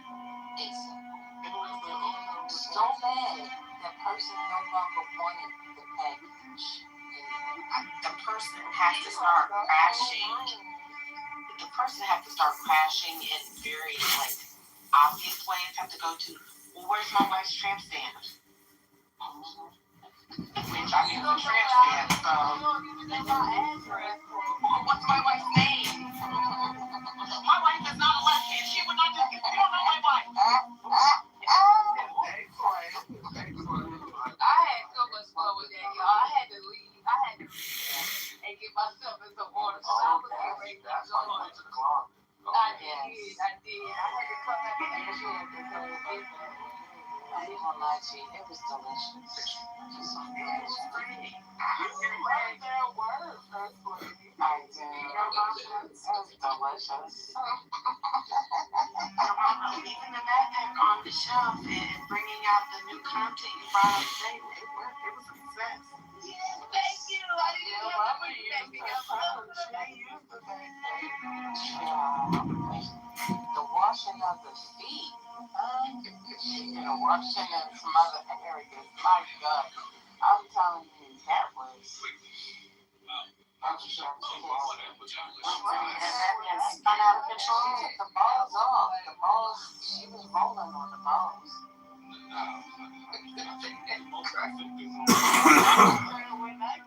Oh, the balls didn't exist. Yes. Hello? That man was in the chat. He was still in the chat. Some of them, you don't know my address. But we have to remember, we knew he lost the conversation when he started with, "Yo, mama, have you been married before?" But that's what I'm trying to get to. See, she, to be fair, he kind of started with her. But if we really gonna tell the truth, she's the one that really pushed the chip off his shoulder. Okay? Wait a minute. Are you still married? You're not even married anymore. You're divorced. And why are you divorced, huh, sir? Why? Oh, that's right. Because you've been cheating on your wife for the last 19 years. Oh, Lord. I'm driving and I'm dead. I'm driving, but I'm not really driving the car. The car at this point is driving itself. And that's when we went from there to, I don't have to get married. I'm fucking your wife. God bless. I be fucking your wife. Now this right here is a paraphrase. But I be fucking your wife so good, she calls me God. Oh my God. Okay, I have to ask does the lady get on her knees, on bended knee before God and say, Father God, I stretch my legs to thee. Listen, I told you, I was in that car and it was just soaring. I don't know how I got home because I was asleep at the wheel. First lady. First lady. No. First lady. No. I was laughing. I had such a good time getting in there because he thought he was going to come and tell me how a horrible woman I was because I'm not married. And I had a Jezebel spirit. And see, the thing is, I remember a lot of things. And I remember doing this before. So as soon as I remember who he was, my mind went off. Yeah. And I had a good time. I really did. Because I heard you when you said, oh, wait a minute. I know you. I remember you. I said, uh-oh. Where's she going? I should have never asked that question. Where's she going? The Holy Ghost. Not you had a holy recall. Sure. Bring things back to remembrance. She did. Jeez. I took one. The last thing I told him when he was in the date he kept repeating in the group. I was like, if your girlfriend now, I done booked her too. Yeah. Oh my God. She said that part too. Hold on, I gotta put down the things that I have. Yeah. We'll drop the plate. That phone probably hot as hell. Jesus. Well, I hope you have a screen protector and a case so you can protect the value of that device, just like we protect the value of those self-cleaning vaginas. Well, so you know, I told y'all today that I actually have the cordless charger. That's right. For my phone.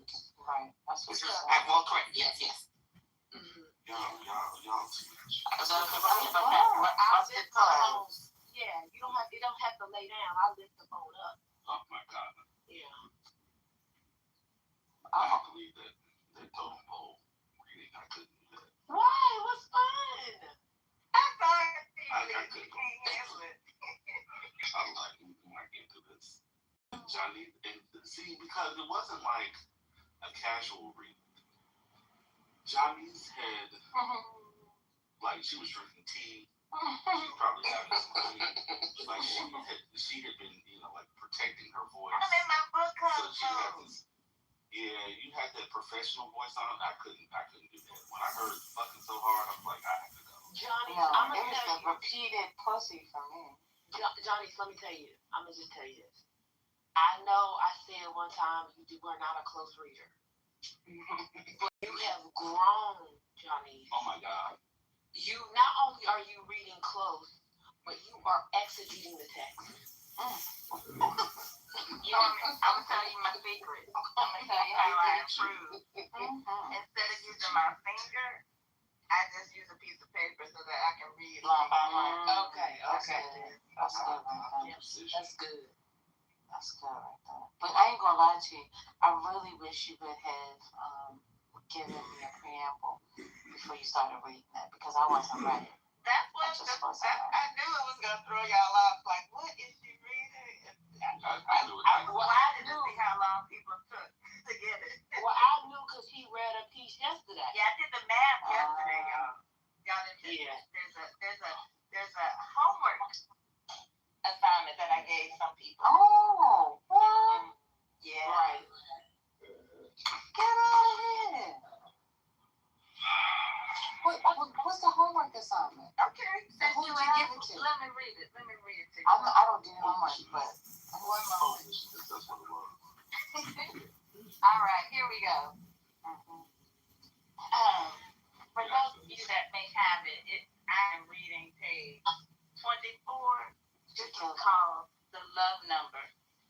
And it goes, the love number is the way of assessing the person that you're going to be dating. You're going to be able to rate them on some categories such as physical, psychological, financial, and spiritual. Each one of these categories will have a rating from 1 to 10, totaling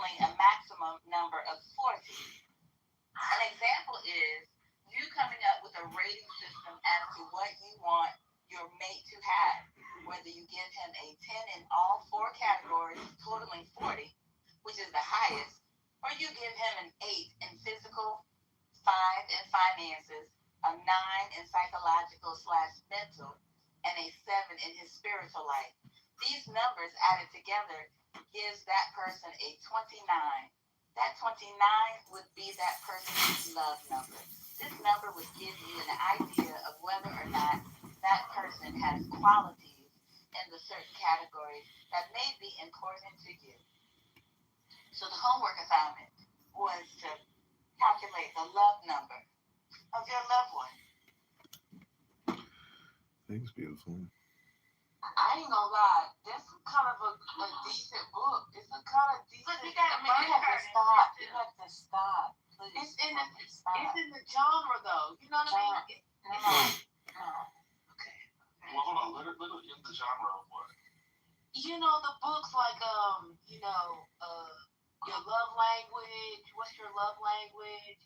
The attachment side. What's the book called? The attachment. One more woman tell me I need to read it. I'm a cut. They're great lips. That's the genre. That's the genre. This is the Negro version. Excuse me. Great lips. They really. So I'm trying to get 29. So what does the 29 mean? I want to meet yours. Does it give you? It really wants to meet yours. You've got great lips. I'm serious. We done did the math. Now what happens? And is there a number? So I heard you give examples. Let's say financial is a 7. I heard you say, the mental is a 9. Okay, so is there a guide to this? So when I'm doing my homework, guide for the perplexed. The highest you can get is a 40. That's a 10 in each category. So that's what you strive for. I'm just looking at the chart. He made a chart for y'all. See, and the 29 means that you not that far away from 40. So he's not a bad guy. He's got that's 11. He's got some things he's got to work on, but he's a good guy. Now hold on, let me tell you something. And I can't say anything other than your mom is trolling. And she know damn well she's trolling. Very much. She know damn well she's trolling. I'm gonna use this book. I don't care what. Okay, I'm not playing with y'all, but I'm gonna use this book with the next person I date. Please don't. I ain't gonna tell him. I'm just gonna use the book. Now, when he breaks down some of these categories, if y'all need help figuring out what the numbers are. The categories. Come here. So let me read what he says. Oh shit. Big brother. Okay, so what he says for physical, it says the love number is what helps the person determine what he or she wants based on the physical. The weight, height, age, nationality all play a part in it because the computer love is supposed to be matching them for love, but it's really all about that physical. A lot of times, the average chick that meets a guy and he is physically meeting her, the chances of things working out are higher. You can find a stable relationship from a human connection and interaction from that initial first time. If a man walks up to you at a gas station, then there is a better chance with that guy than the guy that sent you plenty of fish. You see, some men will not take the chance to run up to you at a store and pursue you unless he is really trying to know you. The other way of meeting is in the club. That puts you somewhere else on the menu, the club menu. That's a whole other menu. When you meet someone at the job, at the grocery store, or in the mall, the relationship has a chance at becoming more solid that way. There are the most natural connections. Both men and women give their attention to the physical appearance of one another when it comes to making a choice for a mate or a love number on the menu. But besides the physical, the man wants to know what her mental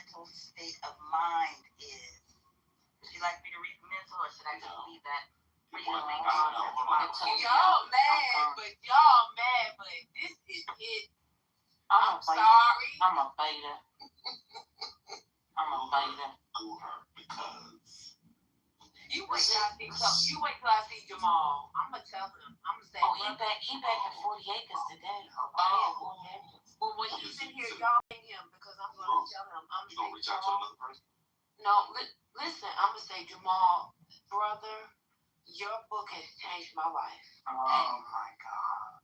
Because of you, I now know how to figure out my love number of the person that I am seeing.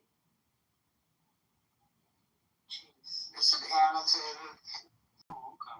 So you also gonna make amends? I'm gonna go visit real quick. I'm gonna go see what's happening. I'm going to 40 acres. I'll be right back. Oh, she really. Y'all in the chat, y'all on the chatting on the stage, picking at him about this. This is a good thing for y'all. I'm staying out of it. I'm 19. Not you are 19, child. I'm telling y'all, this is a good book for the black couples. Y'all are struggling, the women struggling finding them a man. This is helping you. Ain't that right, Johnny? That's right. You know, I'm a data person, so I'm impressed. He got a little bar chart in the book. Yeah. He had love. I'm gonna just be okay. Can I say this another way then? Okay. Is it right or is that exactly right? Oh my That's God. exactly right. It's exactly right. Let me just say this. The book, okay, I do think that there is some creativity this man has that we have to give him that credit. Like, it's hard to write books. Fine. That's fine. It's hard to write books. This is his worldview. We may not agree with it, but that's like most books. We don't agree with all the books. I like the format. Like, when I looked at the cover, I didn't think he would actually have, like, a whole formula and methodology. I think that's kind of innovative for that time period. It is. It's very innovative. And the example I'm I'm about to buy the book. Hold on, let me go. I said I was. Oh, that did it. I'm going to throw my phone in the trash for at least 7 days. 7 days and 7 nights. You're throwing yourself away, First Lady. Oh, God darn it. I forgot. Oh, no. I can't throw my vagina away. Amazon. Was he from Virginia? I don't know, but he said computer love, a guy here it is. Not him, I'm talking about Daryl. When he said Virginia, vagina. Isn't that how you pronounce it? Go ahead, bro. I don't know. You're not gonna get much off of that. You gotta buy it, sis. I did. It's in my cart right now. Well, in your cart ain't in your wallet. Pay for it. We'll walk around with that cart for the next. Now, I see some other books on here like this. No. And I'm wondering, did he copy it? Oh. Yeah, the recommendations are interesting. Like, others have bought that type of suggestion. Yeah, there were some interesting ones when I looked at it. Yeah, that's what I'm saying. The recommendation, online dating, demystify. I mean, this is what I'm saying. It's this genre. I'm not saying y'all got to agree with the book, but it seems like it's a genre. It's like when you go to the Amazon and you put it in, underneath the books that are similar, like are similarly written, like online dating for men, discover how to attract women and get a girlfriend using the internet and dating apps. A guide to internet dating, how to have fun and stay safe. Yeah, I hadn't heard of plenty of this. And they was most popular. This was Everyone's Guide to Online Dating, how to find love and friendship on the internet. So it's in this genre. Why are we knocking it?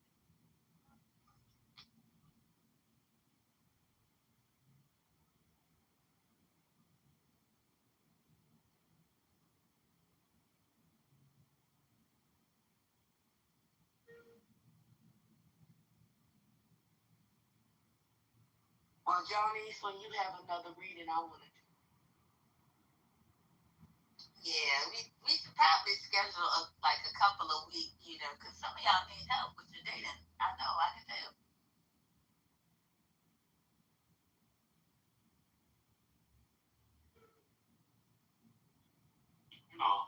I think that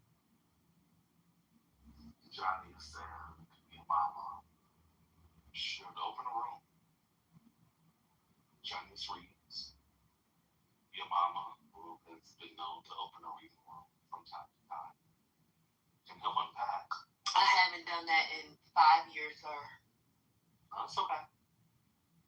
Why? And all the more reason why you should start now. In fact, I believe that you're right. There's clearly a vision that you see.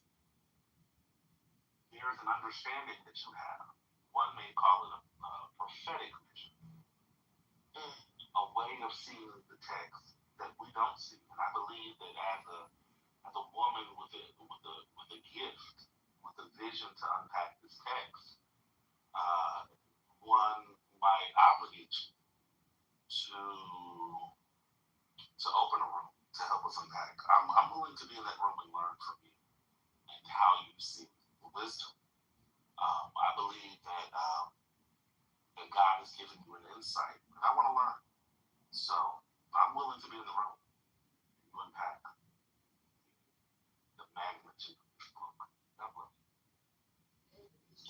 See, brother, I'm the type of person who believes that we don't have to have the perfect messenger to receive a word. That Brother Jamal, even in his imperfection, can share a word. You just have to be open to receive it. And I see that you're not open to receiving it.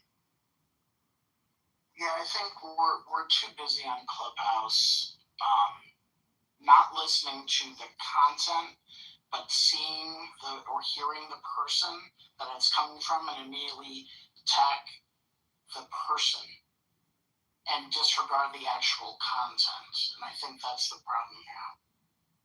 Exactly. That's Yeah. exactly right. And I would venture to say that in the category of mental, brother's love number is probably like around a 6. Mm-hmm.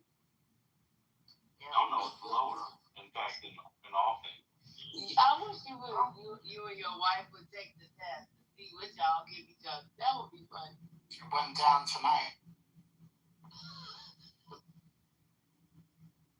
Well, when they get to talk about how black women don't support black men, I'm gonna always think to Johnny and how she support him. Jamal. I told y'all I was dead serious when I said I bought it. Mm-hmm. I would support entrepreneurs. Israel king. You didn't have that. You were for them. Yeah, you like that. Yeah. I think this is the moment. But they wanted a king. They begged for the king. Your mom. We want to be like the other people. You are the king. Open that room. I'll be there. It'll be like 10 people in there. Y'all niggas don't want to read, brother. I had opened up many rooms. They do not want to read. They want to read 50 Shades of Grey and 48 Power of Law. They want to read The Art of War. That's what they want to read. Now they want to read Saul Alinsky's book. Oh, God.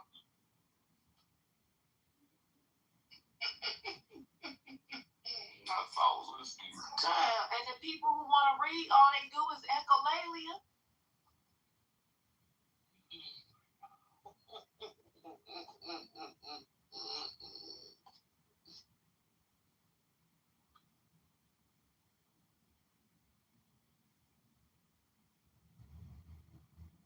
Okay, y'all, it's getting late. I have to get up at 4. So spoon late. So, man, well, y'all stay around. Just know that I'm dozing off. Hey, Autumn. Hey, Johnny's. Hey, Christina. Brooklyn brother. Spiritus. They got My them sister open Brett. tonight. At night? It might be. Good night, y'all. Your mama. Thank you, everybody. I'm not saying good night. Y'all ain't gotta go nowhere. Oh, I thought you I'm were. going somewhere. What are you doing? You're greeting everybody. You were just rolling the credits, man. I was saying hi to everyone because I really didn't get a chance to say hi to everybody. So because everybody was on stage, I was just saying hi. But I was also saying that I was getting to you, babe. But I got hounded by the hounds. Ain't nothing but a hound dog. So hey Divine and hey Sandra, how y'all doing?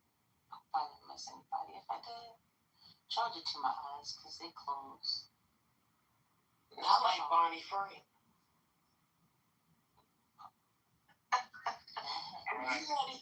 He had his eyes closed that entire time. Oh, okay, yeah. That sounds shameful. That's fair. That just made me so nasty. That was so nasty, personally. That man. I didn't know that y'all had listened to it on here. Oh, I didn't hear it. Oh, God. You gotta go see it and hear it. Yeah, that's my mom's ex-congressman. Oh, yeah, he's very... That was a bad way for him to go, though. You know, on the TV like that. Well, he ain't had to say yes. That's true, but...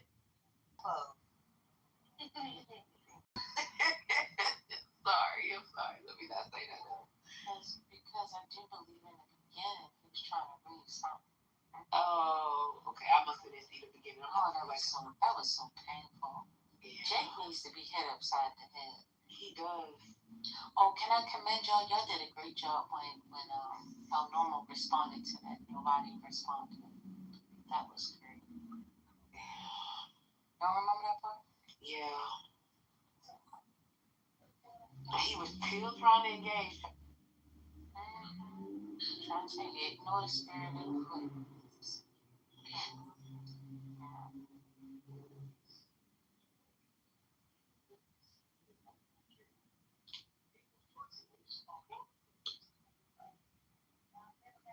Well, Johnny, when you get ready to schedule your read and just, ping me so I can make sure I'm in the mix. Will do. I want to be in the number. You know how I used to say in the old days.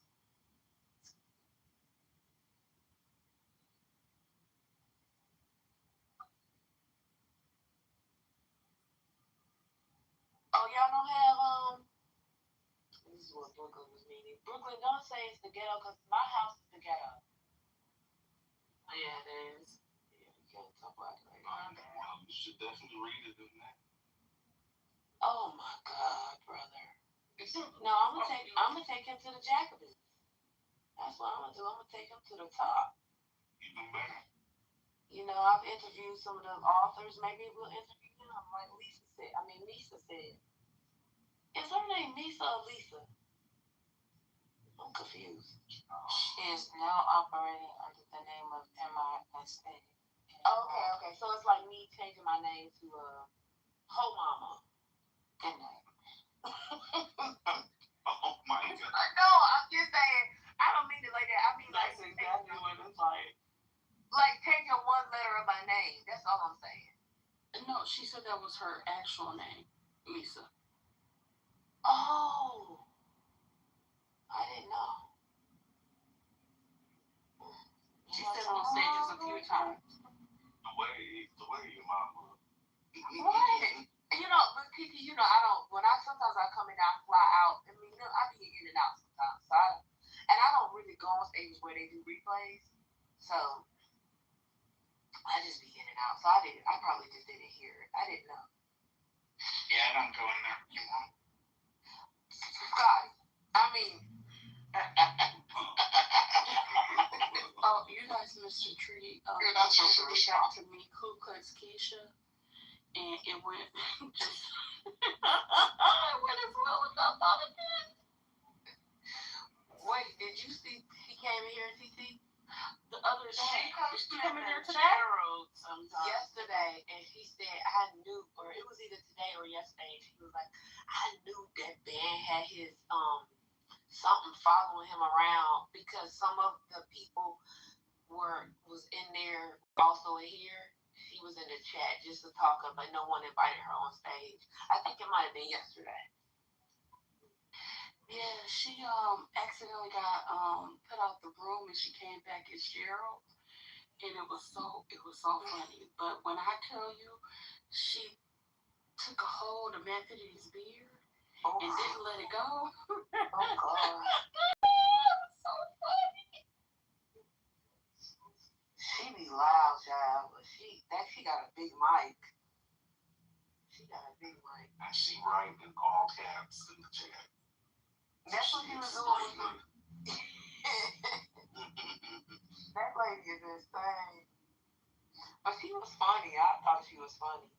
She is. And she's funny because she be so wrong sometimes. Listen, when you wrong and strong, that's funny to me. Until I'm in. Well, this is what my feeling was when I heard her the other day in RPO.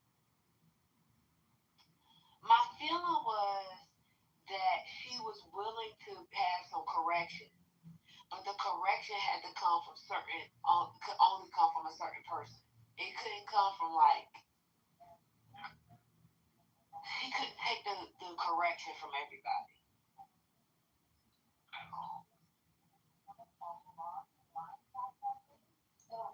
Cause she'll be like, correct me if I'm wrong, and then somebody will try to correct her, and then she. She'll be like, bitch, not you.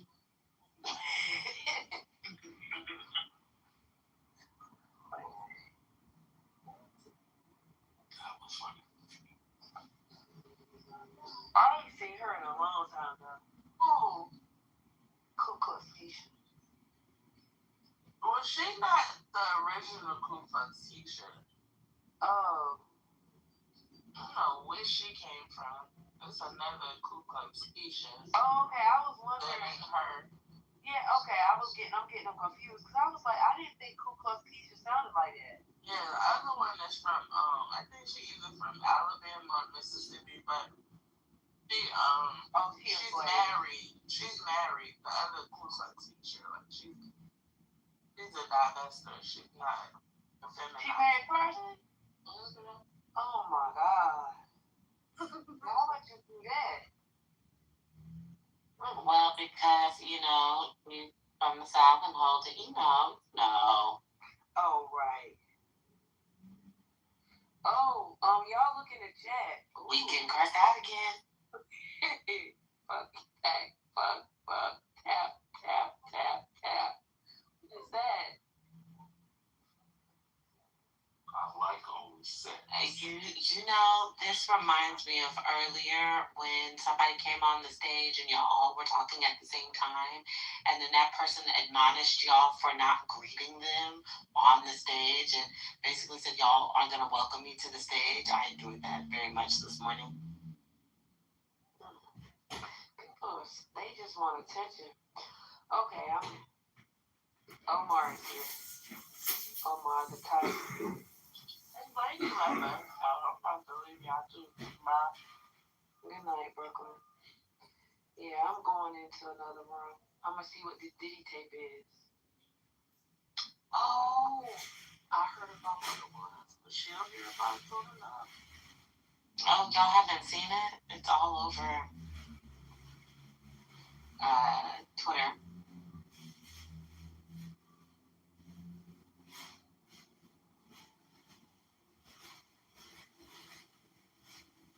Look for it, but I heard 50 Cent crushing about it.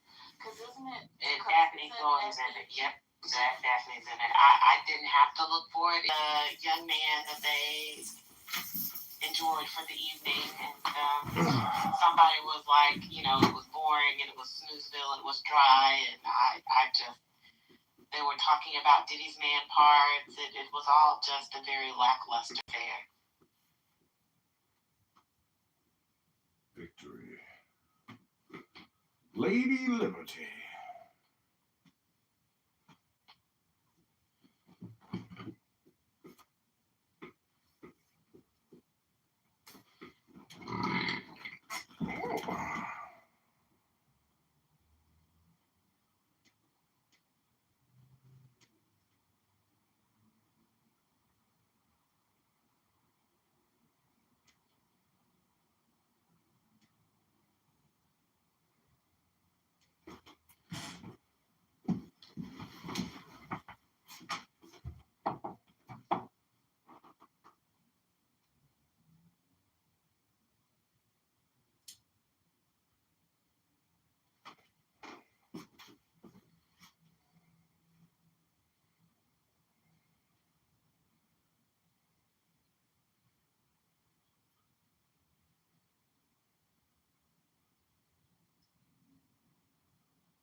you feeling, brother?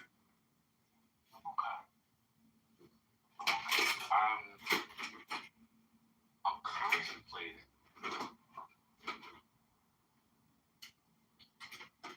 how much humility.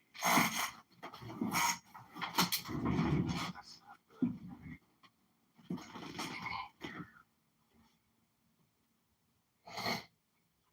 No. Well, I'll say this. Irregardless. Nice.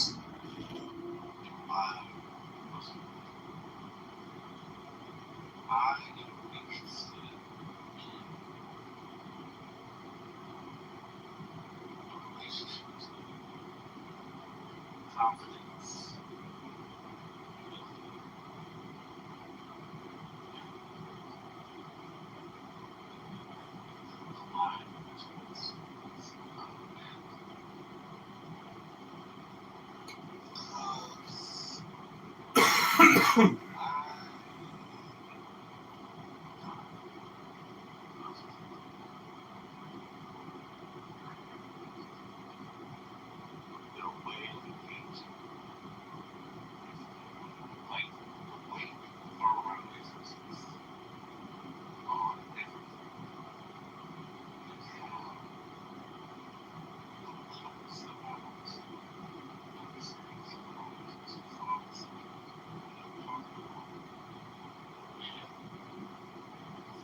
regardless of whether you feel comfortable talking to you, how was you supposed to win this acceptance or in the case of conversation, ask the question, somebody just get out the mic, not answer the question, and then proceed to lecture based on certain assumptions. That's not what I asked. If you were trying to educate me, to answer the question that the person asked, I don't know. That's also just an opinion.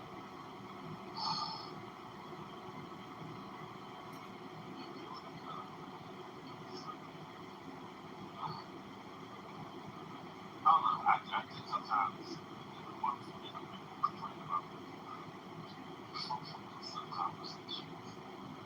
In the end, we love that people try to put parameters around the conversation in order to elevate the conversation.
Oh, they really want to make us.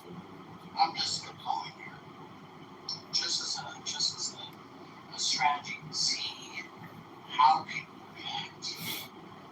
If your avatar was something menacing, I just wonder how people would respond to that. I mean, it could be just like let me try it for 24 hours and see if there's any change. Don't tell anybody else you're doing it, and just see what happens. no, that's fair. That's fair.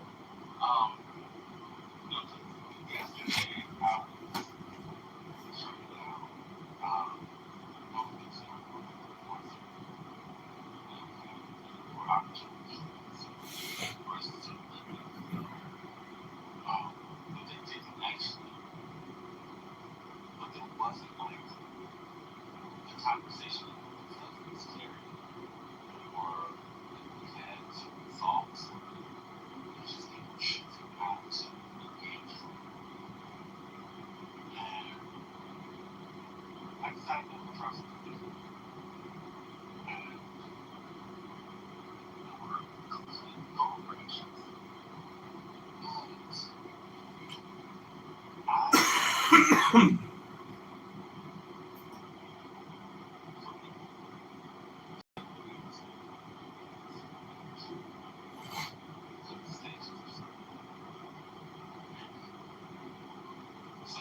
want to talk, and one thing was talk. It actually made a conversation. And I feel like all of us so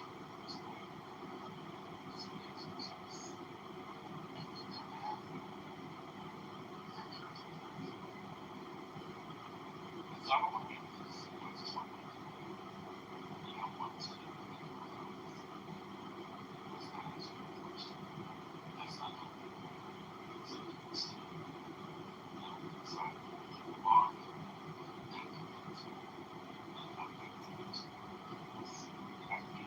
There's a way that step forward. I want to know. I think the whole part about not funny. The interesting part of the back and forth was her presuming, you knew nothing, and then followed with, I don't know a ton on this, or I only know half of it.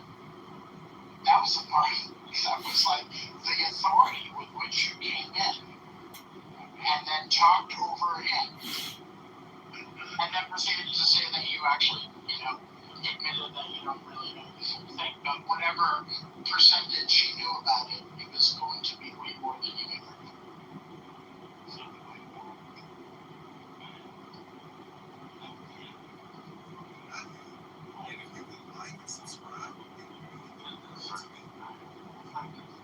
That's the thing that I think about it.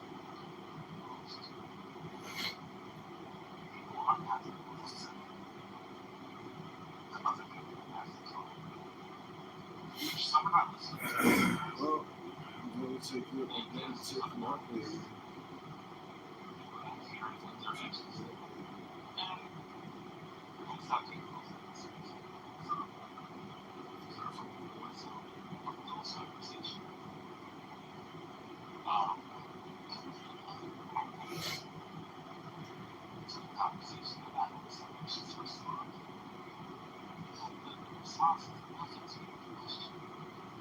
Sometimes it's being ruined.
I think sometimes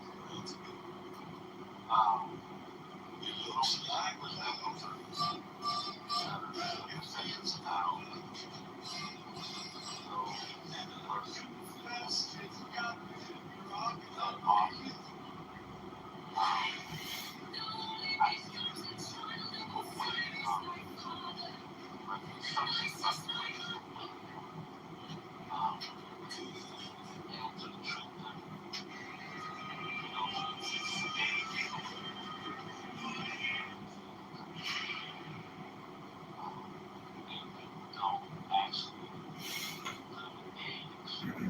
like this person.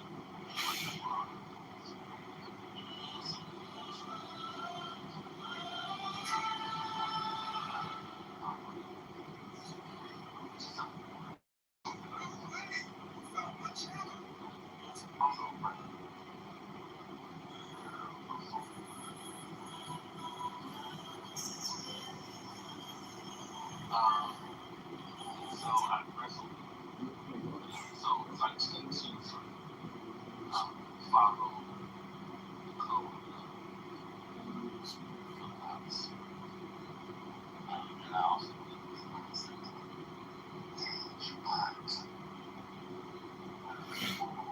insert themselves into conversation.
The conversations felt, I don't know the person,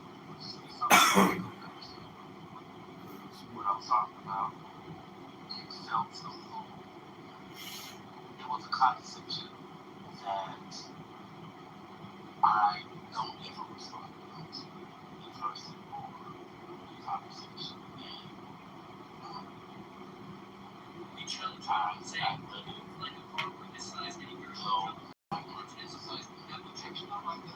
And also I criticize it with also like criticize the person thinking about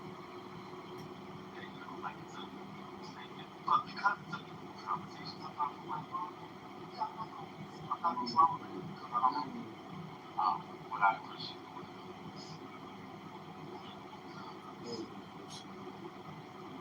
I was unprepared and I was unprepared. I'm like a light spark. It was such a blind.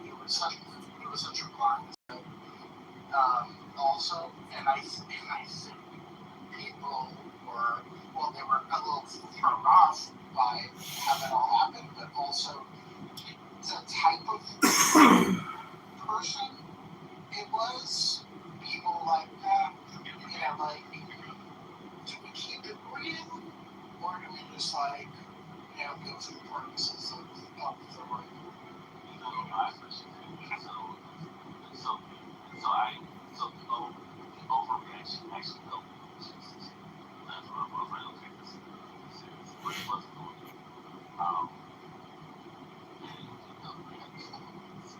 To my own gracious surprise, that was. And privately hers as well. For sure. But also, it seems like this person was also battle tested from many, I don't know how long, like a long time on the app. So in other spaces, so who knows? And when I did, that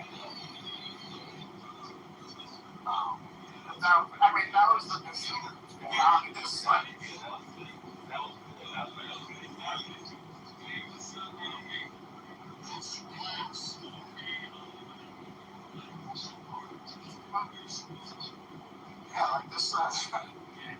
clubhouse. Okay. When you get nothing else, you gotta go for it.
Yeah, it could have been arranged.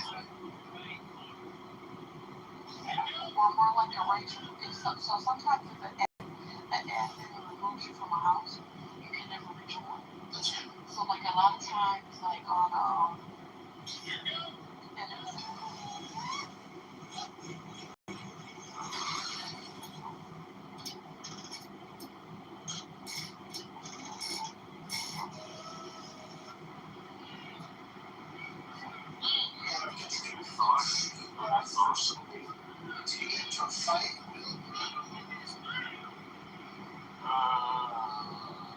because what did you get rejoin the other day?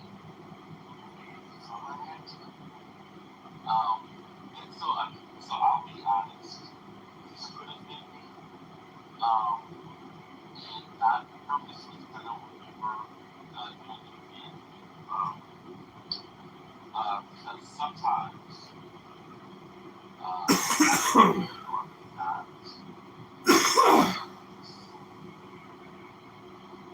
and the phone will be open and I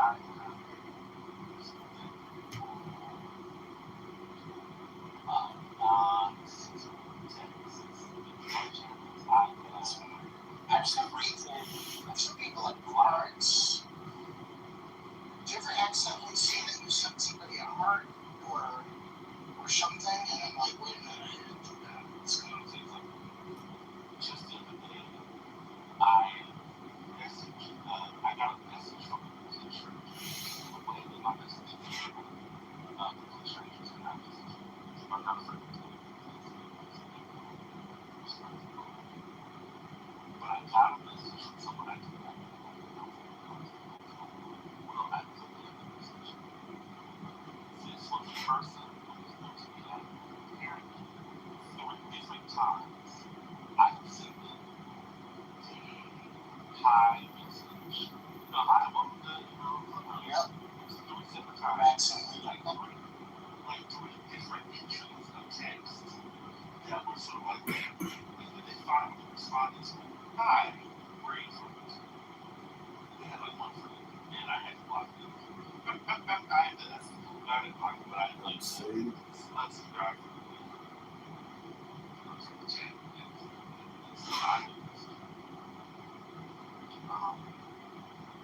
And so I was sent to the mom. Wow, I got this one. And so she admired my music background. That's the spirit. So, I got all kinds of things. So it could very well be. Yeah, but sure, I accidentally, apparently I said hi to one of those newcomers, and they say, hey, so-and-so joined the app, say hi to them. I accidentally, I think I was liking I may have been liking somebody's like something in the condo, and then I maybe did that, and then a few days later, this guy message was made. I'm sorry, I didn't see your message. How are you doing? I'm like, who are you? You know, I was like, oh God. I'm so sorry. I have been out.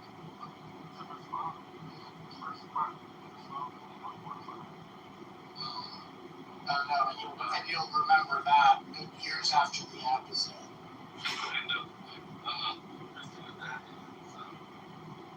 I haven't gone that far. I haven't done that, but I have been certain unforgivable and like one push away from blocking who I 100%. Like when your phone was on, you put the phone in your hand. You're just like pressing a button. You're just pressing buttons. And you're like so close. And then like it's not so much like whoops, it's like how am I gonna explain to them it's not like you bring it up and you know and all that.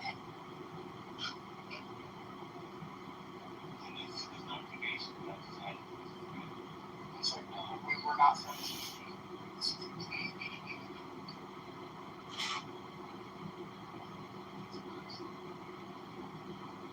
I know twice I fell asleep on this app. I don't think I wasn't on stage, but I still fell asleep. And I try to tuck myself in when I get sleepy. But that the one time I woke up at 5 in the morning was that big argument with Gwen and forget. I couldn't believe what I was hearing. Not, I couldn't understand what I was hearing because I was half asleep. And I'm like, wait a minute, Gwen doesn't argue like this with people. That where it's not about. I could discern it wasn't about politics. I was like, what is going on? This was like a beef that would happen in another room. I'm like, what is going on? And then I just shut it off and went to sleep.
it true what they were saying about the Jews controlling the exile? How bad is that? Is he semi or full retard?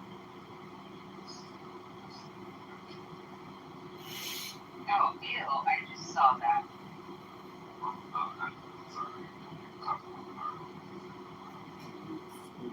Oh, no worries.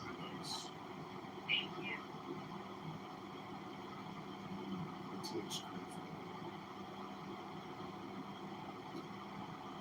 People literally haven't been raised with it.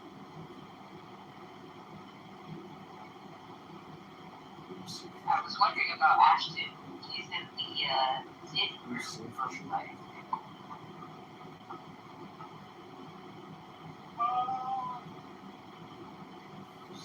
What's the name? Is there a TLDR in this?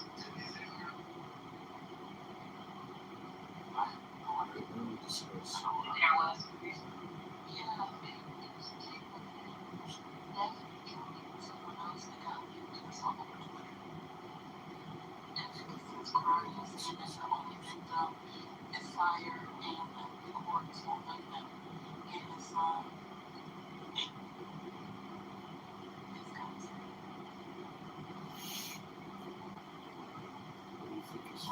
And he's crying about trying to get his son from his mother. Which he actually has to say.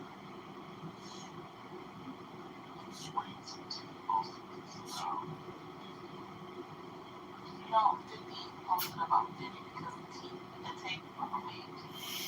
And so because the tape leaked about the death in their worker, 50 Cent went online because you know 50 Cent has a son like that. Next side. And he's saying the fire's the only victim and that the courts don't see them. They try to get custody of Sire and the courts turn them down.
Channel.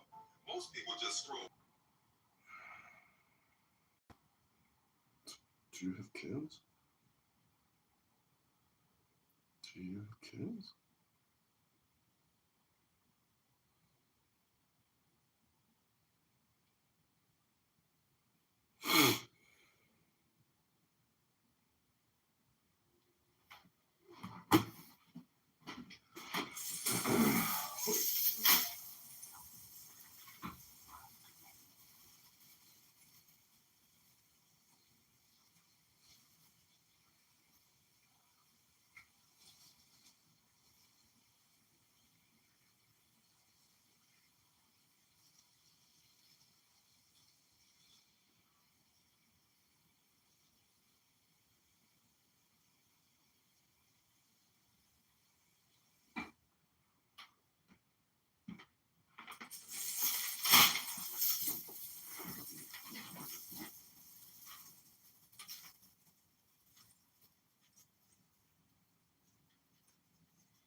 subscribe, it would mean the world to me. Bro, no way! Beautiful.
Bro, no.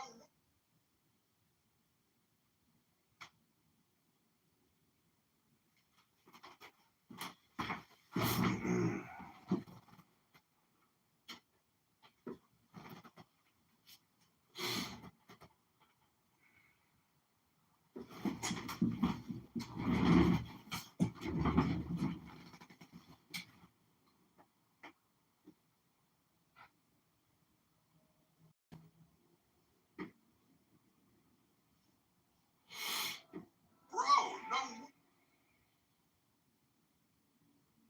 Bro, no way. You.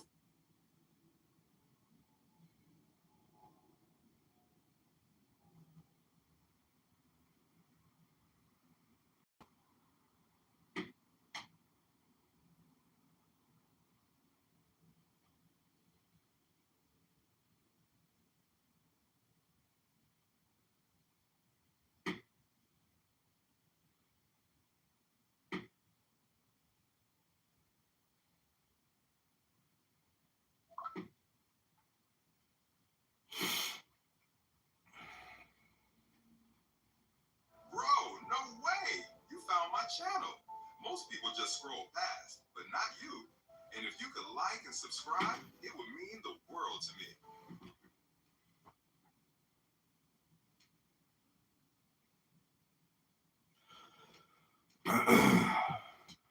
Bro, no way. You found my channel.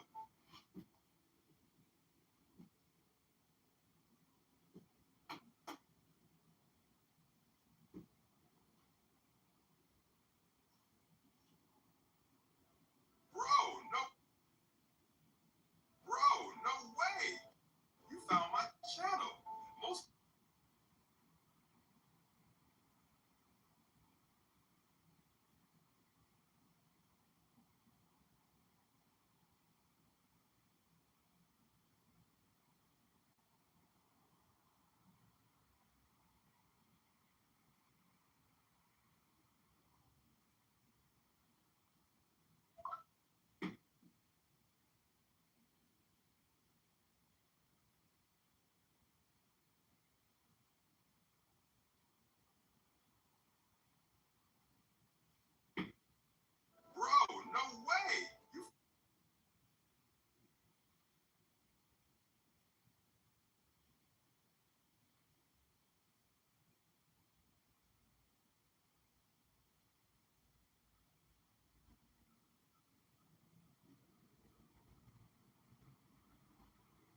Let me check with my lawyer.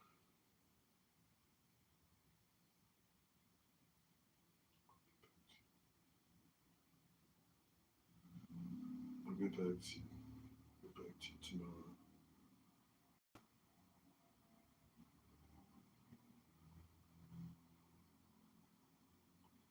Let me check with my lawyer.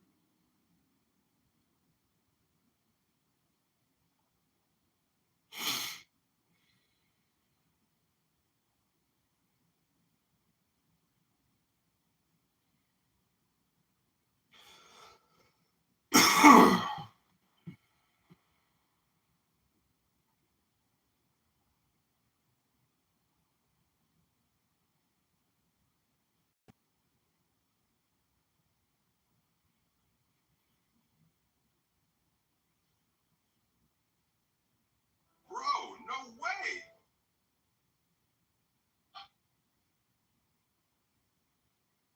Bro, no way.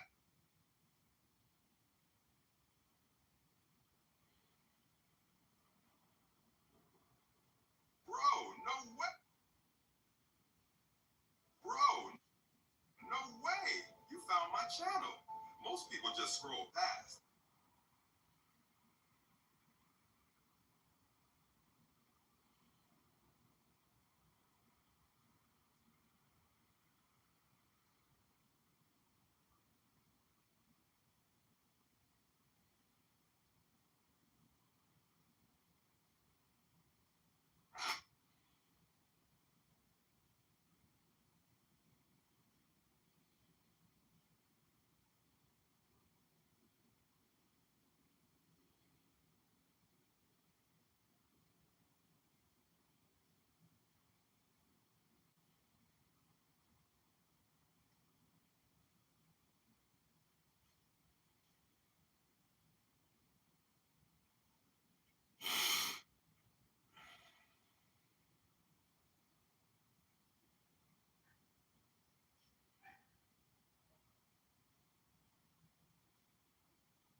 What they have: white, black, Hispanic, Asian, other, unknown.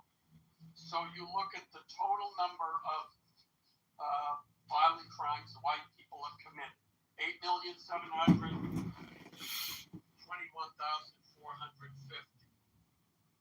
That's all of their white victims. There's 300 and something. I'll use approximate numbers. Approximately 371,000 black victims, 1 million Hispanic, 219,000 Asian, Native Hawaiian, and others, 681,000. Add all of those up, you get a total number.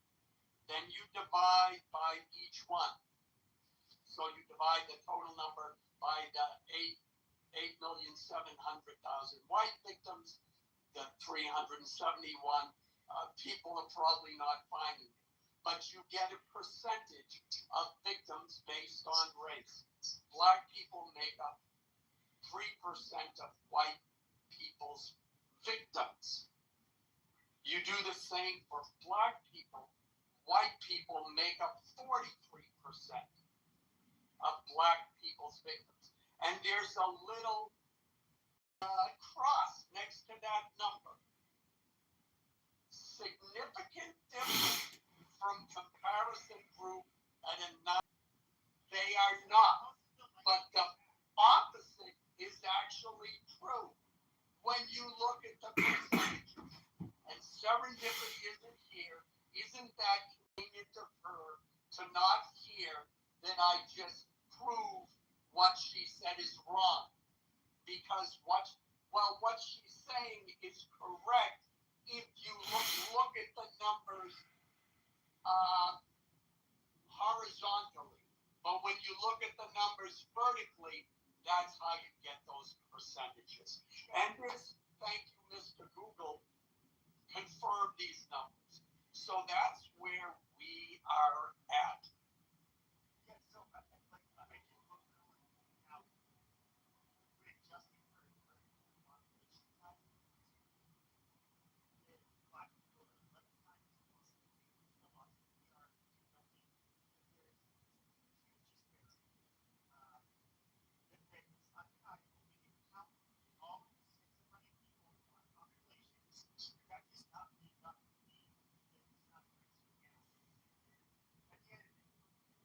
Hello? Pepe, you're far away from your mic or something. It's a relief, bro. Trust me. Pepe, we can't hear you.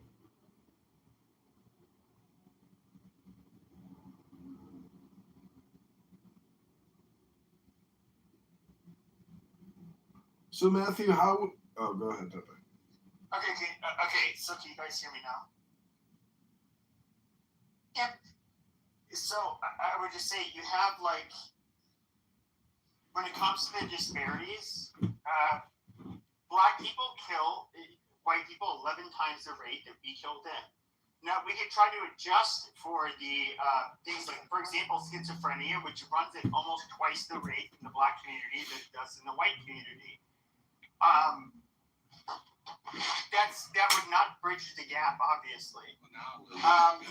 So, Alan is correct that there is, we like to try to gloss over the black victimization of whites. But if we're being realistic, I kind of think it becomes somewhat of a moot point because you have blacks disproportionately absolutely killing each other and victimizing each other. And I would say at the end of the day, like I don't know how else to put this, as I can't put it in neater terms. Blacks have like it's just like this. They have a savage criminal problem that needs to be snuffed out. Like that's their problem. And in reality, like the white community doesn't really tolerate the antisocial behavior that black people will run cover for. And how can you guys have like a functioning society where you continually allow just fucking shitty people that are criminal and are willing to use violence? If you guys want the black community, which is shit today and it's always been shit, if you want it to continue to be shit,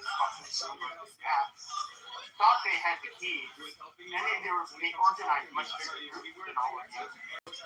They had the answer, but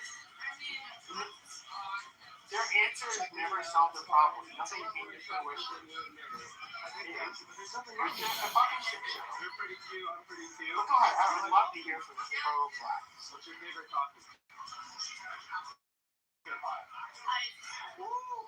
I don't think there's any on stage. Put this in here. I'm gonna take you out for coffee. Put the email to black. Oh, you go to US? I do too. I do. They made a couple of stories about me over there. Yeah, I'm pretty famous over there. In spite of all of it. Yeah, put it in as a context. What's the Democrat? I don't forget your name, sweetheart. Oh, thank you. I'm Russian, so we do it very differently over there. Hey, Orange, speak when you're spoken to. How about you speak when you're spoken to? If you touch me, I will defend myself. You will get knocked out. Keep it that way. I'm not going to talk to Orange. She's too much to do. Alex, I did with Nate. Excuse me, miss. I did with some that's a little four level like excuse me. I do a lot of black people and I'm just using a first transition for black. Well, yeah, I'm fucking drunk. Yeah, that's how they tell me. I fucking and it comes across my news feed and all my. I've been waiting for you all So yeah, what are you gonna do with now you're here and it just feels so Yeah, I know, right? Fucking Jews, man. Fuck those guys. Well, I would just say, the Jewish population in America isn't running around in every major city murdering people, robbing people, taking their phones, holding them hostage, making them do financial transactions on their phones. So if you actually look at statistics, you would realize there's no Jewish crime. There's only male black crime in this country. We can look at is like the weaponization. So we can look at who are all of the, when it comes to the civil rights movement. Who were the quote unquote white people that actually were advancing this agenda? They were Jewish. There's no denying that. Jews take credit for this. It's the point. All I know is that nobody's perfect like me. I'm perfect. The problem. Half Slovak, half the only perfect race is the half Slovak, half Irish, quarter French, quarter English. What else? We are the perfect people. Yeah, I agree with Alan. I think the Democratic Party enabled the black community and set them up for failure. I've been waiting for you all my life. Now you're here and it just feels so right. I just like know how that is. I like news reporter Miss Nikki. That shit was. I mean, black. If it wasn't for the Democratic Party, you dumb monkeys would not be able to do what you need to do. If there's any black people on stage, I'm just saying that's how they speak. They think you guys are like special ed, and they need special ed. Basically provisions for you guys to. Okay, you went to special ed. Get ahead. The black community. Hello. All right, stop with the ad hominem, Matthew. The black community in America since the Civil Rights Act has been altruistically destroyed. There are photos of black families living on farms, completely educated, dressing well, respectful, kind, nice, but not anymore. Just go to Politically Correct tomorrow and listen to the black community. Listen to how they talk to each other. Listen to what they talk about. It's altruism and socialism all the time, nonstop. They don't care about knowledge. They don't care about business and trade. They care about being ideologues, political propagandists. That's their economy. That's their capital. Yeah, but here's the problem. They were doing all of those things, but they were just trying to adopt whiteness, and they were just bending to the will of their white slave masters. So therefore, they need to just tear down the entire system, rebuild it, so that they're no longer co-signing with the whiteness of the people who oppressed and imprisoned them for the last 400 years. How'd I do? Did I sound like a white liberal? Did I do that well, or does it? I think it needs a little work, if I'm going to be honest. I don't think I got the proper anger and resentment. You know what's amazing is that the white, you can look at it. As of the latest data we see, white birth rates, we're higher than that of Black Americans. The Latino Americans, they've absolutely, their birth rate to hit the shitter. We're actually on par to be amongst like the highest. We're literally like on par to being like the fastest growing demographic in terms of our fertility rate. Something's changed among us. When was the last time one of you fuckers actually read a book?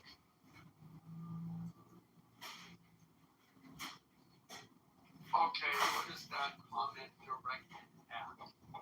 I wonder. There was some. No, I just wonder, like, what kind of people do you guys hang out with in real life? Undertone to that comment. I don't know, man. Like, I have black friends, I've got Chinese friends, I got Japanese friends. Most of them are like professors, doctors, whatever. But who's saying that? Yeah, but who's saying that you have to hate? Okay, who's saying that you have to hate? In the world of like television. Okay, but that's fine. Nobody's saying you should hate people because of their race. That is the retarded part. Yeah, but Matthew, look at what you just said. Most of them are professors. You know what? I have. Maybe I shouldn't say this. My experience is the same as you.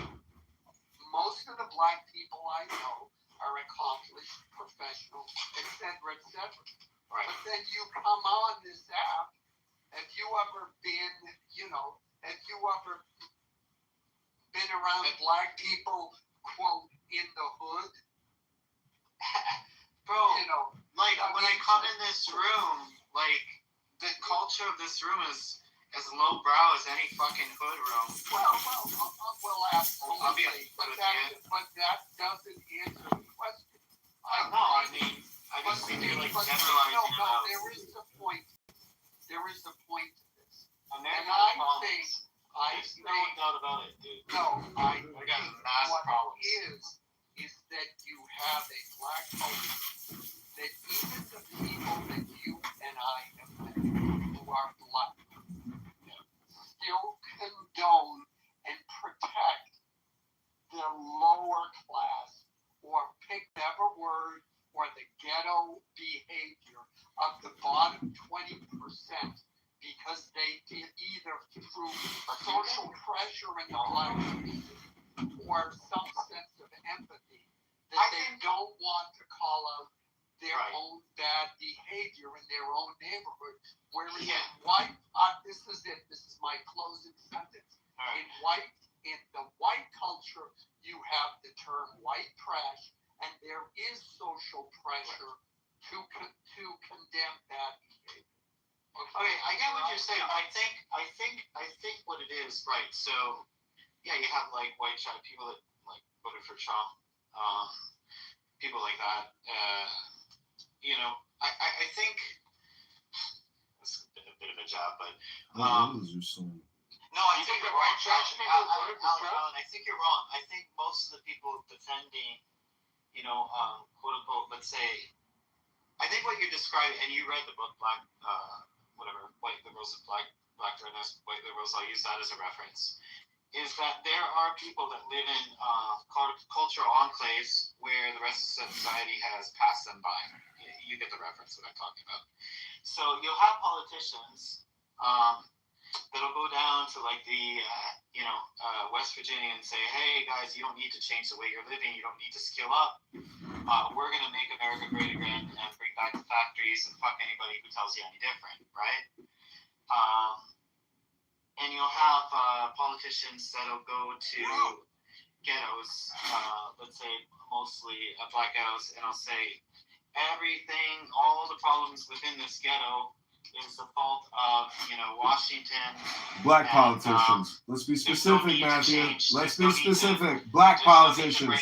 Black politicians. Be specific, Matthew. Black politicians. Be specific. So this kind of, it's other people's fault. Culture has somehow passed you by. You don't need to adapt, right? I think it's the politicians do that.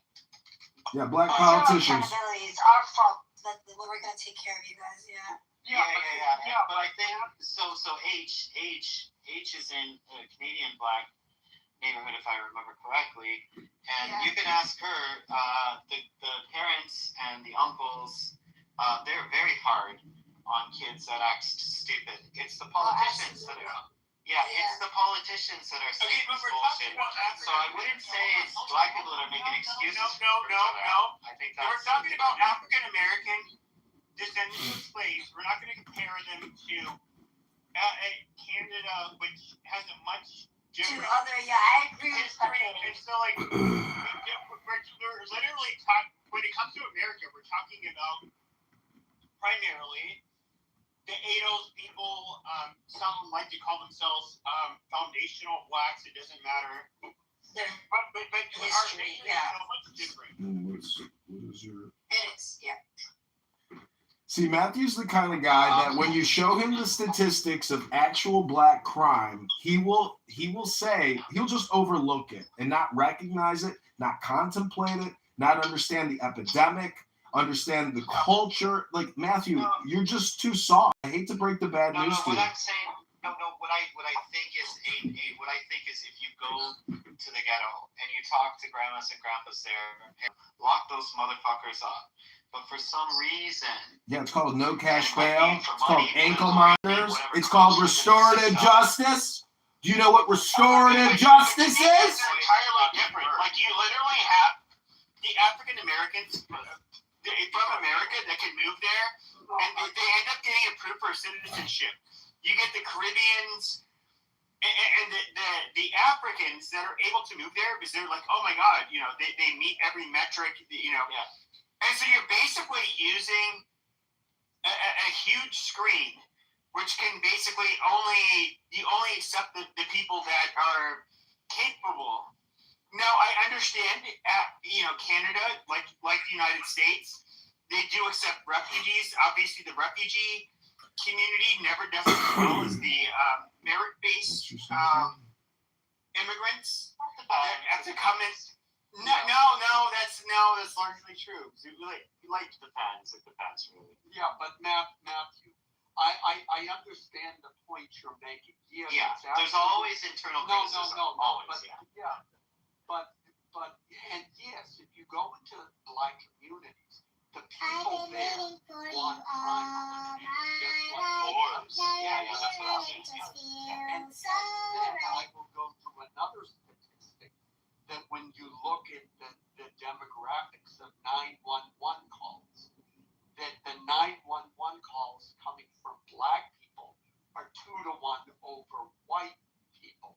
So, and the reason why I brought that up, or I first looked into that, was this idea that, you know, well, the police are, you know, they're targeting Black communities. No, it's the good people of the Black communities who are calling the police often enough where the police are, well, we need to go where the 911. Look at the 91st. But anyways, I got sidetracked. Okay, But man, here's Charlie. the point. The point is, you were talking about the politicians. I agree with you. He says to send you nothing. Politicians will promise anything in order to get.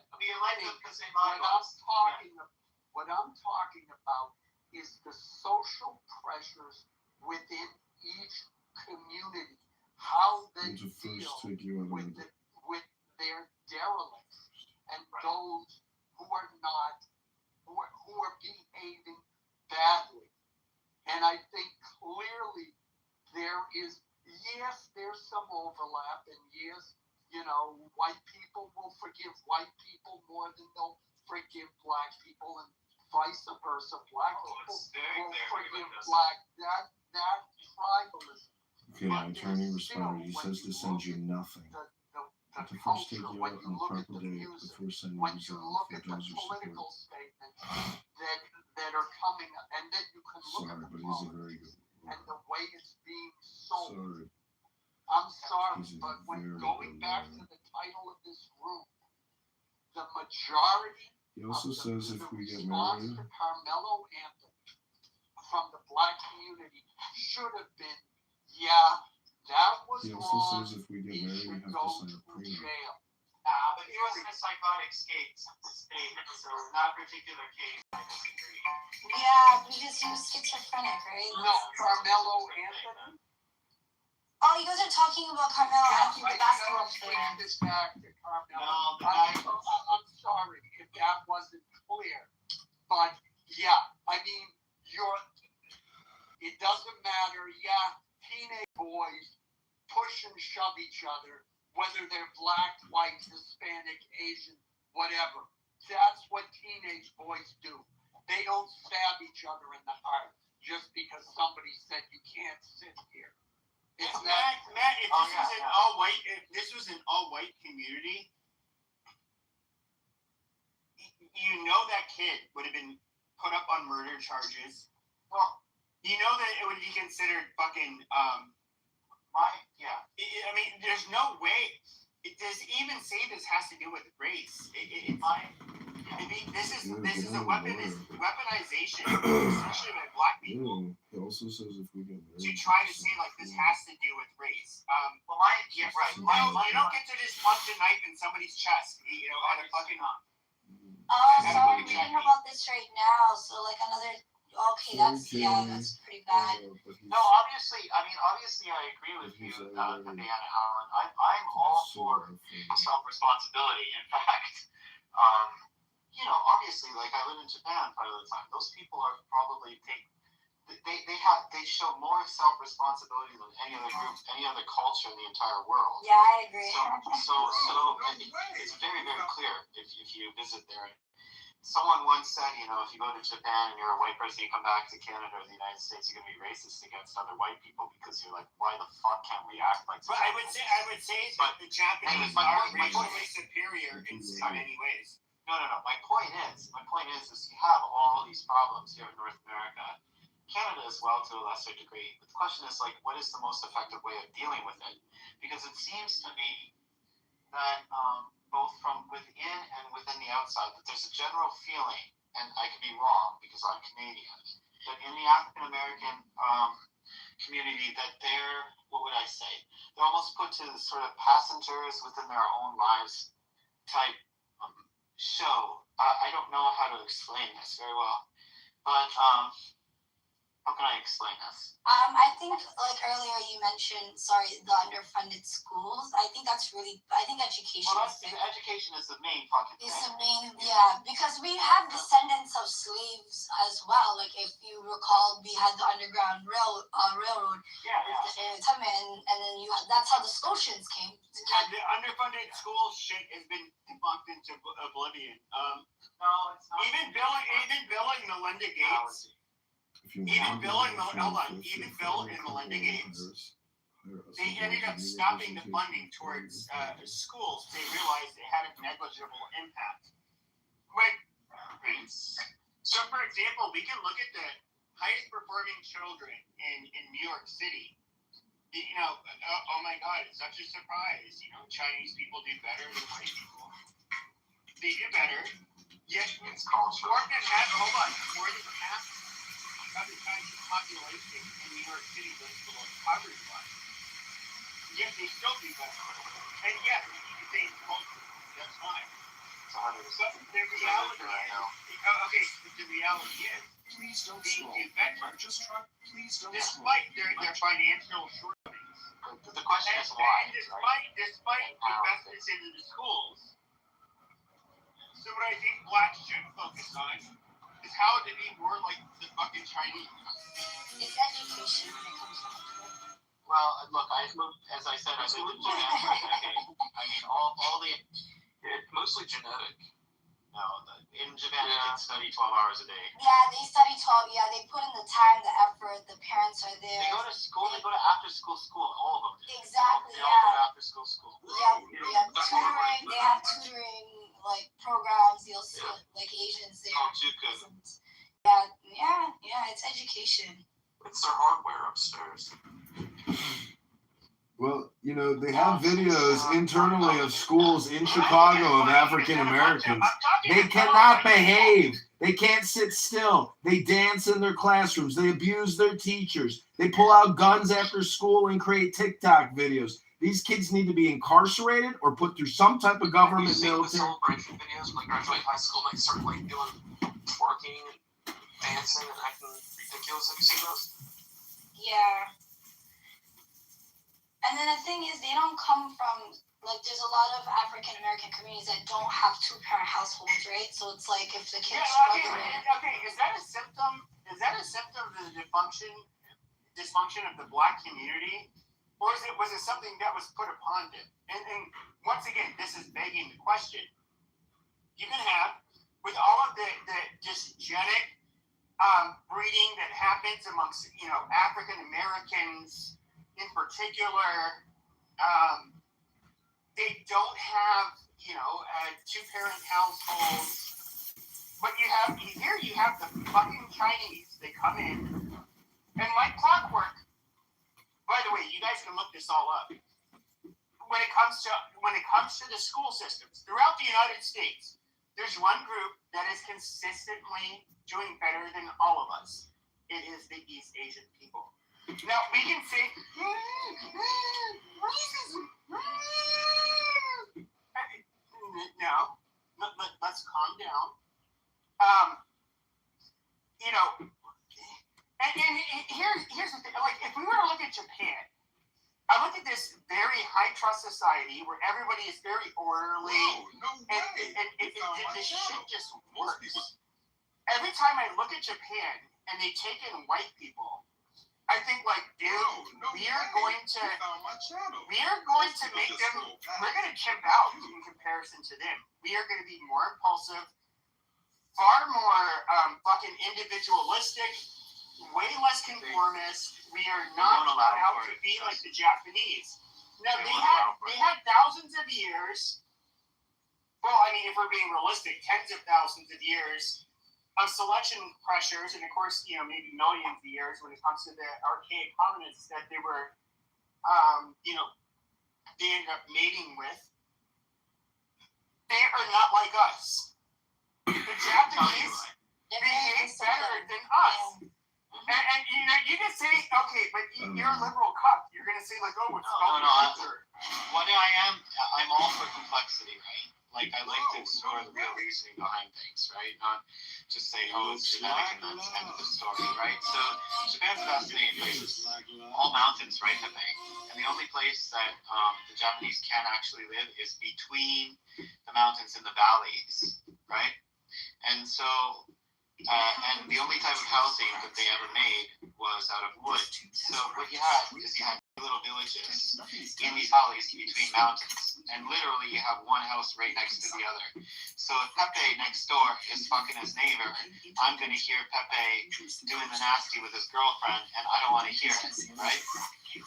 And then the other thing, and so everybody's really careful and considerate. So from a young age, they're taught like, just Google Japanese kids cleaning classrooms. So they're taught about interdependence, how if I do something negative, it's going to negatively affect someone else.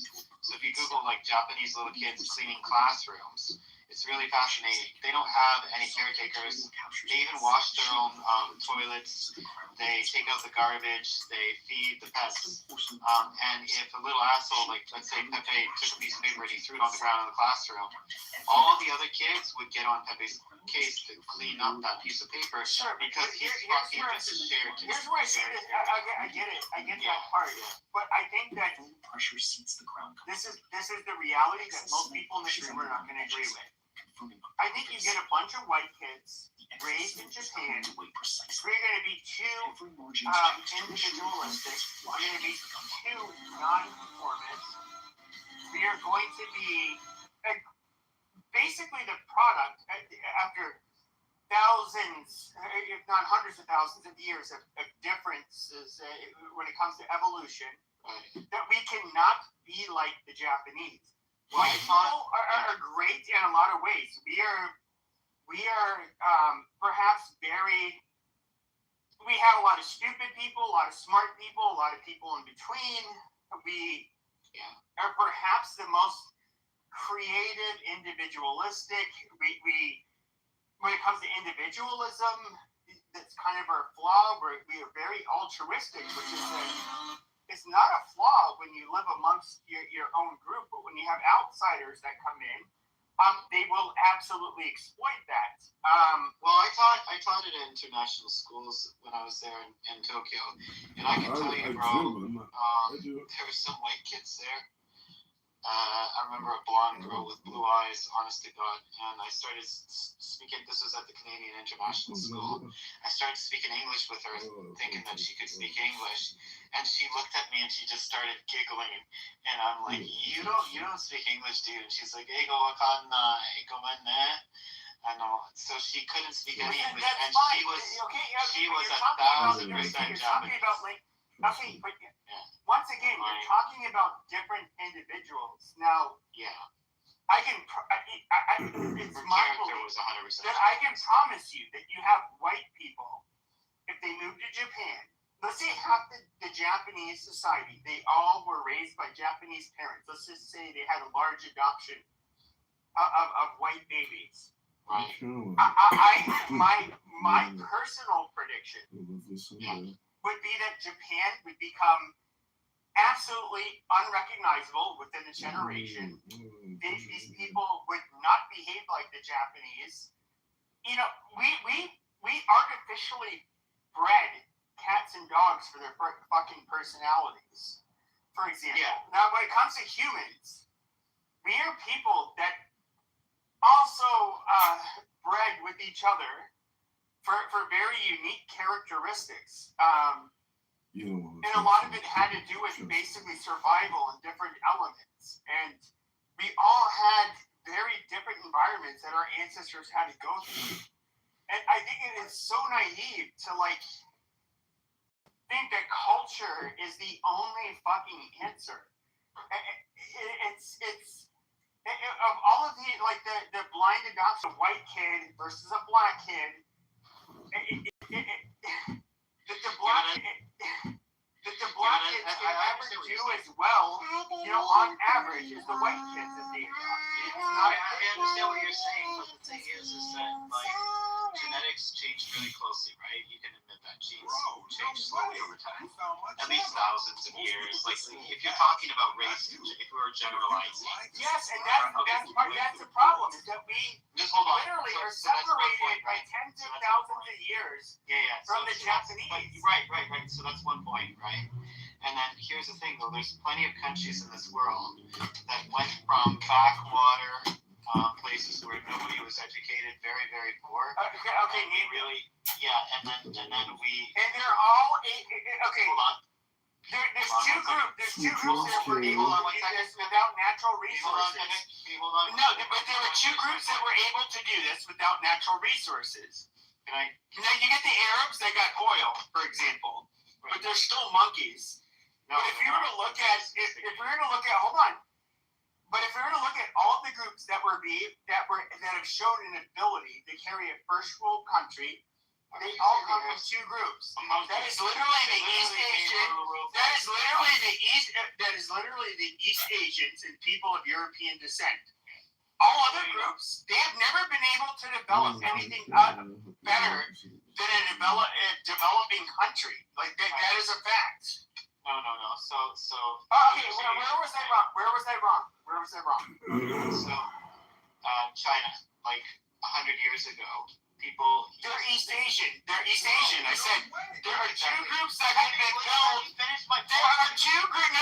No. Because my claim was there are two groups that can build first world countries, especially out of nothing. They are people of European descent in East.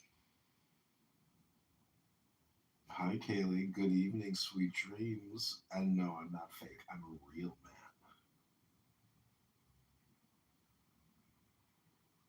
It's not European. I can think of a couple that kind of come close. The Middle East. I've been to the Middle East. They might. No, but I said the Middle East. No. I said that did not have, an abundance of natural resources, which is the Middle East. Okay, yeah. Okay. So, as I was saying, Pepe, 100 years ago, everybody thought Chinese were like monkeys and dumb and fucking, they were the poorest people in the world next to Africa. That's fine. It's not that. No. It's not the question. No. Please. That's not the because that's not the question I asked. The question I asked. Okay, is where do you see any other group of people being able to live in first world countries? No way. Okay, besides that are predominantly, we can see it with countries that are predominantly the population is of European descent and Asian descent. We do not see it with any other group. And that is the caveat that fucking skyline when you landed a fucking plane, and then now after the blacks took over, they're fucking third world cesspools they're too unsafe to really fucking live in comfortably.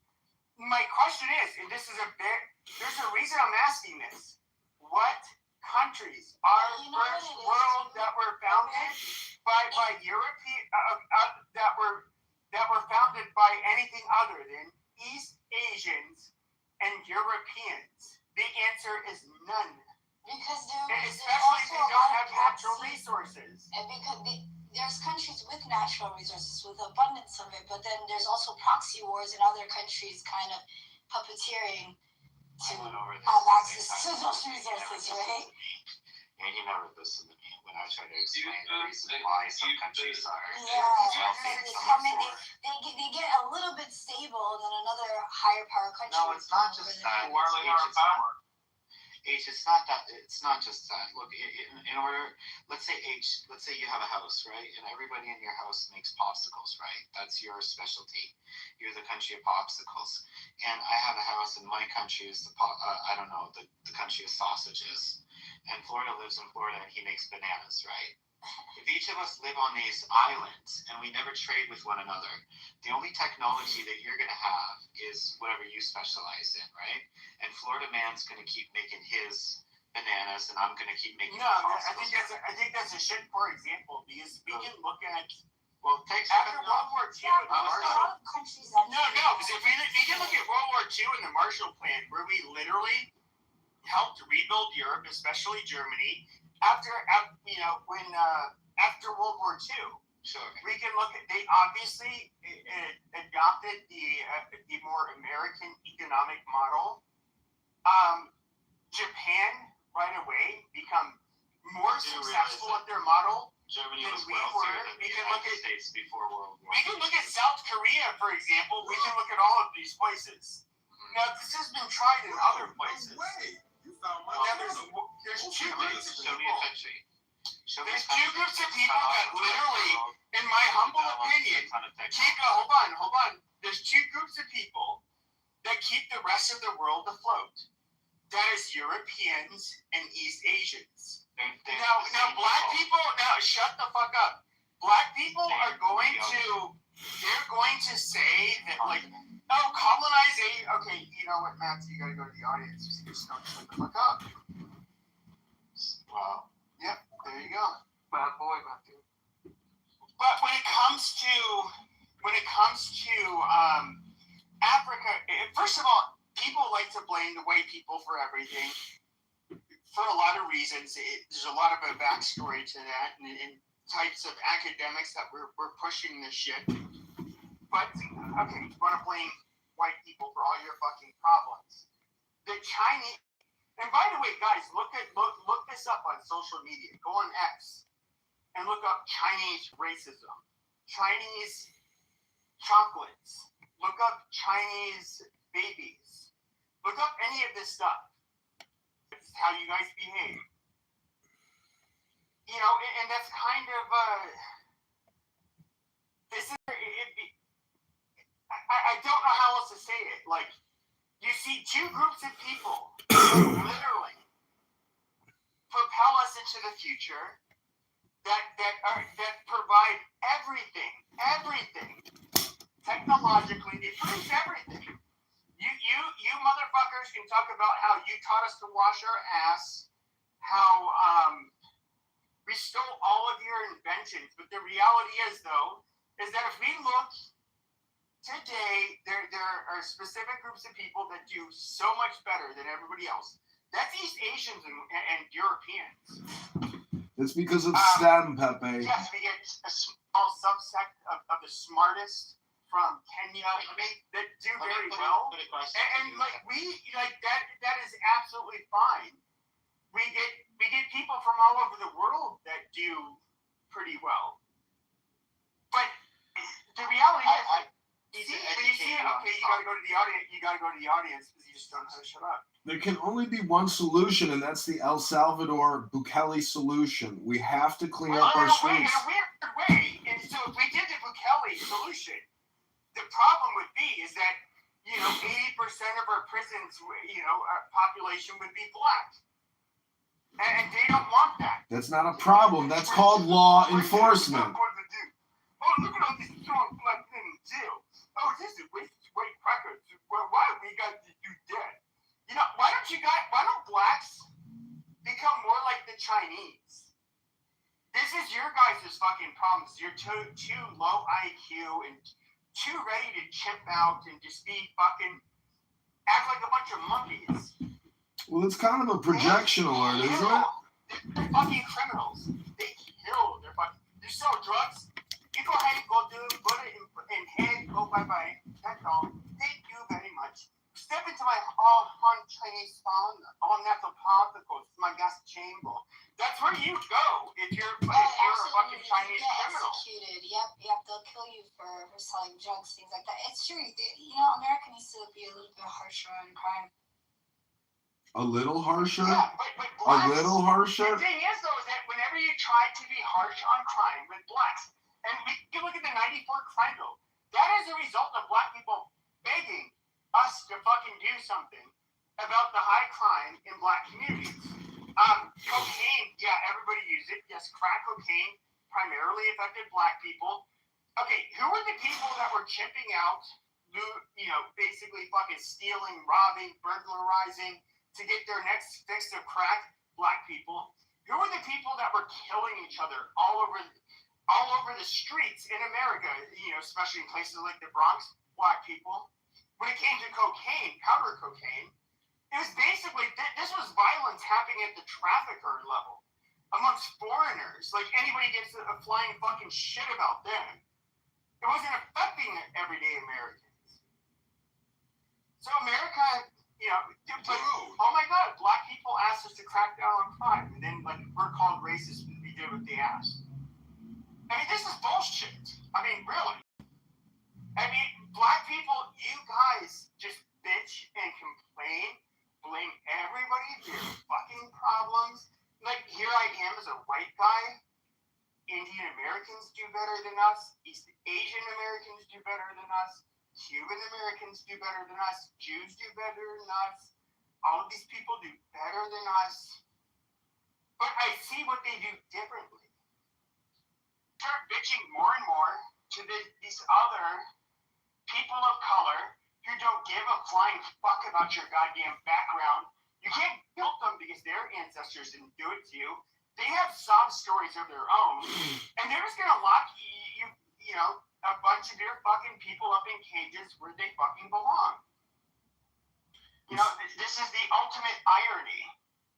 Their future. President Biden was alluding to this. He's like, look, the coalition is gonna change. You have Asians and Hispanics coming into your fucking country. We can't keep on focusing on you people. Which is true.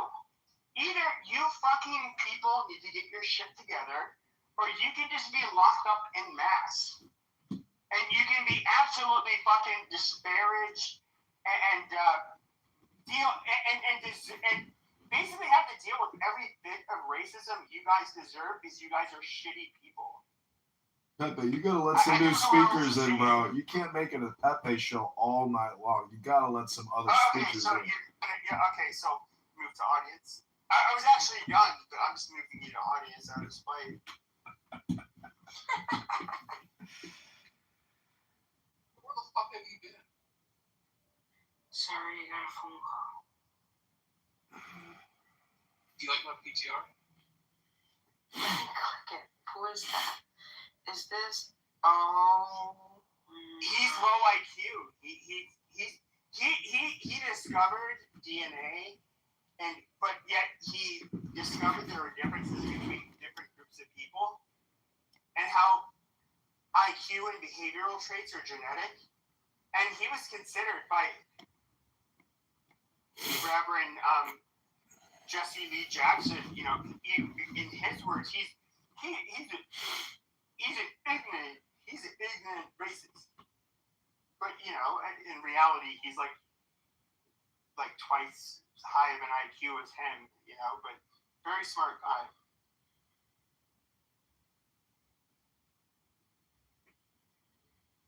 The race hustlers are high IQ. They know how to play the political game. You were Ayn Rand.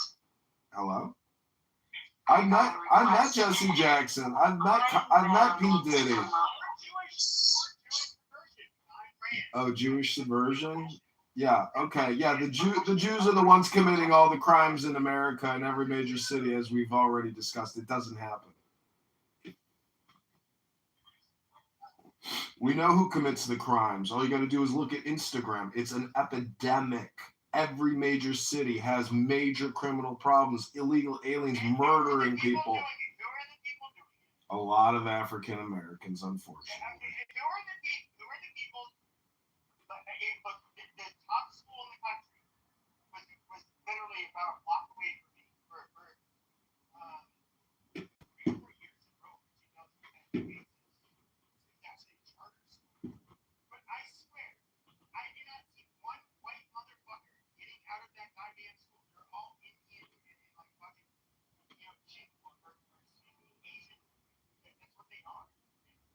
rely on social equity justice, wealth redistribution, and all the bullshit that Bima spews out about structural white racism. If you're not trying to fix it every day, you're the problem. Isn't that right, Dr. Bima?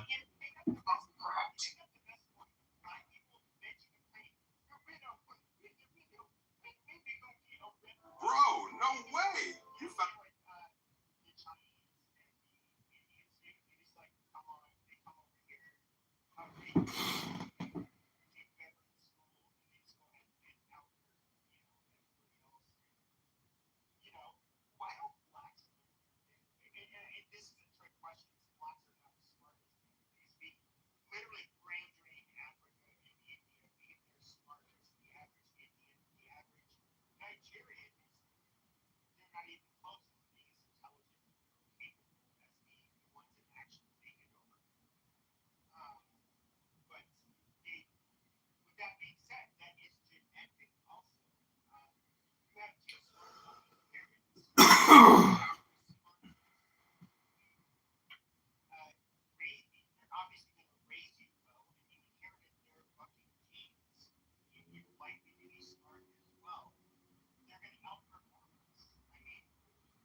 they come from rural.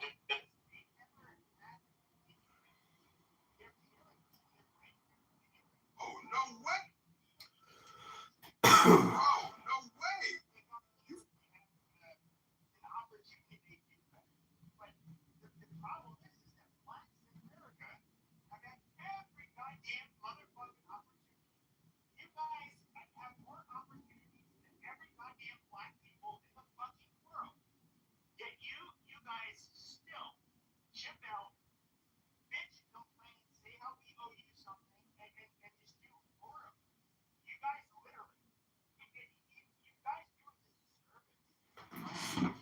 Bro, no way.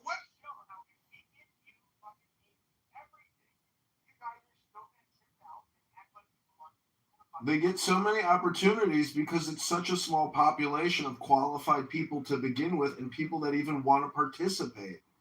And, we really need a Bukele type of response to crime in America. And I can't believe that Donald Trump hasn't used the military to secure our cities. It's not just the border. We have to secure our cities. What is the purpose of having some of the best cities in the world if we let these Democrat criminal lawyers and judges let murderers out on ankle monitors, no cash bail to go kill us again?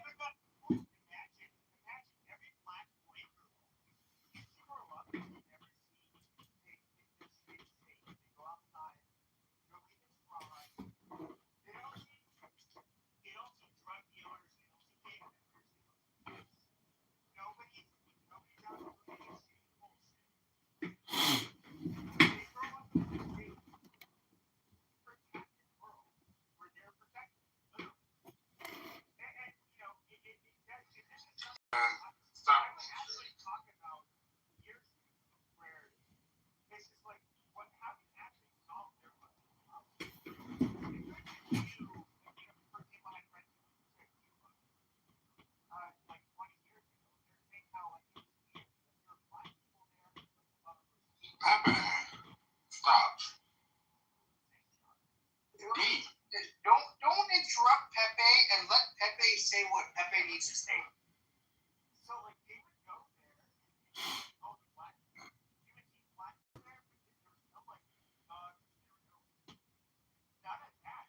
I can't remember.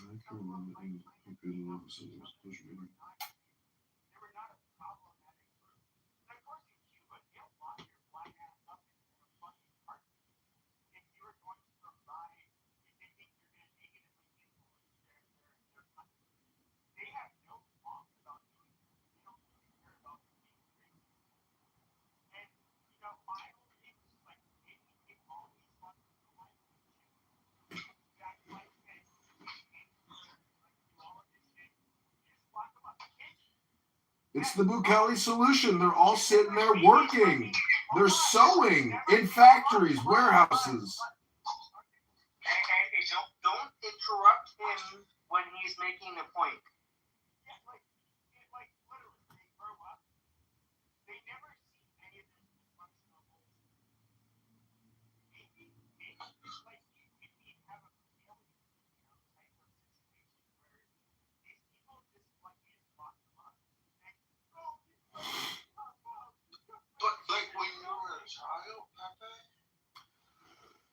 Weren't you in like the bad school for boys?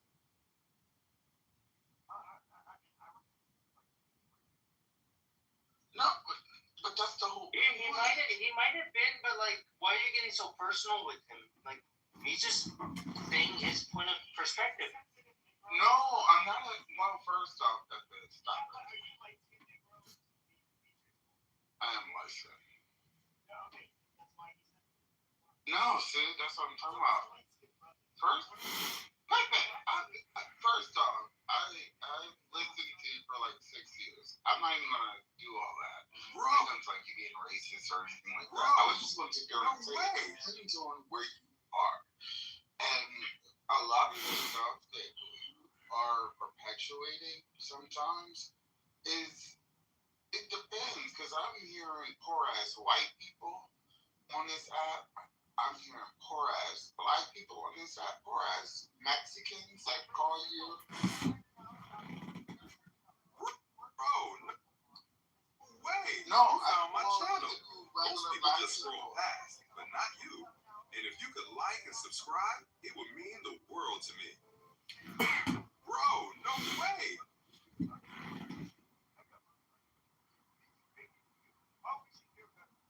No, when I say, it has something to do. No, the reason why I said poor. They're not violent and not criminal. Well, again, and when I say poor, no. But when it comes to those that want to chip out and be violent, this is look in the white community. If you look at the whitest state, whether it's Montana. Yeah, and they're just poor, and then that's. You know what they do with their criminals? They literally lock them up and throw away the fucking key. They are zero tolerance. So the reason why. So what I would say is that when it comes to black people, there needs to be zero tolerance.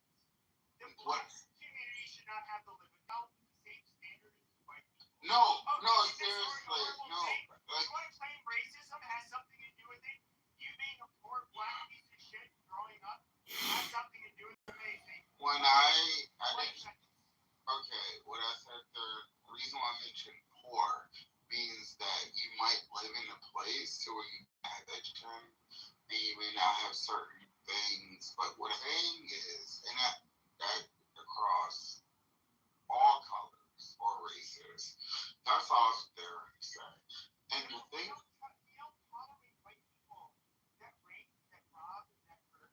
we actually do, because that's the president. He raped. Bro, what are we doing? What are we talking about at this point?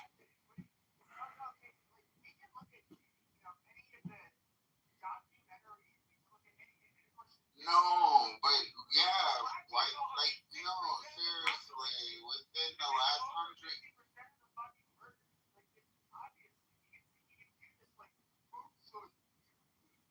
But no, the reality is that black people do it. No, what I'm saying is I 100% believe what you're saying. But when it comes to white colonialism and putting trade embargoes on people, that's an American construct. If you look up the stats. If you look up the stats. No, but if you look at it. But it was far worse. Like, you can't compare the medieval Slavic slave trade to the Atlantic slave trade. Like, it was far worse. I never even mentioned slave trade. We're talking about stuff with the people who are. Well, Pepe brought it up. He brought it up. I just wanted to correct him. Slave trade was literally the black. You can look at the Burberry slave trade and the Islamic slave trade. They literally. I didn't even talk about slave trade. We're talking. Literally, the reason why they don't have much of a black admixture is because they castrated all of the fucking males. And they would chain you to the galleys. Once you were too sick or weak to grow, of course you had to shit. They would throw you over and you'd fucking drown. To sit here and pretend like we were the most barbaric fucking people is retarded. Well, I only known one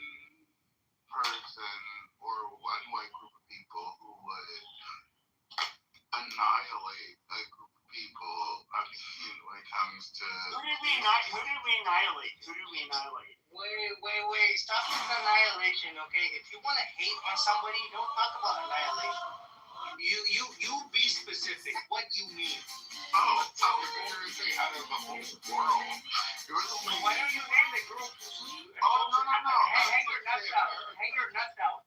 No, but like just to go back to the No, I was bribery. going to say, hold on, give me 1 second. America was the only person or country ran by white men who were Christians who dropped 2 nuclear bombs on people. And then another fast forward, you had another white man who was Christian who sat there and said he wanted to obliterate a whole group of people because he just didn't like what was going on. They would have lost millions of people. Us showing that we had nuclear bombs was literally showing, like, hey, look what we can do. No, I hear you. We come from different perspectives. Yeah, I know. It's okay. And AIDS is, I'm an American, so I don't have AIDS either.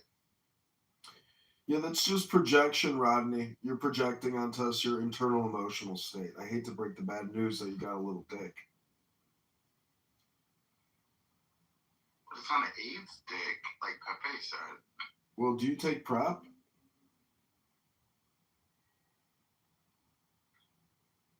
Oh, I can shoot dozens with the best of them. Like I said, I have a good time. I mean, we're not whipping dicks out right now. We're not fucking nobody, so it's okay. Got it. Well, the soon. I don't have AIDS, but it's not 1980. Well, Rodney, as soon as the U.S. government decides to start mass imprisoning all of the criminals in every major city that are doing, break-ins and stealing ATMs and literally executing them on the spot, and putting stings together and eliminating the criminals, robbing restaurants at 3 a.m, breaking into stores at 3 a.m with cars and ramming. I live in Chirac, where we have a socialist, communist, racist, supremacist, piece of shit mayor named Brandon Johnson. I live in a city. That's right, Rodney. The cowboy. The cowboy Rodney with his little dick energy. Oh, I was going to sit there and say Chicago is one of my favorite places to go. I love it. And I don't like when people sit there and call it that because, one, Chicago, when it comes to landmass, is bigger than New York City.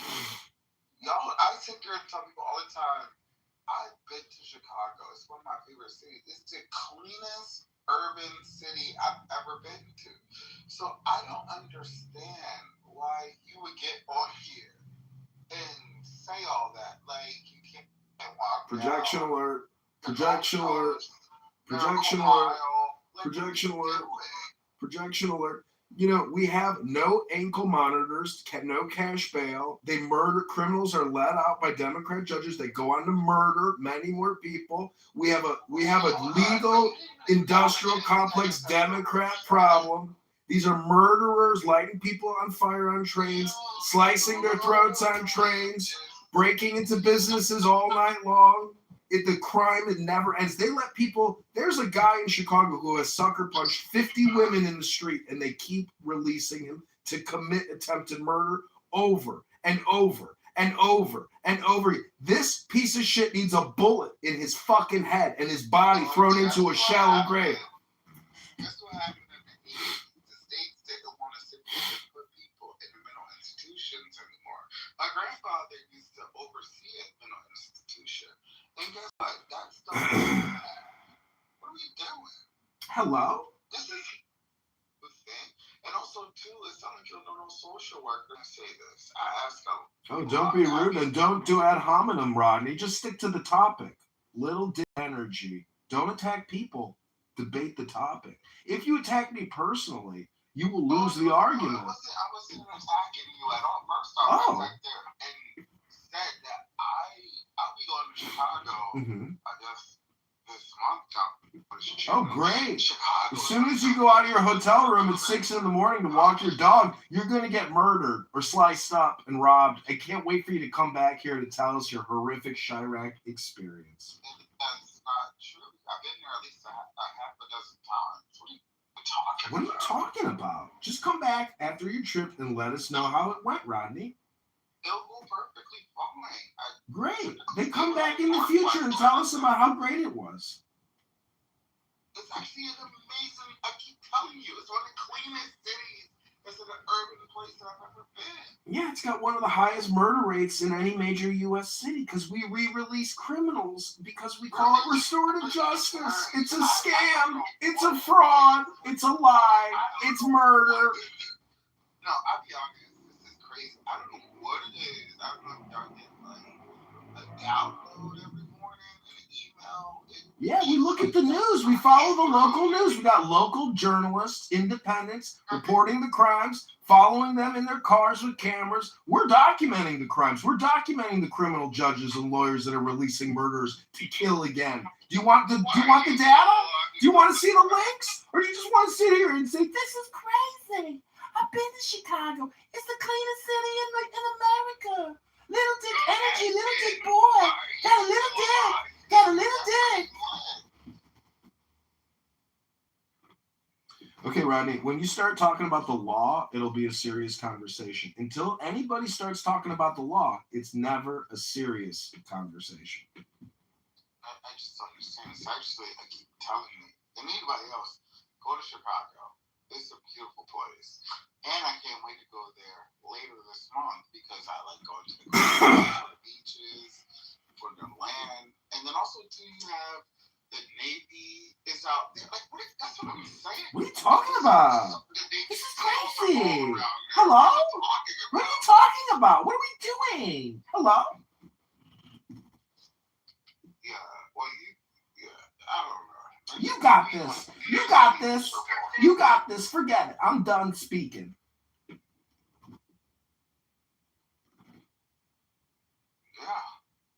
You just shut up. Yeah, just shut up. Ignore the crime. It ain't a problem. Just go take the blue line from the train to downtown. Find out how dirty it is with all the homeless black bums sleeping on the trains, getting ready to kill you, rob you, take your shit, punch you in the face, knife you in the throat. There's a lot of veterans that die on the trains. Military veterans, unarmed. They should be armed to kill these pieces of shit before they kill them. Why are you talking like an episode good time? What the hell is going on? Y'all are the weirdest thing. LA is different. This is weird for you, though. LA is usually funny. You're weird.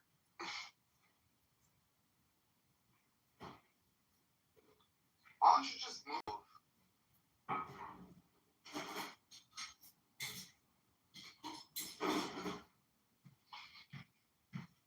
Weird. That's weird.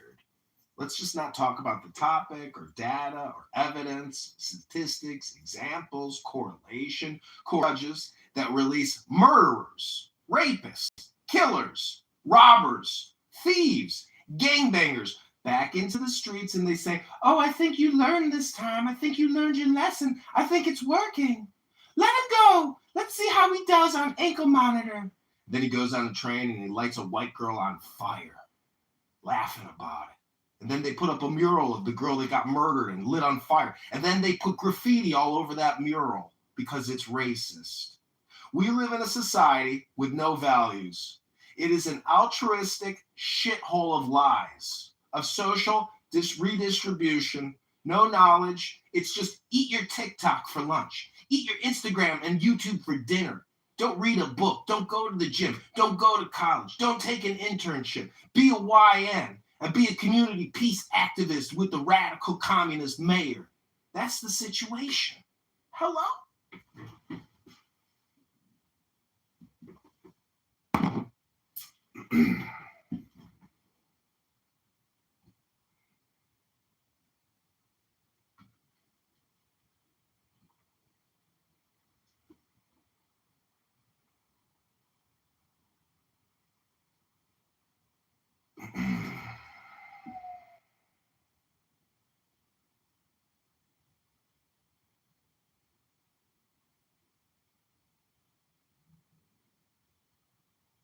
Got a pile of clothes you never wear anymore?